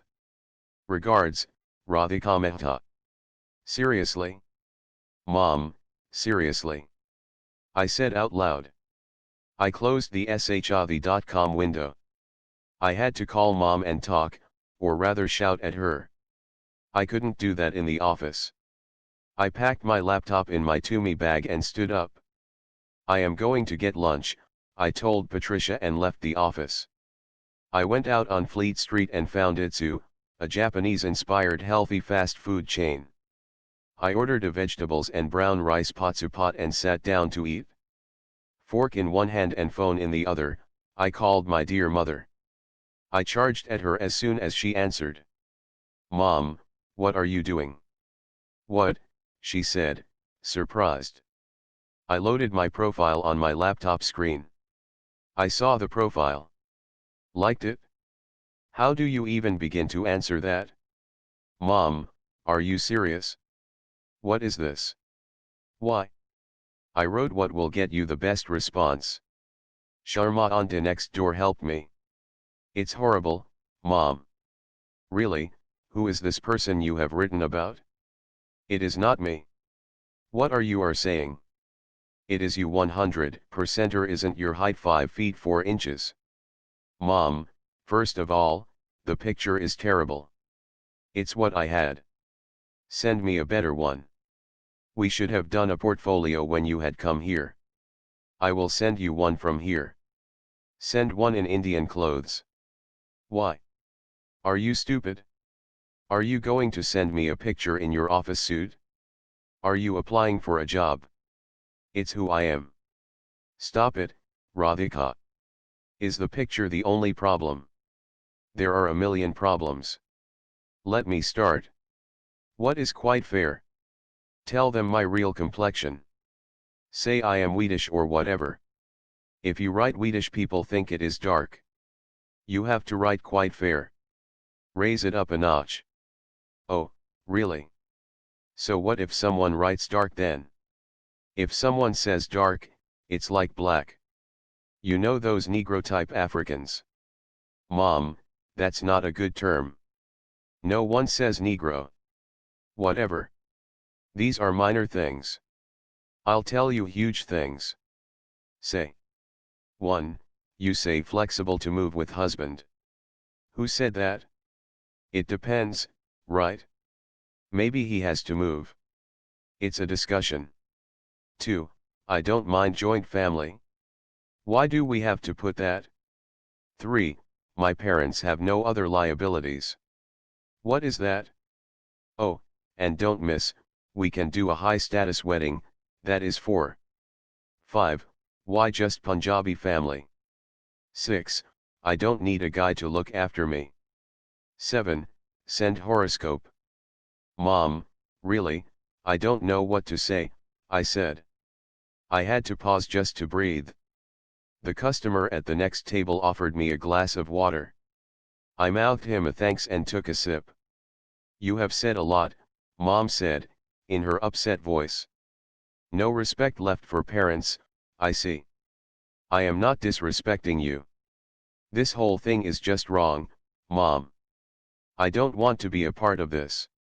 I don't think you understand the strategy. Strategy? Yeah. You don't scare away the good guys. Why would they get scared? If they see a girl who is too independent-minded, too qualified, doing too well, they get scared. What nonsense. It's a fact. I didn't make the rules, Beta. Oh, and one more thing, I said. You barely mention my job. Currently working in London, really.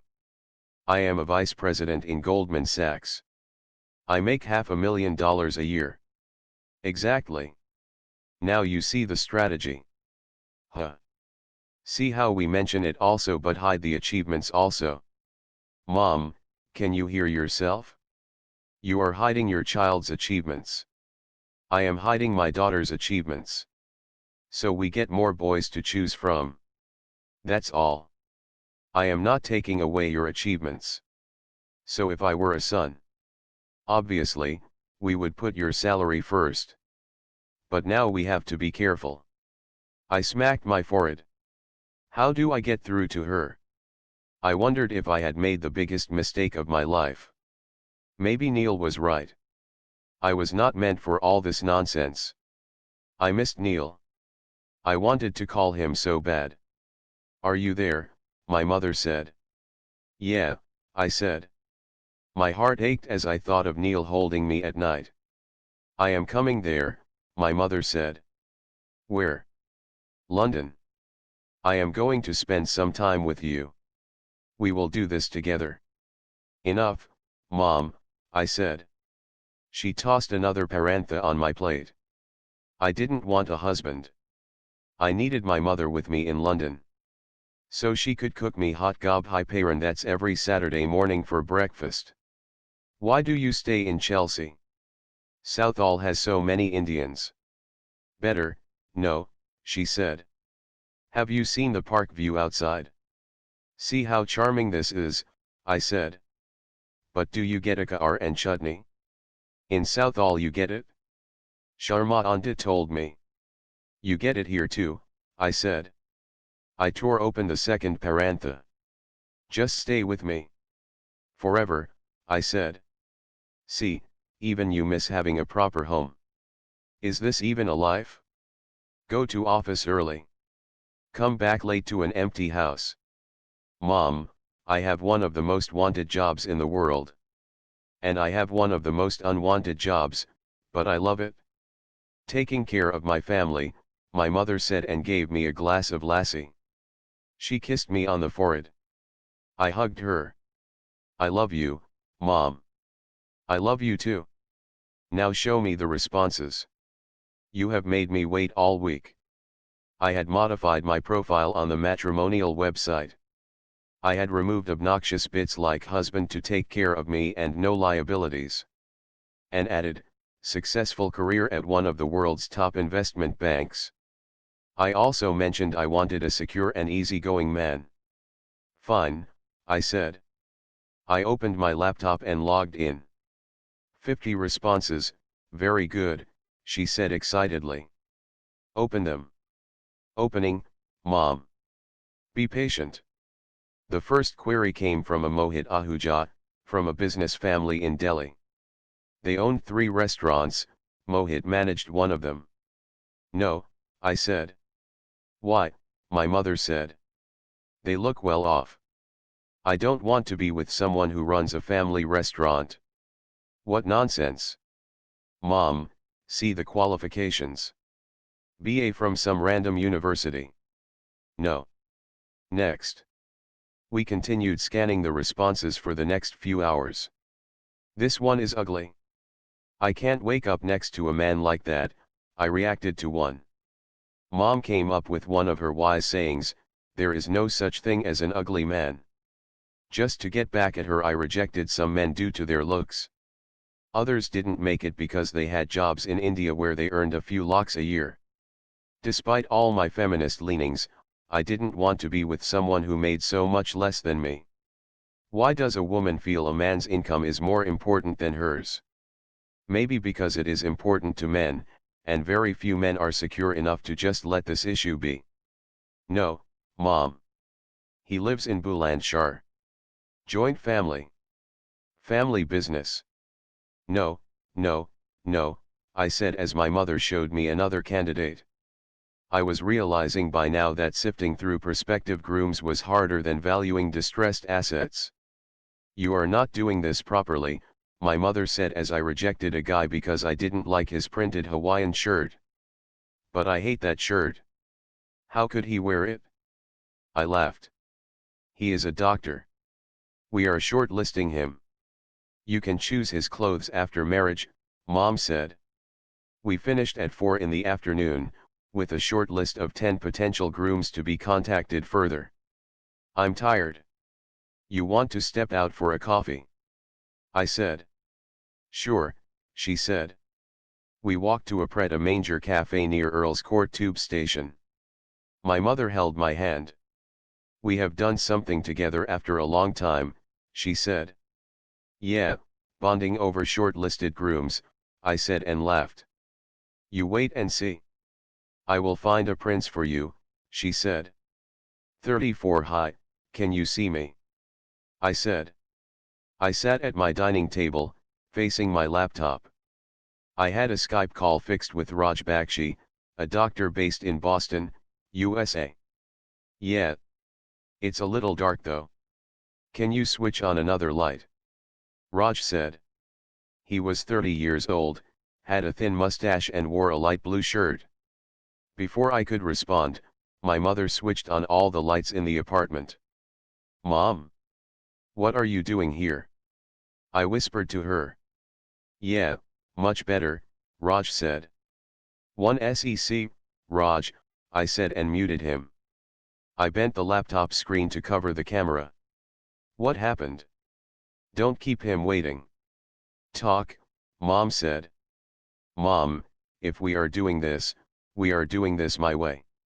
I am only trying to help, thanks. But let me talk to them without you hovering around. My mother made a face and left the room. I resumed the Skype call. Hi, I said. Hello. Must be quite late there.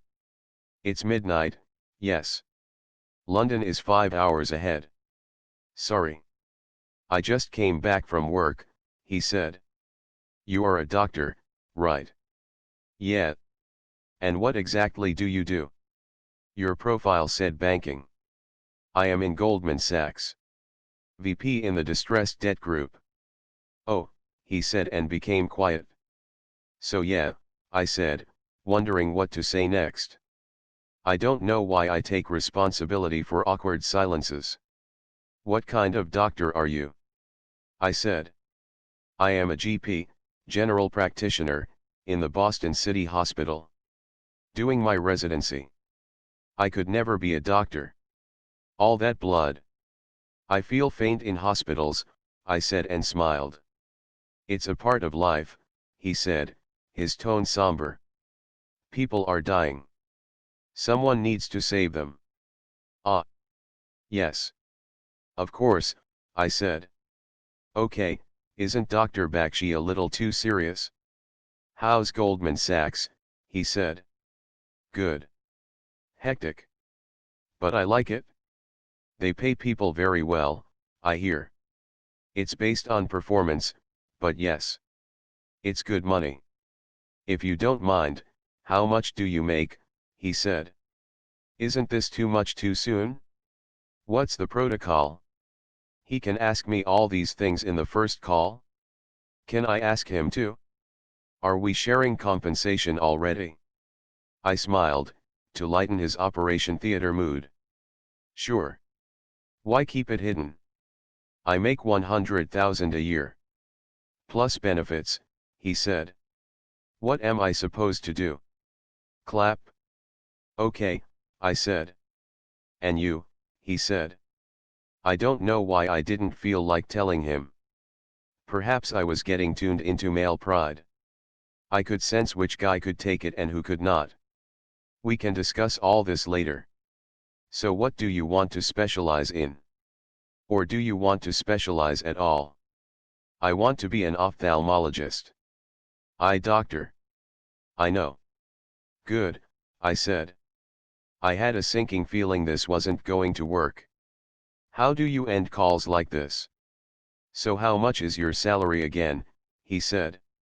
Okay, he asked for it. Thrice. If you must know, I made $500,000 last year. I heard his chair creak in response. $500,000, he said. Yeah. That's what $500,000 is, I said. I kicked myself for that patronizing comment. It wasn't funny.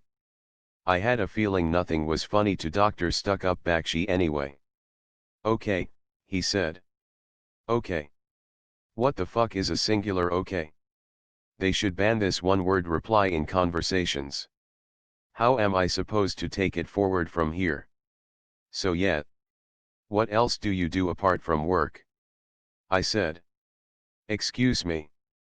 But I have to go. Oh really? What happened? I said. I hate being rejected. Even by boring men doing their residency in Boston. Nothing. Okay, I will tell you. This is not going to work. Your salary is too high. How can you get too high a salary? I mean for me. I mean compared to me. I realized this was a dead end. Why not end it with a bit of fun? Oh, so you mean you are not man enough to handle it? I said. He hung up without saying bye. Oops, strike one I guess. Haha. 3 weeks later we had struck off all the 10 shortlisted names from the list. It's not going to work, Mom, I said. We had come to Dishum, a quirky modern Indian cafe in Covent Garden. We ordered pav bhaji and masala chai, a rare delicacy in London. I told you not to mention your career too much, she said, upset that I had rejected all 10 suitors. I can't hide who I am, I said. Why can't you be like your sister? Because I am not a Didi. I don't want to be her. We came back home. She came up with another idea. She wanted to upgrade our shaadi.com membership to the VIP category, where special agents help you get grooms. We have special needs. We need special help, she said. I guess I was special. Specially fucked up. No wonder she needed an army of specialists to trap a man for me. She sat on my bed. I lay next to her and turned the other way. Do whatever you want, Mom, I said. One of my daughters got settled so easily. I just hope and pray God helps us, she muttered to herself and raised her folded hands to the sky. What's with invoking God? Am I some illness? A misfortune? I said, without looking at her. Will you stop being so touchy? It is a fact Utti's marriage happened so quickly. She has whiter skin, which helps. But she also had a good attitude.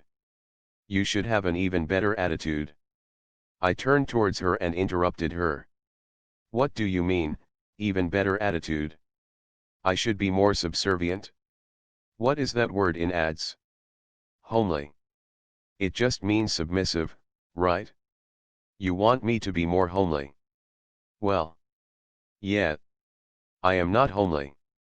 So maybe I will just stay single. Don't say such horrible things. There's nothing horrible about it, I said. This money and international job have gone to your head. You are not even a girl anymore. What? I said, one eyebrow up in disgust. Forget it. Mom, Dad used to walk me to the school bus stop, remember? When I was in primary school. She looked at me, said nothing. He used to tell me, Beta, when you grow up, you can do whatever you want. The sky is the limit for you, so. Why do people tell girls all this? You ask them to achieve things, but when they do, you can't handle it. Why does it become you are not even a girl anymore? I don't know all that. I never worked. I didn't have choices like yours, she said. Neither did you have the courage, I said. She paused for a second before she spoke again. I don't know. Okay, fine, I don't have courage. Anyway, I think it is better for women if they don't work. Mom. I screamed in exasperation. What? My job means a lot to me. Can you not demean it? Can you not demean me, my mother said. She broke into tears. Her sobs turned into a full-blown crying fest, as she mourned the loss of her 10 short-listed prospective sons-in-law. I looked around. I found a tissue box on the bedside table. I passed it to her. She wiped her tears. Do you know how much pain I had to bear when you were born, she said. It's called labor, Mom. I didn't cause it, it is how kids happen. I heard you wanted to abort me, I said. She looked up. Who told you? It's not important how I found out. I heard the doctor goofed up on the sex determination test. He said it would be a boy. My mother looked at me in silence. Those were different times, she whispered. We had a tea. Your daddy wanted a boy. You did too. Yeah. Sorry, Mom, I came out. You got a raw deal. Don't be stupid. I love you. She hugged me and after a moment I hugged her back. Then let me be, I said, please. Groom or no groom, doesn't matter. I want you to support me. A tear escaped my eye. I buried my face in Mom's chest. Don't worry. We will go through some more profiles tomorrow. Your Rajkumar will be there somewhere, said Mom. 35 3 weeks later my mother wore her reading glasses.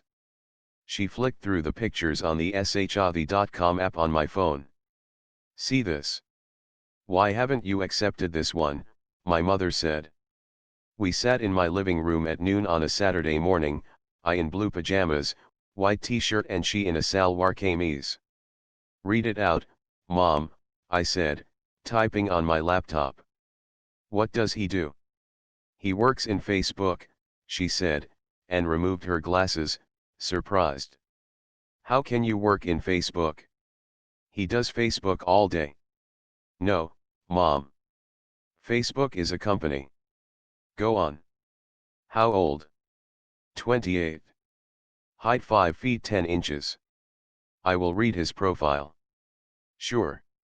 He wrote it? I said. No, it says written by parent. That's 2 points down. Stop it.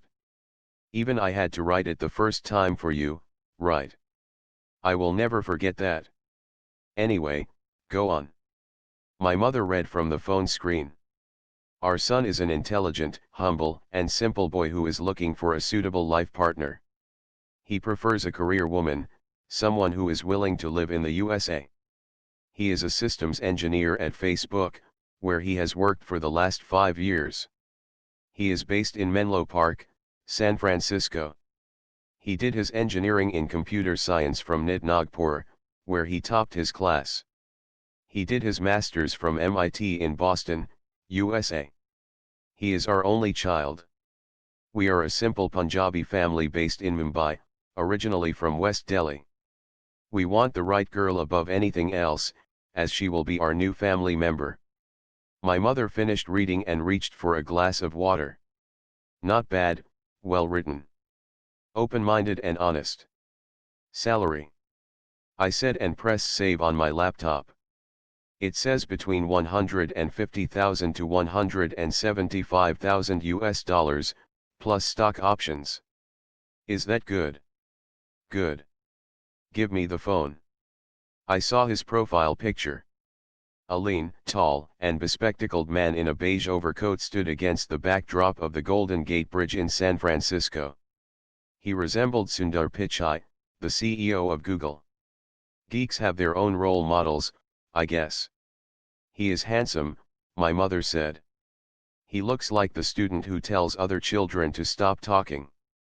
Any nonsense you say. I read his name. Brijesh Gulti. Ugh, I said. Ugh. Rejected. I am not marrying someone called Brijesh Gulti.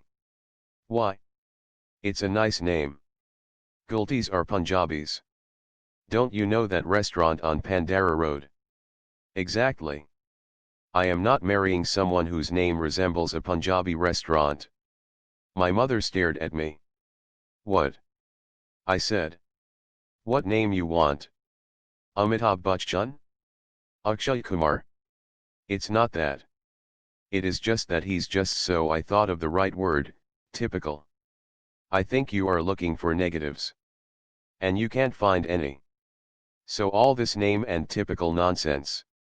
Tell me one proper thing wrong, my mother said. Exactly. There's nothing wrong with him. But he doesn't have any wow or thrill factor. You are choosing a husband. Not taking an amusement park ride for thrills. Ah, but love can be thrilling, Mom, I wanted to say. Love can mean passion under the moonlight on remote islands. The thought of that night with Neil made me flinch. Okay fine, I said in a brisk fashion and chose the accept option. I put my phone aside. 10 minutes later my phone made a ting sound. I picked it up. I don't believe this. He already sent a hi with his Skype details. Mom, this is desperate, no. This is a good sign.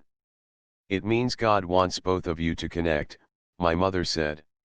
It is amazing how mothers can justify any action as divine intervention as long as it suits them. Set up a call, my mother said in her most royal tone. I typed back a message. Skype call fixed for tomorrow, I said to my mother. Hi, I said, as cheerfully as possible. One of the most awkward moments in world history has to be speaking to a shortlisted arranged marriage candidate for the first time. I sat in my living room near my window, on Skype with Brijesh. Good morning, Brijesh said. Or sorry. Good afternoon. So I am Radhika. You already saw my profile. Yes, I found it quite interesting. Really? Which part? I said, to enable more conversation. I like that you have a good career. Investment banking is hectic, though, isn't it? It is. But I am used to it now.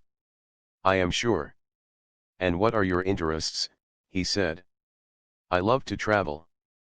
I like music. I like exploring whichever city I live in. How about you? I mostly work. But I like watching cricket and Bollywood movies. Really? An Indian software guy who likes watching cricket and Hindi movies? Can it be more stereotypical?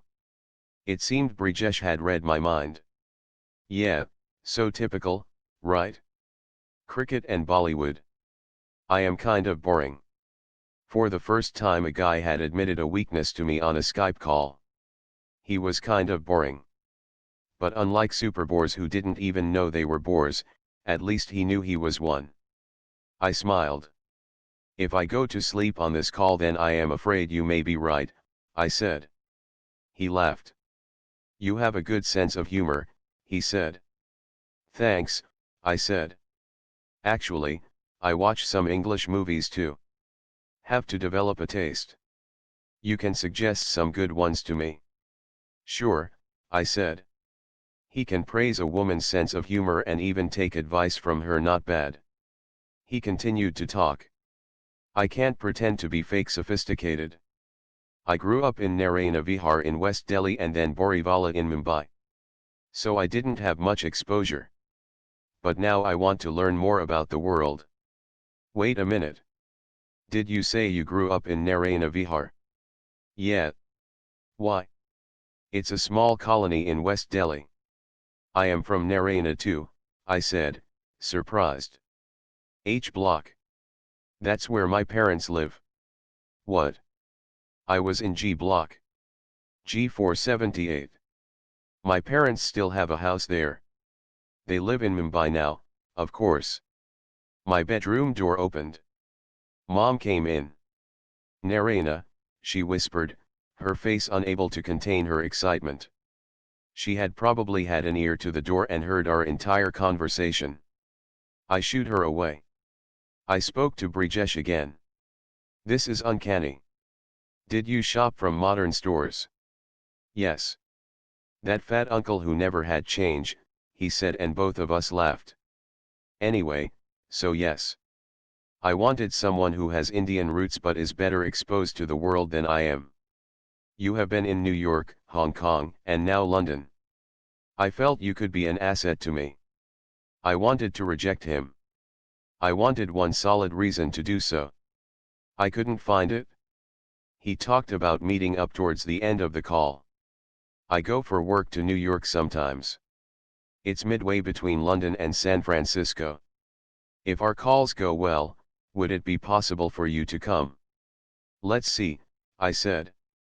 Skype is good for now. Speak soon. My mother entered the living room the second I disconnected the call. You can't snoop on me, Mom. This is not fair. She came up to me and gave me a hug. Sorry, my beta, she said and kissed my forehead. But what a great boy. And Narayana? See how Sai Baba's blessed us.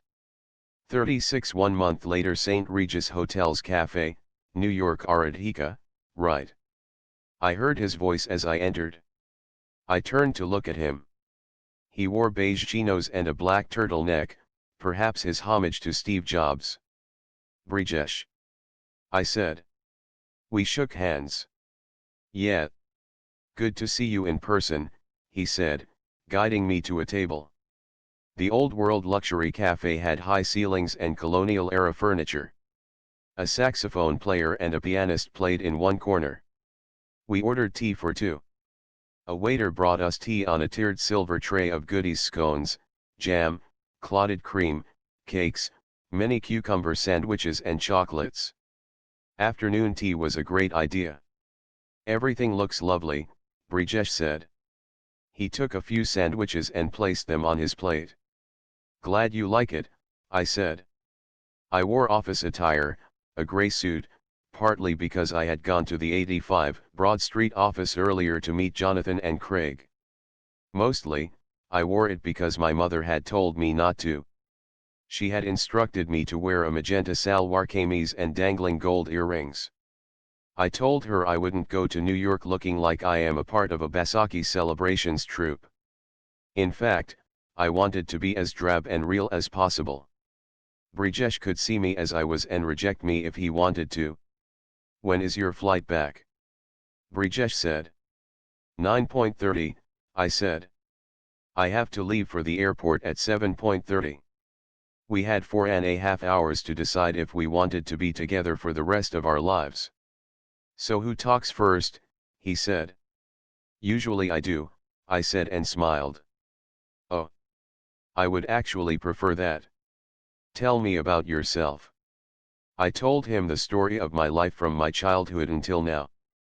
I covered everything, apart from W and Neil. So I have been in London for 6 months. Parents now would like it if I could settle down.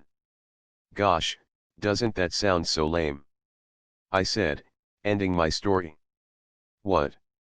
The term settle down, he said. Yeah. Only in India do we use that phrase. Settle down, like in sedimentation everything settles down. Don't move anymore. No risk, no excitement. He laughed. Our parents valued security over everything else. In their time jobs were few, so you better grab one and settle down. Else you would be on the road, Brijesh said. So true, I said. Even I have settled down in a job, Brijesh said. Really? You are with Facebook? Isn't it one of the most fun companies to work for? See, that's the thing. Everyone thinks I am in this amazing company. How could I even think of leaving it? Do you like your job? Work is challenging. Money is good. So then. Sometimes I wonder. There is so much happening in the tech world. Can't I start something of my own? Of course you can. He looked happy at my encouragement. He told me some more about his life. He grew up in Narayana for the first couple of years, after which his parents moved to Mumbai. His father worked in Indian Oil. Brijesh wanted to get into IIT, but couldn't make it despite 2 tries. He said it was because he was distracted. He joined NIT, topped the class and went to MIT for higher studies. And then a typical IT job.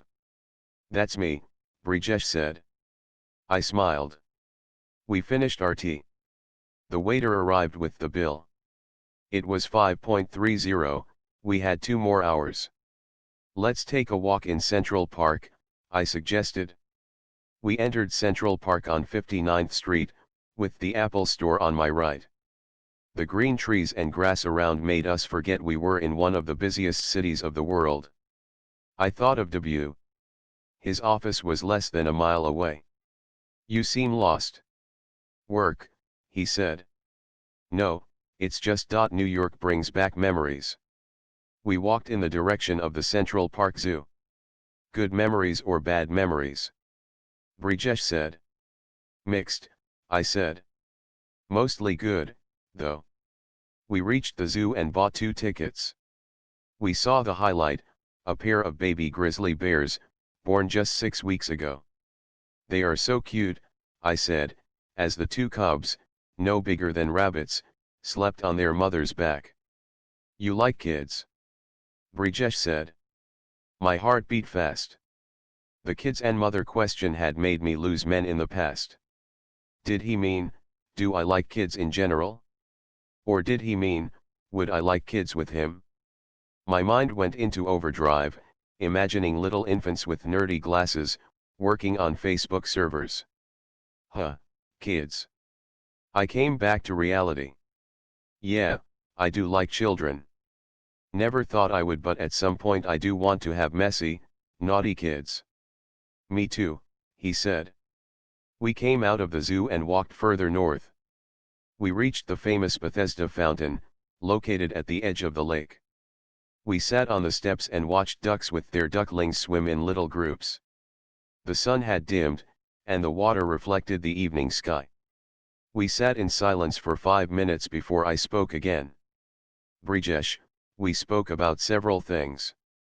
We didn't talk about our past relationships, I said. Boyfriends and girlfriends, that sort of stuff. Oh, he said. Yes. Should we or not? We don't know each other so well yet, I said. But isn't that the point? Anyway, better to discuss such things. Yeah. So, you've had relationships? I said. He turned his gaze away from the ducks and looked into my eyes. Only one, he said. Oh, the special one. I don't know. It was a long time ago. I told you I was distracted during my IIT preparation, right? Yeah. She was in my coaching classes. Okay, I said. A girlfriend. I liked her for roughly 2 years. She liked me too. Unfortunately, we expressed our feelings too late. We only dated for 2 months. Meaning? Her father took up a job in Saudi Arabia. She moved there with her family. I am sorry, I said. It's okay, he said and smiled. It was a long time ago. How about you, he said. You have had relationships. Nothing in India. I did have a relationship in New York and, well, I don't know what to call it, but something in Hong Kong. So yeah. 2. Or 1.5. Oh, he said, somewhat surprised. Yeah. I did. God, I feel lighter telling you that. I don't know why but I do. He smiled. It's over, though. Both of them ended. A long time ago, I said. Did it hurt when they ended, he said. Yes, it did, I said and smiled, but I am okay now. He did not probe further. Would you like to know anything more? I said. Not really. Only if and when you want to tell me, he said. We looked at the ducks again. He spoke after a few minutes. So what do you think? About us? Did he want a decision from me? After one afternoon tea and one walk in the park? Is that how arranged marriages work? What should I do? I thought before I spoke. Brijesh, I did like meeting you.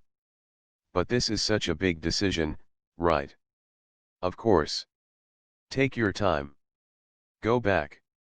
Think. Reflect. I will. Should we walk out of the park so I can call an Uber to the airport? I said. You won't get such a good match again and again. He is US-based. You can easily get a transfer to his city. He makes good money. He has shares. You say he is sweet. Really, Beta, I can't find you anything better than this. My mother, back in India now, had called me during my lunch break in the office. But Mom, the Gultis have called twice. I need time to think. No prince on a horse will come. Certainly not through shitty.com. I didn't say I want a prince. So come down to earth. What do you know about men anyway? Yeah, what do I know, I thought. If I did, I would have made them stick around, right? I remained silent. I liked him. I could say yes. Maybe not an oh my god wow type yes, but at least there's no reason to say no kind of yes. Still, I wanted to be cautious. It's okay, Mom. Whatever. Okay, if you guys like him then yeah, it's a yes. Really? Yeah. I sighed. It's a yes. Aunties Papa, are you there? Mubarak, I heard her scream. It drowned out everything, my voice, reason, and doubts. I, Radhika Mehta, was going to get married. Congratulations, Radhika, I whispered to myself after I hung up the phone. 37 Hey, you are here, Neil's voice brought me back to my present reality. Waves continued to splash on the beach outside. He placed his hand on my shoulder. Come, let's sit and talk. I brushed his hand aside and turned to him. Neil, I need to go. I really should, I said. My cousins would soon start looking for me for Sangeet practice. Give me 5 minutes. I need to tell you something, he said. He had a large brown envelope in his hand. We sat down on the chocolate brown sofa. Let me talk, okay, he said. Sure, I said, my gaze away from him. And look at me, please, he said. I turned to him. The same sparkly eyes, beautiful face, and chiseled features. I could see why I had loved him. I want to say 3 things, he said. I'm listening, I said. But before that, may I just say one extra thing? You look nice in this white salwar kameez. This? Well, thanks. It's for the Sangeet practice.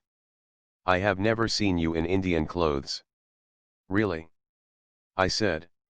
Of course he hadn't. He had only seen me in work clothes or, well, no clothes. Indian clothes suit you. You look like a little fairy. I don't know why he talks like this. Worse, I don't know why it still feels so good when he talks like this. You came here for this? To comment on my salwar kameez? No, no. That is just a side observation. Talk about what you came for. 1. Radhika, I am really, really sorry for how things ended between us. I am just an idiot. A total idiot. Well, we parted ways, I moved to London. End of story, I said and let out a deep breath. Yeah, I never considered that the story could end differently. There were other options. It's history. Leave it, Neil. Well, I can't leave it. Since you left, I have missed you every single day. I can't even bear to pass your cubicle. Every bit of Hong Kong, every business trip reminds me of you. I am filled with pain every time the taxi passes Old Peak Road. There are other routes to your house, I am sure, I said. He looked at me. I stared back. I am sorry, Radhika. I loved you so much. You were the best thing to ever happen to me. Or ever will. Smart, young, beautiful, compatible, and successful. I had you. You loved me. And what did I do with it? Nothing. I didn't respond. I made the biggest mistake of my life. I really did, he said. Now, where else had I heard that line recently? He placed the brown envelope on the table. He clasped his hands and lifted them in front of me. I know you don't believe me. But only I know the hell I went through after you left. That is why I am here. I believe you, Neil. I missed you too. However, we couldn't do anything about it, right? So yeah, what's the point of you being here? For the second thing I am going to tell you. He picked up the brown envelope. He pulled out a set of A4-sized sheets. The first page had a stamp paper. I am leaving Kusum. These are the documents, he said. I felt dizzy. The suite spun around me. He gave me the papers in my hand. He and Kusum had filed for a mutual consent divorce at the Hong Kong family court. My hand began to tremble. I put the divorce documents on the table. Why? I said. You are asking me why, he said. You, of all people. You had a perfect family. If I did, why did we have what we had? I kept silent. His eyes became wet. What about the kids? We plan to co-parent. Share custody. What did Kusum say? Not happy, of course. However, she gets it. She knew something was amiss in our marriage. We had grown too far apart. What will she do? I said. I don't know why I had such concern for his ex-wife. She will figure it out. Financially, she is more than okay. I gave her half of whatever I had. No questions asked. In return, she agreed to co-parenting and mutual consent. I couldn't believe I was discussing a divorce at my wedding venue. Neil continued, I am sorry, I will skip the details. The point is, he said and exhaled, my marriage is over.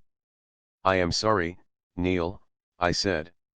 It's okay, he said and massaged his temples. It had to happen. Should have happened long ago. I checked my phone. I had missed calls from 2 of my cousins. I hope you are okay. I need to go now. You had something else to say? The third thing. I said. Yes. There's a small plane waiting at the Dabolim airport. Your chartered flight. Yeah, Radhika, he said and leaned forward to hold my hand. Our flight. What? I said. I didn't withdraw my hand. I just gave a quick glance to confirm the door was shut. I know this will be a huge mess for you. Your entire family is here. There are huge expenses. But hear me out. What? I will cut a check right now, at the hotel lobby. I will pay for everything your family or the groom's side spent for this wedding. So financially, it's a non-issue. You just come with me, and we fly away on the plane. To Hong Kong. To wherever, actually. Neil, are you kidding me? No, I mean it. I have wasted too much time. I have overanalyzed, treated our love like it was a financial deal. It doesn't work like that. You have to do these things from here. He touched his chest to indicate his heart. You want me to elope with you? I said, still absorbing his proposal cum plan. You can talk to your family. I can meet them as well. When we reach Hong Kong we can get married. What if I don't want to be in Hong Kong? Neil became quiet for a few seconds. It would be nice if we can be there for a while, he finally said. My kids are there. But if it bothers you we can move to another city. I will commute. See them from time to time. I looked at him searchingly. I knew him well enough to tell he wasn't lying. Neil Gupta, partner at Goldman Sachs, never uttered a word if he didn't mean it. I kept my gaze on him for a minute. Say something, he said. What am I supposed to say? I have to dance to Chittiyan Kalayan now. What's that? A Bollywood song. For my Sangeet. Wait, that's Punjabi, right? What does it mean? Fair complexioned wrists, white wrists, actually, I said. Of course, it's India. Has to be white. So you dancing and all? With all those hip moves, he said. I nodded. Both of us laughed. For a moment it felt like old times, when he and I would chat over breakfast at the Goldman Cafe. Look, I don't want to deny us a celebration. We can do a court marriage now in Hong Kong. Later, when the dust settles, we can have our own big fat Indian wedding. One in India and one in London, for my folks. I realized he hadn't let go of my hand. He slid off the sofa and knelt down. He lifted my hand and kissed it. My beautiful Indian princess, rather I should say smart, analytically sound, and extremely beautiful Indian princess, will you marry me? My heart beat fast. Neil, unattainable crush of most Goldman girls who had met him, the man whom I loved, was in front of me on his knees. Please, princess, say yes, he said. My phone rang. I wanted a disruption to avoid answering Neil. I picked up the call without looking at the caller ID 1SEC, Neil, I said. Baby, where are you? Debu's voice on the other side made me jump. Hey, I got to call you back, I said. Okay, listen, I called home and talk to you later, I said and hung up. All fine. Neil said, still on his knees. I nodded. He lifted my hand up again.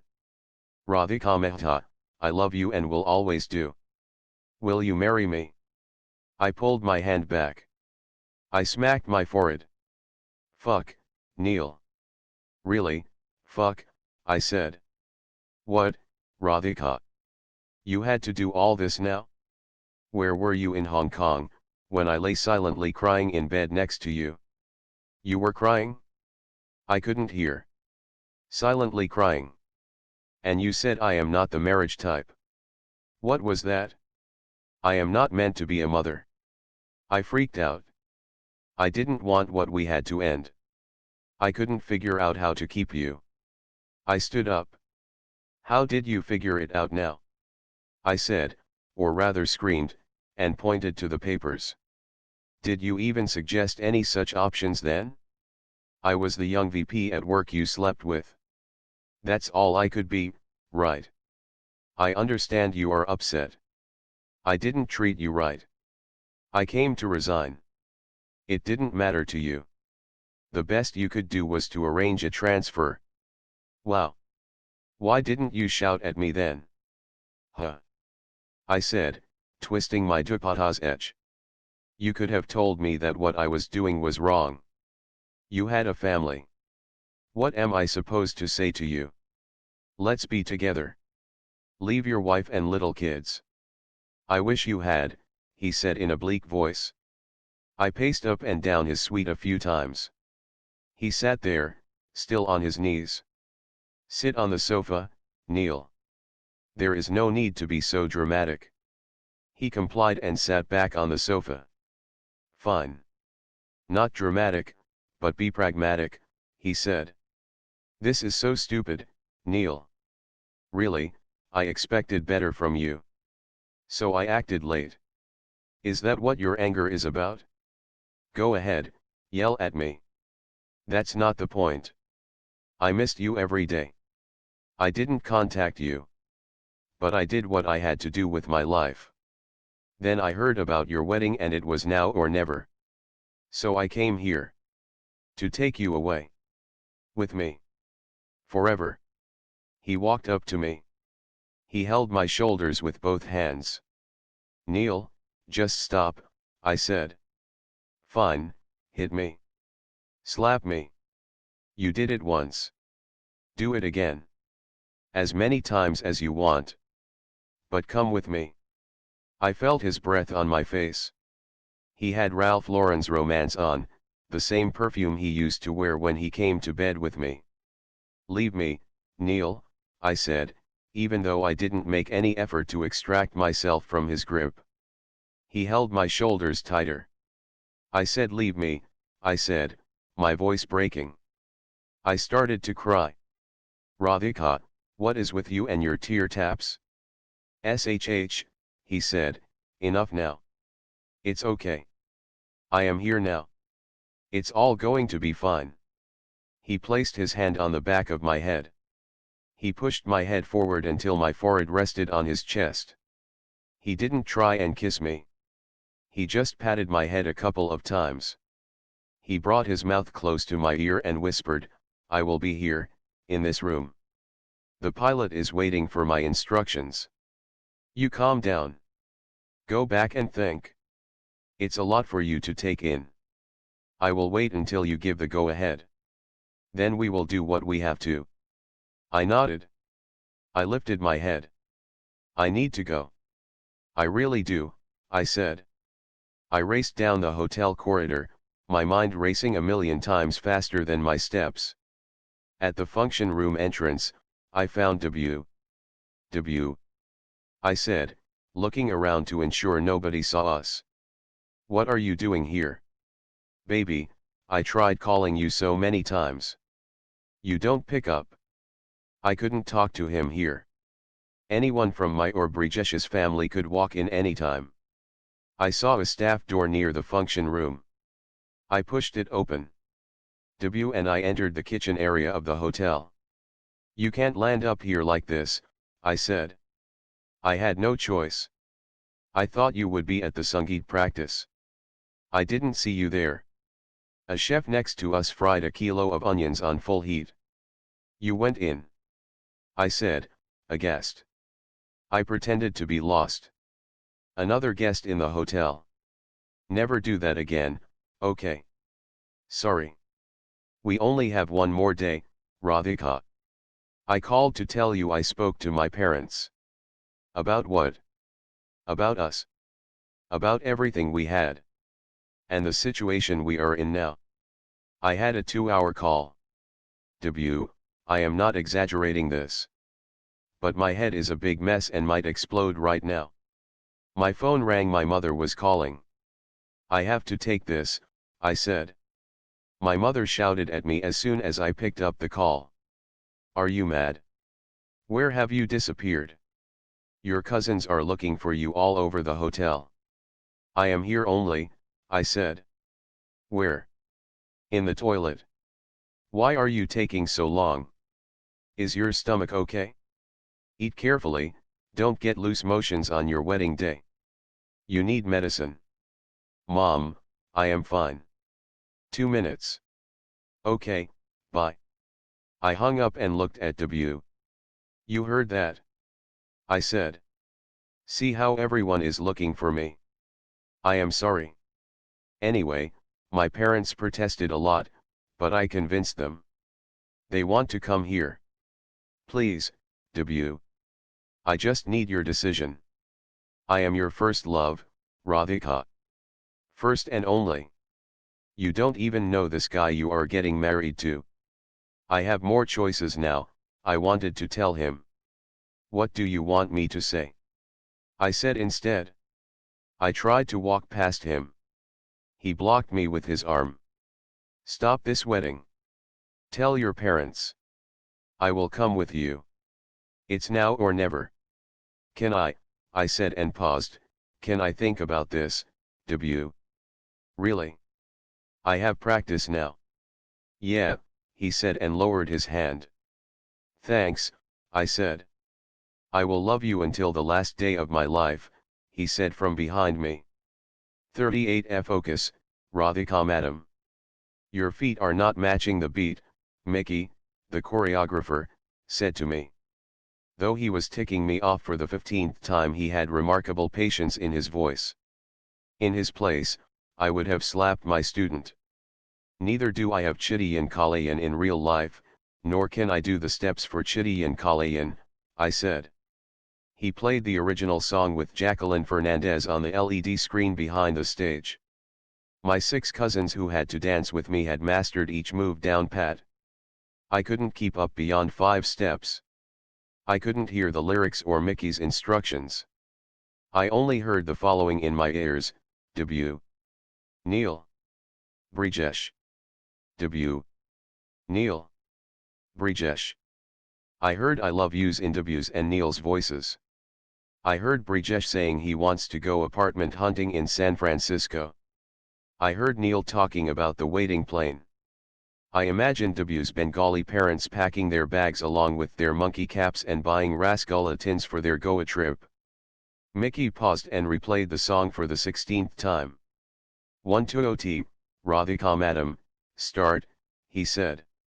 Chitty and Kalayan ve, oh Mary Chitty and Kalayan ve. Chitty and Kalayan ve, oh Mary White Kalayan ve. I tried to dance. The image of Neil making love to me on the Philippines island flashed in my head. It switched to W and me sitting in our Tribeca apartment and watching TV together. I came back to reality, and tried to remember the steps. Madam, again you are missing the beat. What is happening?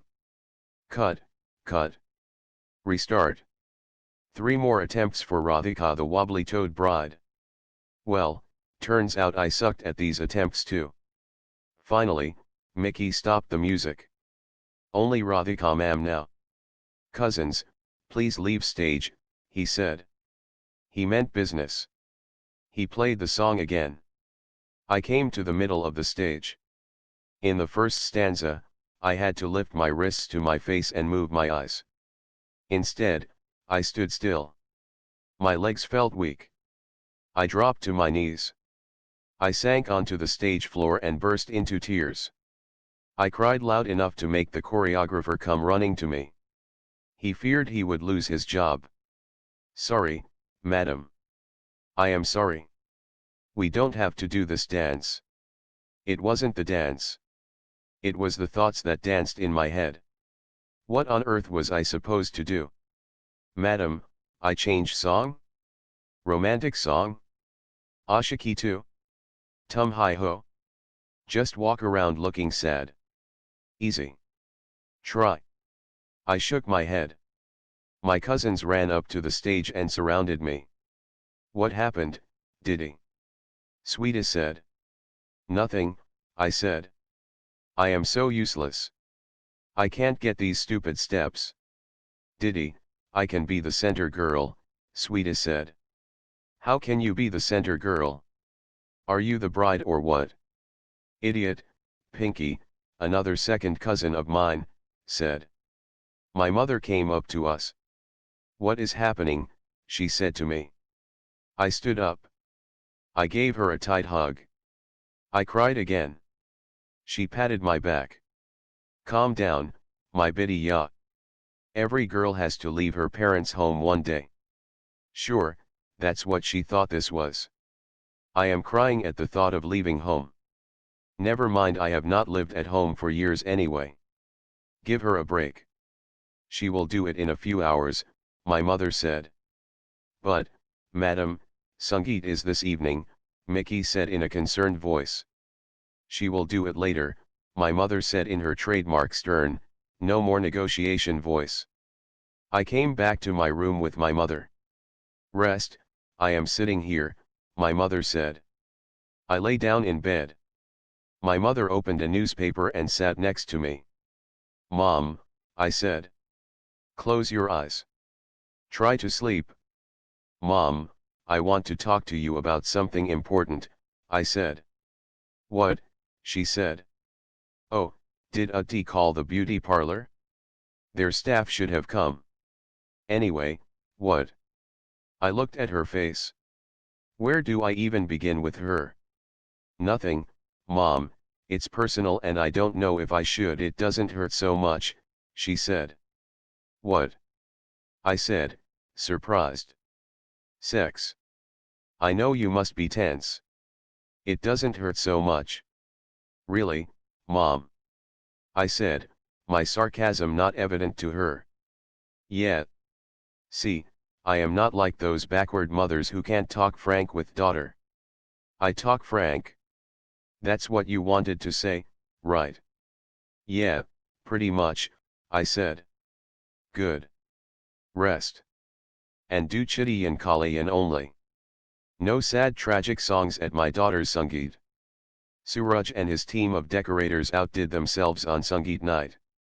Bollywood posters from movies of every decade adorned the walls. Streamers made from fresh white lilies and deep red roses filled the entire room. The stage had the look of a Bollywood item number set, complete with mat kiss and disco balls. It all felt over the top, like every Punjabi wedding should, and it worked.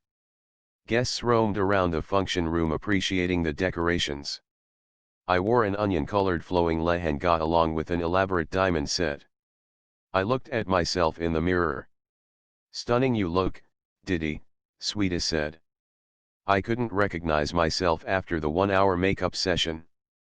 For a second, I wished Debu and Neil could see me like this. Yeah, that's how I felt on the eve of my wedding, wishing my exes who waited within Bluetooth range could see me dolled up. After a nap in my room I had gone back for the Sangeet practice. Sometimes the only way to calm your mind is to keep it distracted and busy. I had rehearsed in the afternoon with the doggedness of an Everest climber. I didn't have another financial model to build. I decided to take on Chitty and Kalayan instead. You look beautiful, madam. All the best for the stage, Mickey said to me in the evening. Brijesh came up to me. You look, Brijesh said, very nice. Thanks, I said. I kept a straight face. I had to talk to him. Before I could begin, he spoke again. Actually, more than nice. Beautiful. Stunning. Basically, great.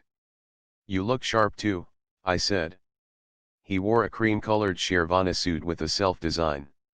He had switched to contact lenses for the night, getting rid of his Sundar Pichai spectacles. Together, we met elders on each side. We touched everyone's feet enough times to count as 2 sets of abdominal crunches. Good evening, ladies and gentlemen, Pankaj Mama took the stage. He held a whiskey glass in one hand and a mic in the other. Welcome to the most beautiful wedding Sangeet of the most beautiful daughter of my most beautiful sister, he said. Obviously, the most beautiful whiskey had already reached his head. Mickey's troupe performed 2 professional dance numbers first. We sat through them and clapped at the end of each. The highlight of the evening, the ants dance performance, came next. Now we have the Mamas and Buas on either side performing to London Thumakta, Pankaj Mama announced to thundering applause. He did a little jig on stage himself in anticipation. 8 ants took to the stage. The LED screen showed a London backdrop with the picture of Big Ben. Each ant had enough gold on her to make the down payment for an apartment in London. The stage creaked as everyone took initial positions. The song began. Richter scale 9-level pandemonium rocked the stage. The antis matched the original steps for 15 seconds. After that every Punjabi ant's head, limb, and torso seemed to have a mind of its own. 2 ants banged into each other. Another one had her bangles tangled up in someone else's hair. But they continued to dance. The crowd roared. Tu Ganti Big Ben Dipura London Thumakta. If the British had seen this tribute to London, they would never have colonized us. Choreographer Mickey's mouth fell open. He covered his face with his hands, wondering if he had chosen the wrong profession. Never had his students massacred his lessons to this level. Brijesh stood next to me. He looked at me and grinned. I hid a smile. After all, they were my aunts. I checked my phone. It had 2 messages each from Neil and Abu. I didn't open them. Instead, I placed my phone in Utti Didi's handbag. Your turn is coming soon, Utti Didi said. Didi, I don't feel like it, I said. What? Your cousins are already backstage. They have waited for this moment since they came to Goa, she said. All the best, Brijesh said as the time came for me to go backstage. Can you get me a drink, Brijesh? I said. Huh? Yeah, sure. What do you want? Anything. Whiskey. Sure, I said. He returned from the bar with a large peg of Black Label. I chugged it in one shot. Take it easy. Don't be tense. It's just a dance, Brijesh said. It's not the dance. We have to talk, I said. Pinky came and tugged at my lehenga. I had to go. We'll talk later, I said. What? Sure. Hey, Rocket? Brijesh said. On my way backstage, my mother stopped me. What were you doing? She said. What? I said. I saw you. You asked Brijesh for whiskey and drank it like a cheap bar girl. In front of him. So. I said, confidence soaring after the whiskey shot. I wanted to loosen up before the dance. Do you have any brains? Your in-laws are watching you. What will they think? Their bahu drinks like a jungly beauty. Mom. My would-be husband gave me the drink. If he doesn't have a problem, what's their problem? My mother gave me a dirty look. Pinky pulled my hand. My suggestion, Mom, is go get a drink for yourself. You need it, I said to my mother as I left the function room. I survived the stage. I did not let my choreographer down. I remembered all my steps. I nailed Chidiyan Kalayan, even though I found it more challenging than foreclosing the assets of a distressed Chinese factory. The audience cheered.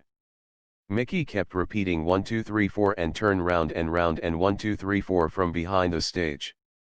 The song ended. My cousins and I finished our performance with a huge group hug. The audience broke into applause. Why does one have to get married to have so much fun? Why can't extended families just get together once in a while and dance for no reason? The crowd gave us a standing ovation. Brijesh clapped the hardest, perhaps not expecting his investment banker bride-to-be to break a leg on stage as well. You were fabulous. You are a good dancer, he said. Oh no, I suck.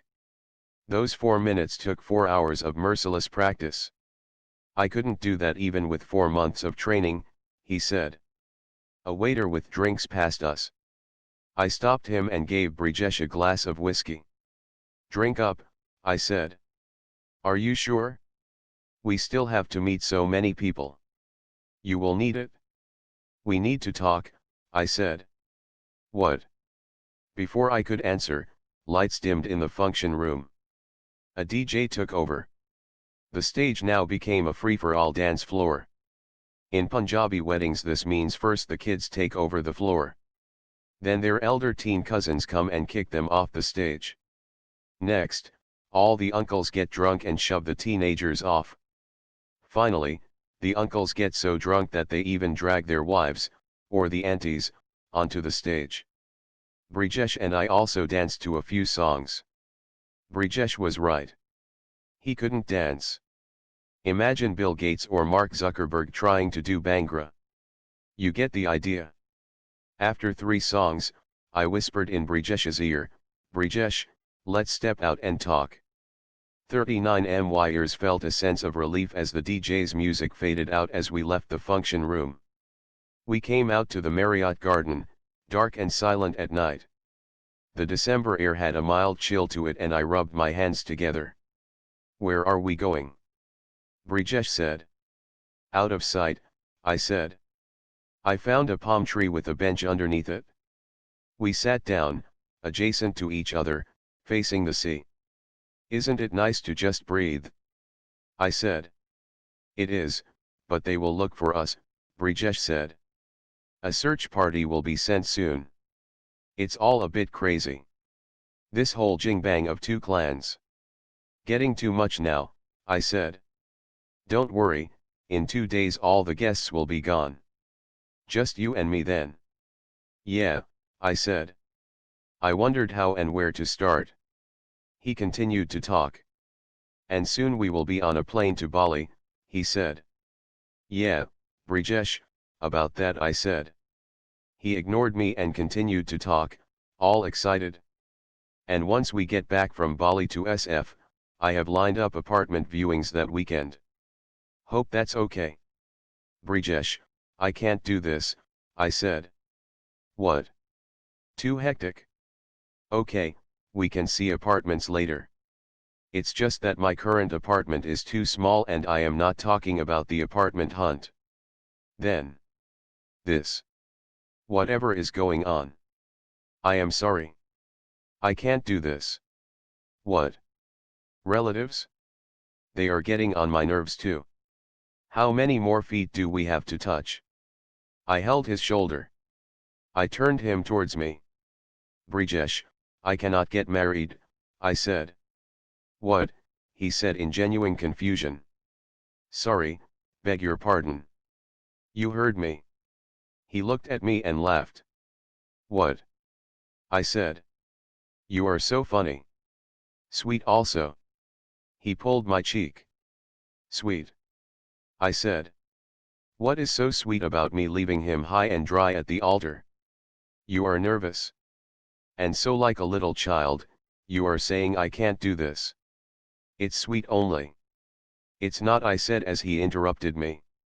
"I am scared too. I live alone. Now I will have this other person living with me for the rest of my life. It petrifies me." "It does." "Yes. And this is just too soon." "Too soon?" "We have planned this for months. We planned the event for months. However, we decided so soon." "You said yes." "I said yes. We had to reach a decision, right? Brijesh. Can you please trust me? I can't do this." He smiled again. He placed an arm around my shoulder. "From now on, your fears are mine, and mine are yours. So be scared or whatever, I am with you." I got off the bench. I turned around to face him. "Brijesh, I don't think you are getting me. It is not nervousness. There's stuff I need to deal with and my head is a huge squishy mess." "I am sorry to hear that." But he paused. "But what?" "But 200 people are dancing inside to celebrate us coming together. A mood swing cannot dictate our decision now." "It's not a mood swing, Brijesh." "What is it then?" "Something you want to tell me." "It's my past. I still have to come to terms with it." He paused to look at me, wondering what I meant. "We all do. It happens over time. It's about my future too. About what I want." Brijesh's phone rang. He smiled. "There, the search party is out," he said and picked up the phone. "Yeah, Dad. I am here, stepped out for some air." "Yeah, Radhika is with me. Just chatting, Dad." "Okay, we are coming." He ended the call and turned at me. "The elders are leaving. They want to bless the couple before they go to bed," he said and smiled. "Sorry Brijesh, we have to go now. Listen, Radhika, I am no expert on women. Maybe this is how all women think the night before their wedding. Not all. Maybe in arranged marriages they do. We still don't know each other. Can I suggest something? What? Go to your room. Rest. Please sleep. All these guests and huge celebrations are bothering you. Well, I only chose to have a grand wedding like this. Exactly. So maybe your doubts are just irrational last-minute fears. Sleep on it. You will feel better. Let's go now, he said. But I said. Dad's calling again, Brijesh said as he picked up his phone. I took my phone back from Auntie Didi's bag when I got to my room. I checked the time. 2 a.m. I hadn't unlocked my phone to read my messages yet. Message notifications flooded my phone home screen. They read like this: W, hey baby, what's up? W, is there anything I can do to help? Can I talk to anyone on your side? W, 5 more messages. Neil, in my room. Here if you need me. Neil, when can we talk? Neil, you around? Can we meet? Like for a minute? Neil, 3 more messages. Brijesh, hope you are fine? Get some rest, okay? Brijesh, it's all going to be okay. Stay calm. How am I supposed to stay calm? A dozen messages from 3 different men, every hour. And I have a wedding tomorrow. Mine. I have no clue with whom. How am I supposed to stay calm? Auntie Didi slept next to me. She woke up for water and noticed the lit phone screen in my hand. Sleep, you idiot. You will have dark circles in all your wedding pictures. Yeah, that should be my biggest concern. Would the makeup lady apply enough concealer to hide my dark circles? Why can't I be like other girls? Why am I not thinking about how my lehenga looked on me tonight? Why am I not worried about my nails? Why am I thinking about my dark life rather than my dark circles? Ting. Another message. Put it on silent, Auntie Didi groaned in a sleepy voice, and come to bed. I looked at my phone screen. Suraj, hope you liked decorations, madam. Your dance was too good. I shut the phone. I closed my eyes. But I couldn't sleep. What do I do? Who is it going to be?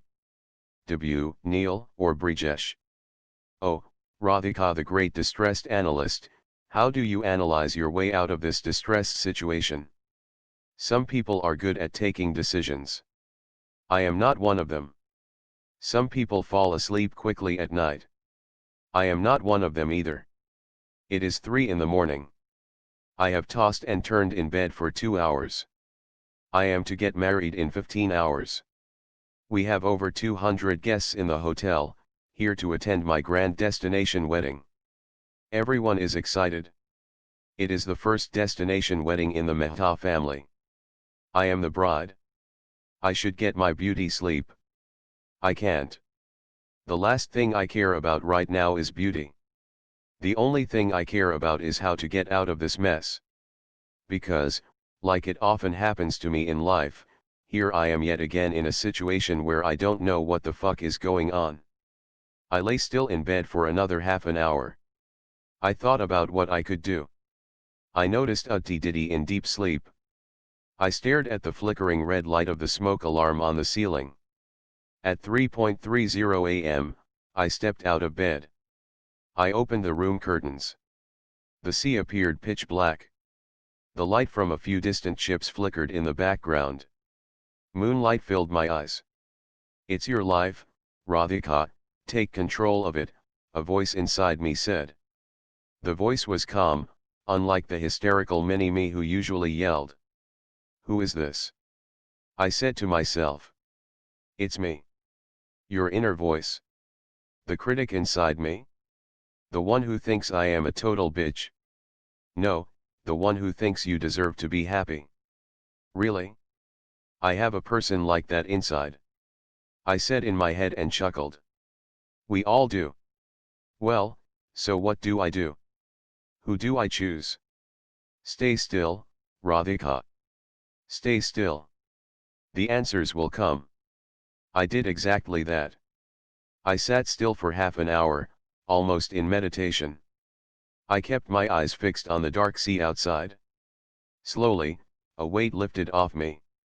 I knew what I had to do. I took out my phone.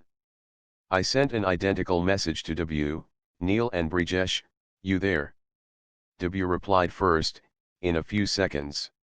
Yes, baby, trying to sleep but can't. Meet me for breakfast 5 a.m. hotel coffee shop, I answered. Oh really? That's great. That's just in an hour. See you. He also sent me a few excited and happy smileys. Thanks, I replied, see you. Neil responded after 10 minutes. Yes, am here, he said. I copy-pasted a line from W's chat to Neil.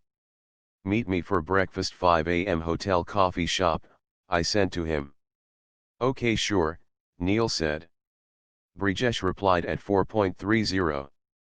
Hey, good morning. You are up early. Did you get some rest? He said.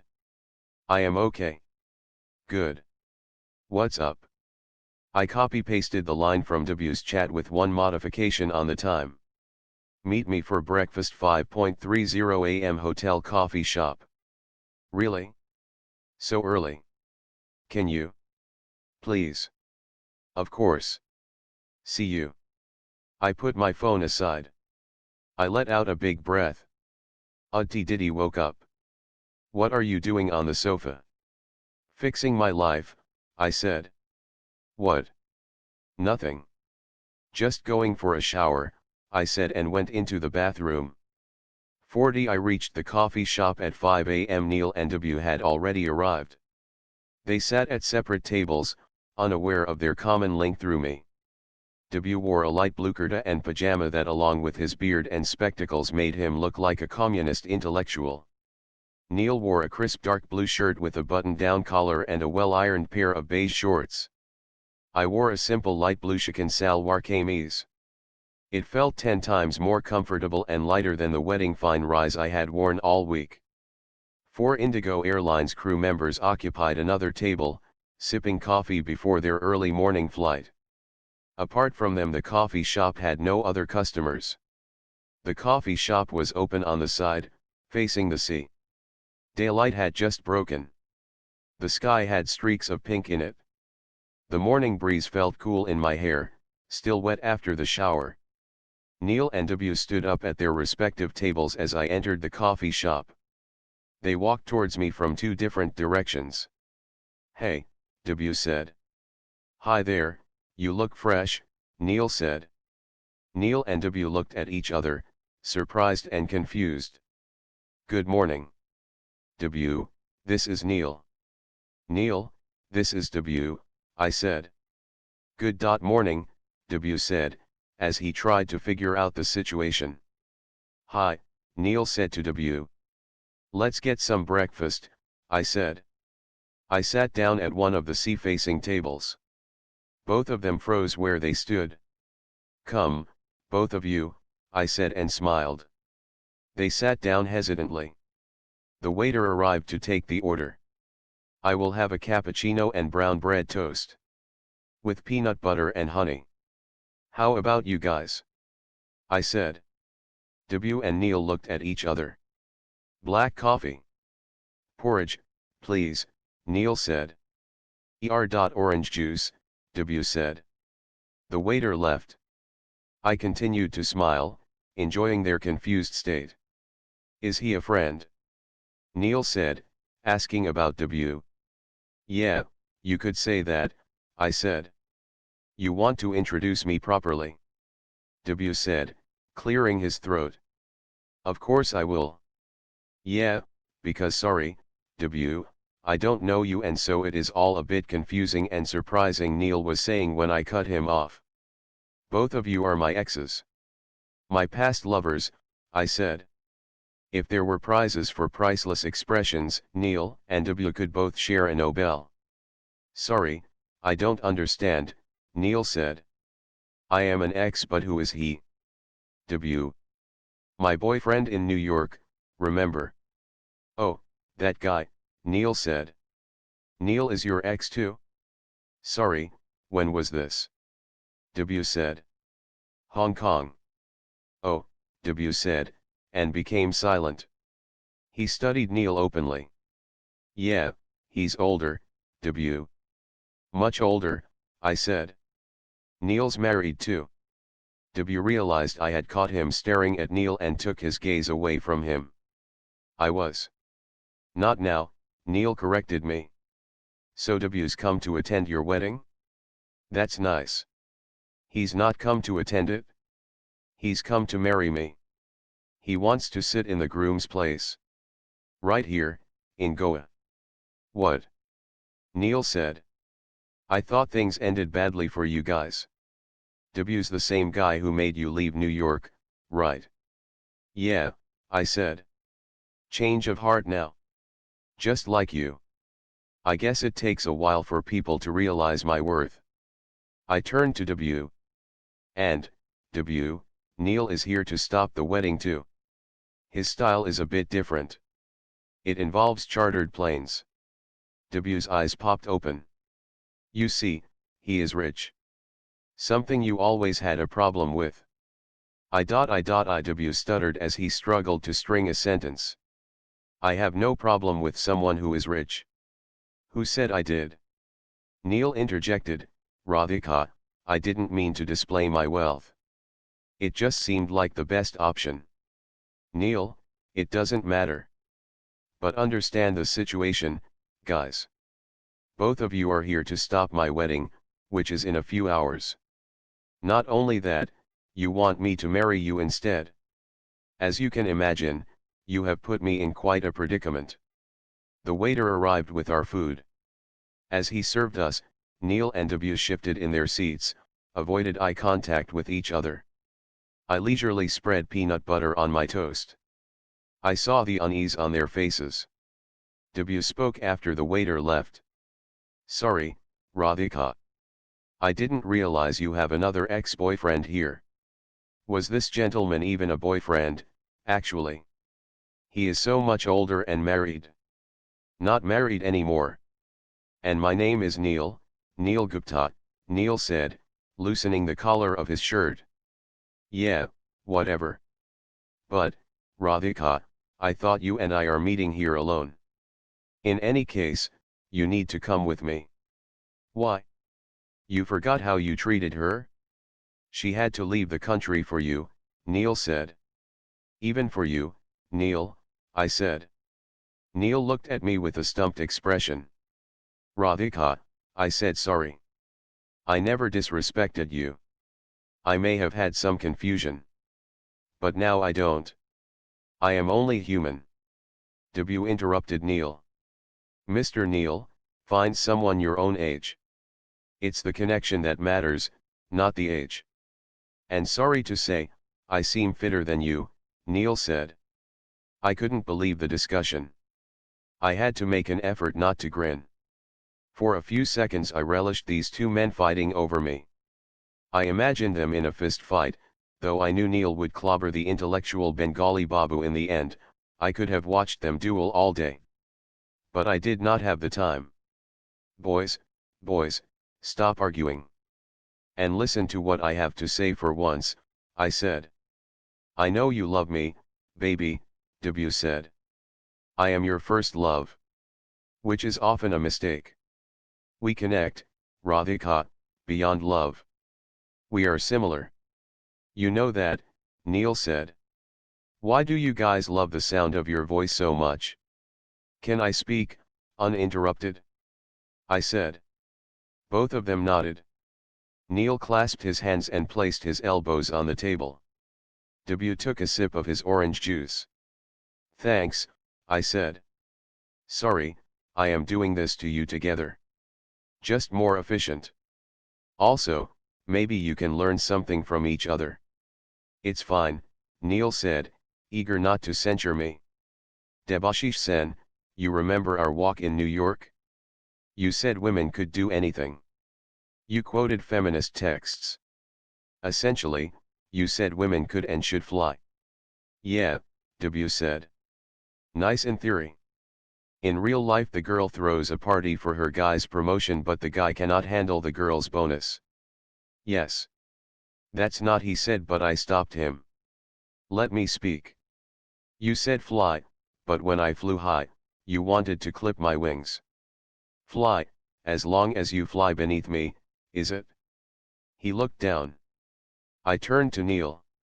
Neil, you loved me as the flying bird. You wanted me to fly higher and higher. Of course, Neil said. But you know where you went wrong. Where? Neil said. You didn't want me to have a nest. Neil didn't have an answer. Neil. I said. I believe in equal rights. You know that, right? Neil said. Did you realize that perhaps I did not want to fool around? Perhaps equal rights means giving women the same rights, not the same things. Equal rights to get what they want, rather than equal rights to the same things men want.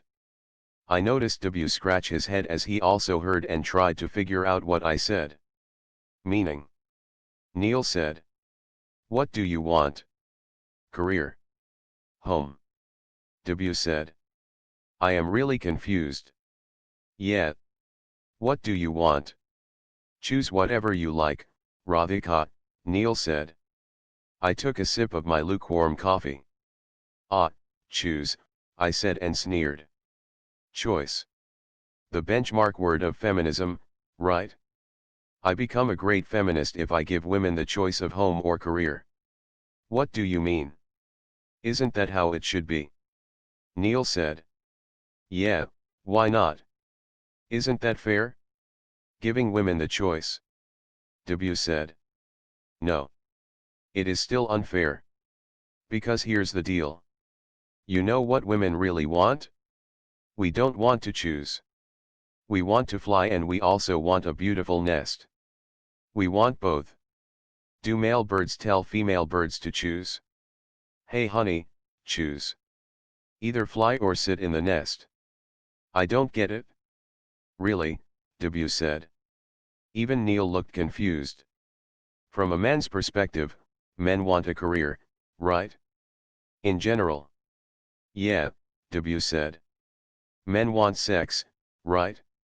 No judgment, but they want sex, right? Yeah, Neil said.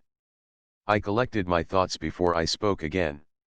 Let's say, in the name of male rights, men are given a choice. Come on guys, choose. You want a career? Go for it, just give up sex. Oh, you want sex? Just worship women all day and give up your career dreams. So choose, we are giving you equal rights. Choose now. Sex or career? Sorry but that is a ridiculous choice to make, Neil said. Exactly, Neil. It is indeed a ridiculous choice. Just as ridiculous as the choice given to women fly or nest. You want and get both. But a woman must choose. I had 3 sips of coffee before Neil had something to say. I get it. Women want everything. To have a lovely home and be a great mother. To also have a chance to shine in their careers, Neil said. Not all, maybe, but for many, yes, I said. How is it practically possible? Career means long office hours. Home means kids, responsibilities, W said. Exactly. Have you thought why it's not practical? I said. Why? W said. Because men designed this world. They decided office timings, 9 to 6, 5 days a week. Women weren't in the workforce then. They are now. These office timings work well for men. They don't work for mothers, for instance. What are we going to do about it? We as in us three. W said. No, we as in the whole world, I said. When will we say, let's rejig this to ensure it works for women? Forget rejig, when will we even acknowledge the issue? I paused to catch my breath, then leaned forward as if to listen to them. W finished his orange juice in one quick swallow. You have a point. Conceded. I didn't realize your strong need to have a family too. That is why I made a mess last time, Neil said. I imposed my notion of motherhood on you. Ignored your desire to have a good career alongside. But forgive me and come with me. I will support you, W said. No, I said, my voice coming from somewhere deep within me. You are making the right choice with me, Radhika, Neil said. No, Neil, not with you either. What? He said. I checked the time. It was 5:28. I am not coming with you, or with you. There are fundamental things about both of you that won't change. W, you say you will be supportive, but the fact that you couldn't handle even a bit of my success means it's an intrinsic part of you. You can't change that. And I plan to be a lot more successful than what you saw. So, sorry, no. But Radhika W began. I placed a finger on my lips to shush him right there. And Neil, you are amazing, no doubt. The chartered plane, tempting, of course. Now with the divorce and everything I know you love me too. But you know what, you love only half of me. My other half is Kusum, the woman you left. You want a party girl. Someone young, who allows you to cling on to your youth. The same youth you work so hard in the gym for. Well, I won't be this young girl forever. I don't know what Neil Gupta will do with me then. He likes Radhika, his young vice president, but will he like Radhika, the diaper-changing wife and mom? Of course, ISHH. I am not going to compromise and settle for less. I have made up my mind. Thank you for listening. Now, no more lectures. I will simply tell you the action plan. What? W said. Both of you, I need you to leave, right now. This hotel, Goa, and my life. You will not bother me, my family or my guests. No messages, no calls. You are my past, but guess what, I am done with my past. So please, I said. I pointed to the exit. But, W said. I am saying fuck off in the nicest way possible. Please do appreciate that. And do fuck off, I said. W and Neil looked at each other. They looked at me once more and stood up to leave. In silence they walked out of the restaurant. Together. Out of my life. Brijesh entered the coffee shop just as they left. He came up to me. He wore grey workout clothes. He noticed the used crockery and cutlery on the table. Good morning, wife-to-be, he said. These people? They came to see you. Good morning, Brijesh, come. We need to talk, I said. He saw my serious expression and sat opposite me looking a little baffled. Yeah, sure, he said. By the way, white suits you. Thanks. Brijesh ordered a plain dosa and coffee. Feeling better from last night? Brijesh said after the waiter left. Sort of. We always feel more anxious at night, Brijesh said. Don't worry. Remember, whatever happens in life, eventually it is all going to be okay. You really believe that? I said. Yes. Good. So Brijesh, I thought about it all night. This just doesn't seem right. I can't get married to you today. What? He said. Are you serious? Some nervousness is understandable, but I am going to inform my parents now. After that I will talk to your parents. What? Unless you can talk to them first. I prefer that. Put the blame on me. Radhika. I ignored him and continued, I will settle all bills. Nothing needs to be paid from your family's side. I am so sorry for this, and Brijesh interrupted me. Who the hell do you think you are? Brijesh said in an out-of-character high pitch. I looked at him, surprised. I am sorry. I can understand you are upset, I said after a pause. You understand? That's it? My entire extended family is here. They have celebrated with us for a week. The morning of the wedding, what do I tell them? The bride says no. She has cold feet. It's all my fault. I accept that. Everyone is here, Radhika. Everyone. I know. The waiter arrived with Brijesh's dosa and coffee. Brijesh left them untouched. Can I ask why? Brijesh said, his voice under control again. Tears rolled down my cheeks in response. Why, Radhika? Those guys who you saw leave. They are my past. My exes. He looked back at the restaurant exit. It's okay. They are gone, I said. You invited them. I shook my head. In brief, I told him what had happened to me all of last week in Goa. He listened with full interest, and had a shocked expression at the end of it. That is some story, he said as what I had told him sank in. Yeah, that's my week. What did you decide finally? I told them to leave. Get out. Out of Goa and my life, forever. Good. Then what's the issue? Your past is gone. But I am not in the present either.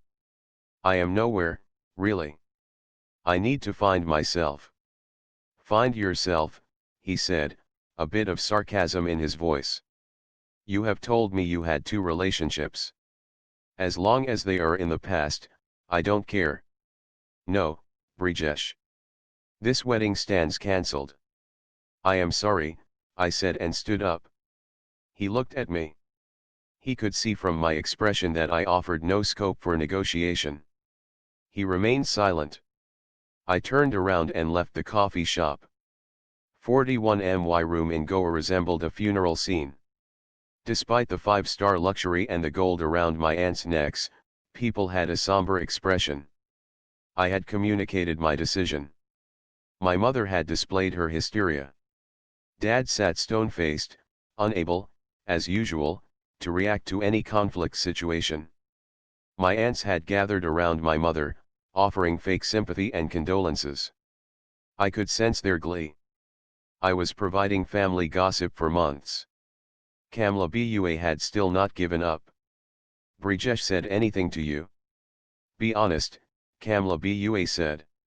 I told you several times, he has nothing to do with it. He is quite sweet. So what is the problem, you mad girl, my mother screeched at the top of her voice. She came and stood in front of me. Slap. Before she could deliver another slap, Kamla Bua held her down. I didn't react. No, Aparna, no. Keep control. Sai Baba will make it all okay, Kamla Bua said to my mother. What will be okay? We are ruined. Look at her, still glaring at me. There's no need to hit me, Mom, I said, my face red as I fought back tears. So what should I do to cure you of your madness? Look at Utti. In 3rd year of college she was engaged. Married after a simple graduation. I am not Utti. This is what happens when you educate girls too much, Kamla Bua said in a low, consoling voice. It's her father's fault, my mother snapped. He never said no to anything. Ahmedabad, New York, Hong Kong, wherever she wanted to go, he would let her. Can you keep Dad out of this, Mom? I said, my voice muffled. I turned to everyone and folded my hands. All of you, I have a request. You are all my extended family. Yes, I take full blame for the debacle that happened. You can judge me all you want. But can you please not judge my parents for this? My aunts and uncles looked at each other. I continued, treat it like a Goan holiday. That's it? My treat. I need your support.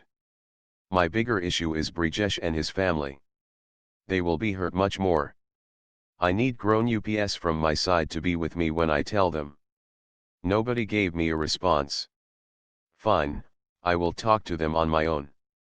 Please enjoy your last day in Goa.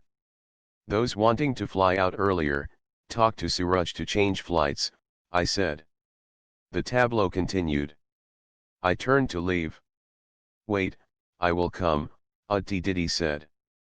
I don't understand what you are doing. But I will come. Can't let my sister do this by herself. She stood next to me and held my hand. I smiled at her and held back tears. I will also come with you, Pankaj Mama said. Come, Richa, we can't let her go alone.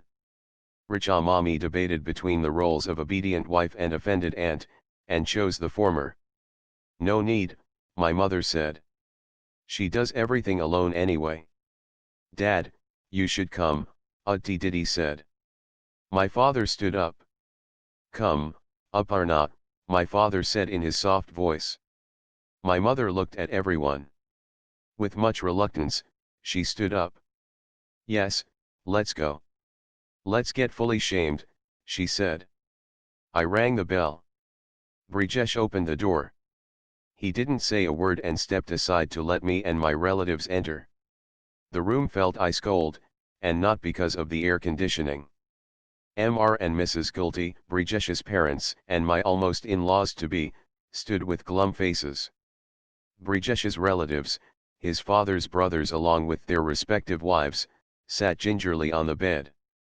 Brijesh's mother's sisters Rohini Macy and Gunjan Macy sat on the sofa. Everyone looked like they had had knives stabbed in their backs. Brijesh had already told them. I struggled to figure out where to start. This is where age helps. For my mother seemed to know exactly what would be a mature reaction. She burst out crying and went straight to Brijesh's mother to bear hug her. Somebody's cast an evil eye, Sulochana, my mother said. Her lone hysterics made everyone in the room feel even more awkward. Brijesh's mother didn't hug my mother back. We are ruined. I had no idea my girl would do this to us.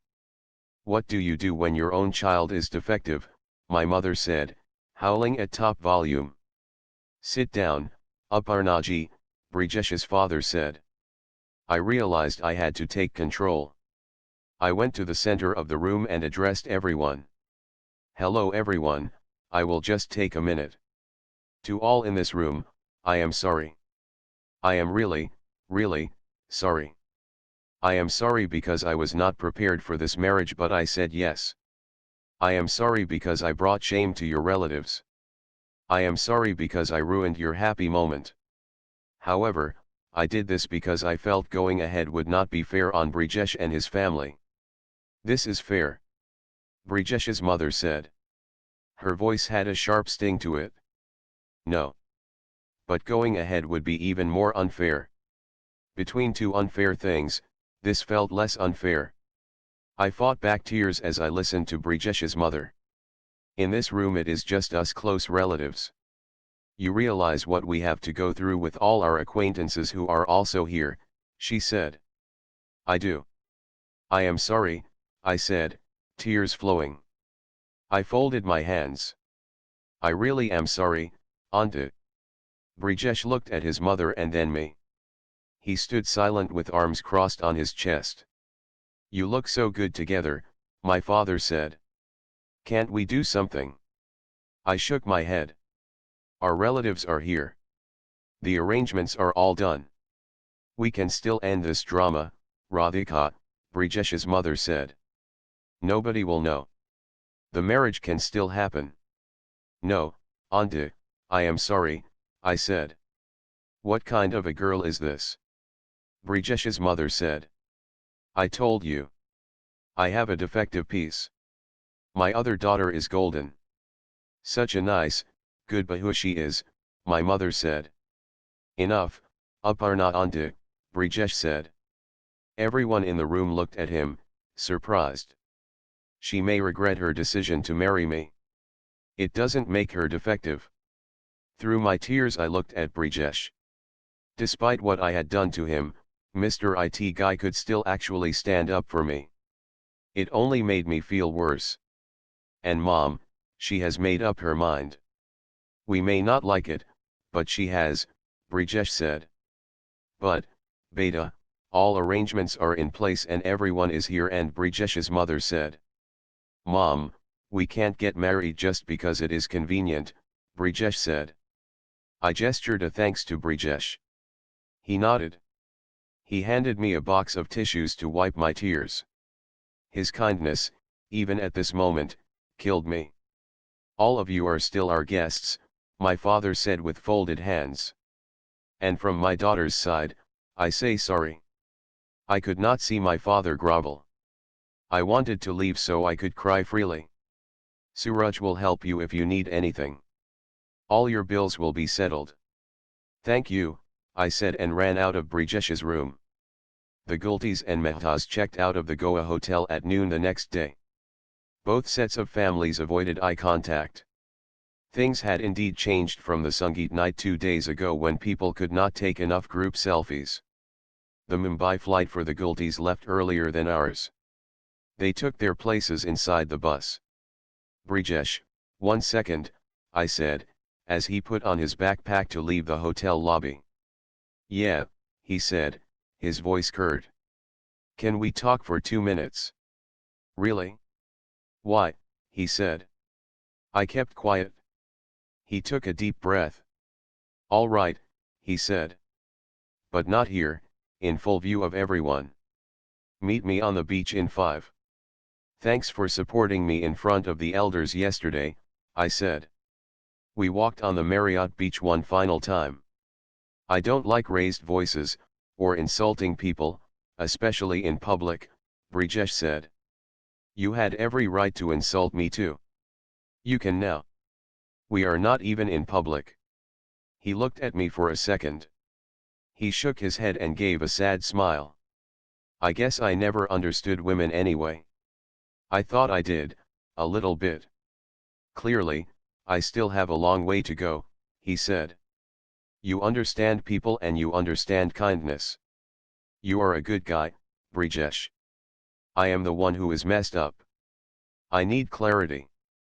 Hope you find it. What do you plan to do, anyway? For now, I will go back to work. Maybe apply for some visas.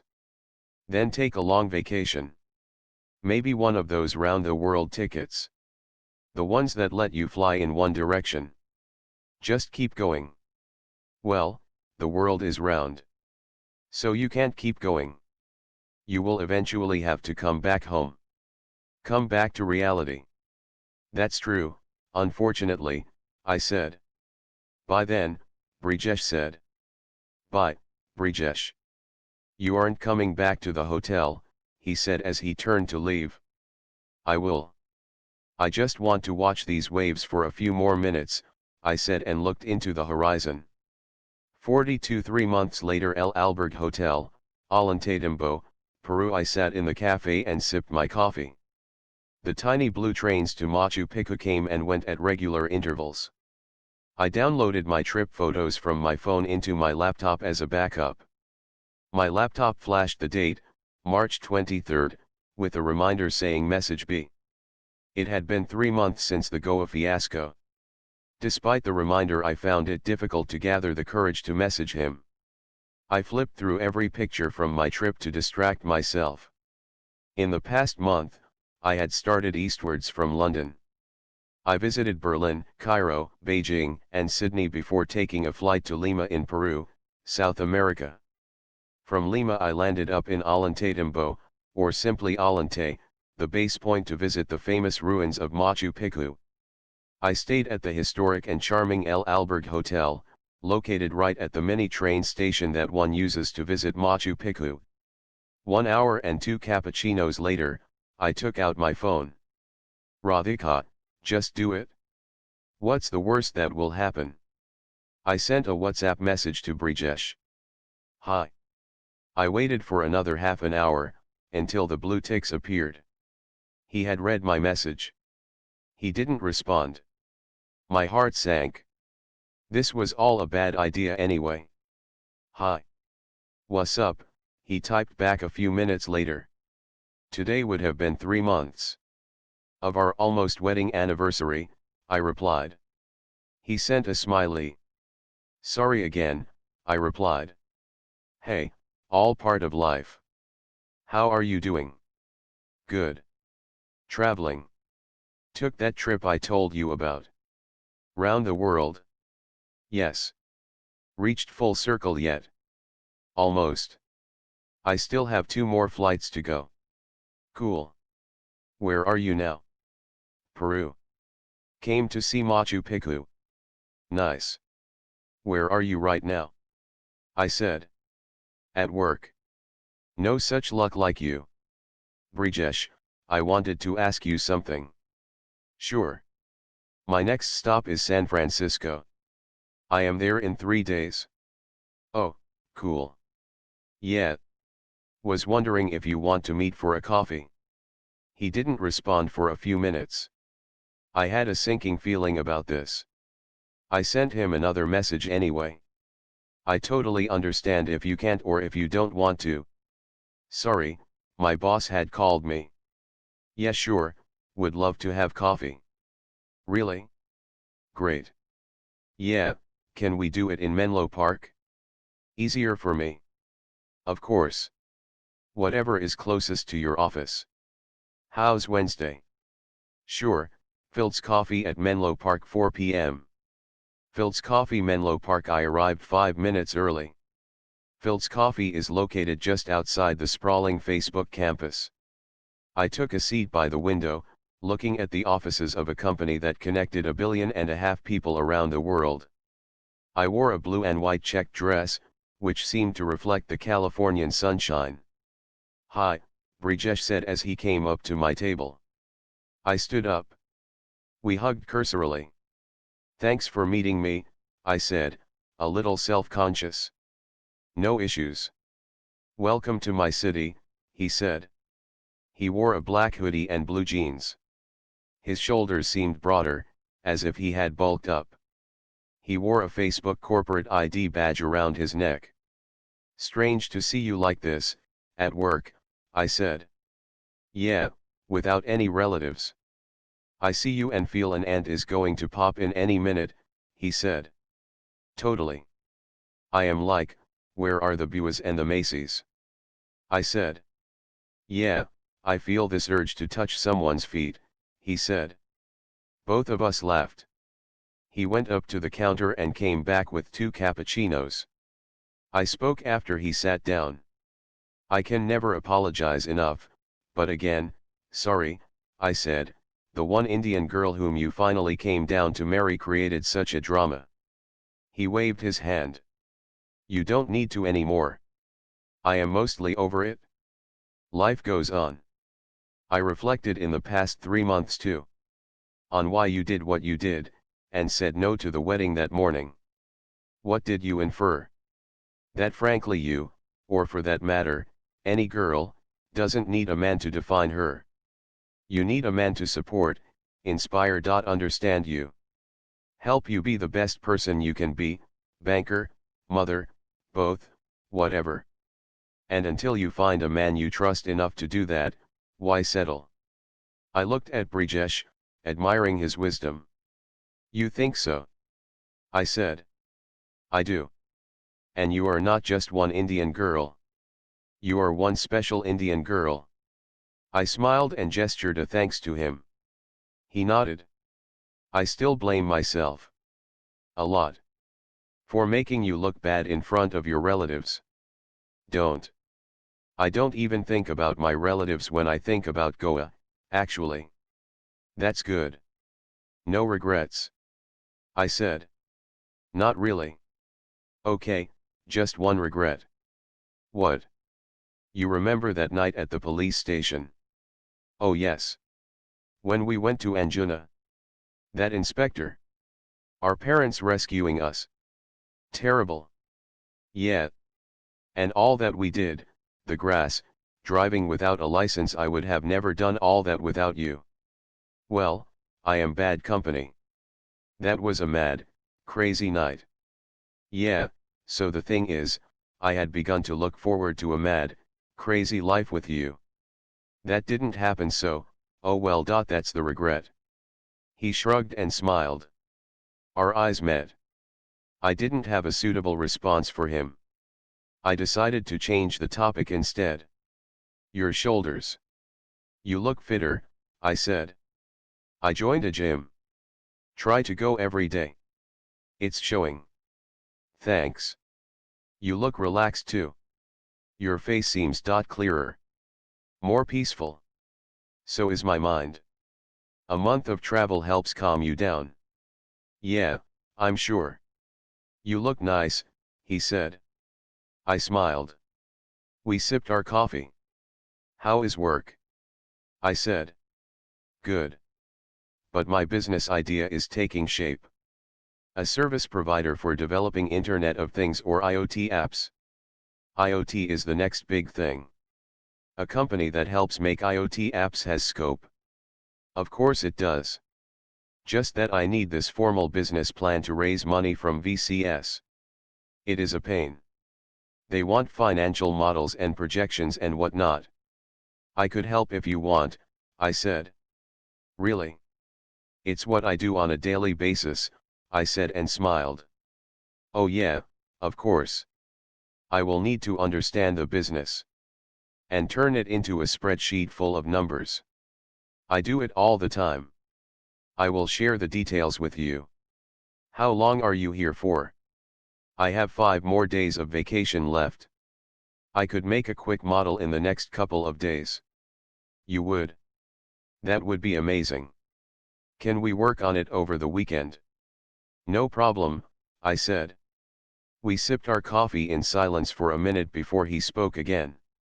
Also, if you are here this weekend, there's an Arijit Singh concert. Oh cool. I like him, I said. He had simply informed me about the concert. I couldn't assume he had asked me to go to it with him. Yeah, so, he said and took another sip of his coffee. A sliver of foam stuck above his lips. I pointed to his lip. What? He said. I opened the camera on my phone and turned it into selfie mode. I showed him his face and smiled. Oh no, he said, embarrassed. He wiped his foam mustache with a tissue. I gathered the courage to ask him a question. Brijesh, would you like to come to the Arijit Singh concert with me? I said, my heart beating fast. I had to be prepared for any response, including a bitter, biting rejection. Of course, that is what I meant. You will be helping me with the business, so we could go together to the concert later, right? He said. I would love that. To go to the concert with you, I said. Yeah, I would love to spend more time with you too. Our eyes met again, this time for longer. He took another sip of his coffee. It created an even bigger foam mustache. He also had some foam stuck to the tip of his nose. I showed him his face in my phone's camera again. He smiled. I smiled. We looked at each other for a few seconds. Then we laughed. And then we laughed some more.